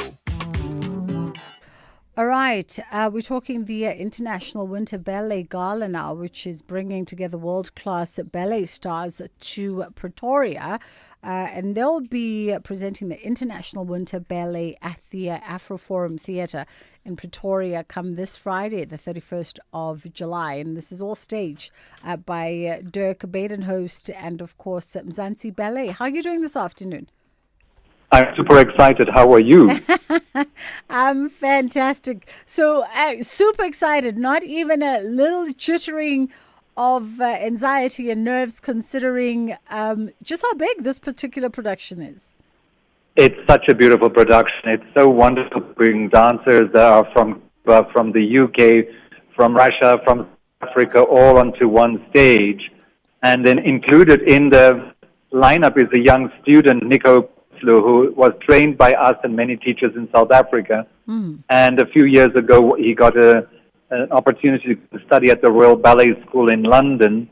So he's also part of the ballet. So it's a wonderful showcasing of absolute amazing ballet, some of the biggest standards in classical ballet, Swan Lake, Pas de Deux, Corsair, Pas de Deux, Don Quixote, Pas de Deux, and our prima ballerina, Angela Reevy, with Cuban ballet star Ariel Mejica, will be doing the duet from Walpurgis Nacht, which hasn't been done in Gauteng or in South Africa for a very, very long time. So it is just great to be able to see it on stage and then to find a way to really encourage young South Africans. You know, we have the Mzansi Ballet Vocational School, and some of them will be taking part. Nico Prince, the boy that I've mentioned, will be dancing with our own little ballerina, Michaela van Heeren, and Offense Bolelwan with Jaden Samuels. So it's a really great mix of existing and established talent with some of the new and young and upcoming talent. So it's so beautiful, and I've been watching rehearsals. That's why I started saying, it's so exciting. I'm excited about being able to showcase this incredible level of talent to South Africans, and so that's what's making my day today. I mean, it sounds absolutely incredible, Dirk, and I'd love to pretend like I'm well versed in terms of all the ballet stars, but I'm really a duck out of water when it comes to classical ballet. But for those who are obviously a fae and aware of the world of ballet and the culture of ballet and all the stars that come from ballet, the significance also of having a world that bridges, of having an event that bridges these three worlds of South African dancers, Russian dancers, Cuban, in fact, four worlds, and dancers from the UK. How important is that for advancing on one part, advancing ballet in South Africa and giving it maximum exposure, but also ensuring that your own dancers are put par on par with what it sounds to me would be the international gold standard? So that's the beauty of it all. Number one, I strongly believe in the value of ballet diplomacy. And this is another prime example of achieving it. We have our kids from South Africa, from Reshomile, from Tembisa, who are exposed to these incredible dancers, who are excited about that. I walked into the studio just now. It's just great to see everybody sit and sit at what they are able to see on the studio floor and what people will be able to see on stage on Friday at 3 o'clock and 7 o'clock. But as you mentioned, to have Bolshoi school and Bolshoi company dancers that many people have only heard of, actually on stage with us, that is amazing. The Cubans, they won the gold medal at the South African International Ballet Competition last year and at many other competitions. They are right here. The kids can see them, can ask them, can speak to them. And the audiences will just absolutely be blown away by the energy of it all, by the refinement of it all, because the Cuban and the Russian style is so different in so many ways. And I love that we are able to find a platform or create a platform where we say that it's okay to be South African, it's okay to be Russian, it's okay to be Cuban, it's okay to be British in your style of thing. We will be able to showcase that. And the audience often say, what is the difference? And then I say to them, so having seen it, can you see the difference? And then they go, yeah, actually, you know what? I've never thought of it. I just see ballet. But when I start looking for the differences and for the similarities, that's when the true learning actually starts taking place. That's what I want our audience to be able to do. And also a part of this event is the sort of, may I call it a precursor to what's going to be the 13th South African International Ballet Competition that's taking place in Cape Town? Absolutely. So I decided to do the competition, the gala this time in Pretoria, because so often we host the competition in Cape Town, and we have these incredible dancers that people are able to see in Cape Town, but not many South Africans are flying to Cape Town. So now it's in Pretoria, and people can actually get there and watch it and experience exactly that.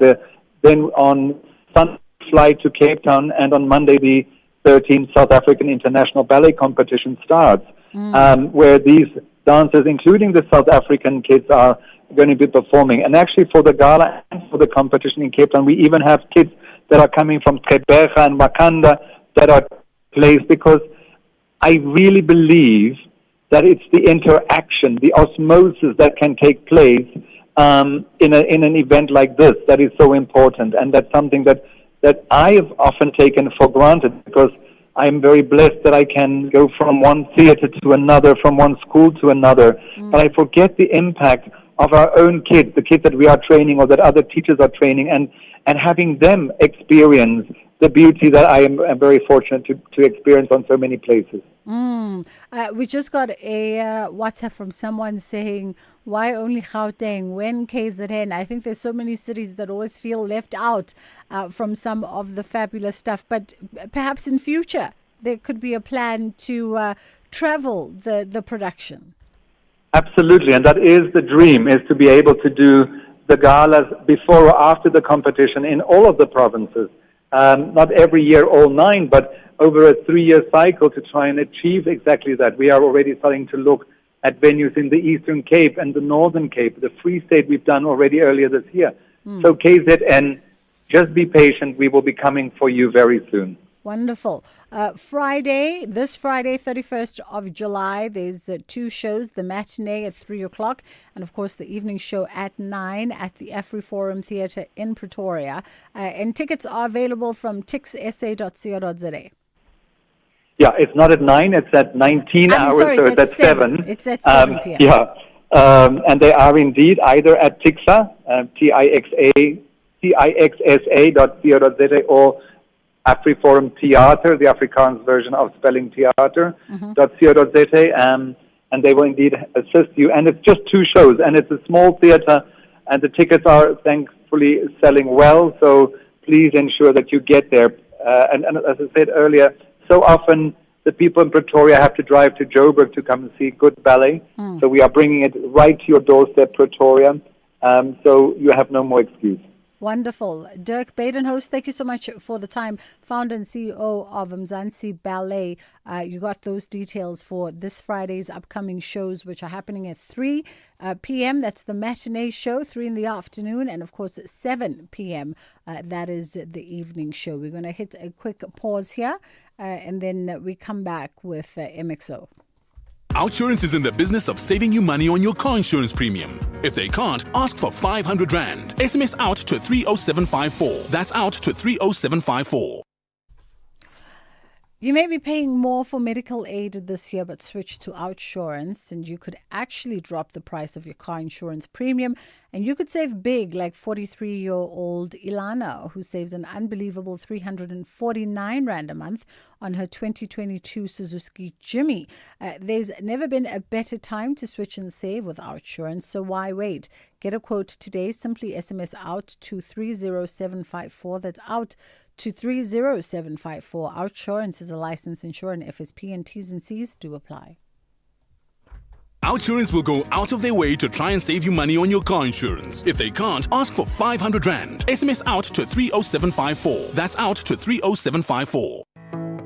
Looking for exclusive content, live events, and special broadcasts like the Madlanga Commission? Then connect to the all-new SAfm Connect stream. The Madlanga Commission, live and uninterrupted from 9:30 Monday to Friday. SAfm Connect brings you more of the conversations that matter. Listen anytime, anywhere by visiting connect.safm.co.za or stream directly on SABC Plus at sabc-plus.com. SAfm Connect. More conversations, more access. There's much more coming.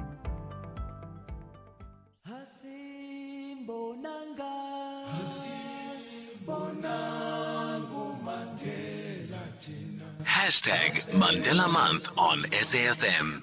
It is in your hands now. July is Mandela Month on SAfm.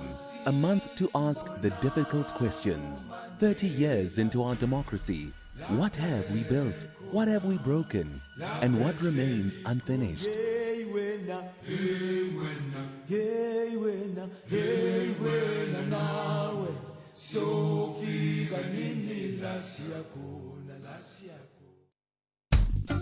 The Full Circle with Bridget Masinga, Monday to Friday, 1 to 3 p.m. All right, let's catch up with MXO, singer-songwriter, and we're looking at the Different Folks Festival, which is coming to Johannesburg on the first weekend of August, and it's featuring MXO alongside some other talented South Africans. How are you doing this afternoon? Hey, Bridget, good afternoon. You good? I'm great, man. I'm great in preparation for this big one. It's it's a tour bringing my favorite acts, from Swaziland to Andy Leyenana now, who is in Margate. Yeah. And we all spread around the country. And so this Different Folk was, designed to bring us all together. Yeah, I definitely want to get into the nitty-gritties of the lineup, but also just the thinking behind the different folks. But maybe before we continue, so let's just get the commercial out of the way, and then we'll come back on the other side and pick up our conversation. All right, great. Looking for exclusive content, live events, and special broadcasts like the Madlanga Commission? Then connect to the all-new SAfm Connect stream. The Madlanga Commission, live and uninterrupted from 9:30 Monday to Friday. SAfm Connect brings you more of the conversations that matter. Listen anytime, anywhere by visiting connect.safm.co.za or stream directly on SABC Plus at sabc-plus.com. SAfm Connect. More conversations, more access. There's much more coming. With the ever-changing financial landscape, it can be difficult to make sense of all the moves at times.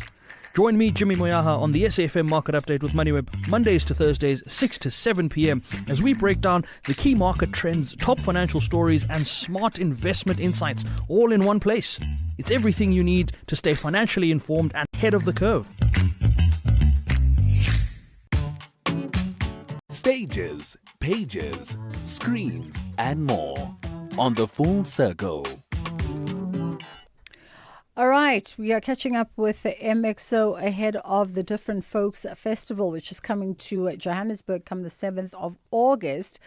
Let's talk about the Different Folks, just the actual naming of the festival. MXO already creates a particular picture and expectation. Walk me through, in essence, who are the Different Folks? Different Folks is a community of artists who are regarded as indie, independent. And this platform was, created for them to gather and, own spaces that are not there for them, that are mostly for the spaces that are already there. They're more for commercial artists, and these are the ones that have been forgotten. So, I decided to curate spaces where we can all come together and, and showcase and then tell our story. And because, you realize that people, they do miss these artists that are not really commercial.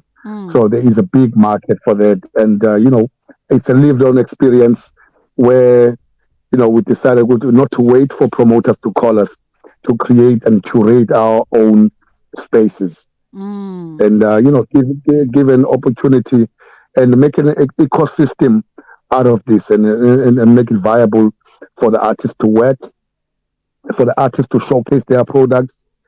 And, for sure, it's more than music also. Artists, they get to, there are other products, like wine and spirit and other products. So, when I curated this space was for independence of artists and ownership and pride and hope and, break the cycle of artists, not having the economic independence and, bridging that gap. Very important, I think, to create spaces for a host of different expressions and, as you say, different artists, folks who aren't necessarily mainstream but have amassed an intrigue and an interest from audiences who aren't also you remember back in the day they'd call them alternative artists. It's not an alternative way. Yes. It's just a different way, as you say, the Different Folks. So the interesting thing is we're also seeing a lot of artists who are taking this route. Just last week, we're talking to Dumza, who's also putting together quite an interesting festival in the Eastern Cape. Lots of artists are taking the route of curating their own festivals and presenting their own platforms and bringing along their friends. Is this telling of maybe also a different business model that's now emerging in the world of music? Whereas before artists would wait for promoters and events to put things together, now artists are almost taking the similar blueprint that comedians have used successfully for years and putting themselves on, to use that colloquial term? I mean, right now, the world we live in, with the digital, the fourth industrial revolution, and it has made artists chase more visibility, and algorithms, right? And since we with that generation who kind of slow when it comes to that, we become outcasted, and then also this has given us a wake up call to say, than waiting for promoters to call us. Let's create our own community, because there's people who've grown, listen to our music, but we've lost them because we haven't been in touch. We haven't really evolved too much with the world, and now we are catching up. We are catching up by creating spaces like that, and I mean, as you see, most of the artists now, even the commercial ones, are starting to see that we can't wait. We have to create our own, and especially, I mean, the business model works like that, because you can see sometimes the numbers don't balance. When you make your own show, you understand the business, and you understand how the audience needs to be treated. So it brings back the whole ecosystem of understanding the community, and respecting the art, and producing something that is meaningful. Got you. By way of details for the festival, so it's happening on the 7th of August. What else do folks need to know? Oh, yes. So different folks, I started this 2019, and it's growing. It's a way of saying, the independent artist they have to work. So we are taking it on the 7th. We're going to be in 4 ways at Wheat Lovers Market. They're in Pine Slope Shopping Center. We bring in Boloja, the mighty Boloja from Swaziland, a really spiritual storyteller in music. I mean, when he sings, you literally levitate. Your soul gets taken to another space. So we really wanted to bring different artists that will take us to different experiences. So we have Boloja from Swaziland, and we have the amazing Zama Jobe, and who's just celebrated 21 years in the industry with the Oyam album. And so she's going to be taking us back on a nostalgia, journey. And then the mighty Andy Lane, and as you can see, these are different generations. And and then MXO, I got a new album. It's called Umkolisi. An album about becoming and a transition to this new beautiful space where I'm at. And yes, and then from the 7th, we're moving on the 14th to Gill Theatre in East London. So where we'll have Paras Balikulu, who's just been nominated for some awards. Actually, just won for the Metros. He just won Metros on the best album produced by Nduduzo and Linda Sikakane. And Zama Jobe also will be there. And then on the 15th, we move it and we take it to PE. We have a new artist, and his name is Leo Brennan. So also, this is a platform for aspiring and new artists to say, go today, their music is their birthright. May they find a tribe to belong to. So we are with that tribe. It sounds like a great event indeed, MXO. Thank you for the time. That was a singer-songwriter and founder of the different folks in the festival is coming to Johannesburg on the 7th of August, featuring some colleagues in music. A few seconds to go before the top of the hour. Onda Lambana is coming through with your 2 o'clock news. And then on the other side of that, we're going to be catching up with Dr. Judy. She's going to be in the building, and we're having a conversation around what is your skin type and what is your biggest skin concern. You know, Dr. Judy can basically answer about just about any question when it comes to skin, whether we're talking just the frivolity of beauty and indulging our vanities, trying to get problem blemishless skin, or we're talking really the depth of skin and looking at some of the challenges as well as perhaps some of the treatments and symptoms that affect your skin. 061 410 4107 is our WhatsApp line. If you have any areas of concern or question that you'd like to ask, that is where you can send it. Let's take Onda Lambana with the top of the hour news.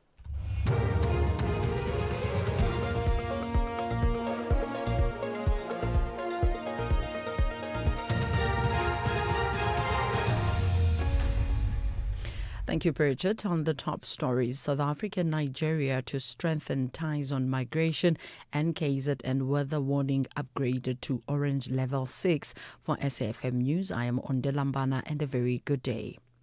South Africa and Nigeria have agreed to strengthen cooperation on migration, crime and regional security following high-level talks in Abuja. International Relations Minister Ronald Lamula, acting as President Cyril Ramaphosa's special envoy, delivered a message to Nigerian President Bola Tinubu as the two countries sought to improve bilateral ties. The discussions focused on organized crime and attacks on law enforcement officers during crime-fighting operations, among other concerns. DERCO spokesperson Crispin Piri says the two sides addressed these issues while reaffirming South Africa's right to enforce its laws. So we highlighted the fact that in areas like Hillbrow and Sunnyside, there were at some stage reports of them being designated no-go areas to South African nationals and an exclusive jurisdiction of Nigerian nationals, and that's something of concern. Again, the Nigerian counterparts acknowledge that that is completely unacceptable, and when we have every right to enforce our laws on that matter, and we should do so, provided we just treat individuals of any country in a humane manner. And of course, we accept that. We have a country of rule of law. National Treasury says it will commence releasing the remaining municipal funds from 31 July. The total amount to be released is 7.1 billion rand. Treasury says the decision follows the comprehensive assessment process undertaken, including the active monitoring of compliance by the affected municipalities. This after Treasury temporarily withheld transfers to 69 municipalities.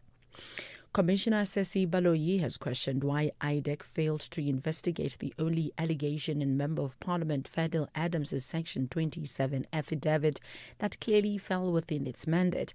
The allegation relates to claims that Crime Intelligence Secret Service funds were unlawfully diverted to benefit former Police Minister Bheki Cele. Former IDEC head advocate Andrea Johnson conceded at the Madlanga Commission that she does not know whether any investigation was conducted into the allegation.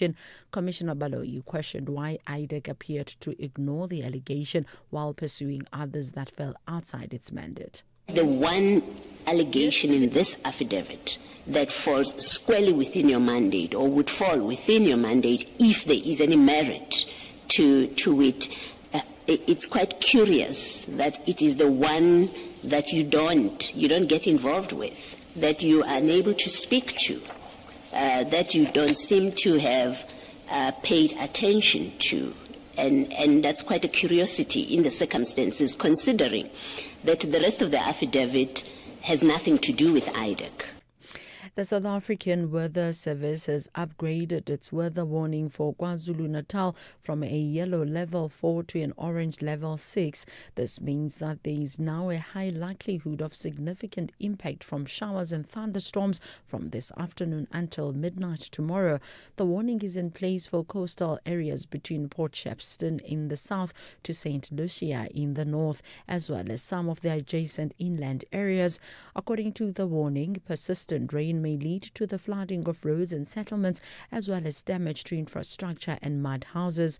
Forecaster Ayanda Ntsele says the warning has been adjusted as the cut-off low developed over the interior. Based on our recent forecast updates and updates on models, they are indicating much more higher rainfall amounts accumulation than we had predicted yesterday. Now it looks like the rain is expected to persist pretty much the whole day tomorrow, and that will result in even more accumulation and more runoff on the road. Uganda's health ministry has declared the country Ebola-free. The outbreak infected 20 people and claimed 2 lives. Meanwhile, Ebola cases in neighboring Democratic Republic of Congo now stands at more than 3,000. Ugandan Health Minister Chris Berimunsi says the country will maintain strict nationwide surveillance. Kylie Kumalo reports. Health Minister Berimunsi says Uganda's Ebola-free status follows 42 days without a new infection after the last patient was discharged in June. Authorities credit the swift response to years of investment in public health and say surveillance will remain on high alert. Meanwhile, the University of Oxford has launched a human trial of a vaccine targeting the Bontebucha strain of Ebola, with the first volunteer vaccinated in England as efforts intensify to curb the virus. Kylie Kumalo, SABC News, Johannesburg. Recapping the top stories, South Africa and Nigeria have agreed to strengthen cooperation on migration, crime and regional security following high-level talks in Abuja. I'm on Delambana for SAFM News Headlines at 2:30. SAFM 104 to 107 nationwide. Leading the conversation. In case you missed it. When I was working 1 year post-intense in a hospital called Masar, a gentleman approached me crying, saying, "Doctor, I don't want to lie to you. I want to tell you the truth. I've been irresponsible. I got drunk, very drunk. I couldn't go to work back in Johannesburg, and they now want to expel me." Basically, he was asking me to lie. 2 weeks later, the Benoni Brixton murder and robbery squad arrived in the hospital. That man was involved in armed robbery and murder on those days in which he was claiming to have been drunk. That was the Daily Discourse with Joanne Joseph.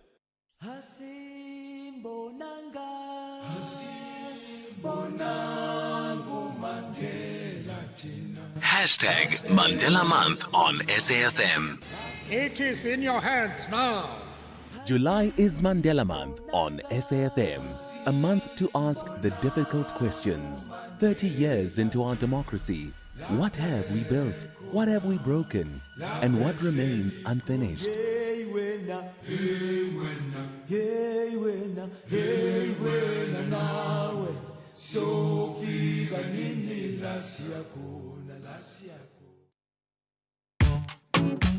The Full Circle with Bridget Masinga, Monday to Friday, 1 to 3 p.m.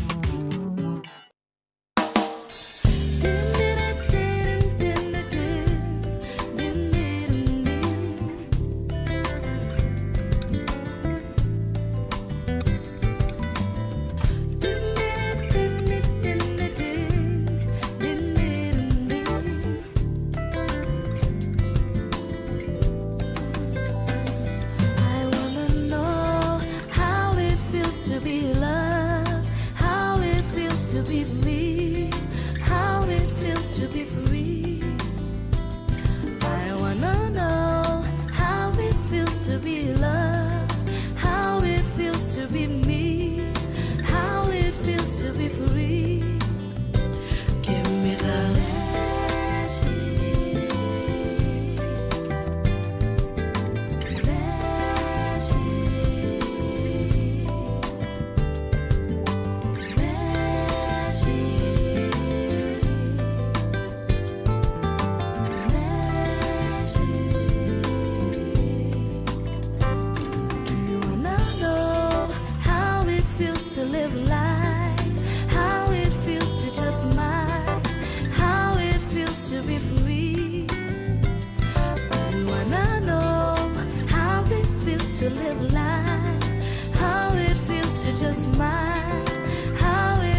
Open it wide and feel the freedom. See what life is all about. Love, no doubt, it's about magic. Show it, show it. Magic. Paye, paye, magic. Better, better, magic. Give it to me. Show it to me. Give it to me. I wanna know. I wanna know. Show it to me. Give it to me. Coming through with Magic, a classic from Zama Jobe, and she'll be out at MXO's The Different Folks Festival, which is happening on the 7th of August. She's back from her travels. She's forever traveling. For the benefit of research and not leisure, I'm sure. Dr. Judy Pretorius joins us now, our biomedical scientist and product development specialist. How are you doing? Welcome back. No, thank you, and I am definitely what we call equilibrated, and I've reached a point of homeostasis. Oh, homeostasis. Yes, I'm in balance, and I can answer all your questions today. We love it. These are the things we love to hear from Dr. Judy. 061-410-4107 is our WhatsApp line. By the way, we are live streaming, and as we live stream, there's going to be a biomedical emporium. I feel like we should have gotten you a high flatbed so that we could do this demonstration properly. Yes, why doesn't a radio studio look like a spa or a salon? Because we are ready to do some treatments, and all of our creativity will just, come out if we can just relax and talk. You know what I mean? So ordinarily, when you go to Biomedical Emporium or any of their partners, you would not be standing on your feet getting these treatments. You'd be laying down and relaxed in a gown, in a nice calm environment. Absolutely. It will definitely be calm. It will be, you can even take what we call a power nap when you get some of these treatments. But what we're going to do today is we're going to demonstrate a very, very mild chemical peel standing. It's not usually standing. Chemical peel on two wellness enthusiasts. Yes. And we're just going to show how we can actually do something that sounds so harsh. A chemical peel sounds so harsh, and it sounds like it can be dangerous and harmful for the skin. But in this particular case, we're looking for certain ingredients that's more acidic, because remember, the human skin is also known as an acid mantle, that we can apply on the skin, and then literally all of these dead skin cells that accumulate over time and just lingers on the outer layer and does not really allow your skin to breathe and maybe clog some of the pores. We're going to remove that very, very gently on a darker skin tone, which is very important to mention because of the fact that not every ingredients are safe to use. And our ingredient of choice is going to be glycolic acid peel, very mild, excellent to treat pigmentation, excellent for anti-aging purposes. And if you struggle with some ingrown hairs, razor bumps, or maybe a little bit of sporadic breakouts, this is the go-to treatment to help you to get rid of all of that. Interesting. Okay. I mean, I almost feel as though we've got the wellness enthusiasts there, Ukoli Sikabe and Untlantla Sikabe. Oh, okay. Because I'm like, why is two surnames that are the same? I almost wanted to find out if you guys are married. Ordinarily, it would not be like this. You'd be laying down and getting this done. But for you guys, just before you begin your treatment, the importance of getting this done, is it a seasonal thing? You want to make sure you're looking hot for the summer, or there's some skin concerns also? For me, I'd say it's more of having skin concerns because I suffer a lot with pigmentations. Besides that, it's a seasonal thing where I'll have pimples in dark spots. So, I see. Yeah, that's just something that I've been working on and trying to achieve with my skin. Got you. Yeah. And for you, For me, I think I struggle a lot with dry skin, especially during the winter season. But also, I'm quite an active guy. I run a lot, so I'm exposed a lot to the sun. So I get a lot of sunburn and all of that. So I think the chemical peel will help with that going into the new season, you know? Yeah. Yeah. Okay, let's not waste any more time. Begin away, and our live stream will dip in and out. And then, Dr. Judy, maybe you can give us some context. Yes. How do chemical skin peels work? Well, I think to quickly go back to what their concerns are, is we are looking sometimes if we have breakouts and a pimple, and we squeeze that pimple. The pimple actually goes away, but we are left with the mark, the pigmented mark. And to get rid of that is a chemical peel. Now, how a chemical peel actually works, it's cell divides, and then dead cells literally sit here on the outer layer. And then you need what we call a chemical exfoliant to remove those dead skin cells. And this is the treatment that we're going to do today. Yeah. So we follow a very, very particular protocol to not be too abrupt on the skin. So step 1 would be, let's cleanse the face. So we cleanse the face. Then a step 2 would be to condition the skin, just to prepare the skin for quite an intense acid that's now going to be applied to the skin. So we pH balance the skin with a conditioning type of serum, followed by the chemical peel. And you will hear what these two guys are going to say. They're going to say, when we apply the chemical peel, it literally feels like there's a tingling sensation. Small little ants literally biting on the outer layer of the skin. So the tingling sensation is definitely going to be there. Why? Because the skin has a pH of about 5 to 5.5. And when we put this glycolic acid on the skin, it has a pH of 3. So it's lower. And that's a sensoric feeling that they're going to experience. Then we're going to gently massage that chemical peel into the skin, so it literally diffuses into a middle layer of the skin. And just this is going to allow us to stimulate new collagen contraction and elasticity. And what we've just heard, we don't want dryness of the skin because we spend a lot of time outdoors. So a chemical peel like this can actually help to make the skin more dense and keep the moisture retention higher as well. So we massage it into the skin, it diffuses into the skin, and it has a activity of about 5 to 6 minutes. Then the peel tapers down, it subsides, and then we start to calm the skin down with some serums like a construct serum and a skin repair to reduce all the inflammatory markers on the skin and just calm it down very nicely. And then last but not least, we apply a sunscreen, because if they go out now, we don't want them to get post-inflammatory hyperpigmentation because of the peel, and we just want the skin to be nice and cool, but robust and efficacious of what they got today.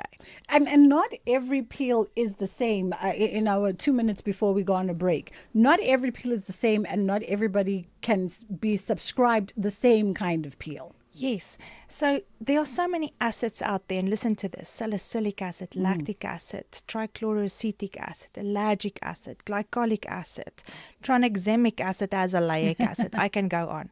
But really some of the most favorable acids out there, and also the acids with the most clinical data, and that's been proven for even now thousands of years, is definitely glycolic acid. I've never seen, if we do a treatment, no matter what skin tone and type it is, if you do a glycolic acid treatment on someone, every person, even individuals who struggle with, with albinism, benefit from a glycolic acid peel. It's as if there's this beautiful glow, the skin densification, the elasticity is there, the texture improvement is overall great. So everybody benefits from a glycolic acid peel. That is the go-to chemical peel.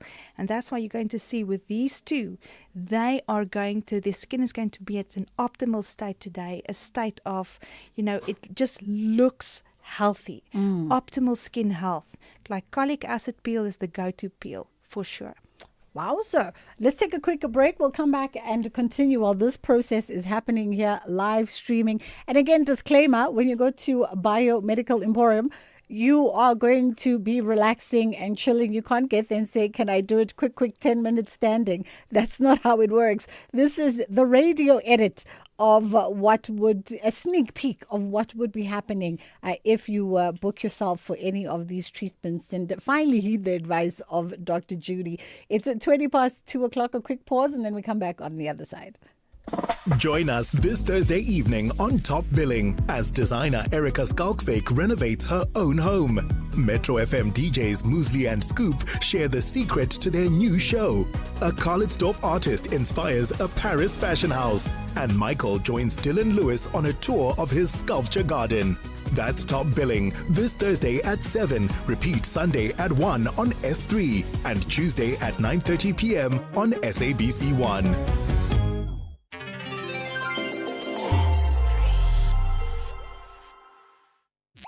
Before history wrote about him, the microphone captured him. It is an idea for which I hope to live. Here, Nelson Mandela, in his own words, I am the product of Africa. alongside the voices of those who walked with him, Along the cherished hill. learn from him, and continue to be inspired by him. Mandela Man, only on SAfm.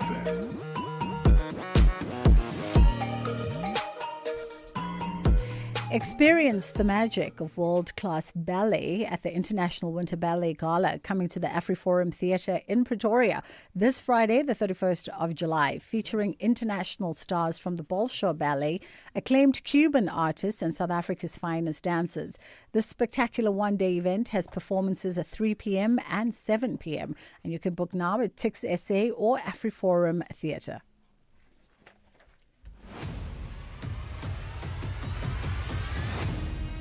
SAfm is streaming live now on Facebook, YouTube, and X at SAfmRadio. All right, we are having a live demonstration happening on our streaming lines. So if you follow us on our social media platforms, you will see Dr. Judy's team busy working on wellness enthusiasts. They are busy doing the things, getting a peel. Don't look so serious. Is it already tingling? Yes. But it's a bearable tingle. Yeah, it is, yeah. It's very bearable. On a scale of 1 to 5, 1 being not so bad, 5 being, oh my goodness, somebody call my mother. 2. 2. Okay. That's not bad. That's not bad. And do we find that everybody reacts differently to peels as well, depending on what your skin is exhibiting at that time? If you're dehydrated, if you know. Absolutely. So your skin responds differently to chemical peels. It is true that someone can be a little bit more sensitive, and I'm going to give some examples. If, for instance, you use certain medications, like chronic medications, then that tingling effect is going to be much higher. If, for instance, a lady goes through a menstrual cycle and she goes for a chemical peel, it's as if the tingling is also a little bit more amplified. So it's usually we get the questions, did you change the formula? No, it's perhaps just that time of the month. But there are many things that can contribute, and yes, like you've indicated, dehydration, especially during the winter season. So we lose a lot of moisture in our skin during the winter season, and if you are dehydrated, then yes, the tingling is going to be much more intense. We don't usually recommend a chemical peel if you are struggling with rosacea, because we don't want to aggravate that chronic inflammation condition too much. So if you have rosacea, we rather stay away, and we rather just apply like growth factors or azelaic acids and so forth, or just general sensitive skin, eczema and so forth. We also like to stay away from chemical peels in that instance. This time of the year, Dr. Judy, our skin transitions quite a bit because it's coming from that dry, especially if you are inland in South Africa, it's very dry, it's very arid. And then we're getting prepared for summer where the temperatures rise. And I remember at the beginnings of our relationship, you really were at great lengths to educate us that even with our skincare, it's really dependent on the environment that you grew up, the environment that your skin was exposed to, the seasonal changes, and all that other stuff. Now, how does all of that come into play with our skin types as well? Because when people are choosing products, sometimes you think, oh, my skin is this, but your skin really is not that, and it can change from season to season. It's really the truth, and people ask me, why on earth do you guys have over 300 products? And one of the reasons were I was formulating products to really accommodate different people's skin types and needs and conditions. And then I realized also after having my twin girls that their skins were so differently, and it just brought me to the conclusion that your skin is as unique as your signature, is as unique as your your fingerprint. And if you bring in some additional elements to that, is where you live in the country. Number one, like we live here in Gauteng, our pollution rates are much higher. We can also, have a look at our lifestyle. The food and the medication that you take in needs to eventually come out, either, as metabolized in our urine. But remember, your liver and your kidneys are detoxifying organs. But listen to this, the human skin is also a detoxifying organ. So when we perspire, when we sweat, we don't just sweat water, we literally sweat some of our metabolites of the stuff that we eat and drink every day. And this lingers on our skin. So this actually determines also how we burn in the sun, because we exude heavy metals that lingers on the outer layer of our skin, and that can actually cause us to burn even more in the sun. And then we can bring in a different component by saying, where in the world do you live? Do you live south of the equator? Because then the UV rays that we are exposed to are different to people who live north of the equator. And we can complicate that even more. What type of work do you do? Do you sit in front of a computer screen the whole day? Because then certain blue rays actually emits from computer screen, laptops, tablets, etc. And that too can have an impact on your skin. And this is why it's so important for me to tell people, if you go for some skin treatments like this, that consultation is crucial in the beginning, because we need to find out, tell us more about your lifestyle. Do you drink? Do you smoke? Where do you live? What work do you do? Do you have some illnesses or diseases that we need to know about? Medication, allergies, etc. Yes. And this is going to determine what type of skincare products are we going to recommend to you, and also what professional treatment modalities is available that's going to be bespoke and customized just for you and your skin tone and type. We've got 2 minutes left before the headline news, Dr. Judy. We got this message earlier on. The listeners struggling with itching and development of rash on their skin, and also if they apply pressure, it seems to make things worse. And that was from Rustenburg. And someone else was saying that they're looking for advice for their daughters struggling with acne that's leaving scars. One is 16 and has persistent body odor, hasn't improved despite various deodorants that she uses at night and during the day. And in summertime, the odor is unbearable. So just some quick words of advice. So the first one, pruritus, itchy skin. Sometimes you get itchy skin because you're exposed to an allergen, an irritant, or a stimulant. So be aware that your environment, like pollen, for instance, or dust, exposure to animals and so forth, can contribute to that. But never ever underestimate, if you just keep your skin hydrated and moisturized every day after bathing or showering. Apply a moisturizer without a fragrance, a dye, artificial colorants, and occlude the skin, and then the itchiness may actually go away. The second one with the acne, please, whoever listens to this, if you pick your acne or comedones, then don't squeeze too hard, because this can actually lead to ice pick, boxing scars, gaping scars. And make sure that you use products that contain salicylic acid to reduce the sebum production. And then last but not least, the last question, odor.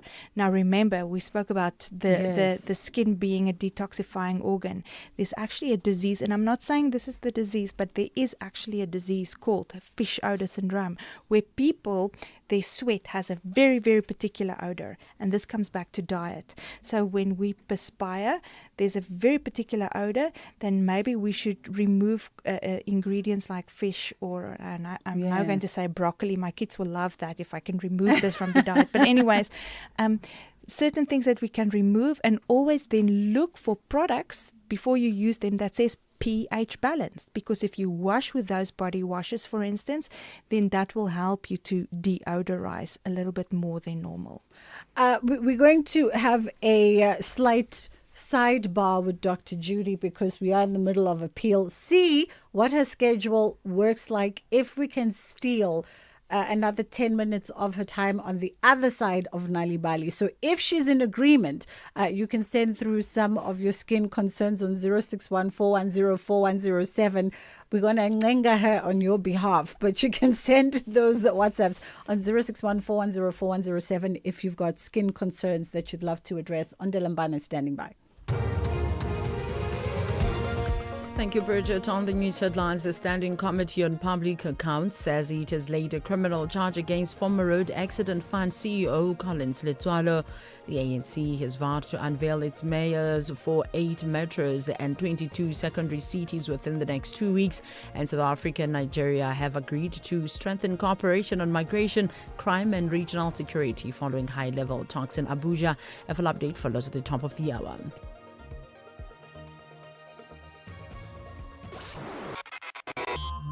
This program is brought to you by SABC Education. And if you miss any of our programs, you can catch up anytime on the SABC Plus app or on the SABC Plus website, www.sabcplus.com. Brought to you by SABC Education. Enriching minds, enriching lives.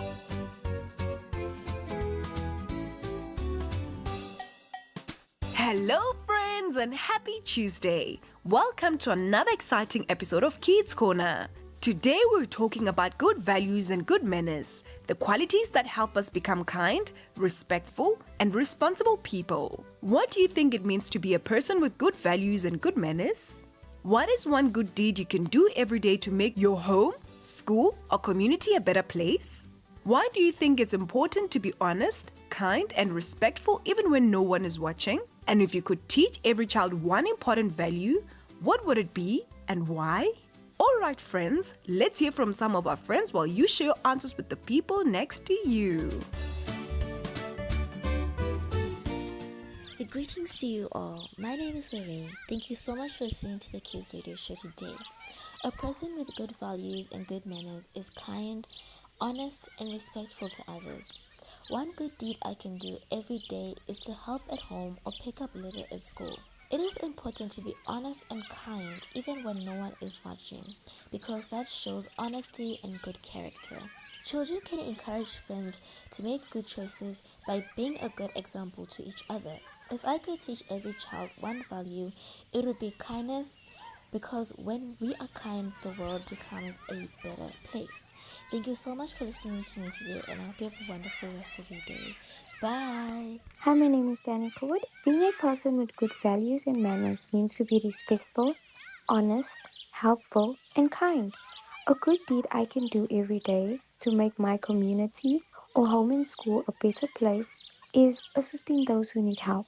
It is important to be honest, kind, and respectful, even when no one is watching, because it shows good character. Children can encourage their friends to make good choices instead of bad ones by setting good examples and giving good advice. If I could teach every child one important value, it would be respect, because it helps people get along and it builds good relationships. Thank you. Hello everyone, my name is Mafunda Kosa.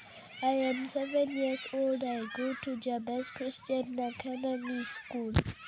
Being a person with good values and manners means your internal principles and outside behaviors are rooted in respect, empathy, and kindness. I can improve my community by picking up litter on my daily walk.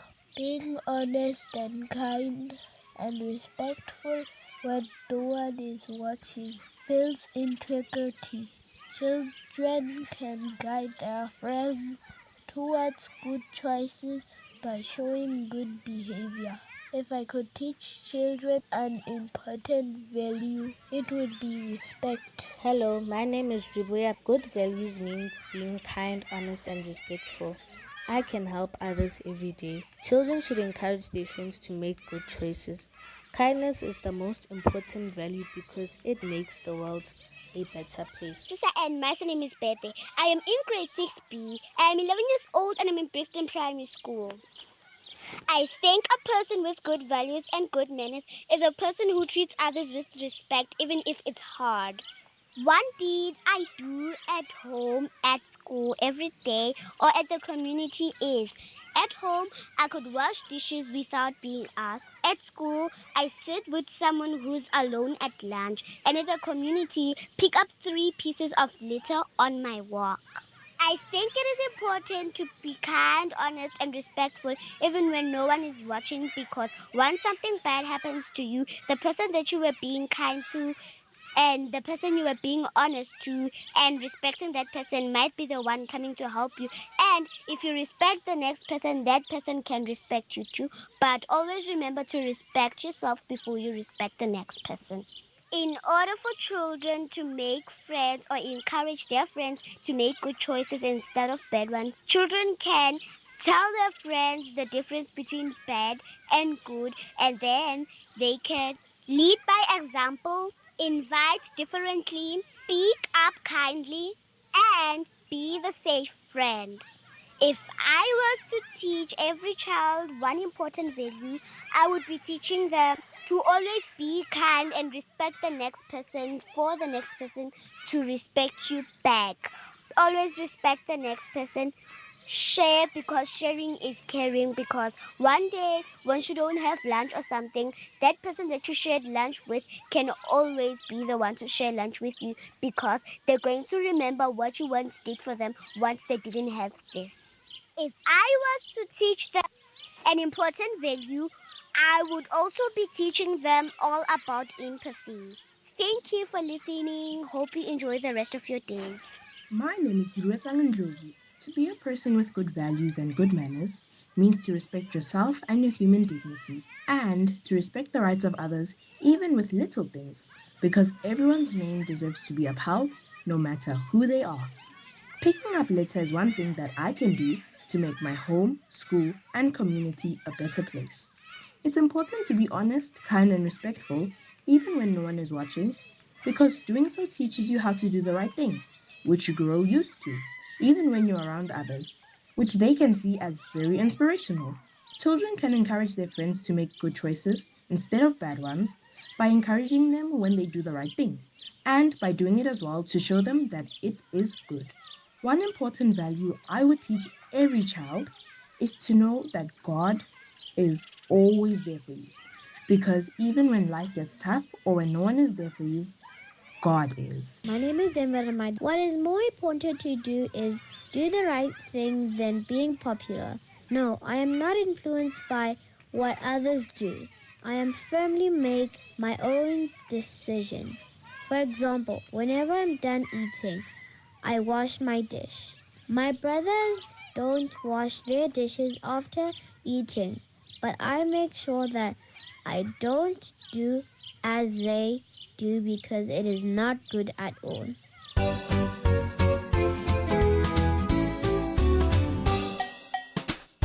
Thank you, friends. It's always great to hear from you. And to our friends listening, I hope you shared your answers with the people next to you. July is Moral Regeneration Month in South Africa. During this month, we are encouraged to think about the kind of people we are and how we treat others every day. It reminds us that building a better country starts with each one of us making good choices, showing respect, being honest, and caring for the people around us. Having good values means choosing to do what is right, even when it's not always easy. Good manners mean treating others with kindness, respect, honesty, and care. Simple things like saying please, thank you, excuse me, and I'm sorry, listening when others are speaking, sharing, and showing respect to adults and friends are all signs of good manners.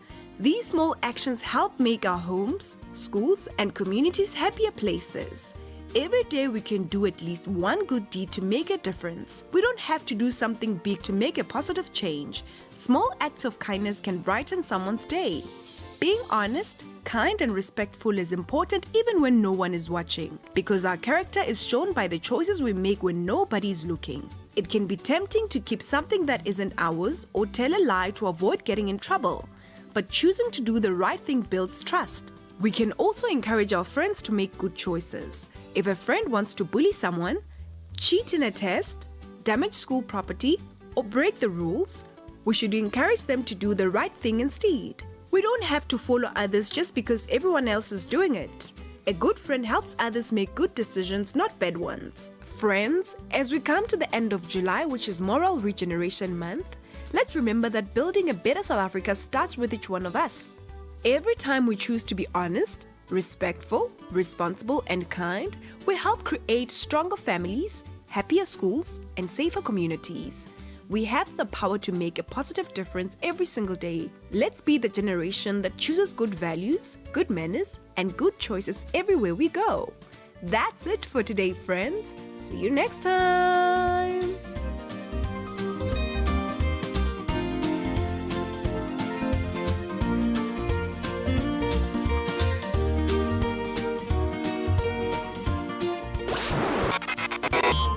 If you miss any of our programs, you can catch up anytime on the SABC Plus app or on the SABC Plus website, www.sabcplus.com. Brought to you by SABC Education.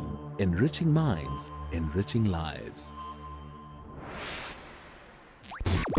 Mandela is more than a chapter in our history. And as I have always done, He's a reminder of courage over fear, I will do what I can within the discipline of the broad movement dialogue over division, for peace and democracy, to which I belong. hope over despair. This Mandela Month, celebrate the values that unite us. Only on SAfm. Bridget Masinga on SAFM.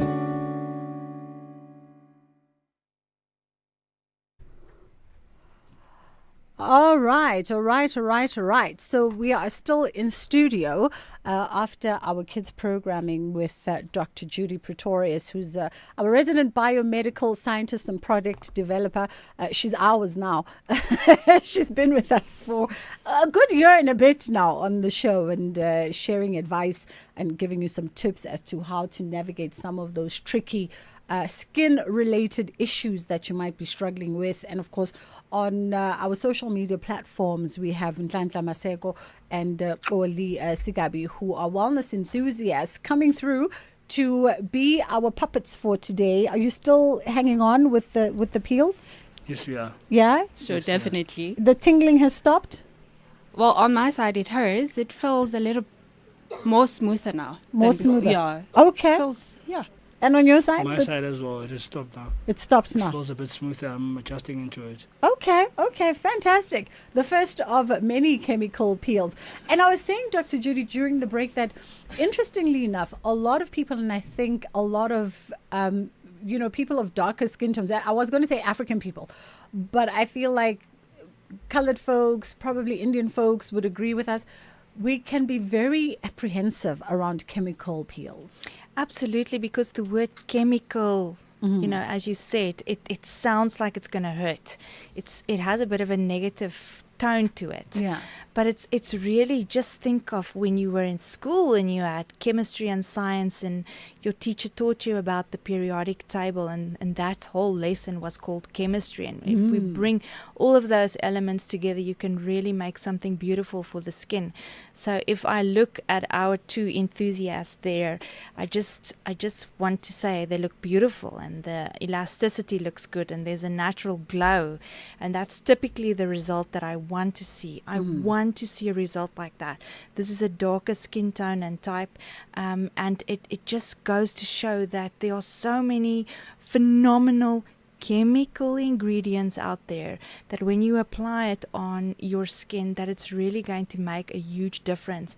And one of the things that I feel we should mention is we should really talk about the anti-aging component, because all of us are actually doing this not to solve a very particular problem like acne and pigmentation, but we all are really worried about aging. You know, people live longer.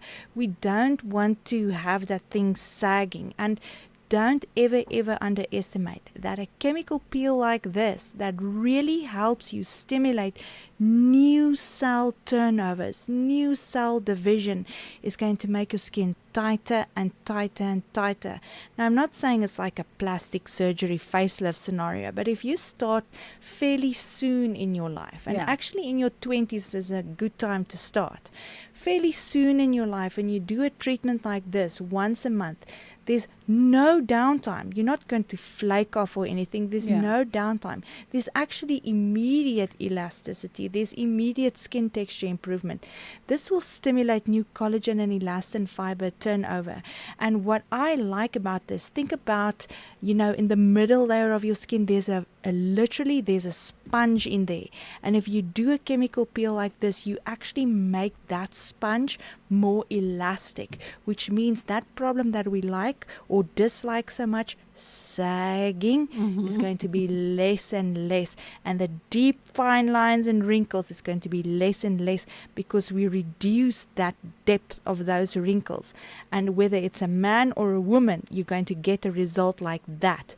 Optimal, the best of the best, high quality. You know, in our conversations before, we've spoken about skincare as it also relates to kids.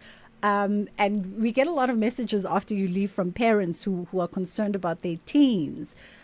I know you've got some cautionary words around kids using these super intense products. So what do parents with teenagers who are having that transitional skin, because now there's a mom and dad who've messaged us to say, so is a chemical peel safe for my teenager? I would say, listen, mom and dad, to what I have to say is, understand that social media is one of our biggest problems, and you have individuals that are unqualified giving advice. So don't listen to them. There should be a differentiating factor here.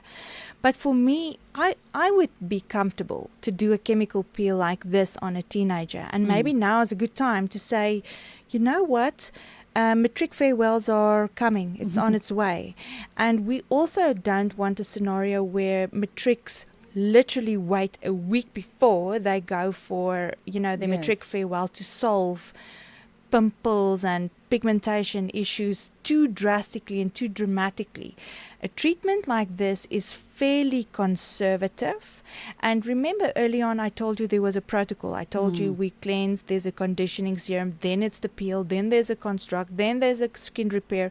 So we have to follow a very, very strict protocol when we do a treatment like this, because we calm the skin down. We make sure that when the people leave, they don't have lots of inflammation on the skin, and we reduce that inflammation. And this is what we can do on a young person's skin as well. If a young person struggles with acne, for instance, did you know that that acne, that sebum on the skin, can actually increase the pH? And when your skin's pH is increased, this allows for a bacteria to start growing, Cuticum bacterium acnes. So what we then do is a chemical peel like this. We bring the skin's pH down to a lower pH, like pH 3, for instance, and then in any ways you kill that bacteria, you reduce the sebum production, and some of the pimples just go away, and all the marks, the pigmented marks that's associated with that, also go away. So yes, I will be comfortable to do a 25% glycolic acid peel on a young person, especially if it's maybe for their matric farewell. Wonderful. Oh, well, listen, because we know that young folks at those times, 16, 17, 18, 19, are suffering. You're lucky if you don't have a skin issue. Most of them are dealing with acne. They're dealing with puberty, record exams. You know? Yeah. So it's a lot. It's a lot for young folks, moms and dads. But she was very specific about a specific peel it's not anything goes on that skin. It must be specific and under the right guidance. Yes, nothing too harsh, nothing too intense, and also nothing too frequent, you know. Remember, the skin goes through a 28 to 30-day cell cycle, so my advice would be to only go for a treatment like this once a month, which basically, if we look at it, most matric farewells are in September-ish. It gives you about 2 to 3 months, and that's enough. Absolutely. Just a final question here that's coming through also.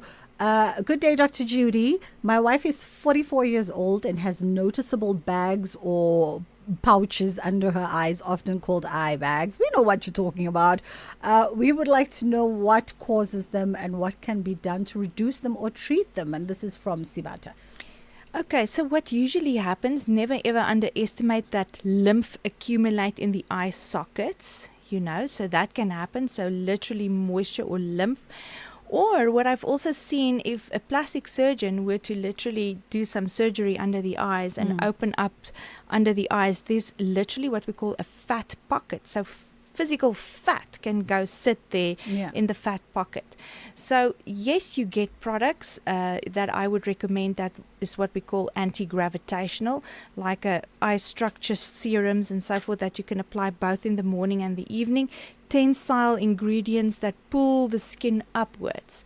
However, I would like to make a comment, and no, this is not plastic surgery, but it does work. If you actually, you know, hold on with your one hand to your upper nose area, typically where the bunny lines are, you hold that skin tight and you take your other hand and you kind of massage the eye socket fairly hard, not too hard, but fairly hard, just to help you to drain the lymph. And if you do this about 30 times for the one eye and then 30 times for the other eye, and then after that apply like an eye serum that has anti-gravitational ingredients, then you'll be able to drain the lymph. And if you do that every day, oh my word, that's going to help. Oh, wow. Okay. I mean, that's a good note to leave it on. So I've seen Asian women in particular, they do those facial lymph drainage movements and massages. Yeah, massaging, even if you want to avoid a double chin. Yes. Massaging here on the jawline and then pushing downwards in the neck area. Drain the lymph and prevent, you know, a double chin scenario, sagging. We shall be trying that indeed. Dr. Judy, always a pleasure. And of course, guys, thank you so much for acting as our guinea pigs today and allowing our folks to get a glimpse of what happens when you're getting a chemical peel. Let's take a quick break and then we'll come back with our last guest. For 90 years, one voice has informed, challenged, and connected a nation. SAfm, South Africa's national English public radio station. Established in 1936 as the SABC's very first service, the A program, evolving through the English service, Radio South Africa, to SAfm in 1995, shaping thought and strengthening democracy. From a full-spectrum station to a trusted home of news and talk, SAfm continues to lead the conversations 90 years strong. SAfm, leading the conversations that move us.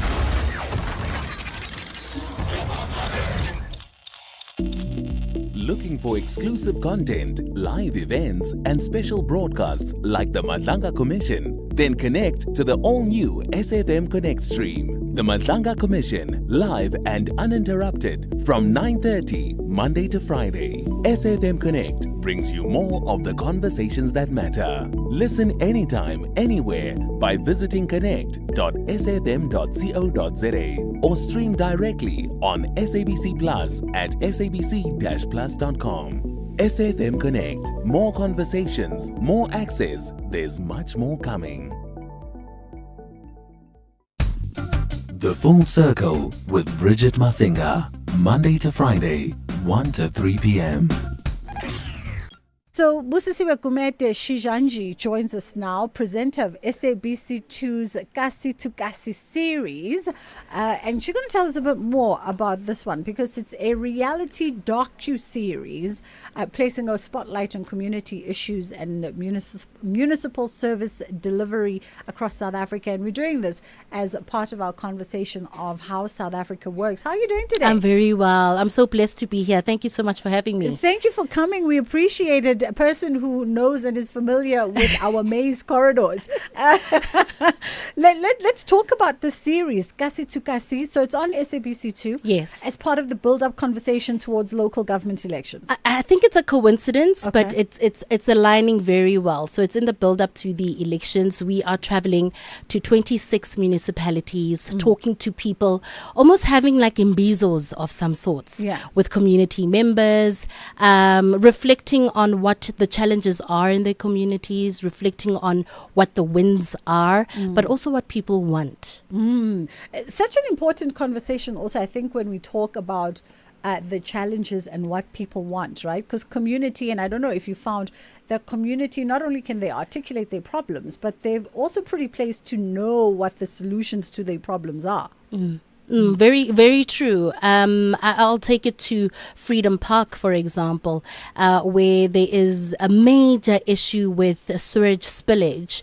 And to you and I, it's not a big deal, but that means that people have to hold literally their shoes as they go to work every single day because it's not possible for them to drive out of their houses because of not having proper roads and services. But from that community are young people who understand how the process works, and they've been engaging the municipality and have been finding solutions. And so we talk about how people, faced a certain challenge, whether it is a lack of water, clean running water, a lack of electricity, and sort of try and trace how they found a solution. So with each community, we have people who we call champions, and that's the person who has dialed us in or written us a letter or email in this case. And we go out there, chill with them literally for a day, and they take us through, they introduce us to their community members, and at the end of that, we then sit down with the powers that be, or should we say the municipal representatives, and we have hard conversations, and interview them about what's taking so long, or what have they gotten right. And essentially, I think it's a good recipe that is of the collaboration between SALGA, the South African Local Government Association, and SABC2, because it shows that people actually do care and they are a part of this democratic process, and that they're not lazy or despondent as some surveys generally put it. Absolutely. I'd also be interested, Busisiwe, in terms of when you have those sit-down conversations with those who have been tasked to execute on the works at hand and, makes communities functional, is there a common thread of what they are articulating as a challenge that inhibits them from fulfilling what they were meant to do? I think it's very interesting. Something that I learned, even though I have experience as a broadcast journalist, more than like 20 years of covering stories. I think a lot of the challenge, most of the challenge comes from communities that just mushroom, right? People see an open area, they set up shop there. Obviously, there aren't any, running pipes or services that are already established. And so government or municipalities almost have to work backwards to try and provide those services. And so most of the time we see those stories where we're like, oh, but in Orange Farm, there is no clean water. And you're asking yourself, in 2026, how is that possible? But mostly I think it's because people have set up shop there, and only then do they demand, rightfully so, those services, and they have to be provided for. So that was the aha moment for me. I think that's the common thread generally that I've assessed throughout the series. What is the attitude on the ground leading to local government elections? I think it's twofold. We've been dealing with the issue of illegal migration. So that's a talking point. That's a sore point. People often feeling like their community is not completely theirs. So that is something that people still have to unpack. And so leading up to the municipal elections, that's a big talking point. Of course, it's contentious. There is no solution. As you would know, with what is reported in the news, there is no clear-cut plan as to how that will be solved. So I'd say that is number one. But secondly, I think there is hope. And there are young people, more especially, who are getting involved. But they're coming from a point to say, look, we're not waiting for anybody else to provide a solution for us. We're going to do it ourselves. And so you see these people build bridges that were supposed to be built by the same municipalities that they've been requesting or complaining to. And so I think it's twofold. Yes, you do have the negative or the uncomfortable conversations about, migration, about xenophobia, about people waiting for RDP homes for more than 20 years and being on a waiting list. But also young people who are doing absolutely good.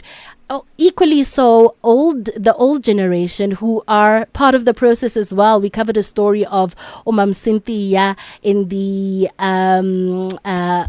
municipality in Mpumalanga. Just boggles me now, but it's a municipality in Mpumalanga where she was. Can I cut you off? Okay, so we have to go to news. We not only have to go to the news, we have to wrap the show. And that time, fine enough, Busisiwe is actually the producer on Faith Mangope's show on Metro FM. But I appreciate you coming down. You. And I think leading up to the local government elections, we'll definitely do another follow-up conversation with you. And you can tell us more about those stories like Mom Cynthia. From our end, that's where we'll leave it. Ashraf patiently waiting. And of course, on Delambana as well.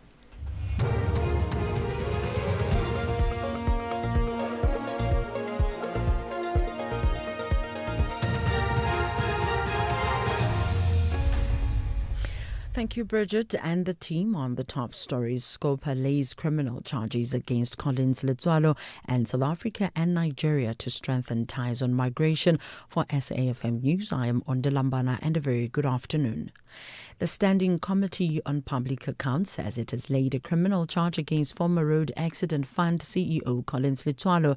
Last month, Scopa resolved to request the Secretary to Parliament, Xolile George, to lay a criminal charge against Letswalo for failing to appear before Scopa in response to summons issued by the committee in November last year. The summons were issued during Scopa's inquiry into allegations of governance failures, procurement irregularities, and deteriorating financial management at the RAF Scopa chairperson. Songezo Zibi elaborates. So that matter is now with the SA Police Service. The committee's legal team and secretariat and myself met with SAPS the week before last, and they specified the kind of documents that they would need because it is a straightforward case. Those documents have been transmitted to the SAPS, and they will then conduct further investigations and take statements from various parties, such as the sheriff himself. They might speak to Mr. Letswalo and so on. So they will compile a file, which they will then forward to the Director of Public Prosecutions in Cape Town. And the Director will then, on the basis of that information, will need to make a decision about whether to proceed with the case or not. The ANC has vowed to unveil its mayors for 8 metros and 22 secondary cities within the next 2 weeks. Addressing the media in Johannesburg, ANC Secretary General Fikile Mbalula said so far over 200 candidates have been interviewed by the party's national officials. He says after the unveiling of their mayors, they will launch their manifesto in Diepsloot, north of Johannesburg. The national officials, having done the interviews, will now go municipality by municipality through the painstaking task of deciding who is truly fit for the purpose in each council. Those candidates will be announced in the coming weeks. Alongside them, our manifesto is nearing finalization. The Madlanga Commission has questioned why IDEC investigated human resources-related matters that fell within the mandate of the Public Service Commission. This follows criticism of the IDEC's investigation into the appointment of Criminal Intelligence Head Dumisani Khumalo, despite the matter falling outside the unit's mandate. The Commission also heard that a 2023 PSC report found Khumalo's appointment to have been lawful. Former IDEC head advocate Andrea Johnson conceded that the PSC report should have removed the matter from further investigation. It is irresponsible for us as IDEC, if the investigators had this, not to have brought it to my attention, and for us to have had then a proper adjudication of what did we get in, what has happened in the interim, and does this still find place? Because just this report, don't even worry about the mandate of IDEC, just such a conclusive report removes it from the realm of any kind of investigation. The South African National Roads Agency CEO Reginald Demana has dismissed allegations linking him to the awarding of multi-billion rand tenders, including claims involving a contract worth more than 9 billion rand. The allegations, which have circulated in the media in recent weeks, suggest irregularities in SANRAL's procurement processes and accuse Demana of influencing the appointment of service providers. However, speaking during a media briefing, Demana insisted that the SANRAL CEO does not have the authority to award tenders. He says all procurement decisions are made by the agency's board through established governance processes. I've indicated that you won't find a delegation that says Reginald Demana has the delegation to award or extend a contract. Yes, of course, I signed the letters of extensions. It's an administrative step that the board asked me to do in order to make sure that their decision was implemented. But the decision to extend, award, whatever, they get taken somewhere else. South Africa and Nigeria have agreed to strengthen cooperation on migration, crime and regional security following high-level talks in Abuja. International Relations Minister Ronald Lamola, acting as President Cyril Ramaphosa's special envoy, delivered a message to Nigerian President Bola Tinubu as the two countries sought to improve bilateral ties. The discussions focused on organized crime and attacks on law enforcement officers during crime-fighting operations, among other concerns. DIRCO spokesperson Crispin Piri says the two sides addressed the issues while reaffirming South Africa's right to enforce its laws. So we highlighted the fact that in areas like Hillbrow and Sunnyside, there were at some stage reports of them being designated no-go areas to South African nationals and an exclusive jurisdiction of Nigerian nationals, and that's something of concern. Again, the Nigerian counterparts acknowledge that that is completely unacceptable, and when we have every right to enforce our laws on that matter, and we should do so, provided we just treat individuals of any country in a humane manner. And of course, we accept that. We have a country of rule of law.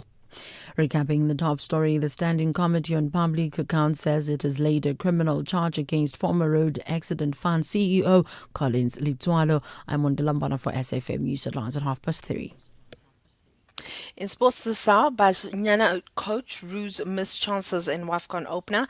Alban excited by potential Formula One South African Grand Prix, and Sabalenka and Djokovic to team up in US Open mixed doubles. More details at 3:30. SAFM 106.6 FM in Bloemfontein.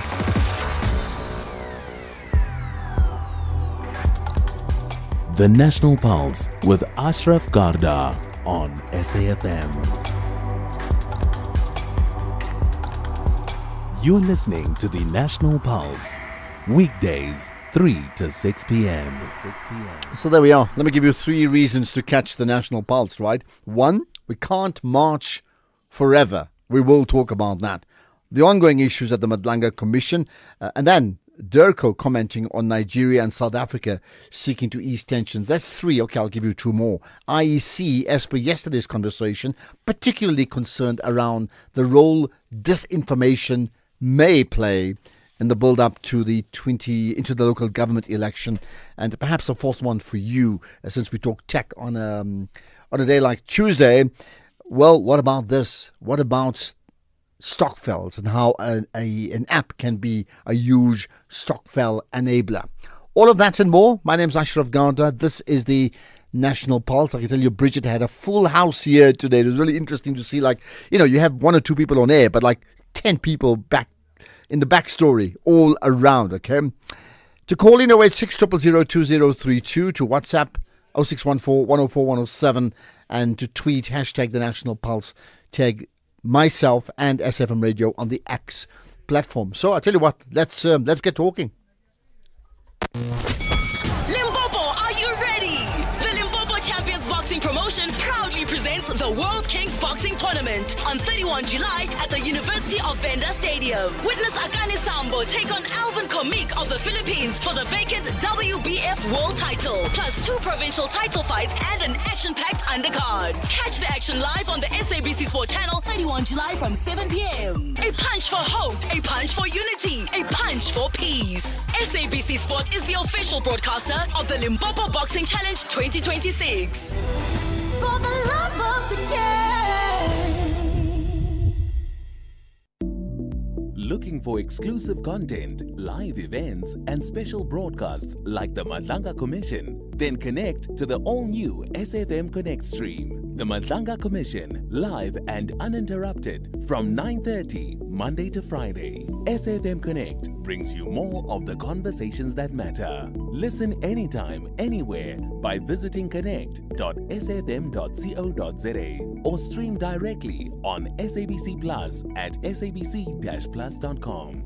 SAFM Connect. More conversations, more access. There's much more coming.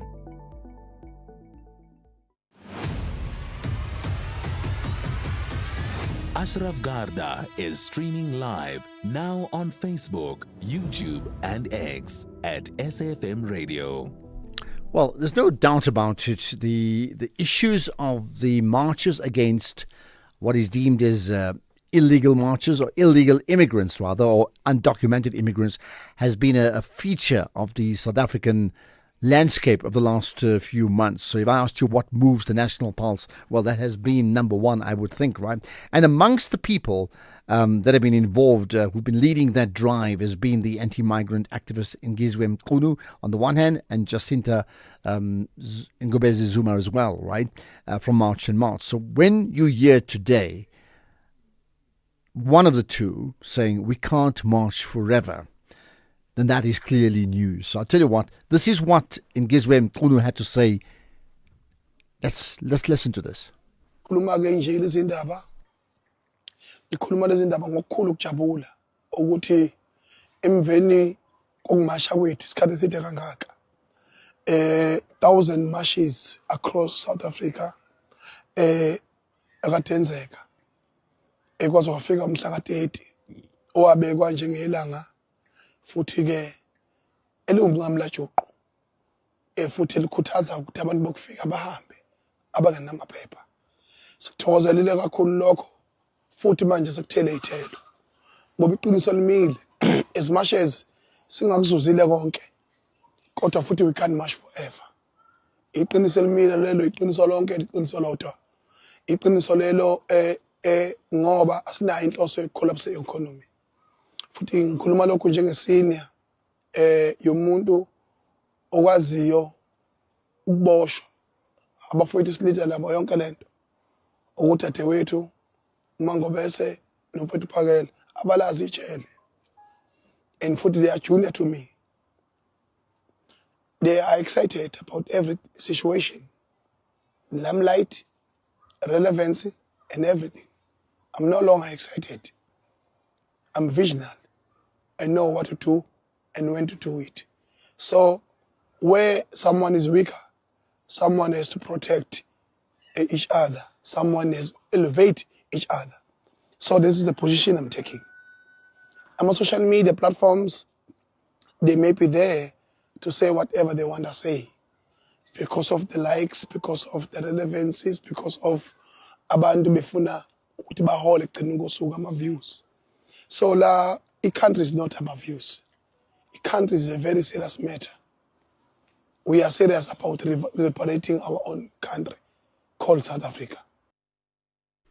Right, let me do this. That, of course, is in the isiZulu language. Let me just translate parts of it. I speak, and this is what Ngizwe Nkunu had to say. I speak with great joy after more than 1,000 marches across South Africa before the June 30 deadline for illegal migrants to leave. We are very happy because our actions have started to yield results. The truth is, as much as we do not accomplish everything we set out to do, we cannot march forever. That is the truth, because we have no intention of collapsing the economy. I speak as someone who has been arrested. My fellow leaders, Pakela and Ma Ngobezi, referring to Jacinta Ngobezi Zuma, and the anti-migrant activist, popularly, that's Nkosi Kona Indabandaba, have never been arrested, and they are also junior to me. They are excited by everything, including the limelight and relevance. I am no longer excited. I have become a visionary. I know what to do and when to do it. When someone is weak, someone else has to protect and elevate everyone. So, this is the position I'm taking. Social media platforms may be there for people to say whatever they want to say because of likes, relevancy, and views, maybe even to be leaders. A country is not for views, but it is a serious matter. We are serious about liberating South Africa. Now, that's end quotes. Now, in the light of all of that, March and March said it has decided to cut ties with Nkunu after, his comments and effectively after its leadership found evidence, and this is important, of alleged interference aimed at weakening the organization, meaning March and March. The decision was announced in a media statement following the ordinary National Executive Committee meeting held on the 25th of July. So let's try and understand what's at play here. With me is Sandile Nkunu, who's a political analyst from the University of KZN. Appreciate your time, Sandile. Thanks for joining us on the National Pulse. A very good afternoon, Ashraf, and your listeners. Thank you for the invitation. Right. First of all, are you surprised at the turn of events? For some reason, it doesn't seem to be surprising. From my view, I'm not really surprised because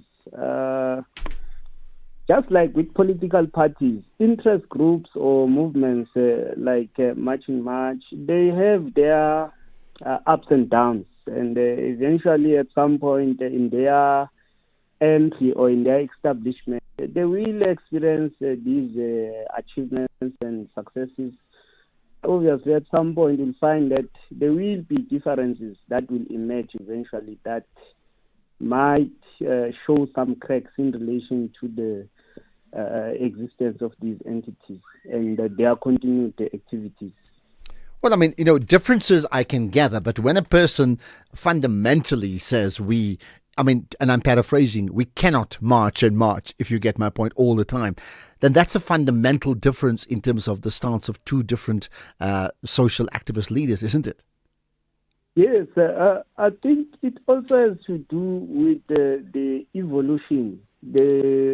Seemingly, both the leaders, they don't seem to be in agreement in relation to what should be the direction of the organization or Marching March movement.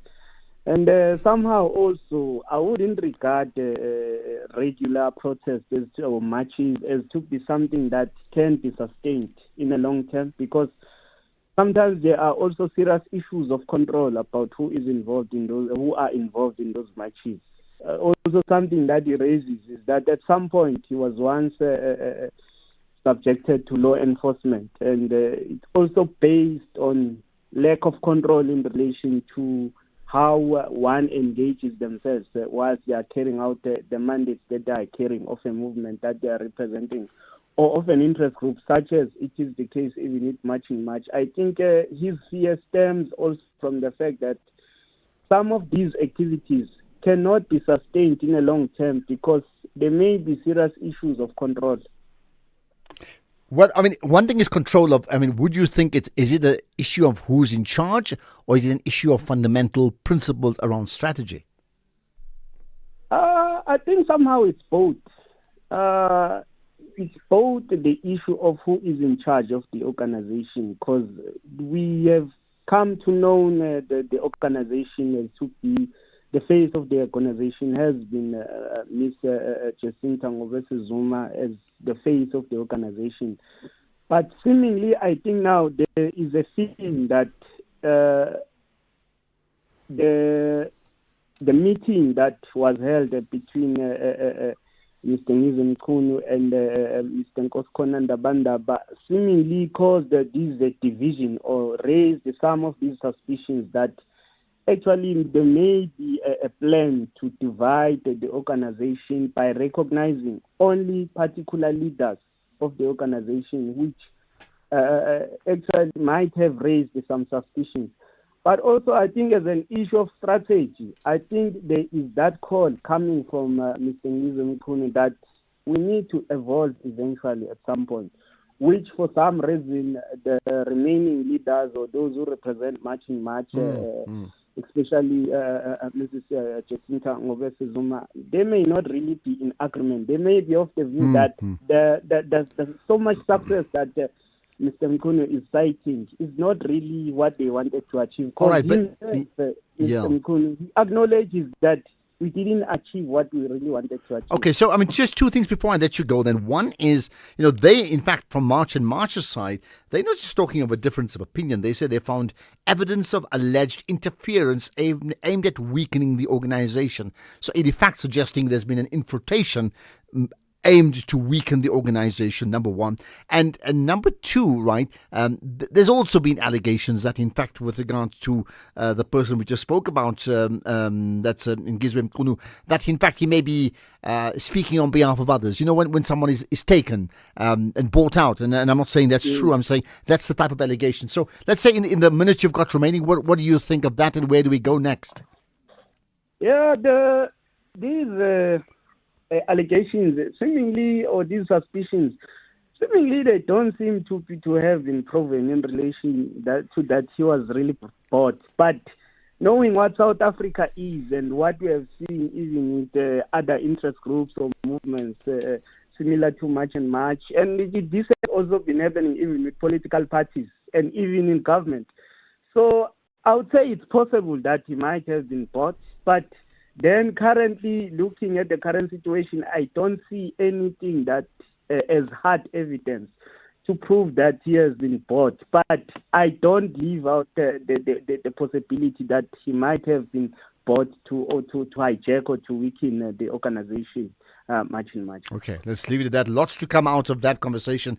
Sandile Mkhunu, appreciate your time. Political analyst from the University of KZN. Now, what do you make of this? What do you make of the fact that effectively they've gone separate ways, right? Ngize Mkhunu together on the one hand, and then Jacinta Ngobese Zuma's organization March and March. And the differences appear to be fundamental. He's saying we can't march forever. They countering to say, there's been an effort to undermine the project, so to speak. What do you make of it, particularly if you've been a person who's been supportive, actively so, of what they've done? This is the National Pulse. The world's finest athletes are coming together for the Commonwealth Games. Mary Moore with an incredible performance. From athletics, swimming, boxing, netball and more. Keely Hodgkinson has to settle for silver again. Witness every inspiring moment as Team South Africa takes on the best from across the Commonwealth. Yes, it's a world record, 2:18.95. Don't miss the excitement, the pride, and the pursuit of glory. Watch the Commonwealth Games live on the SABC Sport channel, on SABC Plus, and daily highlights at 10 p.m. on SABC3. Schoonmaker takes it away from Denmark. SABC Sport is the official broadcaster of the Commonwealth Games 2026. For the love of the game.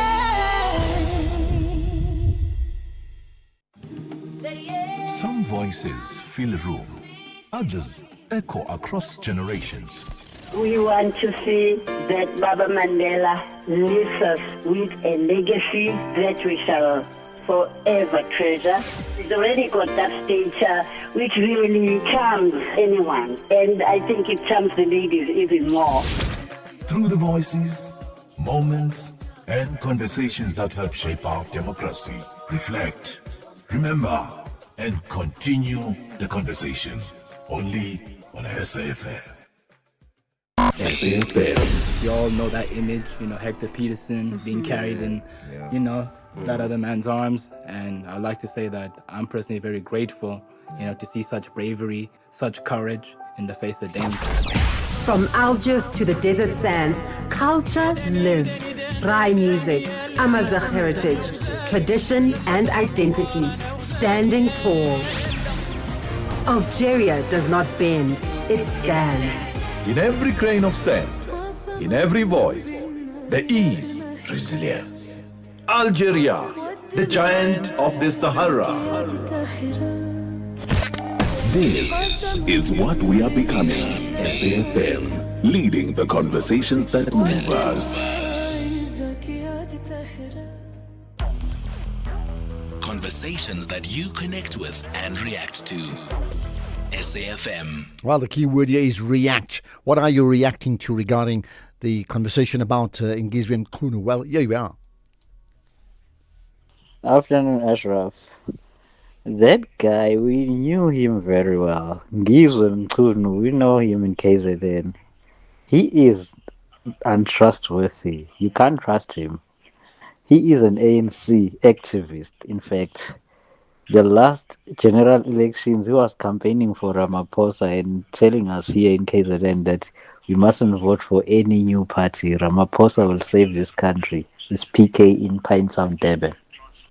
Okay, that's one comment. We know him very well. Here's another. Afternoon, Ashraf. This is Petros here in Durban. I'm here to comment on Ngizwe's speech.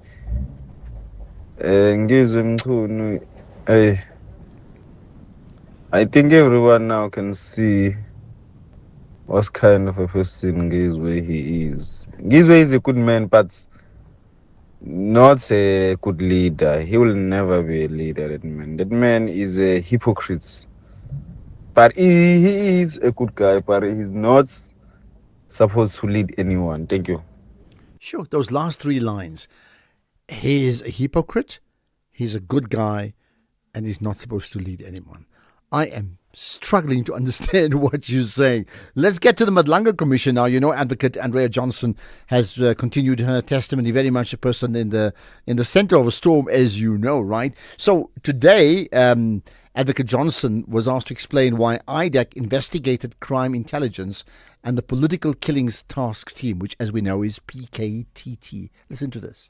Looking at these documents, speaking for myself, it looks like there was a hidden hand driving IDEC's investigations into crime intelligence and PKTT.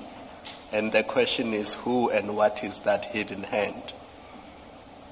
Because this is not Mr. Adams's complaint. We've established that. Correct.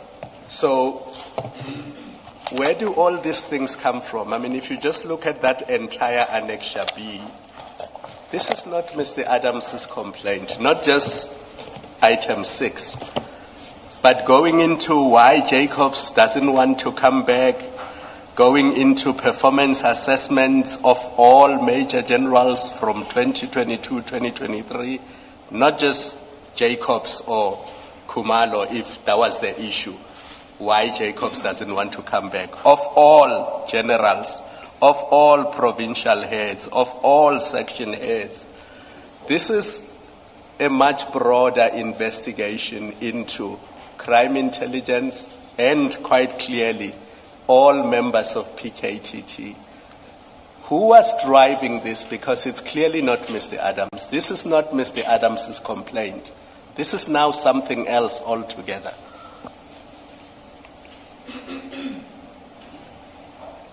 I hear you, Commissioner.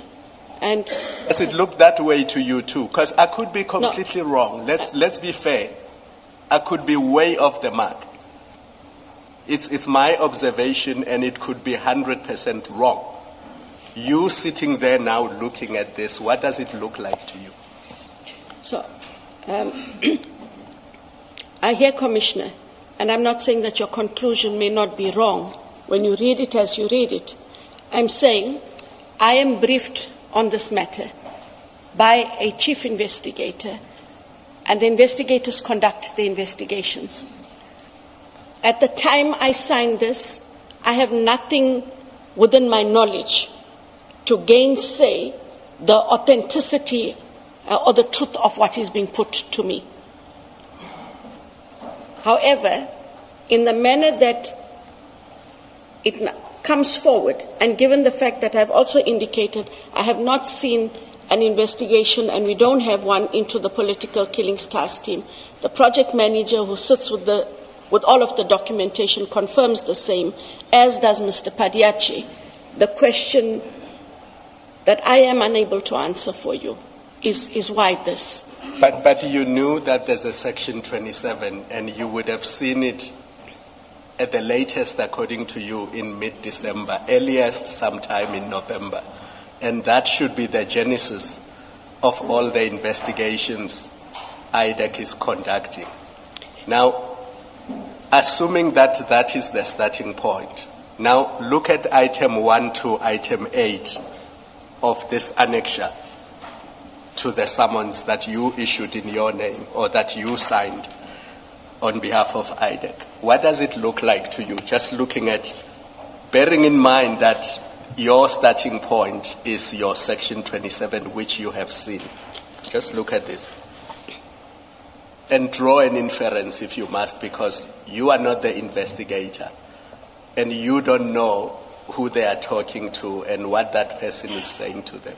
But you know that they must be guided by the Section 27. And then they bring this to you. Now you look at it, what does it look like? That they must be guided, Commissioner Kumalo, by the Section 27, the A1, additional A1, which we now see yesterday is different in most regards. Looking at this Annexure B, if you had to draw an inference, what would that inference be? That the investigator had other information. Or other motives. Or they were conducting other investigations that had nothing to do with Mr. Adams's complaint. Or the A1 or the supplementary, yes. And it begs the question, who was driving this? And what was the motive? Commissioner Baloy's question on Thursday. What was IDEC's motive? Was there political interference? Was there infiltration? Because those are the answers this commission must ask. It's great that we are looking at facts, but facts point to individual cases where things went wrong. What is the big picture? Is it political interference? Is it infiltration of IDEC by unknown people? Is it a hidden hand that we don't see in any of these documents? Those are the questions we must ask ourselves. And the best person to answer would be the person who drew up this document and indicate the basis on which he lay for these documents. Right, so we're going to break away from that Madlanga Commission, but I'll tell you what, responses from you are most welcome based upon what you've heard, and we'll get many others, including the issues of, what now for the marches, right, in the absence of Ngizwe Mkunu saying we cannot march forever, right? News headlines, here's Ondela Mbana. Thank you, Ashraf. On the news headlines, about 20 undocumented migrants have been arrested at farms in Hoedspruit, Limpopo. Law enforcement authorities say some migrants had passports but did not pose working permits. The Standing Committee on Public Accounts says it has laid a criminal charge against former Road Accident Fund CEO Collins Letswalo, and Finance Minister Enoch Godongwana says the 20 municipalities whose funds were temporarily frozen have already received their full shares, while 49 others will receive their outstanding allocations at the end of the week. A full update follows at the top of the hour. This is SAfm Sports with Duming Khapele. To me, last night when I got the news that Banyana had lost, of course, besides being disappointed, I did think about what you may think. not the greatest starts. I think we had a lot of chances, and Banyana coach Desiree Ellis also agrees that they had a lot of missed chances, and it's what led to their 2-1 loss against Tanzania in the Women's Africa Cup of Nations opener. Diana Mswewa found the back of the net in the 38th minute for Twiga Stars, with Bambanani Mbani getting an equalizer for Banyana right before halftime, but Hasnat Umbamba secured the win for the East African side right before the 90th minute, and Ellis says that they are disappointed with their performance. It was going to be a difficult game, but I also said how important this opening match is. Otherwise, you're chasing in the group. In the first half, we were a bit slow in our tempo. Also, very little options, going forward. I think then we had a turnover in the midfield. They scored and we equalised, going in 1-1. I thought the second half performance was much better. We created a lot of opportunities, created a lot of chances, but the way we conceded was really poor. If we had more composure in front of goal, we'd be speaking different, but it was not a great performance, not a great result, and we know we are better than that, and we're disappointed as well, about the result and the performance. And now the next two games becomes a must-win game, and that's what we said in the beginning. But we're disappointed that we disappointed ourselves, and also disappointing the people back home.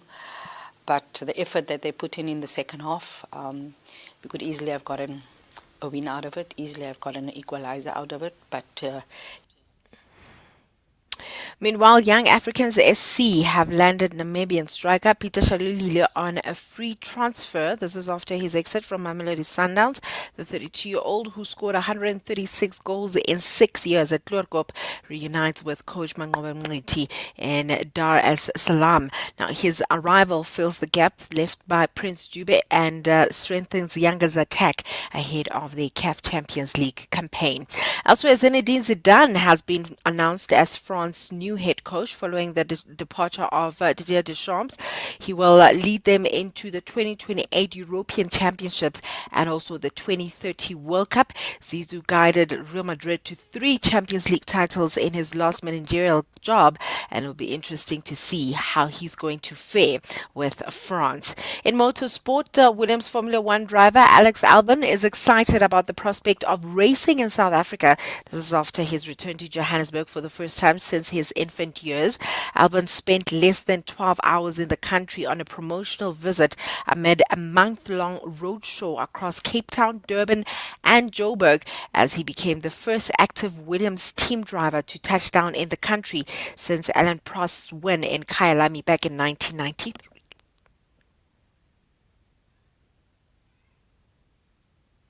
Yeah, well, firstly, yes, but where he brought us across, it was it's amazing to see the country.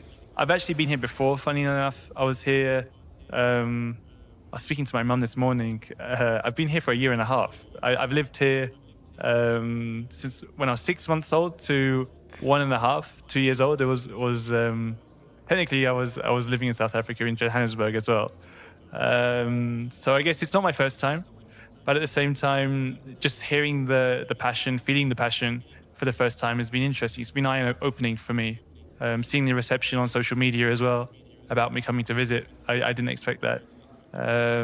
We just met the president and we were talking about the possibilities of having a South African Grand Prix. It's very exciting, and let's see what the future holds. In terms of rugby, Azesa Hele has returned to the Springbok women's squad for the historic 2-test tour of Fiji after recovering from hand surgery. South Africa will face the Fijiana 15 on the 8th and the 15th of August. Also returning are experienced hooker Lindelwa Gwala, who has recovered from a calf injury, and Patience Mokone and Zintle Mpupa, who both represented the Springbok women's sevens this year. Head coach Swester Brain has also included uncapped sevens player Shinikwa Lamprecht and Maria Chiremba, who are in line to make their test debuts.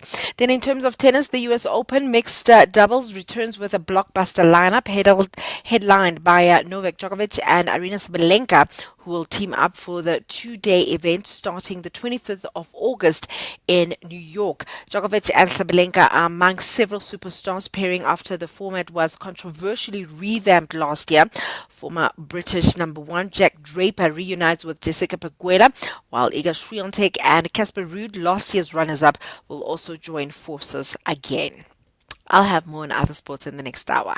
Okay, the other thing about the Women's African Cup of Nations, AFCON, and the pictures talk about the crowds again on that first days, and they don't make for good watching. But I mean, that's just the reality of each time. Perhaps, Tumi, you can give us your thoughts on that in the next hour. This week on Expresso, Mandela Day may be over, but the spirit of giving lives on. We reflect on the impact of this year's initiatives and discover how organizations like the Homestead are inspiring South Africans to keep making a difference in their communities all year round. We also get moving with Claudia as she shares simple anti-inflammatory workouts to boost circulation, support your lymphatic system, and keep you active through winter. And we swing into action with Spider-Man, brand new day. Join us on Expresso weekdays from 6 to 9 on S3. As we celebrate 90 years of existence, SAFM takes you back to the voices that shaped a nation. Now leave the SABC and see the tower block lit up, 27 stories of light. Move from Auckland Park into the shadow of the Hillbrow Post Office Tower.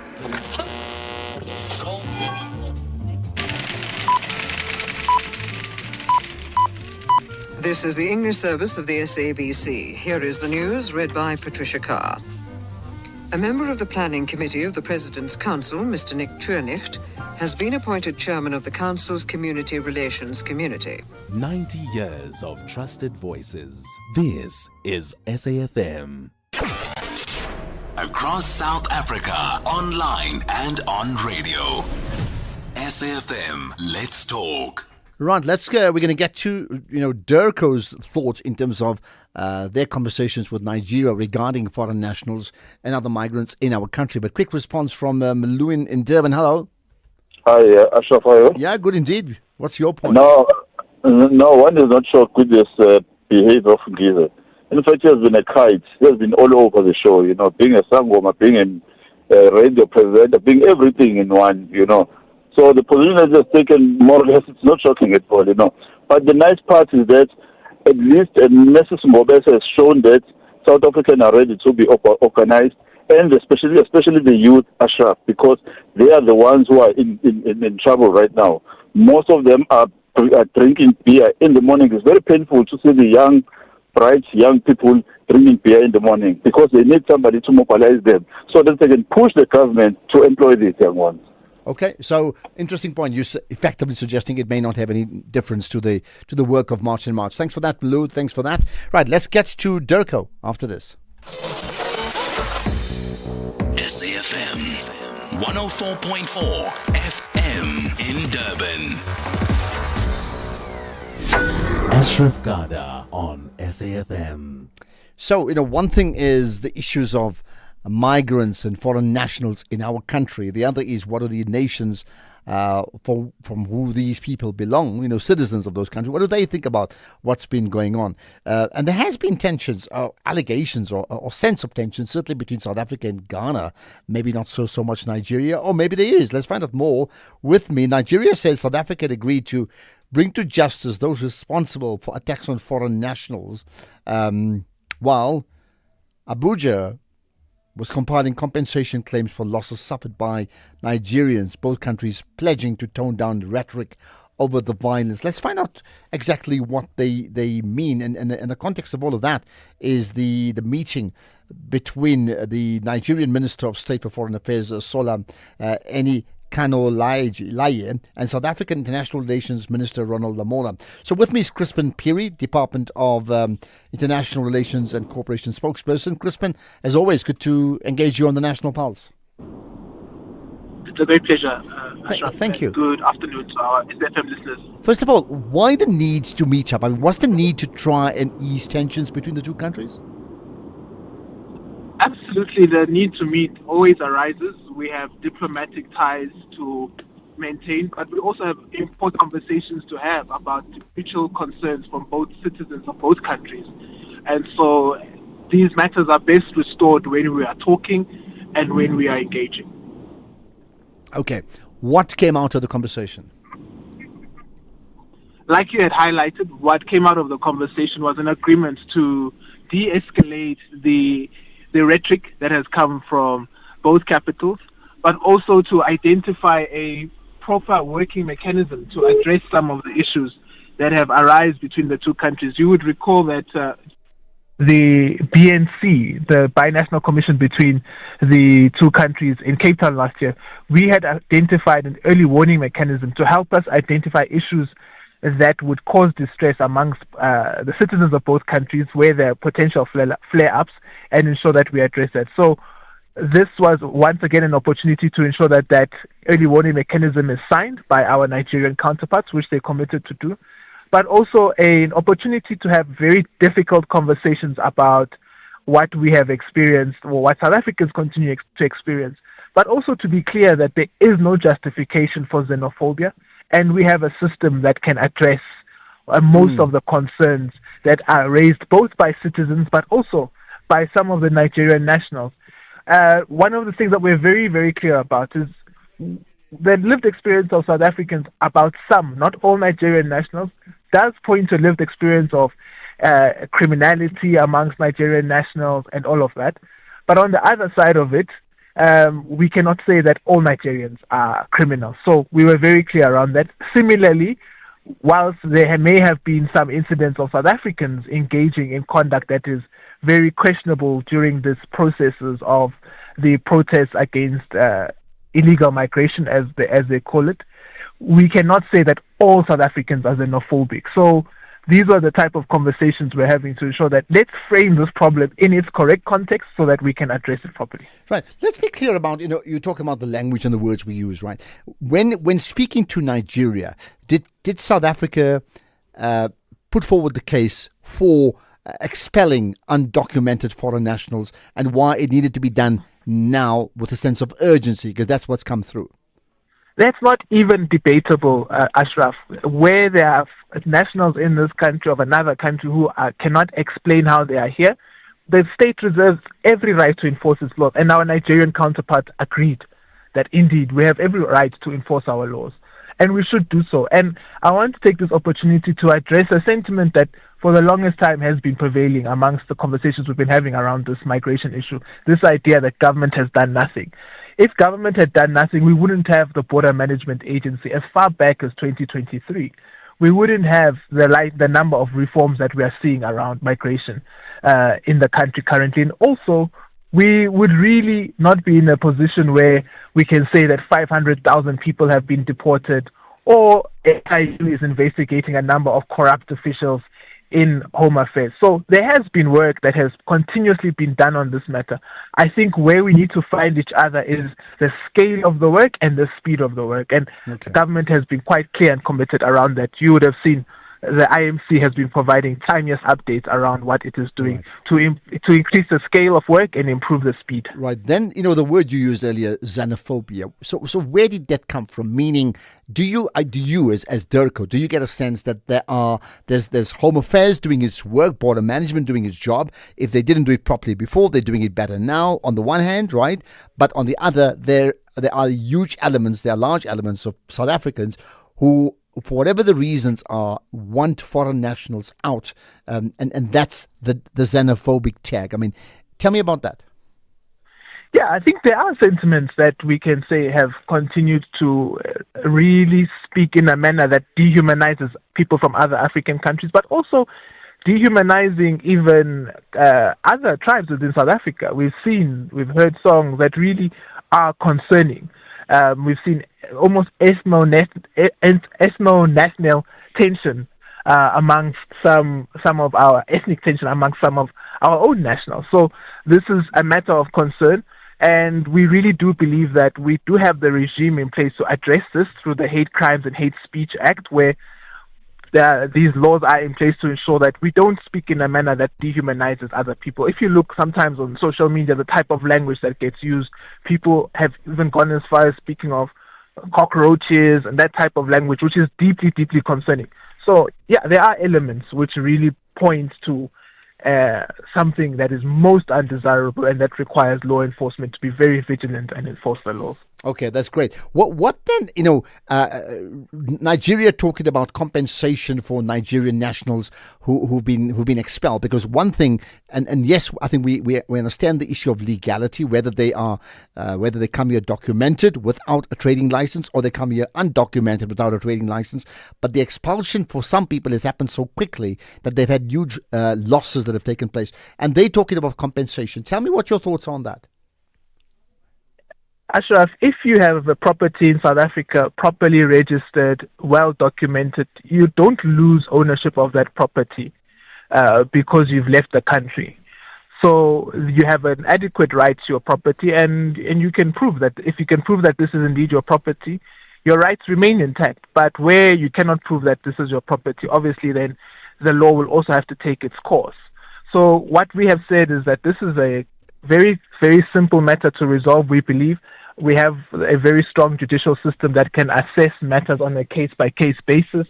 And if you feel you're entitled to some form of compensation, the judicial system can adjudicate that. If your property was damaged in one way or another, we also have very comprehensive systems like insurance law to take care of such. But do you think there is compensation? But do you think in general that there can be cases for compensation? No, I think it has to be looked at a case-by-case basis. Okay. Where individuals feel that is harm, you have to prove it. So you can't make a general claim. And really, each case has to be looked at on its merit. Okay. Lastly, what about the claims and numbers of claims of what they call vigilante forces, where it's not Home Affairs, it's not the SAPS, it's not international relations, it's not any of those people, but people taking matters into their own hands and effectively evacuating foreign nationals, sometimes undocumented in many cases, but in other cases documented too, and they're doing it on their own. I mean, is that happening to a point where it's a cause for concern for you? To a point where we've even seen the South African police services arresting people for that. So we've actually demonstrated that the rule of law does work. In Limpopo, 5 individuals were arrested for impersonating a Home Affairs official. Another 4 were also arrested for actually harassing a Nigerian businessman, claiming that he doesn't have documents. The individual produced the documents, and these people are now before a court of law and they're being processed. So where such incidences have arisen, I think we even have proof points of the rule of law standing up for individuals who are correctly in the country. Let's leave it at that. Crispin Piri, the spokesperson for DIRCO, the Department of International Relations and Cooperation. I think there's a lot that you can pick out from there in terms of Nigeria, South Africa, and South Africa's position regarding foreign nationals of all countries, but in this case, Nigeria. In fact, we'll get another perspective in terms of the SAPS and how they guard and do their work around immigration operations after this. In case you missed it. Employers are empowered to challenge medical activities. If they suspect that there's something wrong, the onus lies on the person who's producing it and the doctor who wrote it to come and prove that is authentic. It doesn't mean that if you're an employer, not even just a judge like Judge Matanga, that you can just accept a medical certificate willy-nilly. The employer or the person who receives it can reject it if they believe that it does not meet statutory requirements, or even if they just have reasonable suspicion. That was the Daily Discourse with Joanne Joseph. History is never silent. The day Nelson gave evidence, it was so terrible to watch. It lives in every voice preserved. The idea of a democratic and free society. In every story remembered, in every lesson passed on. Throughout Rwanda month, SAfm opens its archives to bring you the speeches, Your Royal Highness, distinguished guests, comrades and friends, interviews, and defining moments that continue to shape our future.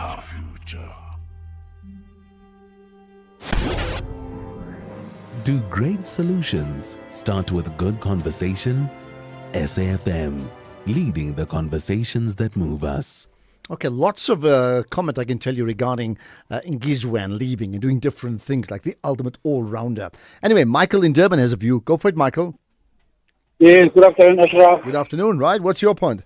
Thank you for your interpretation of this speech. Hey, you try your level best. Well, it's not me. Listen, it's Keys who does all the work. Okay, I can't claim to be the expert in isiZulu, not at all. But no, you did very well. Thank you. No, It's a but team my here, comment, yeah. my comment is, I second Ngizwe. We cannot march forever. I support march and march, but I think they should take this off the street to the cabinet, to the legislators, to the Home Affairs. Let them work with systems.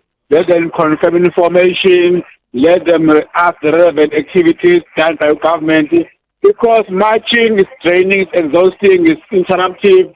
So we can't march forever. I fully support it. This thing of saying you could have is not helpful at all. They've made their point. They must take discussion at another level. Okay, There is so Home you say Affairs. they've It's made their point. They may say because they've made their point, there's been pressure on government now to do its job. So why release the pressure? No, because now give a government an opportunity to explain to you their system and work with government in what government is doing. Not in a government can set off the foot. Work with government what they are doing because there is interministerial commitment by this Prime Minister. Surely there are lots of activities that are being planned by that department. So give them a space because they've done it. Give them a timeline, not to the street. Okay. In the bedroom. Thank you for making your point on that issue. Thanks for that. Right. In fact, let's chat to the SAPS after this. SAFM, setting the nationwide agenda daily. Ashraf Garda on SAFM. Right, so I mean, so many different angles to what's happening. What is the legal position and the role of the SAPS in what we call immigration operations? With me is Lieutenant General Tebelo Musikiri, who's the chairperson of Nat Joints. Lieutenant General, appreciate you engaging us at the National Pulse. Good afternoon, Ashraf, and good afternoon to the SAFM listeners. Thank you so much. And thanks for having me. It's a pleasure. So we thought let's get this clear, right? First of all, what is your interpretation now of a person living in South Africa who is a foreign national who has a passport on the one hand but no work permit, or a passport, no work permit, but is on a holiday, but it could be a 6-month or a 1-year holiday? What's your interpretation, firstly, as from a police perspective? Can you repeat that again, Ashraf? I was saying, firstly, your interpretation as, in terms of Nat Joints, right? Worried about security of a foreign national who's in the country, right? Who has a passport, a foreign passport, but does not have a work permit, but could well be staying here on holiday, for a year, for example. How do you then interpret that when you encounter someone like that? Thank you very much, Ashraf. As I've indicated earlier in having me, you will recall, maybe I need to put what I'm going to say into context. In my capacity as a police official first, and the joint operations, or the NAT joints, because I think your introduction was very specific, the chairperson of the NAT joints. We work in collaboration as government departments in this particular instance. And when we get to the issues of a foreign national, or of the person that you have explained that is having a passport, and I take a proper document to be in the country as a worker or as a person that is on holiday, which then takes us into the Immigration Act that will then determine the period as to if you are a visitor in the country, for how long are you allowed to be in the country, and what type of a document you need to be in possession of. If you are a worker, you need to have a passport plus a work permit. So in my case, if I come across such a person who will be having this a document, first and foremost is to confirm the authenticity of that particular document. And because I may not be in the position to interpret different types of documentation that a person must have.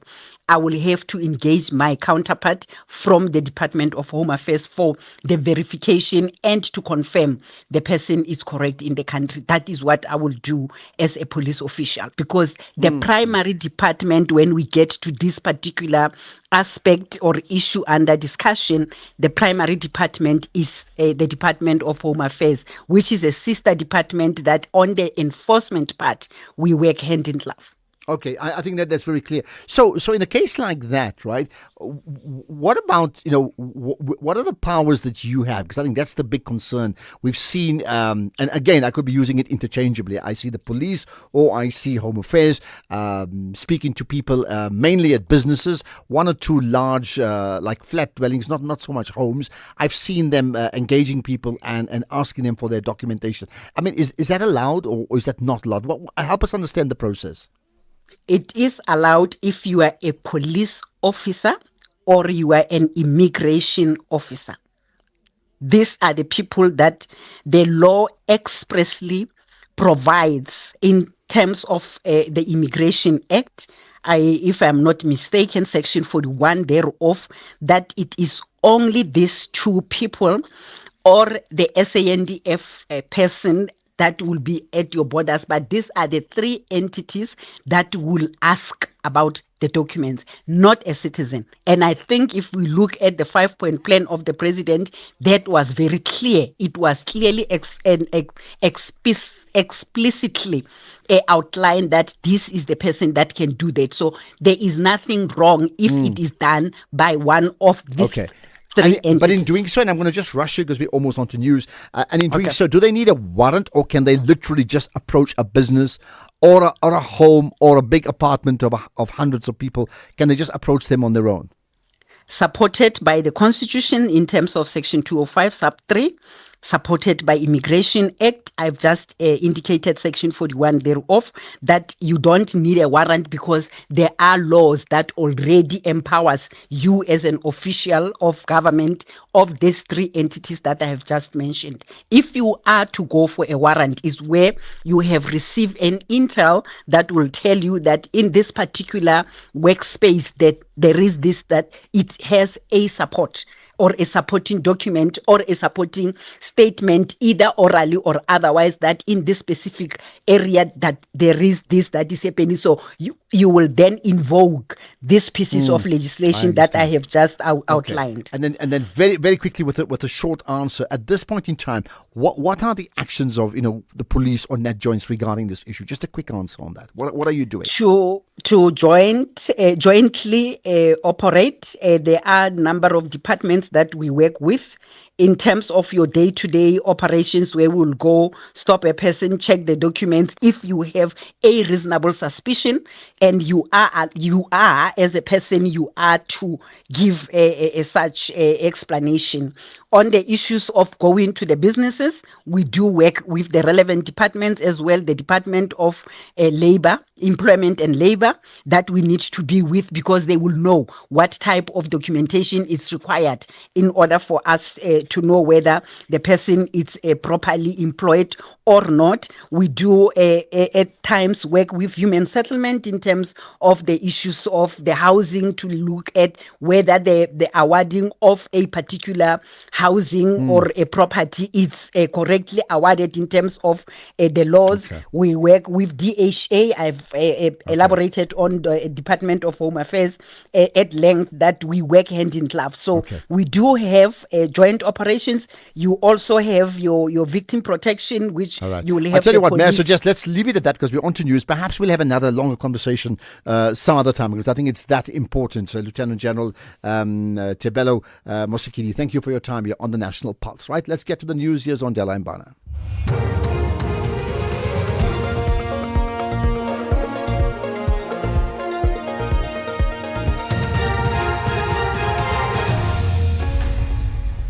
Thank you, Ashraf. On the top stories, 6 die after a fire gutted a shop in the Eastern Cape, and Scopa lays criminal charges against Collins Letswalo. For SAfm News, I am Ondela Mbana, and a very good afternoon.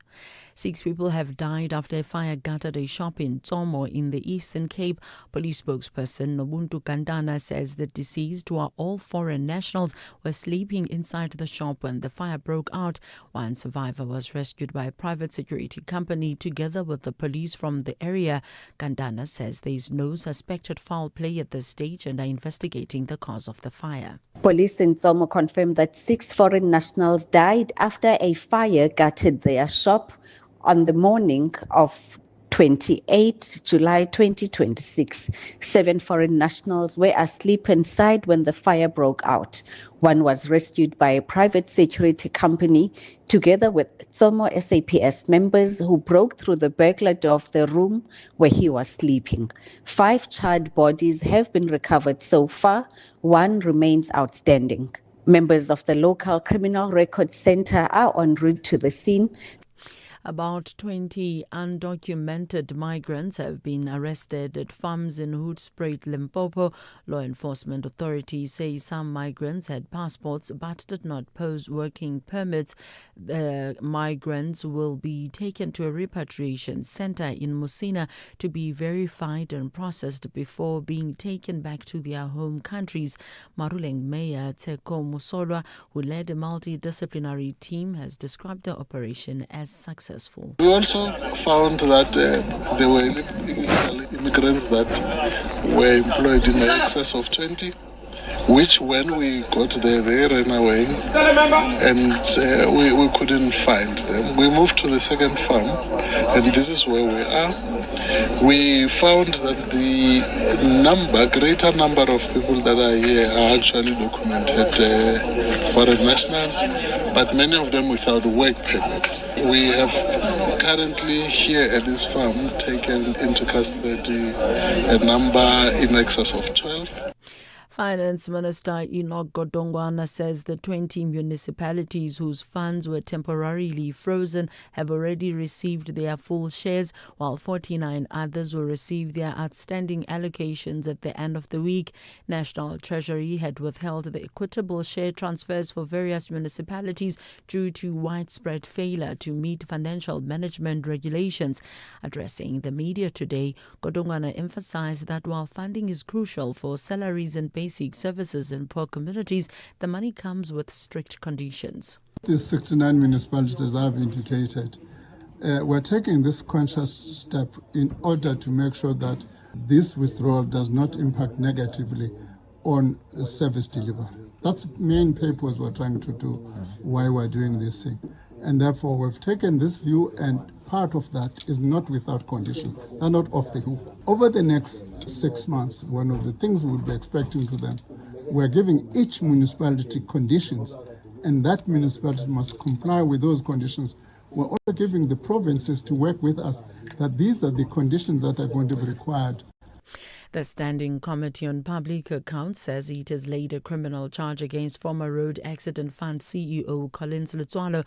Last month, Scopa resolved to request the Secretary to Parliament, Xolile George, to lay a criminal charge against Letswalo for failing to appear before Scopa in response to summons issued by the committee in November last year. The summons were issued during Scopa's inquiry into allegations of governance failures, procurement irregularities and deteriorating financial management at the RAF. Scopa chairperson Songezo Zibi elaborates. So that matter is now with the SA Police Service. The committee's legal team and secretariat and myself met with SAPS the week before last, and they specified the kind of documents that they would need because it is a straightforward case. Those documents have been transmitted to the SAPS, and they will then conduct further investigations and take statements from various parties such as the sheriff himself. They might speak to Mr. Letswalo and so on. So they will compile a file, which they will then forward to the Director of Public Prosecutions in Cape Town. And the Director will then, on the basis of that information, will need to make a decision about whether to proceed with the case or not. Reports out of Japan say that 50 people have been taken to hospital after the 7.1 magnitude earthquake in the southern coastal city of Kumamoto on Kyushu Island. Japanese Prime Minister Sanae Takaichi said authorities were still assessing the full extent of the damage in the area. The Cabinet Office has sent their research team to the affected area. We are currently assessing the damage and number of casualties, but there have been reports on injuries as well as power cuts, damaged roads, bridges and buildings. I ask all to take measures to protect yourselves. Recapping the top story, 6 people have died after a fire gutted a shop in Tomo in the Eastern Cape. Police spokesperson Nobuntu Gandana says the deceased, who are all foreign nationals, were sleeping inside the shop when the fire broke out. I'm on Lambana for SAfm News Headlines at 4:30.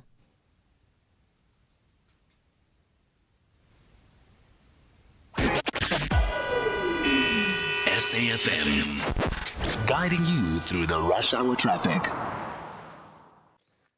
We start in Pretoria with some roadworks on Solomon Mhlanga going eastbound just after Garsfontein towards Delphi. That's quite heavy if you're driving through Pretoria East direction Mamelodi. In Durban, on the N2 South, the usual breakdown, you know where it is, between Umgeda Road and Spaghetti Junction. So that's slow going. M19's already queuing, passing Reservoir Hills, the long-term roadworks here. Just one lane open. If you're heading from the N2 or from Umgeda Road, Springfield, in towards that Reservoir Hills area, it is very slow. And a lot of obstructions around Linfield Park, between Ashburton and Linfield Park. There's a breakdown blocking 2 lanes and obstruction in the centre lane. So you've normally got a big wide sort of 5 lanes down there, but you're reduced to 2. So there is a bit of pressure Durban bound south of Ashburton today. Cape Town breakdown on the M1 out of town at Plattercliff, and the N7 going north already queuing up, passing Dunoon into the roadworks towards Malabongwe Drive. With your traffic updates, I'm Rob Byrne. SAfm 106.6 FM in Mangaung.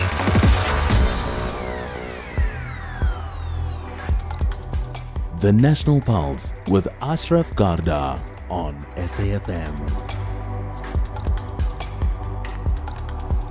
You're listening to the National Pulse, weekdays 3 to 6 p.m. Right, we're going to pick up on the issue of the IEC targeting disinformation. That comes up just now, specifically disinformation in the build-up to the local government election. But coming up next, we'll go to the Western Cape, in fact, as the Western Cape Health Department rolls out HPV vaccination to school children in this case here. We'll talk about that in a moment. If you think you cannot afford a lawyer, think again. Clientele Legal provides tough professional lawyers for an affordable monthly premium. Our range of plans include cover for you, your spouse, children, and extended family. Plans include cover for civil, criminal, and labor-related matters. Whether it's protection orders, gender-based violence, uncontested divorce, or poor service, your Clientele Legal lawyer will be there to assist you. Our services are convenient. Simply pick up the phone and call your lawyer, or send us an email and we'll get back to you. All plans include a bail benefit of up to 5,000 Rand, and we'll go to the police station and pay it for you. Plus, Clientele Legal offers you 24-hour telephonic legal advice. Join today. SMS SAFM to 32195. That's SAFM to 32195. Clientele General is an authorized FSP and licensed non-life insurer. T's and C's online. Standard rates apply. Do you ever call you like to sell, but don't trust your uncle or your pal? Then we buy cars, it's just for you. Buying cars is what we do. We offer service with a smile. We always go the extra mile. Use a place that you trust and sell your car to us. We Buy Cars, the easiest way to sell your car by far. This week on Expresso, Mandela Day may be over, but the spirit of giving lives on. We reflect on the impact of this year's initiatives and discover how organizations like the Homestead are inspiring South Africans to keep making a difference in their communities all year round. We also get moving with Claudia as she shares simple anti-inflammatory workouts to boost circulation, support your lymphatic system, and keep you active through winter. And we swing into action with Spider-Man, brand new day. Join us on Expresso weekdays from 6 to 9 on S3. Ashraf Garda is streaming live now on Facebook, YouTube, and X at SAfmRadio. Right, so let's get then to the Western Cape. But before I do that, let me remind you. I mean, we've already spoken about a range of issues that I would love you to engage me and react to. Right, one on the issue, the very first issue that we spoke about regarding the marches against the what is called anti-immigration or anti-illegal immigration marches. But now the news from Ngizwe Mkhulu saying we can't march forever, and therefore that collaboration with March and March, that has ended. Your reaction on that. Then the conversation we had with Durko around Nigeria-South Africa relations and how they want to maintain a cool heads in the midst of some mayhem that's taking place. And then from the SAPS in terms of what can and can't be done around the work that they do in pursuing issues of undocumented foreign nationals. But for now, let's get then to the Western Cape. And around 37,000 grade 5 girls in the Western Cape have already received the HPV vaccine this year, with the next school-based vaccination drive now targeting thousands more eligible learners. So what does this mean and why the need and the implications thereof, right? With me is Mirelle Wenger, in fact, let me get that right. Mirelle Wenger, Western Cape Health MEC for Health and Wellness. Appreciate you joining us on the National Pulse, MEC. Thanks for your time. Thank you. Good afternoon, Ashraf. Thank you. Let's start with this, first of all, in terms of HPV. What does that mean?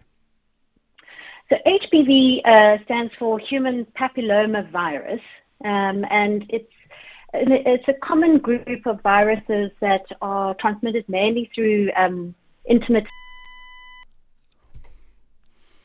Oh, I think we've just lost that connection just for the moment. We'll certainly connect back with the MEC in a moment.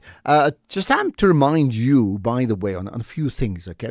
I just wonder, we cover a range of issues here on the National Pulse, and I'm not saying this is like a serious poll, but I'd love to know of the different genres and topics that we have, what are the 3 types of genres or types of topics, content that you really enjoy? Just give me three quick one-liners so I know, okay? All right, we do have the MEC back on the line. I was asking you about HPV vaccines. What do they mean? So HPV stands for human papilloma virus, which is a group of viruses that are transmitted mainly through intimate contact. But there are some of these HPV types that are what we call high risk, because a persistent infection can cause cellular changes that eventually develop into cancer. And HPV type 16 and 18 are responsible for about 70% of cervical cancer. And that's why these HPV vaccines that protect against the human papilloma virus that causes cervical cancer are so important. Okay, and in terms of that rollout, I mean, I take it this is something that you've been doing as the Western Cape consistently, so, right? Yes. For example, last year we managed to get to 72% approximately of girls in grade 5 who received their HPV vaccine, which shows, onely that most Western Cape families are choosing vaccination as an effective way to protect their children. But, much more work has to be done, and we have to continually reach out to schools to roll out the vaccine.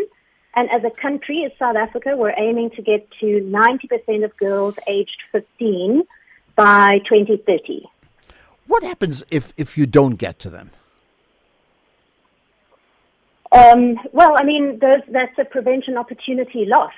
And that's why we're spreading the word far and wide for parents to look out for the consent forms, to have those discussions at home, and if they feel that this is the right thing for their daughter, to sign the consent forms, ask questions if necessary, and let's get them vaccinated and protected. I suppose you've half answered the question. If they are given those forms and the parents don't consent, then they will not be vaccinated, right? Correct. Do you then reach out to these parents? Because sometimes the reasons may be obscure, right?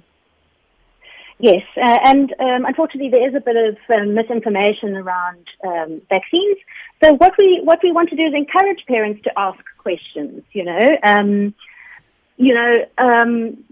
should. They might have genuine concerns about the safety or effectiveness, or why vaccinate at this age. And so we really do encourage parents to raise these concerns with our school health teams or at local clinics. And the objective is not to dismiss any questions, but to make sure that decisions are based on the evidence, and we're very happy to take those questions and engage with parents.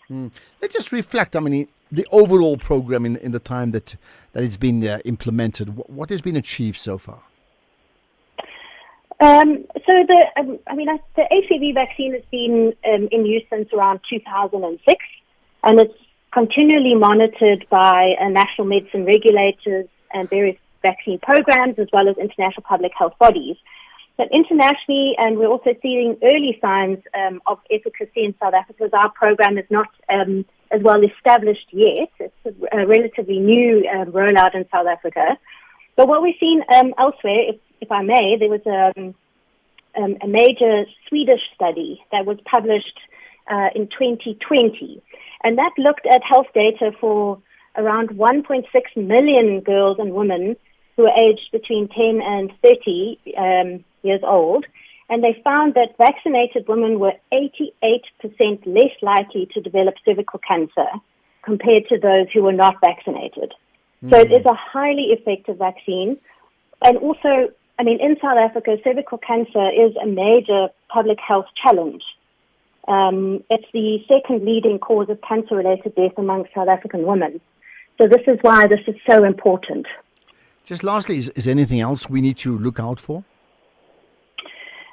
Well, I suppose the message is that we're trying to reach as many girls now as possible to protect them in the future. So, we will be at all public schools in our rollout between the 3rd and 23rd of August, I beg your pardon, and 23rd of September.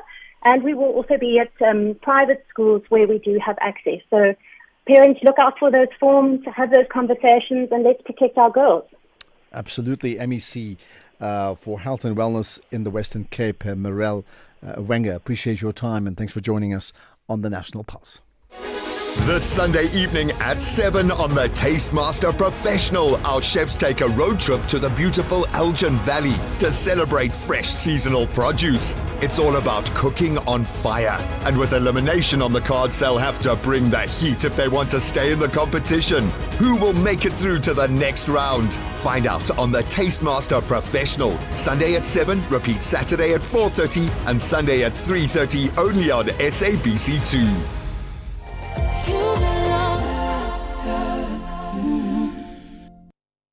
With the ever-changing financial landscape, it can be difficult to make sense of all the moves at times.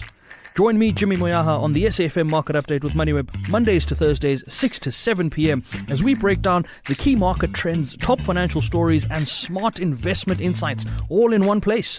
It's everything you need to stay financially informed and ahead of the curve.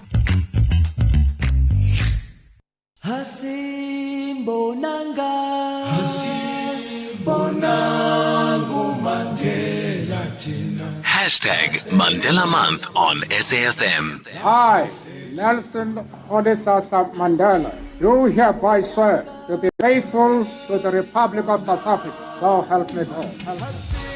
30 years into our democracy, what have we built? What have we broken? And what remains unfinished? This July, SAFM examines the legacy of Mandela through the realities of South Africa today. Inequality, leadership, social justice, nation building, and the responsibilities that belong to every generation. Right, so, here's the story. Your older car may not have wireless charging. Well, you know that. But our insurance, Essential Car Insurance, has got you covered. 40-year-old Noptandazo pays only 516 Rand a month for her 2013 Hyundai i20 and gets covered for full retail value if a car is stolen or hijacked. Still paying new car insurance premiums for your older car? Well, get Outsurance Essential Car Insurance today. For unfinanced cars older than 5 years and valued at less than 150,000 rands. SMS car to 43185. Car 43185. Licensed insurer and FSP. T's and C's and information available online. Ashraf Garda is streaming live now on Facebook, YouTube and X at SAFM Radio. Right, let's get to another issue. In fact, it's an issue we touched on yesterday and got one perspective of it. Here we get the IEC perspective, and that's the issue of disinformation, I suppose, in public spaces and in the media spaces too, and social media too, and what that could mean for the upcoming election and how to combat that perhaps. So James Apani is with me, the General Manager for the Electoral Operations at the Electoral Commission of South Africa. James, thanks for joining us on the National Pulse. Good afternoon, Ashraf, and good afternoon to your listeners. Thank you. And I know, I said we talked to you at a time when there's a deadline for public comments regarding the proposed Electoral Code of Conduct. And the deadline is what? Tomorrow, right? It is tomorrow, Ashraf, and we have extended it because we've listened to calls out there to say, please extend, because we want to share in this joint responsibility to make sure that information, correct information, by the way, flows freely in this new digital era. Okay, so extended to what date? Tomorrow, as indicated. Yes. Oh, so the extension... It was initially on the 22nd. Yeah, initially we were actually... Okay. Yes, and then we have extended by a week, which is, you're right, it's closing tomorrow. All right. On the give 29th. me an insight. When we talk about an electoral code of conduct on disinformation, so that's the key. Correct. It's not the code of conduct for people going to contest an election or becoming an MP or a councillor or a ward councillor, but in fact it's the conduct on disinformation. Give me context to this. The context, Ashraf, is the laws exist already out there.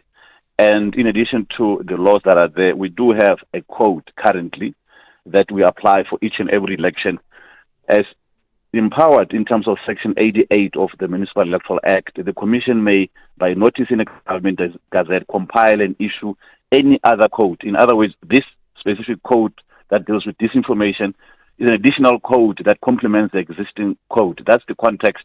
And the key thing is that as the landscape evolves, the Commission has to also, evolve in terms of the mechanisms that provide standards on how to behave in this current environment of digital AI and obviously new technologies such as social media and other platforms. So I take it that, traditional, well, and I say traditional, that's the wrong word, just the increased use of fake news in the last few years, right, intentionally to mislead people as opposed to an error, is a cause for concern. And then you're quite right, with AI now and what it can do, you have to triple check first whether it's just not spaza stuff, isn't it? How big a concern is that for you? It is a big concern, Ashraf. Technology keeps on changing, and we've got new innovations now, such as what is called deep fakes and, synthetic content. And it's very difficult for one to distinguish between what is real and what is not real anymore. And this is why we have this mechanism in place as a framework, so that the people that are producing this type of content can easily label it, so that the voter is informed what is actually real and what it's actually synthetic, so they can make an informed choice. So at this point in time, and I understand we're talking election on the one hand, but we're also talking just general communications in South Africa. Are you obliged to, if you're doing something, using AI and creating something fake, are you obliged to mention that, in fact, it's AI, I'm just teasing along here with this, or not? No, not really. I think we need to be very accurate on this one. The electoral code, the general code, and this specific one that deals with disinformation, it actually applies in a limited period, and it has to deal with electoral-related information. We are not yet, as the IEC, responsible, obviously, for a broader issues that deals with AI in other contexts. But this one in particular deals with the specific period where an election is called. And what is that? This is when the minister proclaims an election and an election timetable gets issued. From that time onwards up until the election results are announced is the period within which we call an election window. And this is when the general code applies, and this specific one will also apply, obviously following consultation, of which closes tomorrow, as you initially indicated. I see the chief electoral officer at the IEC, Simon Mabolo, and has been quoted saying, why a code of conduct on measures to counter disinformation?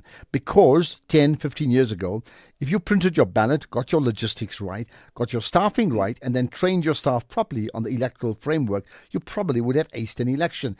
Today, if you do that and you do not manage the information economy, that election would probably not pass muster. And I think that's the absolute key point there, right? And emphasizing that. So how big of a challenge is this now with the election imminent? One thing is talking about it, but is it a serious challenge that, in fact, it can be political parties, it can be individuals on behalf of political parties who can manipulate information using digital technology to sway voting sentiments one way or the other, and therefore distort an actual election? Yes, it is quite a big issue, Ashraf, because, there are a fine line between misinformation, as you know, and disinformation. Now, in some cases, people might be spreading misinformation. In other words, you are not aware that information you are spreading is actually incorrect. But once you know, which is the key difference, once you know and continue doing it, then it becomes disinformation. So we're creating this framework, and this is not just for political parties, by the way, it's for the media practitioners such as yourselves, and also the platform owners, academics, and the average citizen, so that if they know that this is actually incorrect, they should not continue to distribute it, because as you indicate, with deepfakes, it will be difficult for the people receiving information to make a distinction. And the CEO is quite correct. If we don't take care of this aspect of the electoral process, we are likely to be challenged in terms of how the elections went, because we did not proactively deal with, and jointly, by the way, on how we need to deal with the elements of disinformation. Okay. So we understand the why, we understand what needs to be done, but first things first is the Electoral Commission's Electoral Code of Conduct. So the deadline's tomorrow. What then happens after the deadline? The Commission will look at all the inputs from various, entities, including, as I indicated, average citizens, and will put together the guidelines, but key is to make sure that everyone is consulted, and obviously there will be consequences, and I must just indicate that if you are being told that the information you are distributing either in private WhatsApp groups, because that's one of the consents, or outside, you are likely to be told to retract, and will be given 24 hours to do so. If not, there will be consequences. And the political parties themselves are required to indicate, if they are aware, that they themselves or somebody on their behalf or their supporters are spreading that information. They have got 72 hours to report that to us in platforms such as 411. But, just to deal with your question specifically, the Commission, once has received all the inputs, they are going to have to publish the final code of conduct, and for which all the political contestants will abide by signing it, as we will be doing the ballot paper draw later in the month. And they don't have a choice. Must they abide by it? Yes, by the code of conduct, because, as contestants, the law is very clear. You have to meet certain requirements. One of them is to abide by the code of conduct. When they fill in what they call candidate nomination form, it forces them to abide by the code of conduct, the existing one plus this one once it is finalized. But obviously, as I indicated, it's not just about the code, Ashraf and listeners. We already have laws such as Section 69, subsection 2 of the Municipal Electoral Act that prohibits falsehood, and that doesn't have to wait for a code of conduct and election window. That applies all the time. You can't do it now by actually, distributing false information. You will be actually doing a criminal offense, and therefore a criminal process will be, followed to deal with that. Point taken, James Pani. Thanks for your time. The General Manager at the Electoral Operations at the Electoral Commission of South Africa. Let's get the news headlines. It's 4:30 years on Della. Thank you, Ashraf. On the news headlines, former investigating directorate against corruption head advocate Andrea Johnson has told the Madlanga Commission that it makes reasonable sense for it to conclude that there appeared to have been a coordinated attack against KZN Police Commissioner Nhlanhla Mkhwanazi and Crime Intelligence head Dumisani Khumalo. 6 people have died after a fire gutted a shop in Tsomo in the Eastern Cape, and firefighters in France and Spain say they've made progress against some of the worst wildfires in living memory, but warned the danger is far from over as another heat wave approaches. A full update follows at the top of the hour with Greg House.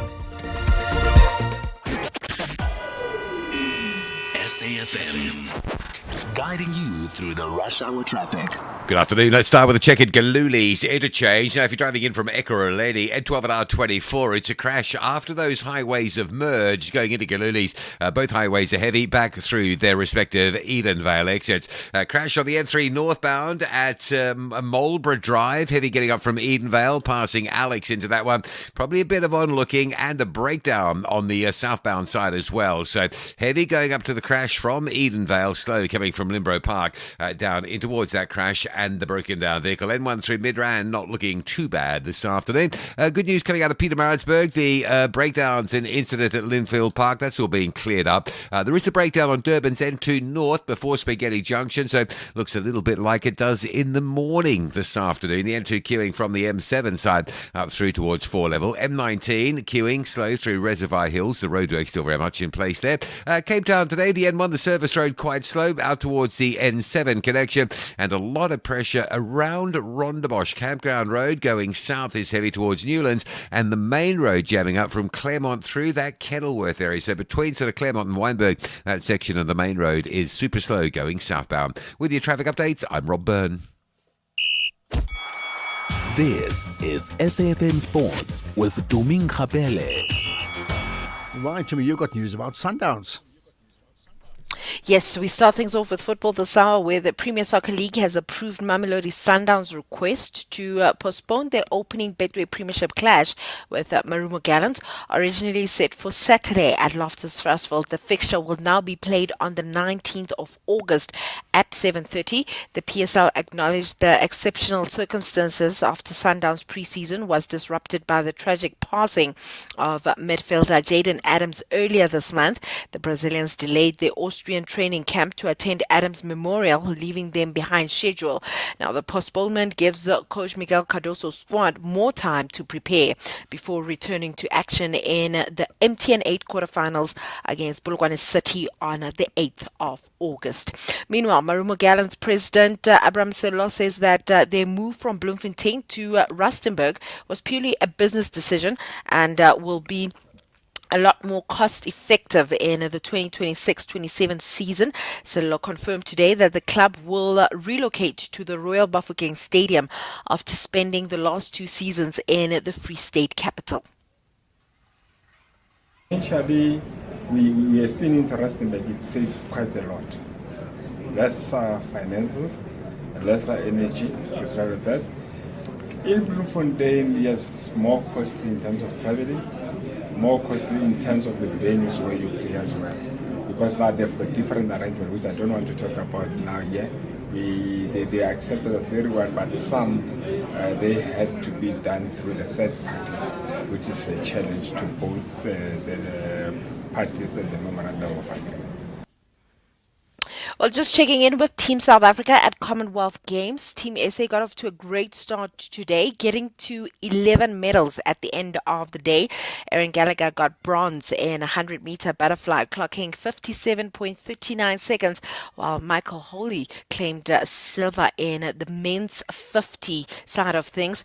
And then also the Spar Proteas were in action against North Ireland, and that game is done and dusted. South Africa claiming that one 78-30. So it's 3 out of 3 for our netball team, and they're just doing well down there in the Commonwealth Games. I hope they carry on with that great performance.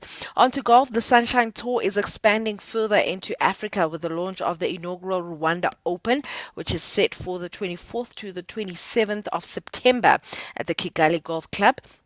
The 2.5 million rand event, staged in partnership with Visit Rwanda, the Ministry of Sports and the Rwanda Golf Union, will feature Sunshine Tour professionals, Rwandan stars, and also leading amateurs from across the continent.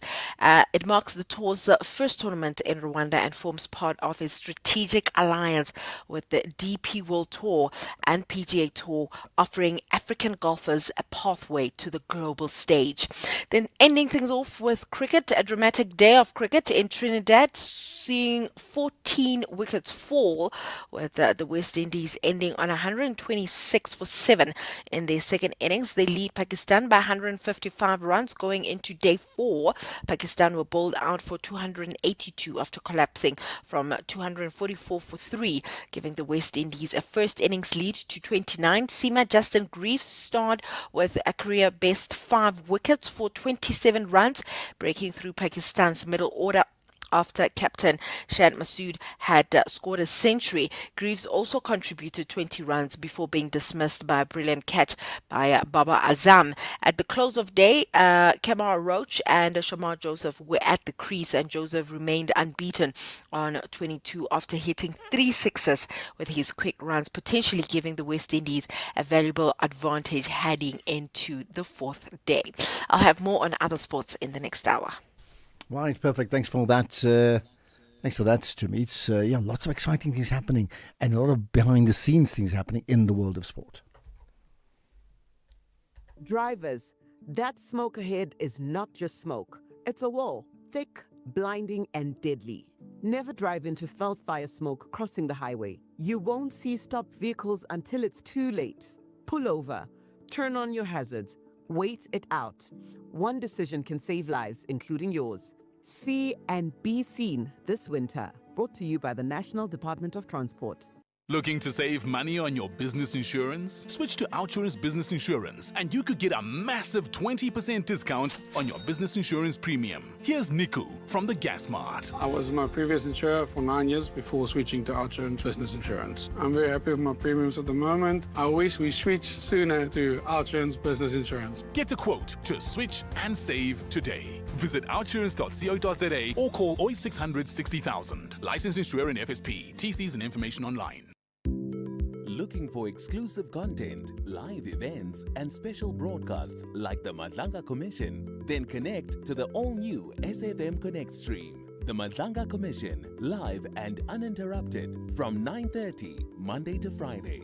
SAfm Connect brings you more of the conversations that matter. Listen anytime, anywhere by visiting connect.safm.co.za or stream directly on SABC Plus at sabc-plus.com. SAfm Connect. More conversations, more access. There's much more coming. Economic news on SAfm. Facts and figures you can count on. And Markwe Masilela's got all those numbers, starting with the news from about Canal Plus. Yes, Ashraf, the first time they released their 6 months results, strong first half of as revenue was up 40%, mainly reflecting consolidated MultiChoice Group revenue. MultiChoice turnaround underway as they secured long-term rights to the PSL in SA and men's 2027 and women's 2029 Rugby World Cups across sub-Saharan Africa. Europe benefited from improvement when it comes to France, subscriber acquisition up 40%, and the guys reinforced their position as the home of premium entertainment. And Ashraf, rapid advances by Chinese memory chip makers heightened concerns over competition in the AI semiconductor market. We are looking forward to the mega tech reports, which are expected to provide fresh insight into AI spending and whether the heavy investments in AI infrastructure are translating into earnings growth. And Trump's comments that there's a good chance of something good happening between them and Iran, that basically reduced the immediate prospect of a military escalation, and bond yields continue to retreat as traders awaited a Fed rate decision tomorrow. Market participants dialed back their expectations for the rate hikes over the next 12 months, and expectations of higher for longer interest rates helped the US dollar to maintain its footing, hence the rand weaknesses, and then which was also exacerbated by lower commodity prices. That's before the rand regaining the lost ground, and a firmer dollar and anxiety over interest rate outlook weighed on the yellow metal. Gold is down 1.2% at 4,027. Platinum is also down 1.2% at 1,605. Oil prices extended losses, hitting their lowest level in more than a week, and that's on cautious hopes for a resolution to the US-Iran conflict as traders continue to assess the developments in the Middle East. Brent crude is down 2% at $86 a barrel. Global markets are mixed as as AI worries rattle investors with the JSE down 0.2%, tracked down by our resources. Rand is flat, 16.74 against the dollar, 22.27 against the pound, and 19.05 against the euro. Right, thanks for that, Marco. And of course, Marco is back tomorrow, but we have an hour of the markets full deep dive, 6 to 7 this evening. Are we ready for a real conversation? SAFM, leading the conversations that move us. Ashraf Garda on SAFM.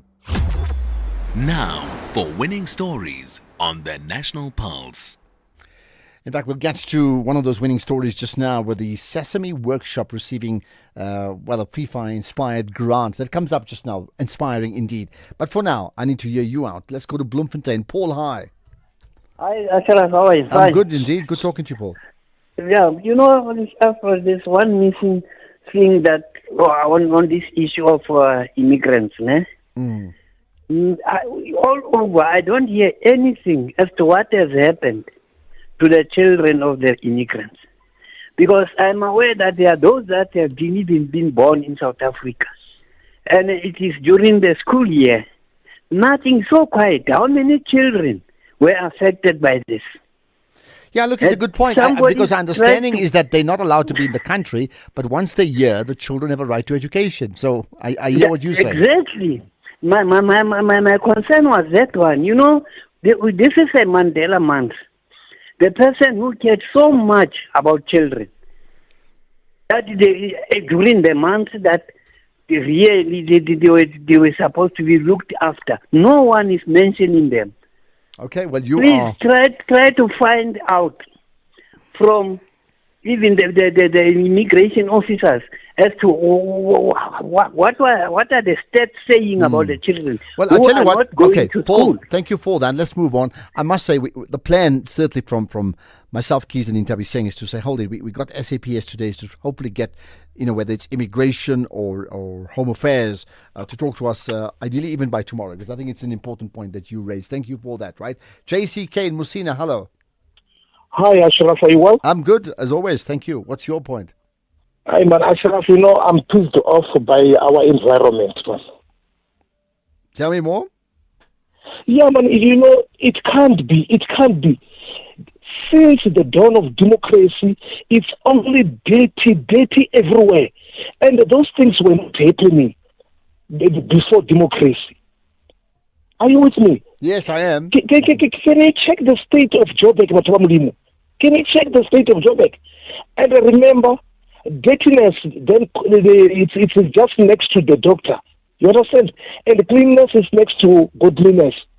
What I'm asking myself, as the mayors or the politician, which means they don't care or they're not on the ground, they don't visit our places, why should they allow such things to happen?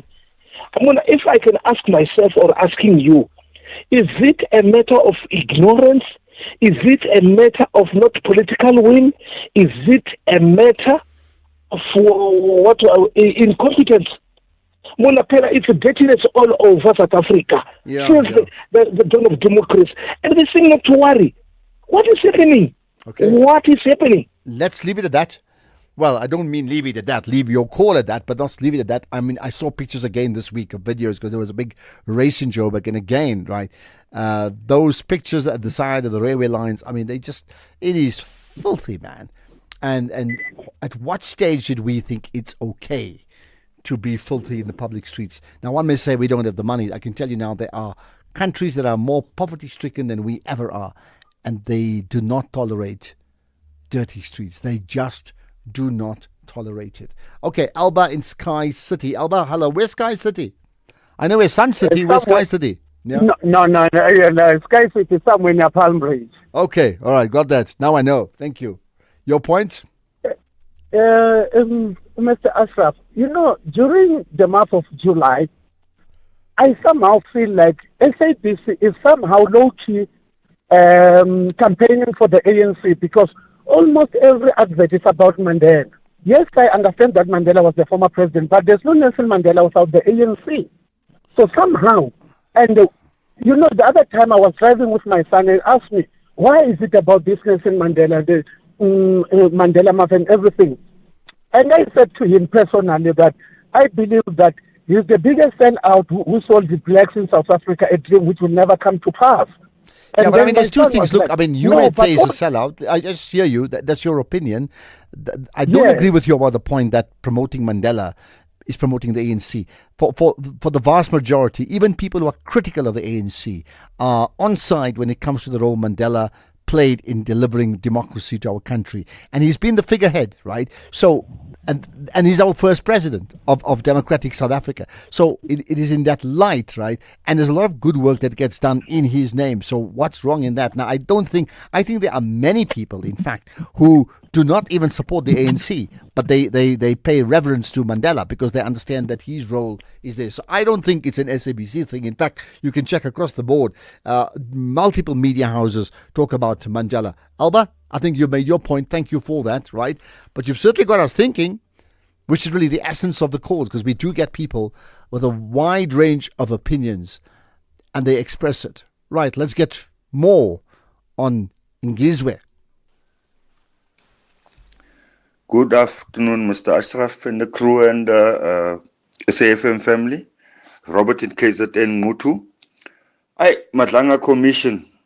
That lady's been grilled. I think she's the worst of them all. If she's not going to be hospitalized after this grilling, it will be a miracle.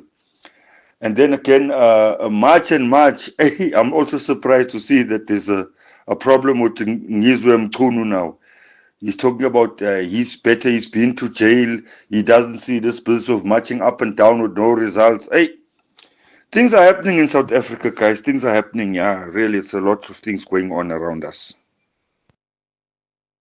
And you are amplifying. But I mean, can you imagine if things didn't happen? What a boring world we'd be living in. Ashraf, it's Andile from Cape Town telling Ngizwe Mchunu that we will march forever until what we want to happen in our country happens, Ashraf. The likes of Ngizwe Mchunu, they just want publicity, you know. So we don't. He doesn't care about other people. Ngizwe Mchunu has got a history of not caring about other people but himself. I'm sure now he's got another person that he's speaking to. Maybe they remember these people have to make a living, Ashraf. We don't care. We don't care about Ngizwe Mchunu. Well, we will march. Tell him. Yeah, but I think it's more case like you don't care. You know, you can't speak on behalf of everybody. I think that's the point. You have an opinion and you've actually done just that. Afternoon, Ashraf. Pule here. You know, I will say if we had a choice, I will say South Africa and Nigeria. Actually, we must cut ties with them altogether. Because now, as a country, we are not benefiting anything. Instead, we are the ones as a country we are paying the price. So now this relationship with those people and their country, it's costing us. We must just cut everything. No, man. I mean, where do you get that from? So we must actually, you know what? We have relations with even countries we don't even agree with at all. We still talk to them. We're not at war with Nigeria. We're not having a fight with Nigeria. You may not agree with some Nigerians, and they may not agree with you, but the countries are not at war with each other. You think we must cut ties completely? No, man. Come on. This Sunday evening at 7 on the Tastemaster Professional, our chefs take a road trip to the beautiful Elgin Valley to celebrate fresh seasonal produce. It's all about cooking on fire. And with elimination on the cards, they'll have to bring the heat if they want to stay in the competition. Who will make it through to the next round? Find out on the Tastemaster Professional. Sunday at 7, repeat Saturday at 4:30 and Sunday at 3:30 only on SABC2.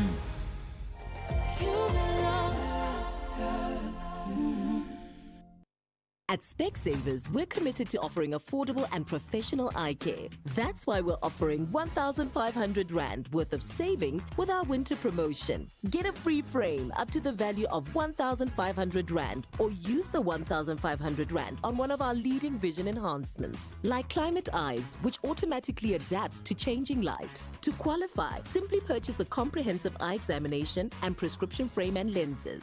Affordable eye care, Specsavers. T's and C's apply. Young people have always had the power to shape society. For my generation, it's not only about remembering the students of 1976, but also about recognizing that young voices matter and can drive change. Angola faced a long civil war that lasted decades. A nation divided, people tested. But today, the story has changed. Peace rebuilt, cities rising, a future reclaimed. This is what we are becoming. SAfm, leading the conversations that move us. Right, so experience the magic of world-class ballet at the International Winter Ballet Gala. It comes to you at the AfriForum Theatre in Pretoria. Well, this week, Friday, this weekend, right, 31st of July, featuring international stars from the Bolshoi Ballet, acclaimed Cuban artists and South Africa's finest dancers. The spectacular one-day event has performances at 3 p.m., 7 p.m. on Friday, 31st of July. So book now at Tix South Africa, as in TIX, Tix South Africa, or the AfriForum Theatre directly. Now for winning stories on the National Pulse. Well, there's not a day that goes by without someone winning at what they're doing. And I think winning is the case for the Sesame Workshop International. So we're going to find out why. With me is Marie Payne, the Deputy Managing Director and Senior Director for Education and Programs at Sesame. Marie, I appreciate your time and good to connect with you at a time that you are clearly winning. Good afternoon. It's wonderful to be here. Thank you. Tell us what's happened. What did you win big at? We received a grant from the FIFA Global Citizen Education Fund, which will allow us to expand our community work that we're doing in Eastern Cape, to reach more children, to help them to become smarter, stronger, and kinder.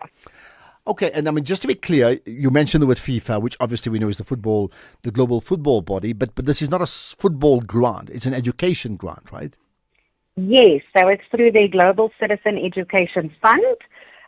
They have 2 cohorts of applications, and we were awarded funding through the second cohort that they had for 2026. All right.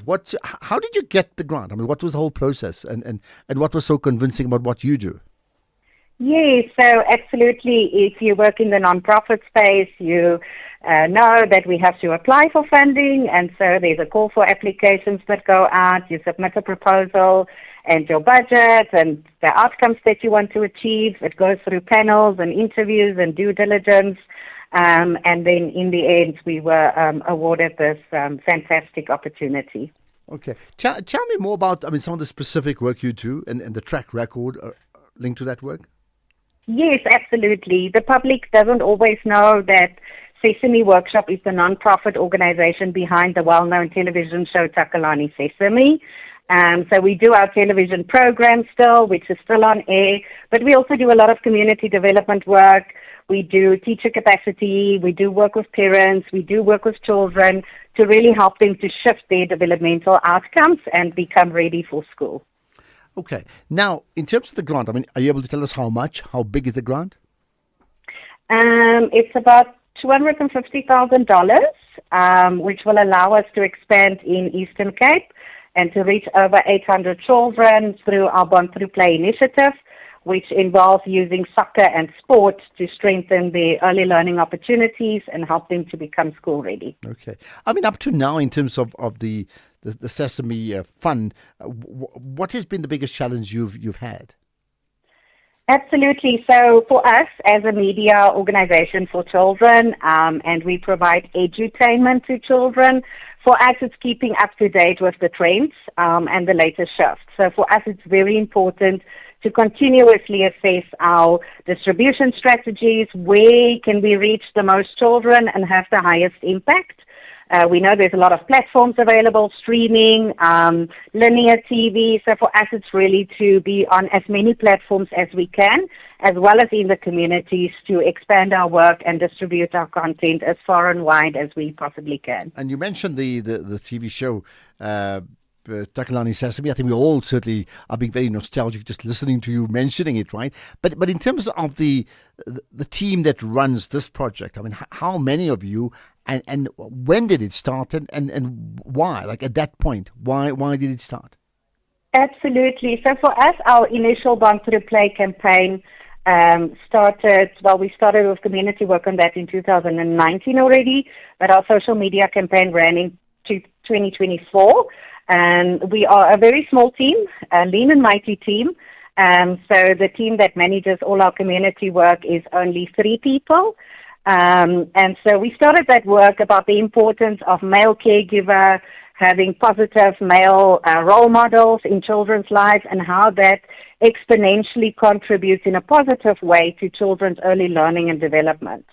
And this will allow us to continue on that movement around sports and soccer, but also the involvement of fathers and male caregivers in young children's lives and the importance of that. Okay, well, in a moment, $250,000 richer, which means a lot more in South African rands, and it means greater impact. So, well done. Keep on winning. And of course, when you win, the community wins. So, that's what builds the champion nation. I feel strongly about that. So, Marie Payne, thanks for your time, and well done. Deputy Managing Director, Senior Director, Education and Programs at the Sesame Workshop International. They receiving a grant from FIFA's Global Citizen Education Fund, and this will allow work to now expand and extend to the Eastern Cape. Ashraf Garda on SAFM. Right, there's a comment about a person we started the show about. There's a big difference between March and Gizo Mkuno, Ashraf. When he's gone, it's good. He doesn't go with he just goes by himself, There's a big difference because March, they say they march up until they win. Gizo Mkuno says, we are not going to march forever. So you can see the big difference. So he must go. Well, I mean, he's like Malema, that one. He's a flip-flopper. He's like Malema. Do you think, here's the point, whether they're different or not, they were aligned. There's no question about it. They've been aligned up till like yesterday, right? The question is, will his departure from the marching scene, let's put it that way, strengthen the position of March and March, or will it weaken it? Think about that. Ashraf, if you were to ask me that question of saying, are we surprised? I would have said to you, I am not surprised at all. Because we know they met the president, we know they've got agreement with the president, we know they've got money from the presidency to divide March and frustrate and confuse it. We know they were paid to frustrate and isolate March Jacinta, the future first president of the Republic of South Africa. So we're not surprised. And now they failed. They wanted to use gender and Zulu nationalism and traditions to say we cannot be led by female. They failed. So they are left with only one option but to resign. So we are in favor of March and March. We are in favor of Jacinta. And then we love Jacinta and we'll vote for Jacinta, not them.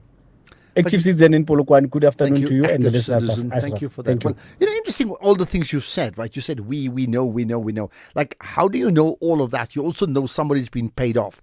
And then your final point about, like, we are behind Jacinta at March and March.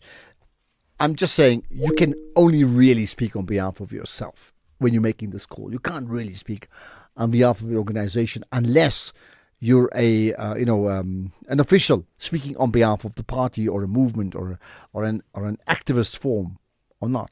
Don't you think so? Right, it's 5 o'clock. Here's Greg Hose.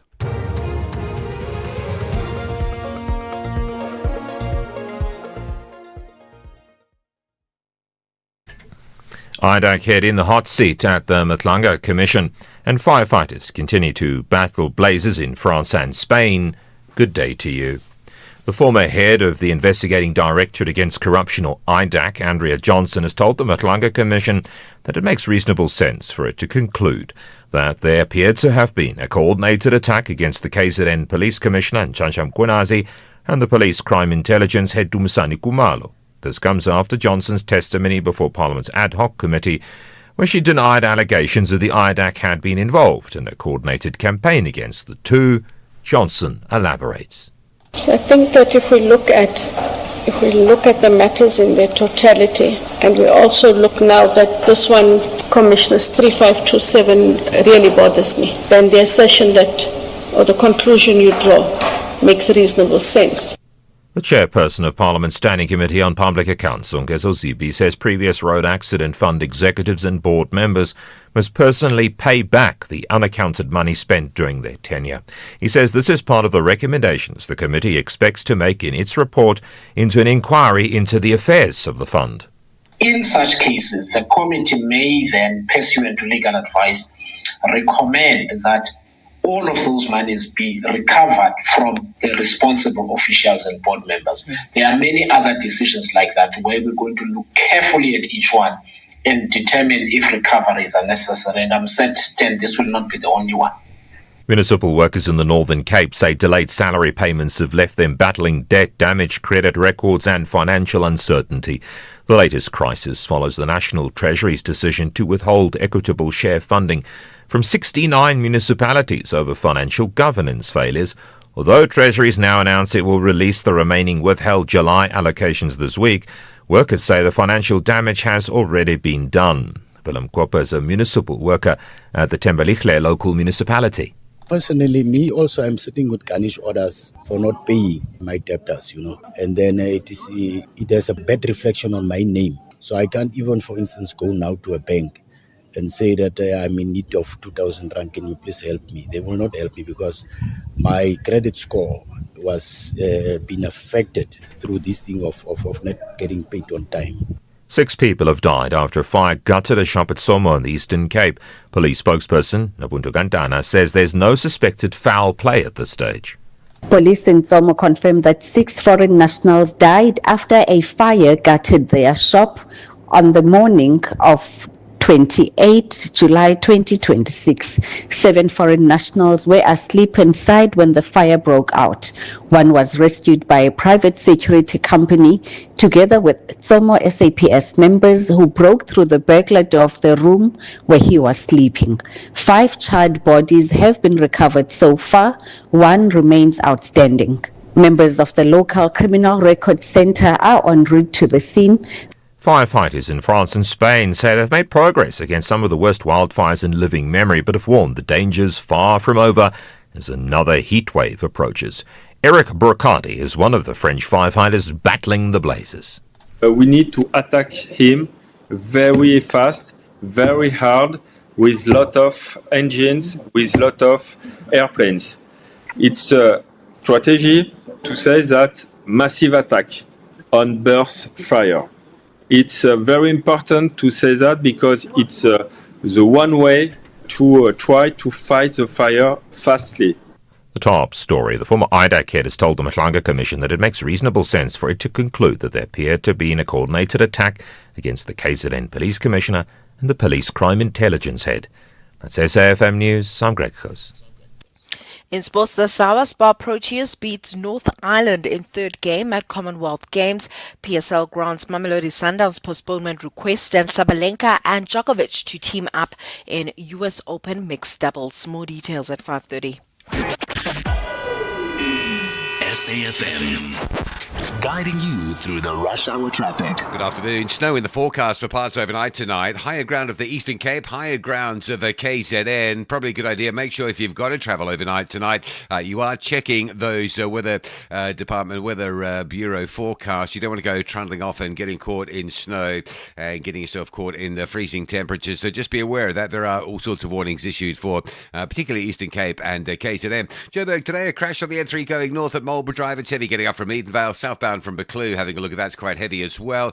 Crash coming into Galulis is cleared, but the N12 and R24 routes remain heavy. Now, if you're driving up towards King Shaka International Airport from Durban, there's queues on the N2 just north of Gateway. There are 2 crash scenes between Gateway and Sabaya causing that backlog. Cape Town, the M1 out of town, pretty slow all the way from the city centre to Brackenfell today. N2 outbound queuing past the airport to the R300, and Marine Drive pretty solid. Jam through Milnerton towards Sunset Beach. With your traffic updates, I'm Rob Byrne. SAFM 105.5 FM in Tabazimbi.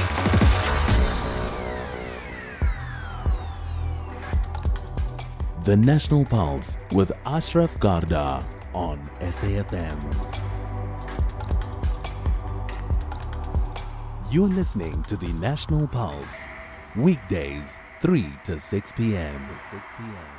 Listen, I know it's not obvious that everybody can listen to this entire show for 3 hours. I mean, one may say, It's not practical to listen for 3 hours. But many of you do, and some of you don't. I wonder, how many of you listen to the entire show every single day, or like most days of the week? 3 hours from 3 to 6. Others who jump in late, I have to remind you what you've missed out on. And don't miss it, right? But you do know if you've missed something, or if you heard something and you want to hear it again, get to our podcast, okay, on the SAFM website. You'll find all our podcasts there, or you can even Google it. You will find it, and they can share that amongst your network. But bottom line, don't miss it. Having said that, do you listen 3 hours on the trot every single day? And when you do that, where are you listening from? Like, what are you doing in that time? Because we must acknowledge your loyalty and commitment to the National Pulse. Right, talking about commitment, what about the ANC and their plans around their National Working Committee? We'll get to that in a moment. Nelson Mandela's journey did not end with freedom. It lives on in every generation called upon to build a more just, more equal, I am the product of the people of the world and more compassionate South Africa. who have cherished the vision of a better life for all people. This Mandela Month, join SAFM as we revisit the words that continue to inspire a nation. Ashraf Garda is streaming live now on Facebook, YouTube, and X at SAFM Radio. So we have a tech feature every Tuesday, and today we'll chat about what is called Kasi Convocation, which is a fintech startup which focuses on digitizing stokvels.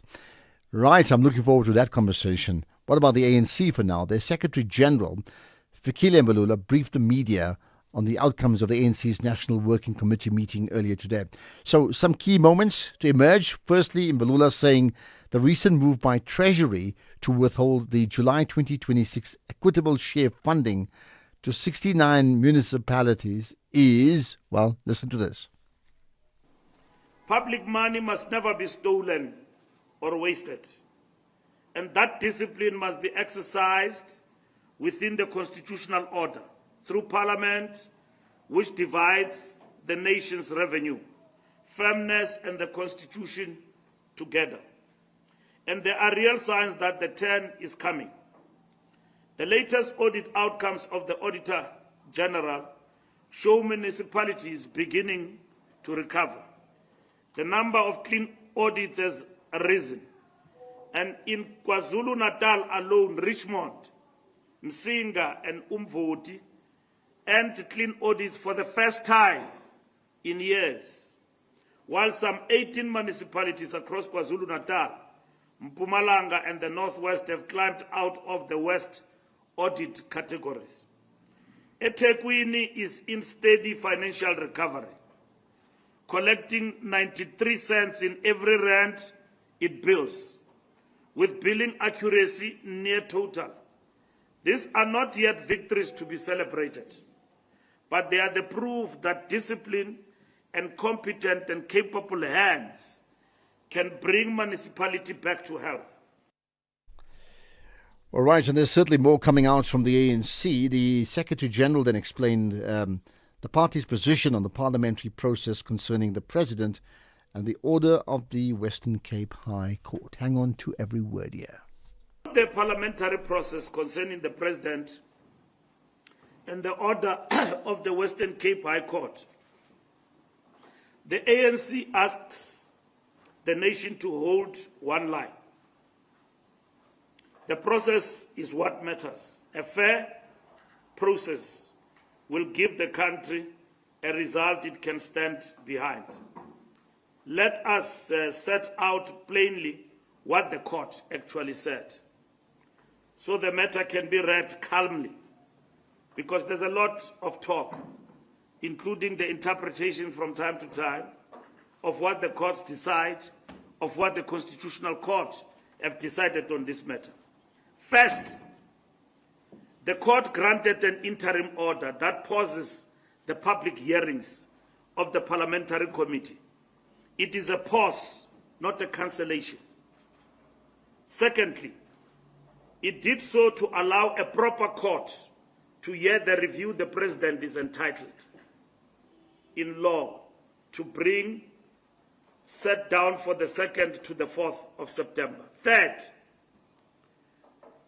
the court did not decide who is right or wrong on the substance. It protected the process so that it is done correctly.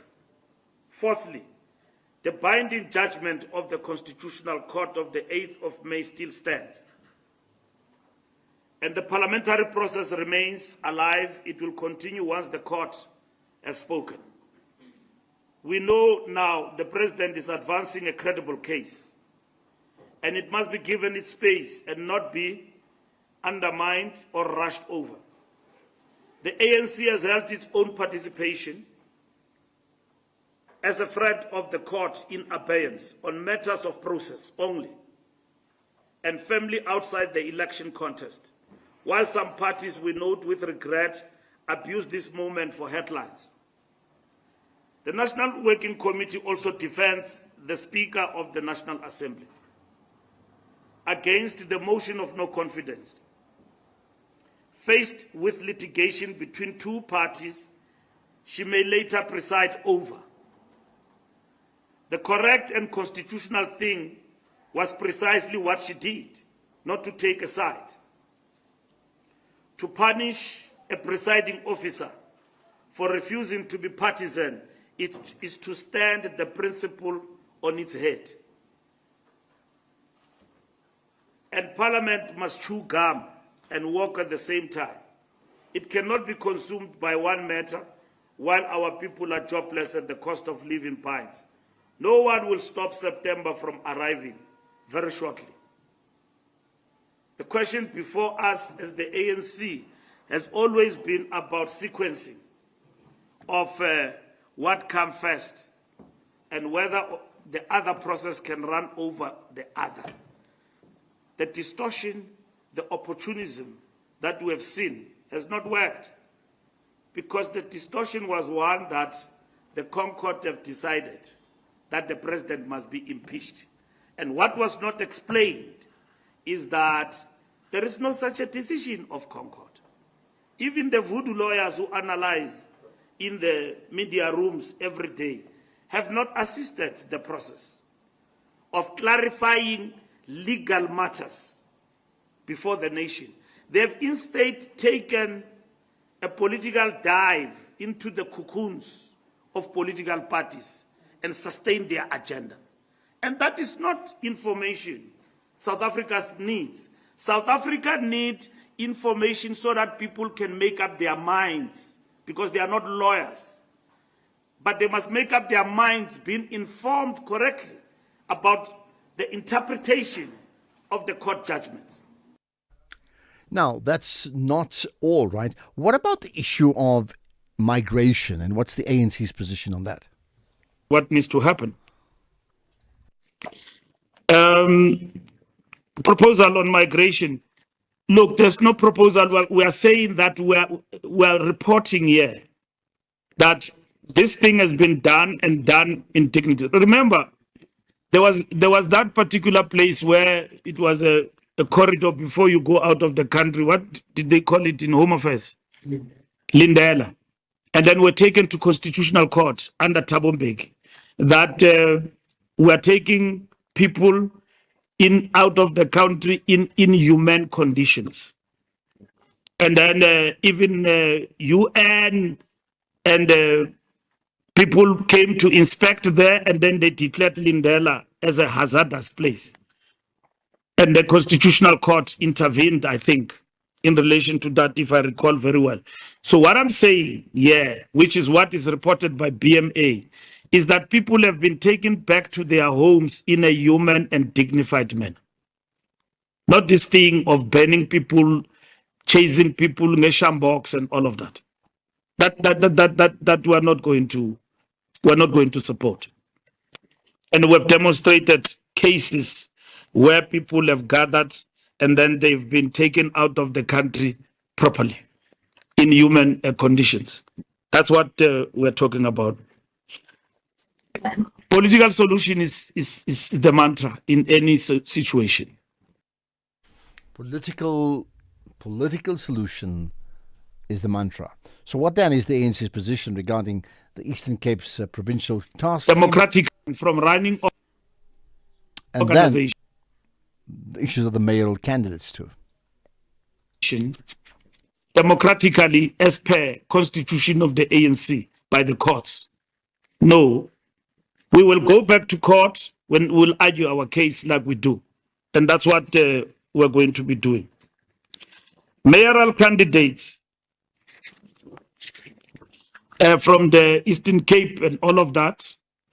Well, the court have said that mayoral candidates which have been nominated by the PTT must actually be not recognized in terms of the court judgment. That is taken into consideration. The nomination of mayoral candidates is not only done by the PTT, it's done by the regions, it's done by members, it's done by ordinary South Africans. So if you go to our records, you will see there that Khutato is nominated by the PTT. So the PTT nomination in relation to the Eastern Cape will fall off as we interview candidates, because the judge says every decision that they took, we must not is set aside. That interim order of the Eastern Cape. So that will actually happen. Sunday World. There will be envoys appointed by the president to brief other countries. That's how serious this matter is. Okay, there we are from the ANC, and I'm sure you have your own thoughts on that. So what about reaction from you, firstly, on what the ANC said, but then reaction on anything that you wish to get off your chest, including this question I put to you? Hi, Ashraf. Errol Devon. Yeah, look, I listen to your show every day from 3 to 6. It's a great show. I always enjoy it. Thanks to you and your producers. Thank you, Errol Devon. Well, I certainly know you do, and you do contribute to the show. Much appreciated. So there you are, 3 hours, full-on commitment. Much appreciated. Here's one about our national football team. Good afternoon, Ashraf. Banyana lost the game because when we were supposed to emotionally support them as South Africans, our eyes were glued on our TV screens watching PSL awards. We definitely didn't support them. Bafana Khumalo in Memel. Well, you're right. I think it's an issue that Tumi brought up as well. I mean, this clash between the two is a bit strange, isn't it? Here's another one, Ashraf. On average, I will miss out one entire show per week, usually a Friday. I always tune in, especially if I have a comment, Soviet. And that's why I know you. We're going to call you the Soviet Union, because you and I are like united. Okay, thank you. Really appreciate it, Soviet. Afternoon, Ashraf. Better here in Kala. Ashraf, Gizwe Mkhunu and the others shouldn't have gone and attended that invite by the president without Jacinta, because that was a divide and rule system, clearly. The government of ANC have adopted the former white apartheid system style in South Africa towards black South Africans. That is divide and rule. That's the iron fist rule that was used before by the apartheid system. This 1994 government is applying that now. Okay, Ashraf, Mkete here. But Mkete, how do you deduce that it's the government's problem? I mean, here you have two different people who effectively are putting pressure on government, and they don't agree on certain policies, and that's the government's problem. I mean, for example, as I talk to you, there's not a week that goes by without some change within the MK party. We know that, right? Is that the government's problem? There's also been drama within the DA. Is that also government's problem? I mean, just think about it. Zuma, and I see the latest one, stripping a Nomvalo of the MKP secretariat. I mean, that's happening every single week. So, whose problem is that? I wonder what you think. Here's one. No, there is no doubt that he has been bought. He has been bought. But by who? This is very yummy. Very, very yummy. So if he says we can't keep on marching forever, how are we going to move these people out of the country because they are illegal? I'm staying in a squatter camp. These people, they are still here. They have not heeded the call to go back home. So It's the Wayne Self. He has been bought. Okay, there we are. We'll have more thoughts, more comments from you. But next up, we talk tech. In case you missed it. Now that this matter has been heard, and we know that by the time we get to the end of next week, we would have a result. There's no doubt, you can see the anti-immigrant crisis, what has happened, our relations. There's problems, there's tensions between the ANC and Ramaphosa on this matter. You'd be foolish to think there isn't. There's deep issues.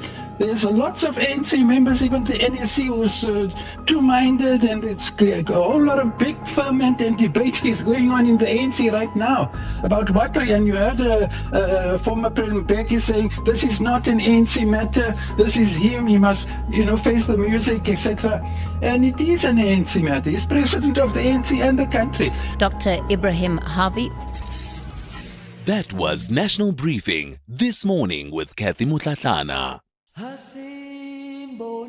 July is Mandela Month on SAfm, a month to ask the difficult questions. 30 years into our democracy, what have we built? What have we broken? And what remains unfinished? This July, SAfm examines the legacy of Mandela through the realities of South Africa today. Inequality, leadership, social justice, nation building, and the responsibilities that belong to every generation. Because the question is no longer who Nelson Mandela was. The question is, what have we done with the country he helped create? Join the national conversation only on SAfm, the home of real conversations.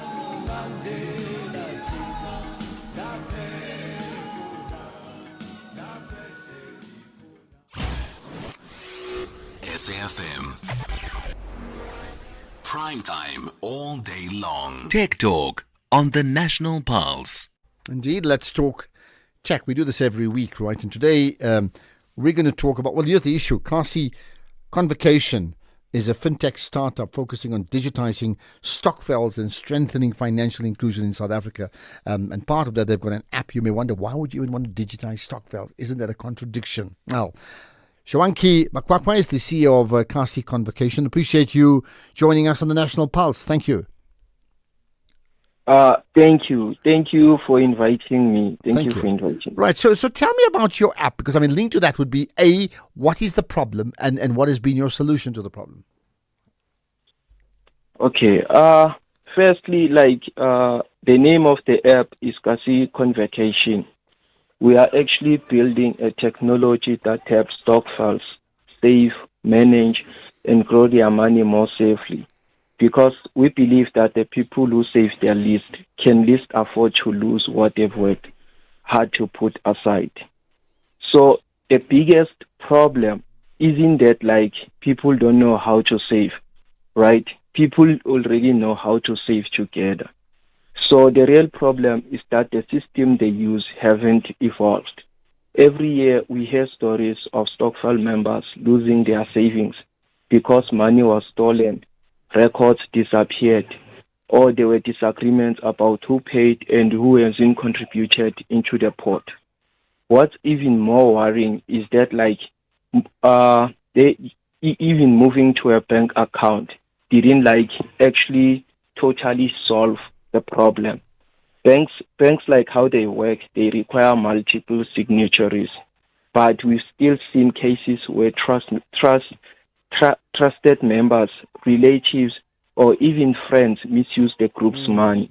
Once trust is broken, entire stokvels collapse and families lose money they spend a lot of time saving. Okay, so that's the problem, and it may be a very valid problem, a big concern.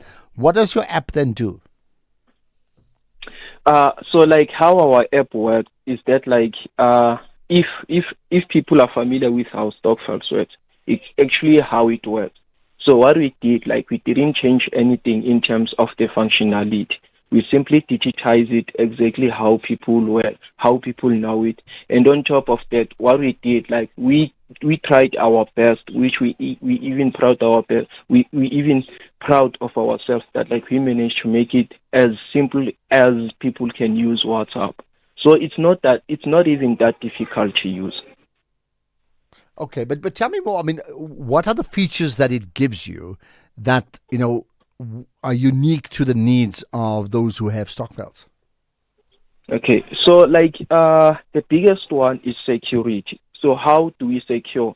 How secure is the app? So how it works is that people are able to download the app from the Play Store, right? By searching either Kasi Convocation or Kasi Stockfiles or Digital Stockfiles. Then from there, they are able to create accounts, and then they need to verify their account. So everyone who you meet on the app and decide maybe to save with, if you don't have people that you can save with, best believe that they have been verified and it's who they say they are. Then after that, you are able to make contributions to your stockfile. So the best part about it is that no one can have that access. No one can have access of that money without actually the members who are part of that stockfile work knowing.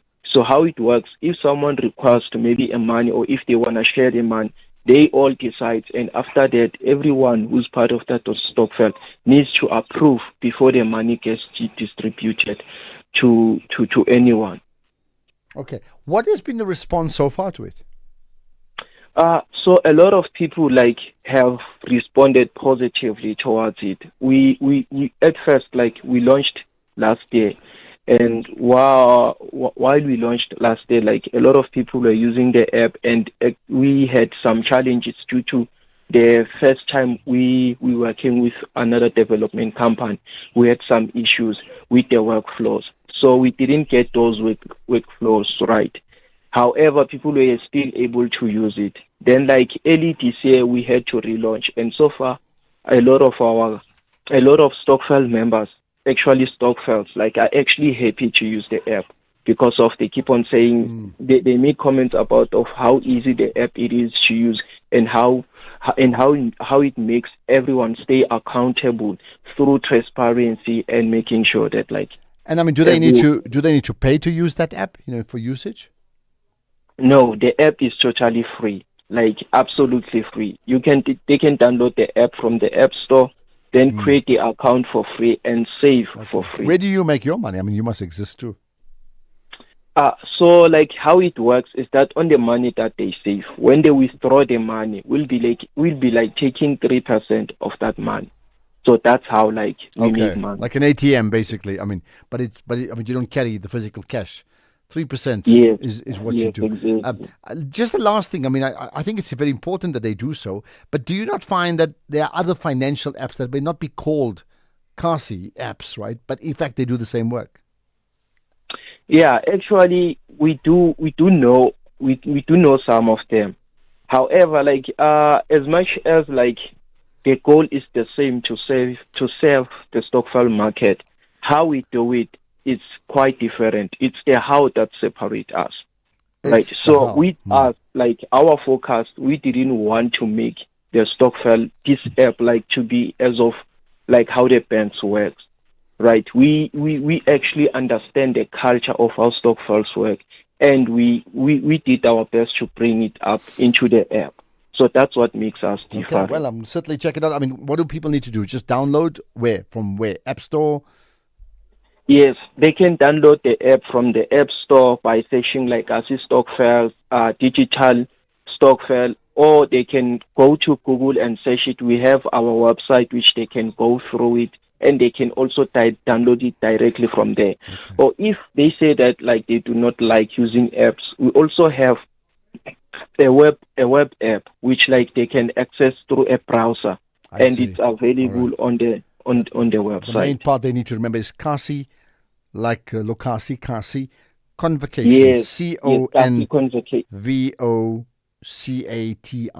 Kasi Convocation. Well, appreciate your time. You certainly got us thinking, and good to connect with you. Certainly, Zwanki Makwakwa, the CEO of Kasi Convocation, with another tech feature conversation next week. Now, news headlines, 5:30. Here's Greg.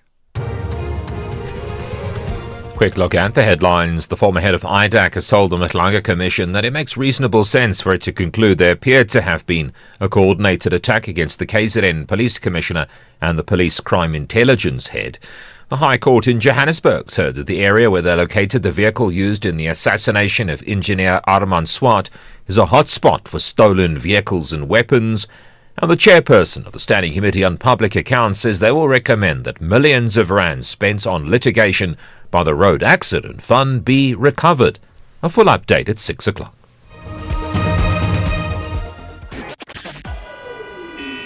SAFM, guiding you through the rush hour traffic. A lot of crashes around Joburg at the moment. One on the N3. In fact, there are two now on the N3 between Marlborough Drive and London Road. Very heavy both ways. Southbound, you backlog from Buccleuch. Northbound, backlogging from Edenvale. Crash on the R24 before the airport. That's heavy, getting out from Edenvale. That crash just between Barber Road and the R21 split.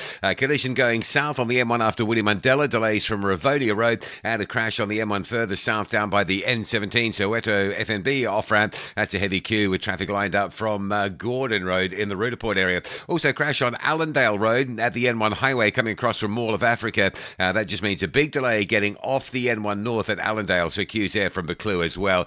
Breakdown around the Cliffdale area on your way to Durban, so that's slow. Big multi-vehicle pile-up M4 south at Meerwen, going from Clarewood through Jacobs. That's a heavy one today. And Cape Town, the M5, solid from the Kuberg interchange all the way down to Racecourse Road, Marine Drive, Pardon Island out to Racecourse Road through Milnerton. That's very slow. And of course, still got the queues on the N7 North backing you up passing Dunoon towards Malabongwe Drive. With your traffic updates, I'm Rob Byrne. This is SAFM Sports with Tuming Khapele. All right, Chumi, let's talk sport. In fact, you have your eye on the Commonwealth Games, right? Absolutely. And I'm starting off with netball, where games, they started off with a great start. Actually, it's 3 out of 3 today. They made it 3 out of 3 after beating Northern Ireland 78-30. South Africa took control early, leading 14-8 at the end of the first quarter before extending the advantage to 32-18 at halftime. They continued to dominate after the break, opening up to 53-22 lead by the end of the third quarter before cruising to a convincing 48-goal victory. Meanwhile, in football, the Premier Soccer League has approved Mamelodi Sundowns' request to postpone their opening Betway Premiership clash with Marumo Gallants, originally set for Saturday at Loftus Versfeld. The fixture will now be played on the 19th of August at 7:30. The PSL acknowledged the exceptional circumstances after Sundowns' pre-season was disrupted by the tragic passing of midfielder Jaden Adams earlier this month. Now, the Brazilians delayed the Austrian training camp to attend Adams' memorial, leaving them behind schedule. The postponement gives coach Miguel Cardoso's squad more time to prepare before returning to action in the MTN 8 quarterfinals against Polokwane City on the 8th of August. Meanwhile, Marumo Gallants president Abraham Silo says that they move from Bloemfontein to Rustenburg was purely a business decision and will be a lot more cost effective in the 2026-27 season.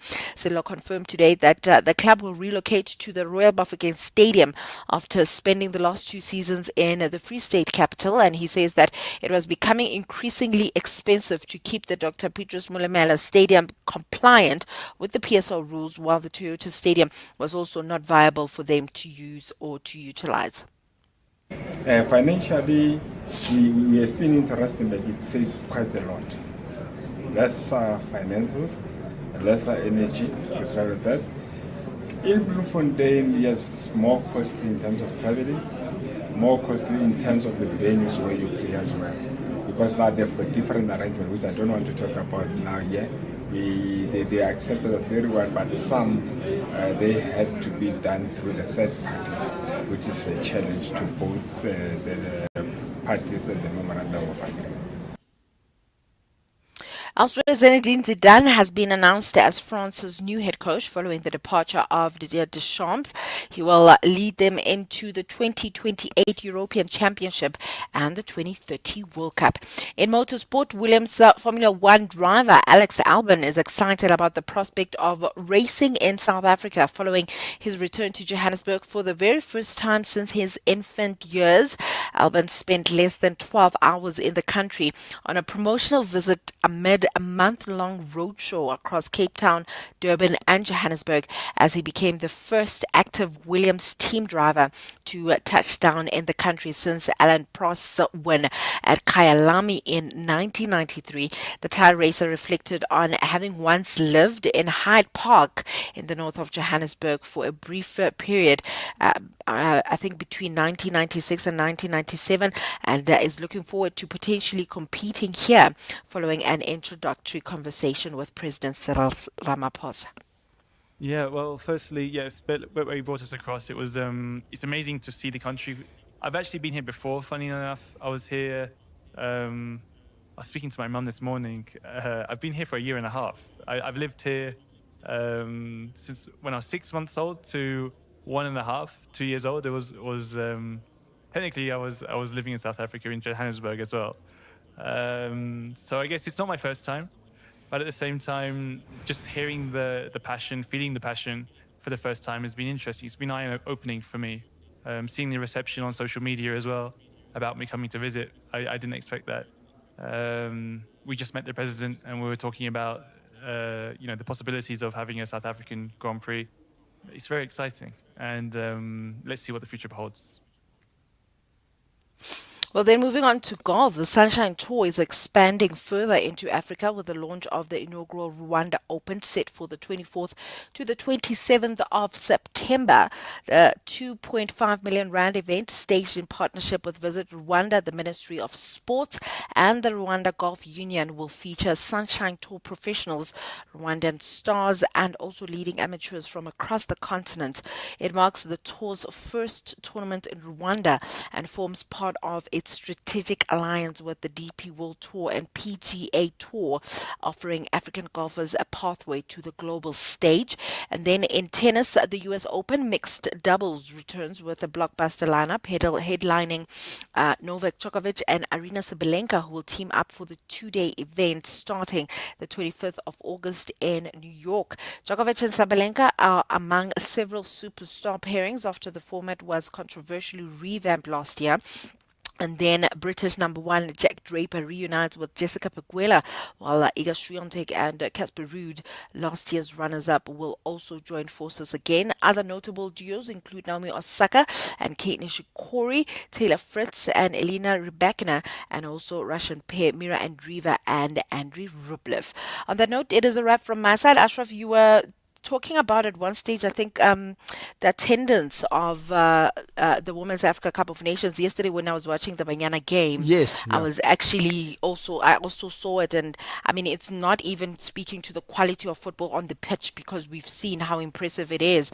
But I guess it's just a reminder that growing women's football is not only about developing players, but also about building a stronger match day culture and just attracting more fans. And how do we do that? Yeah, how do we do that? Build that. I mean, it's all about the marketing. I mean, I was listening to one of our listeners earlier on saying that unfortunately most of the people in the country were watching the PSL awards and they were not supporting Banyana. But for me, it's like, how are they branding the Women's Africa Cup of Nations so that so many people could want to be interested to watch the games at the WAFCON? Well, I think there we are. So it is a challenge because you really don't want to have no crowds. Having said that, even some of the men's games in the AFCON, outside the big teams in the quarters and the semis, also you have poor attendances when they played on the African continent. It's an issue that has to be resolved or solved. Anyway, thanks for that, Tumi. We'll connect tomorrow. Join us this Thursday evening on Top Billing as designer Erica Skalkvik renovates her own home. Metro FM DJs Muesli and Scoop share the secret to their new show. A Carlitsdorp artist inspires a Paris fashion house. And Michael joins Dylan Lewis on a tour of his sculpture garden. That's Top Billing this Thursday at 7, repeat Sunday at 1 on S3 and Tuesday at 9:30 p.m. on SABC1.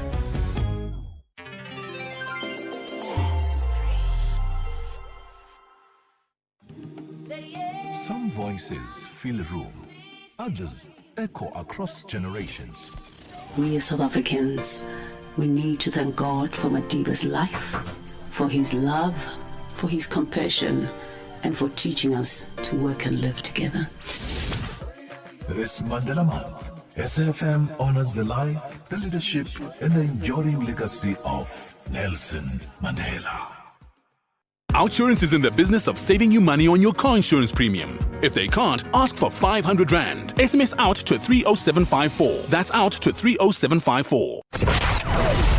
Economic news on SAfm. Facts and figures you can count on. Well, the SAfm market update happens, daily 6 to 7. To set the scene, Jimmy? Hello, Ashraf. Oh, not Jimmy. Sorry. He's not back yet. Okay. He'll be back on Monday next week. My name is Dituzile Ramela, in for Jimmy Moyaha this evening. Hello to you and your listeners. We check in on how the markets fared today. We touch base with MoneyWeb's contributor, Henku Kriel.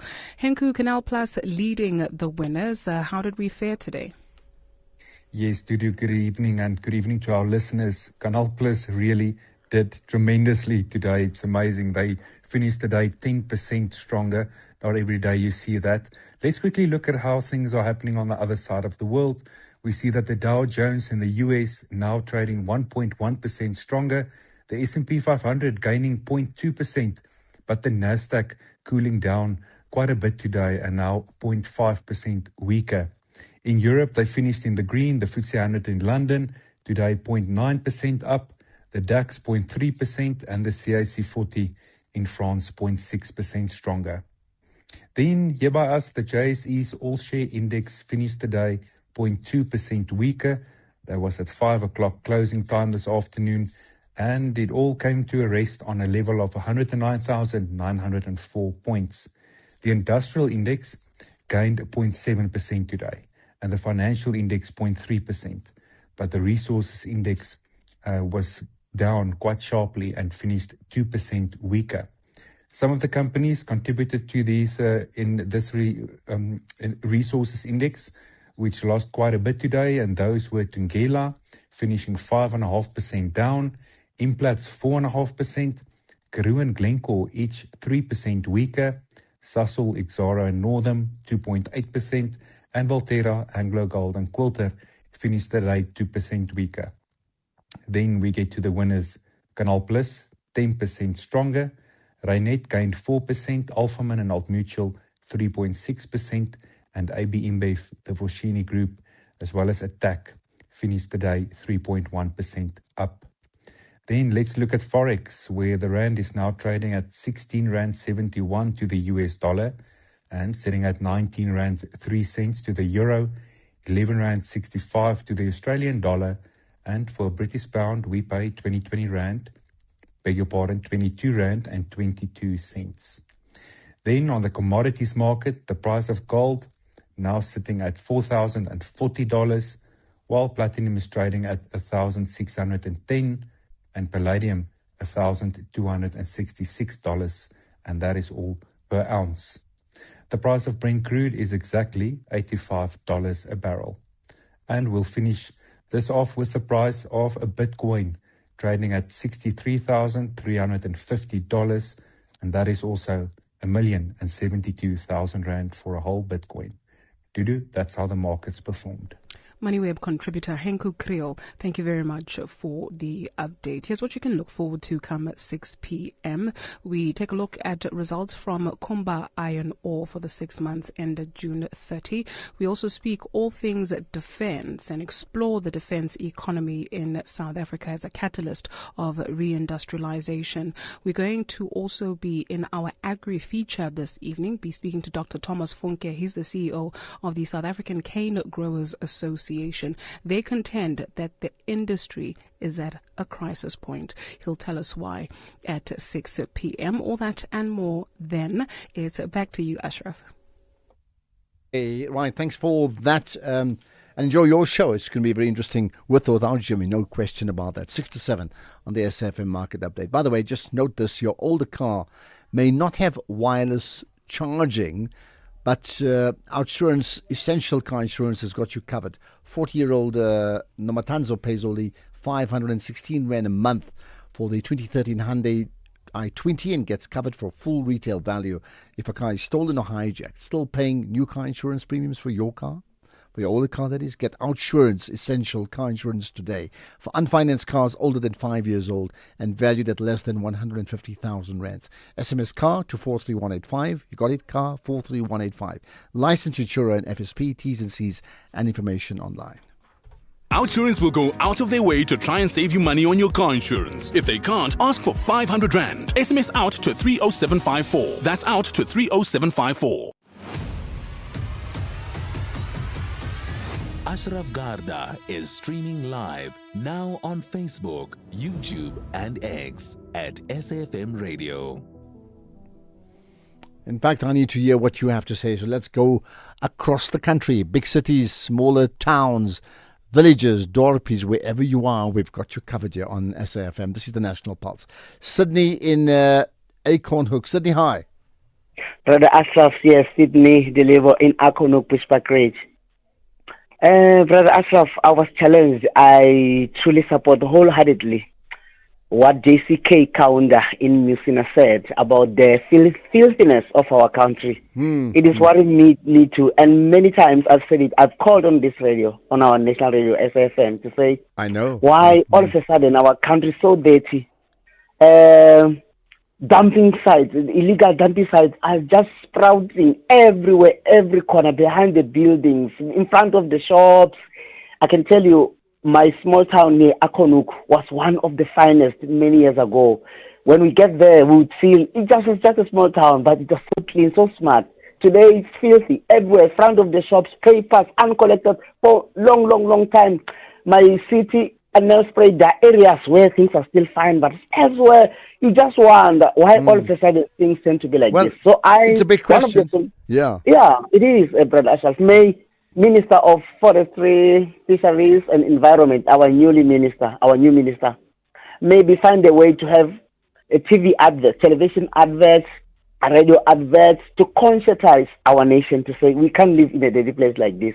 Okay. If Rwanda, I don't even know. Yeah, I know Rwanda. Yeah. I don't even think it's about conscience. I think it's literally ring fencing community. So it's not even on a national scale.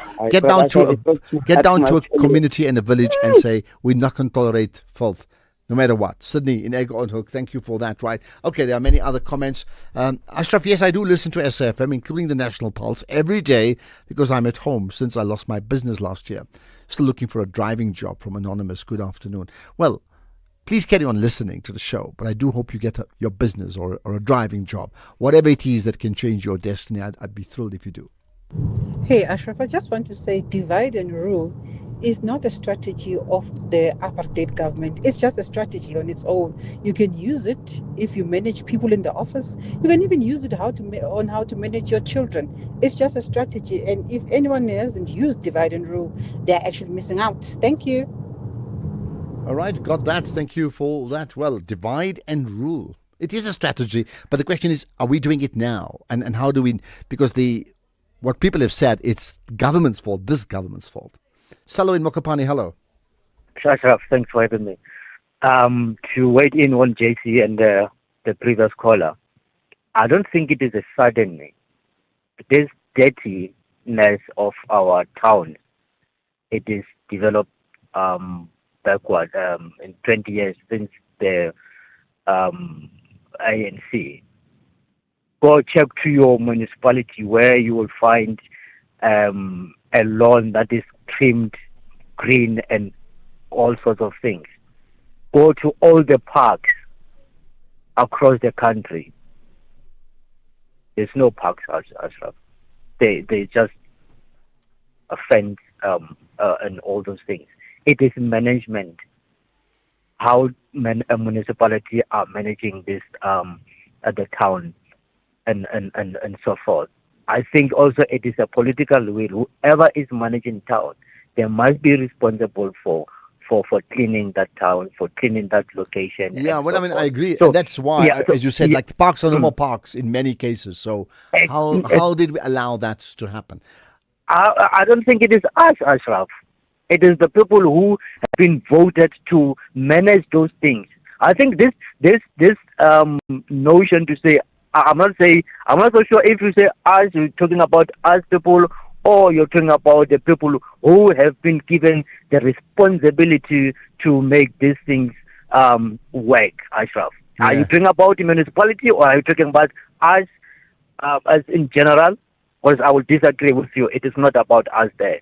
It is responsibility for management. But management maybe it can be both. Maybe it can be municipalities not doing the job, and it can be us littering like we feel like it's so normal. Okay, need to go. Salo in Mokopani, thank you for that. More thoughts from you coming up next.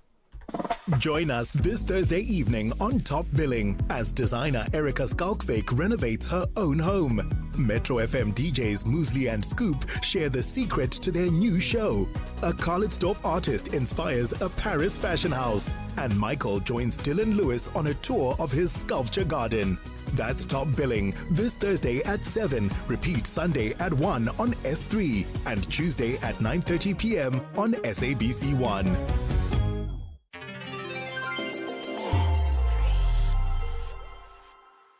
Quantum on SAFM. Step into the future with Quantum. The radio show that goes beyond the headlines to explore how you can evolve, adapt, and thrive in times of rapid change.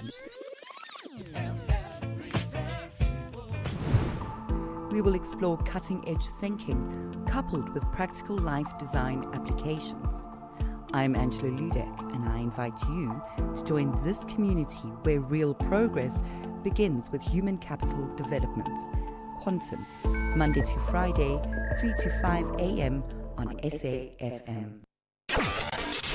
Across South Africa, online and on radio. SAFM, let's talk. And different people talking. Noel Crowe, he listens often, I know, to the show with a wonderful picture of himself. Well, not himself. I can see Kalk Bay there.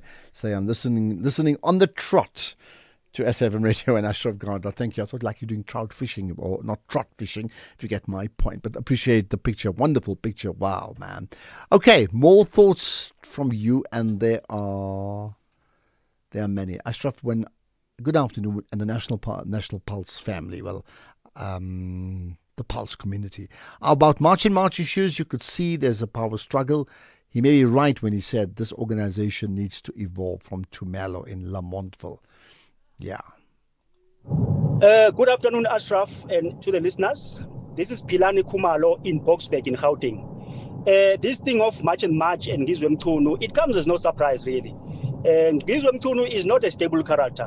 Remember, Ngizwe Mthunu was in the forefront fighting for Zuma not to get arrested and all that. You know, he was inciting violence and all that. So he's not a stable character. So it's not a surprise that he has now gone like this. It was just a matter of time, really. So I'm glad that he has come out, and then let us be left with real people in the March on March, because this cause of March and March is a very, very, very important cause. It doesn't need clowns like Ngizwe Mthunu, really. It was good when he was still contributing. It was okay. But now that he has come out, it's okay. It's all good. Jacinta must just soldier on. Pagalum Tagati must just soldier on. We need to do this. This is very important. Okay. But I think the other question... Now gone like this. The other question is, should they evolve anyway? That means, even political parties have different strategies for like 6 months, 1 year. Should they tweak their strategy? Afternoon, Ashraf. Ngizwe Mthunu is usomathuba. I don't know what is usomathuba in English, but we know Ngizwe here in KZN. And we've been supporting him while we know him very well. Ngizwe likes attention and likes money so much. All right, you got that one there. And here's a question that came up from a conversation we had earlier. Hey, Ashraf, if there's one thing that I could give to the ANC is not to use the public broadcaster as its own machinery. There's a lot of good things that the ANC has done, good programs where it could actually use the SABC as its vessel. Good things that are contributing to the good of the public, programs, welfare programs, things like that, social grants, all those things. But it has never. And kudos to the ANC for not doing that. Yeah, but look, it's not even about the ANC. I think government is government. You see,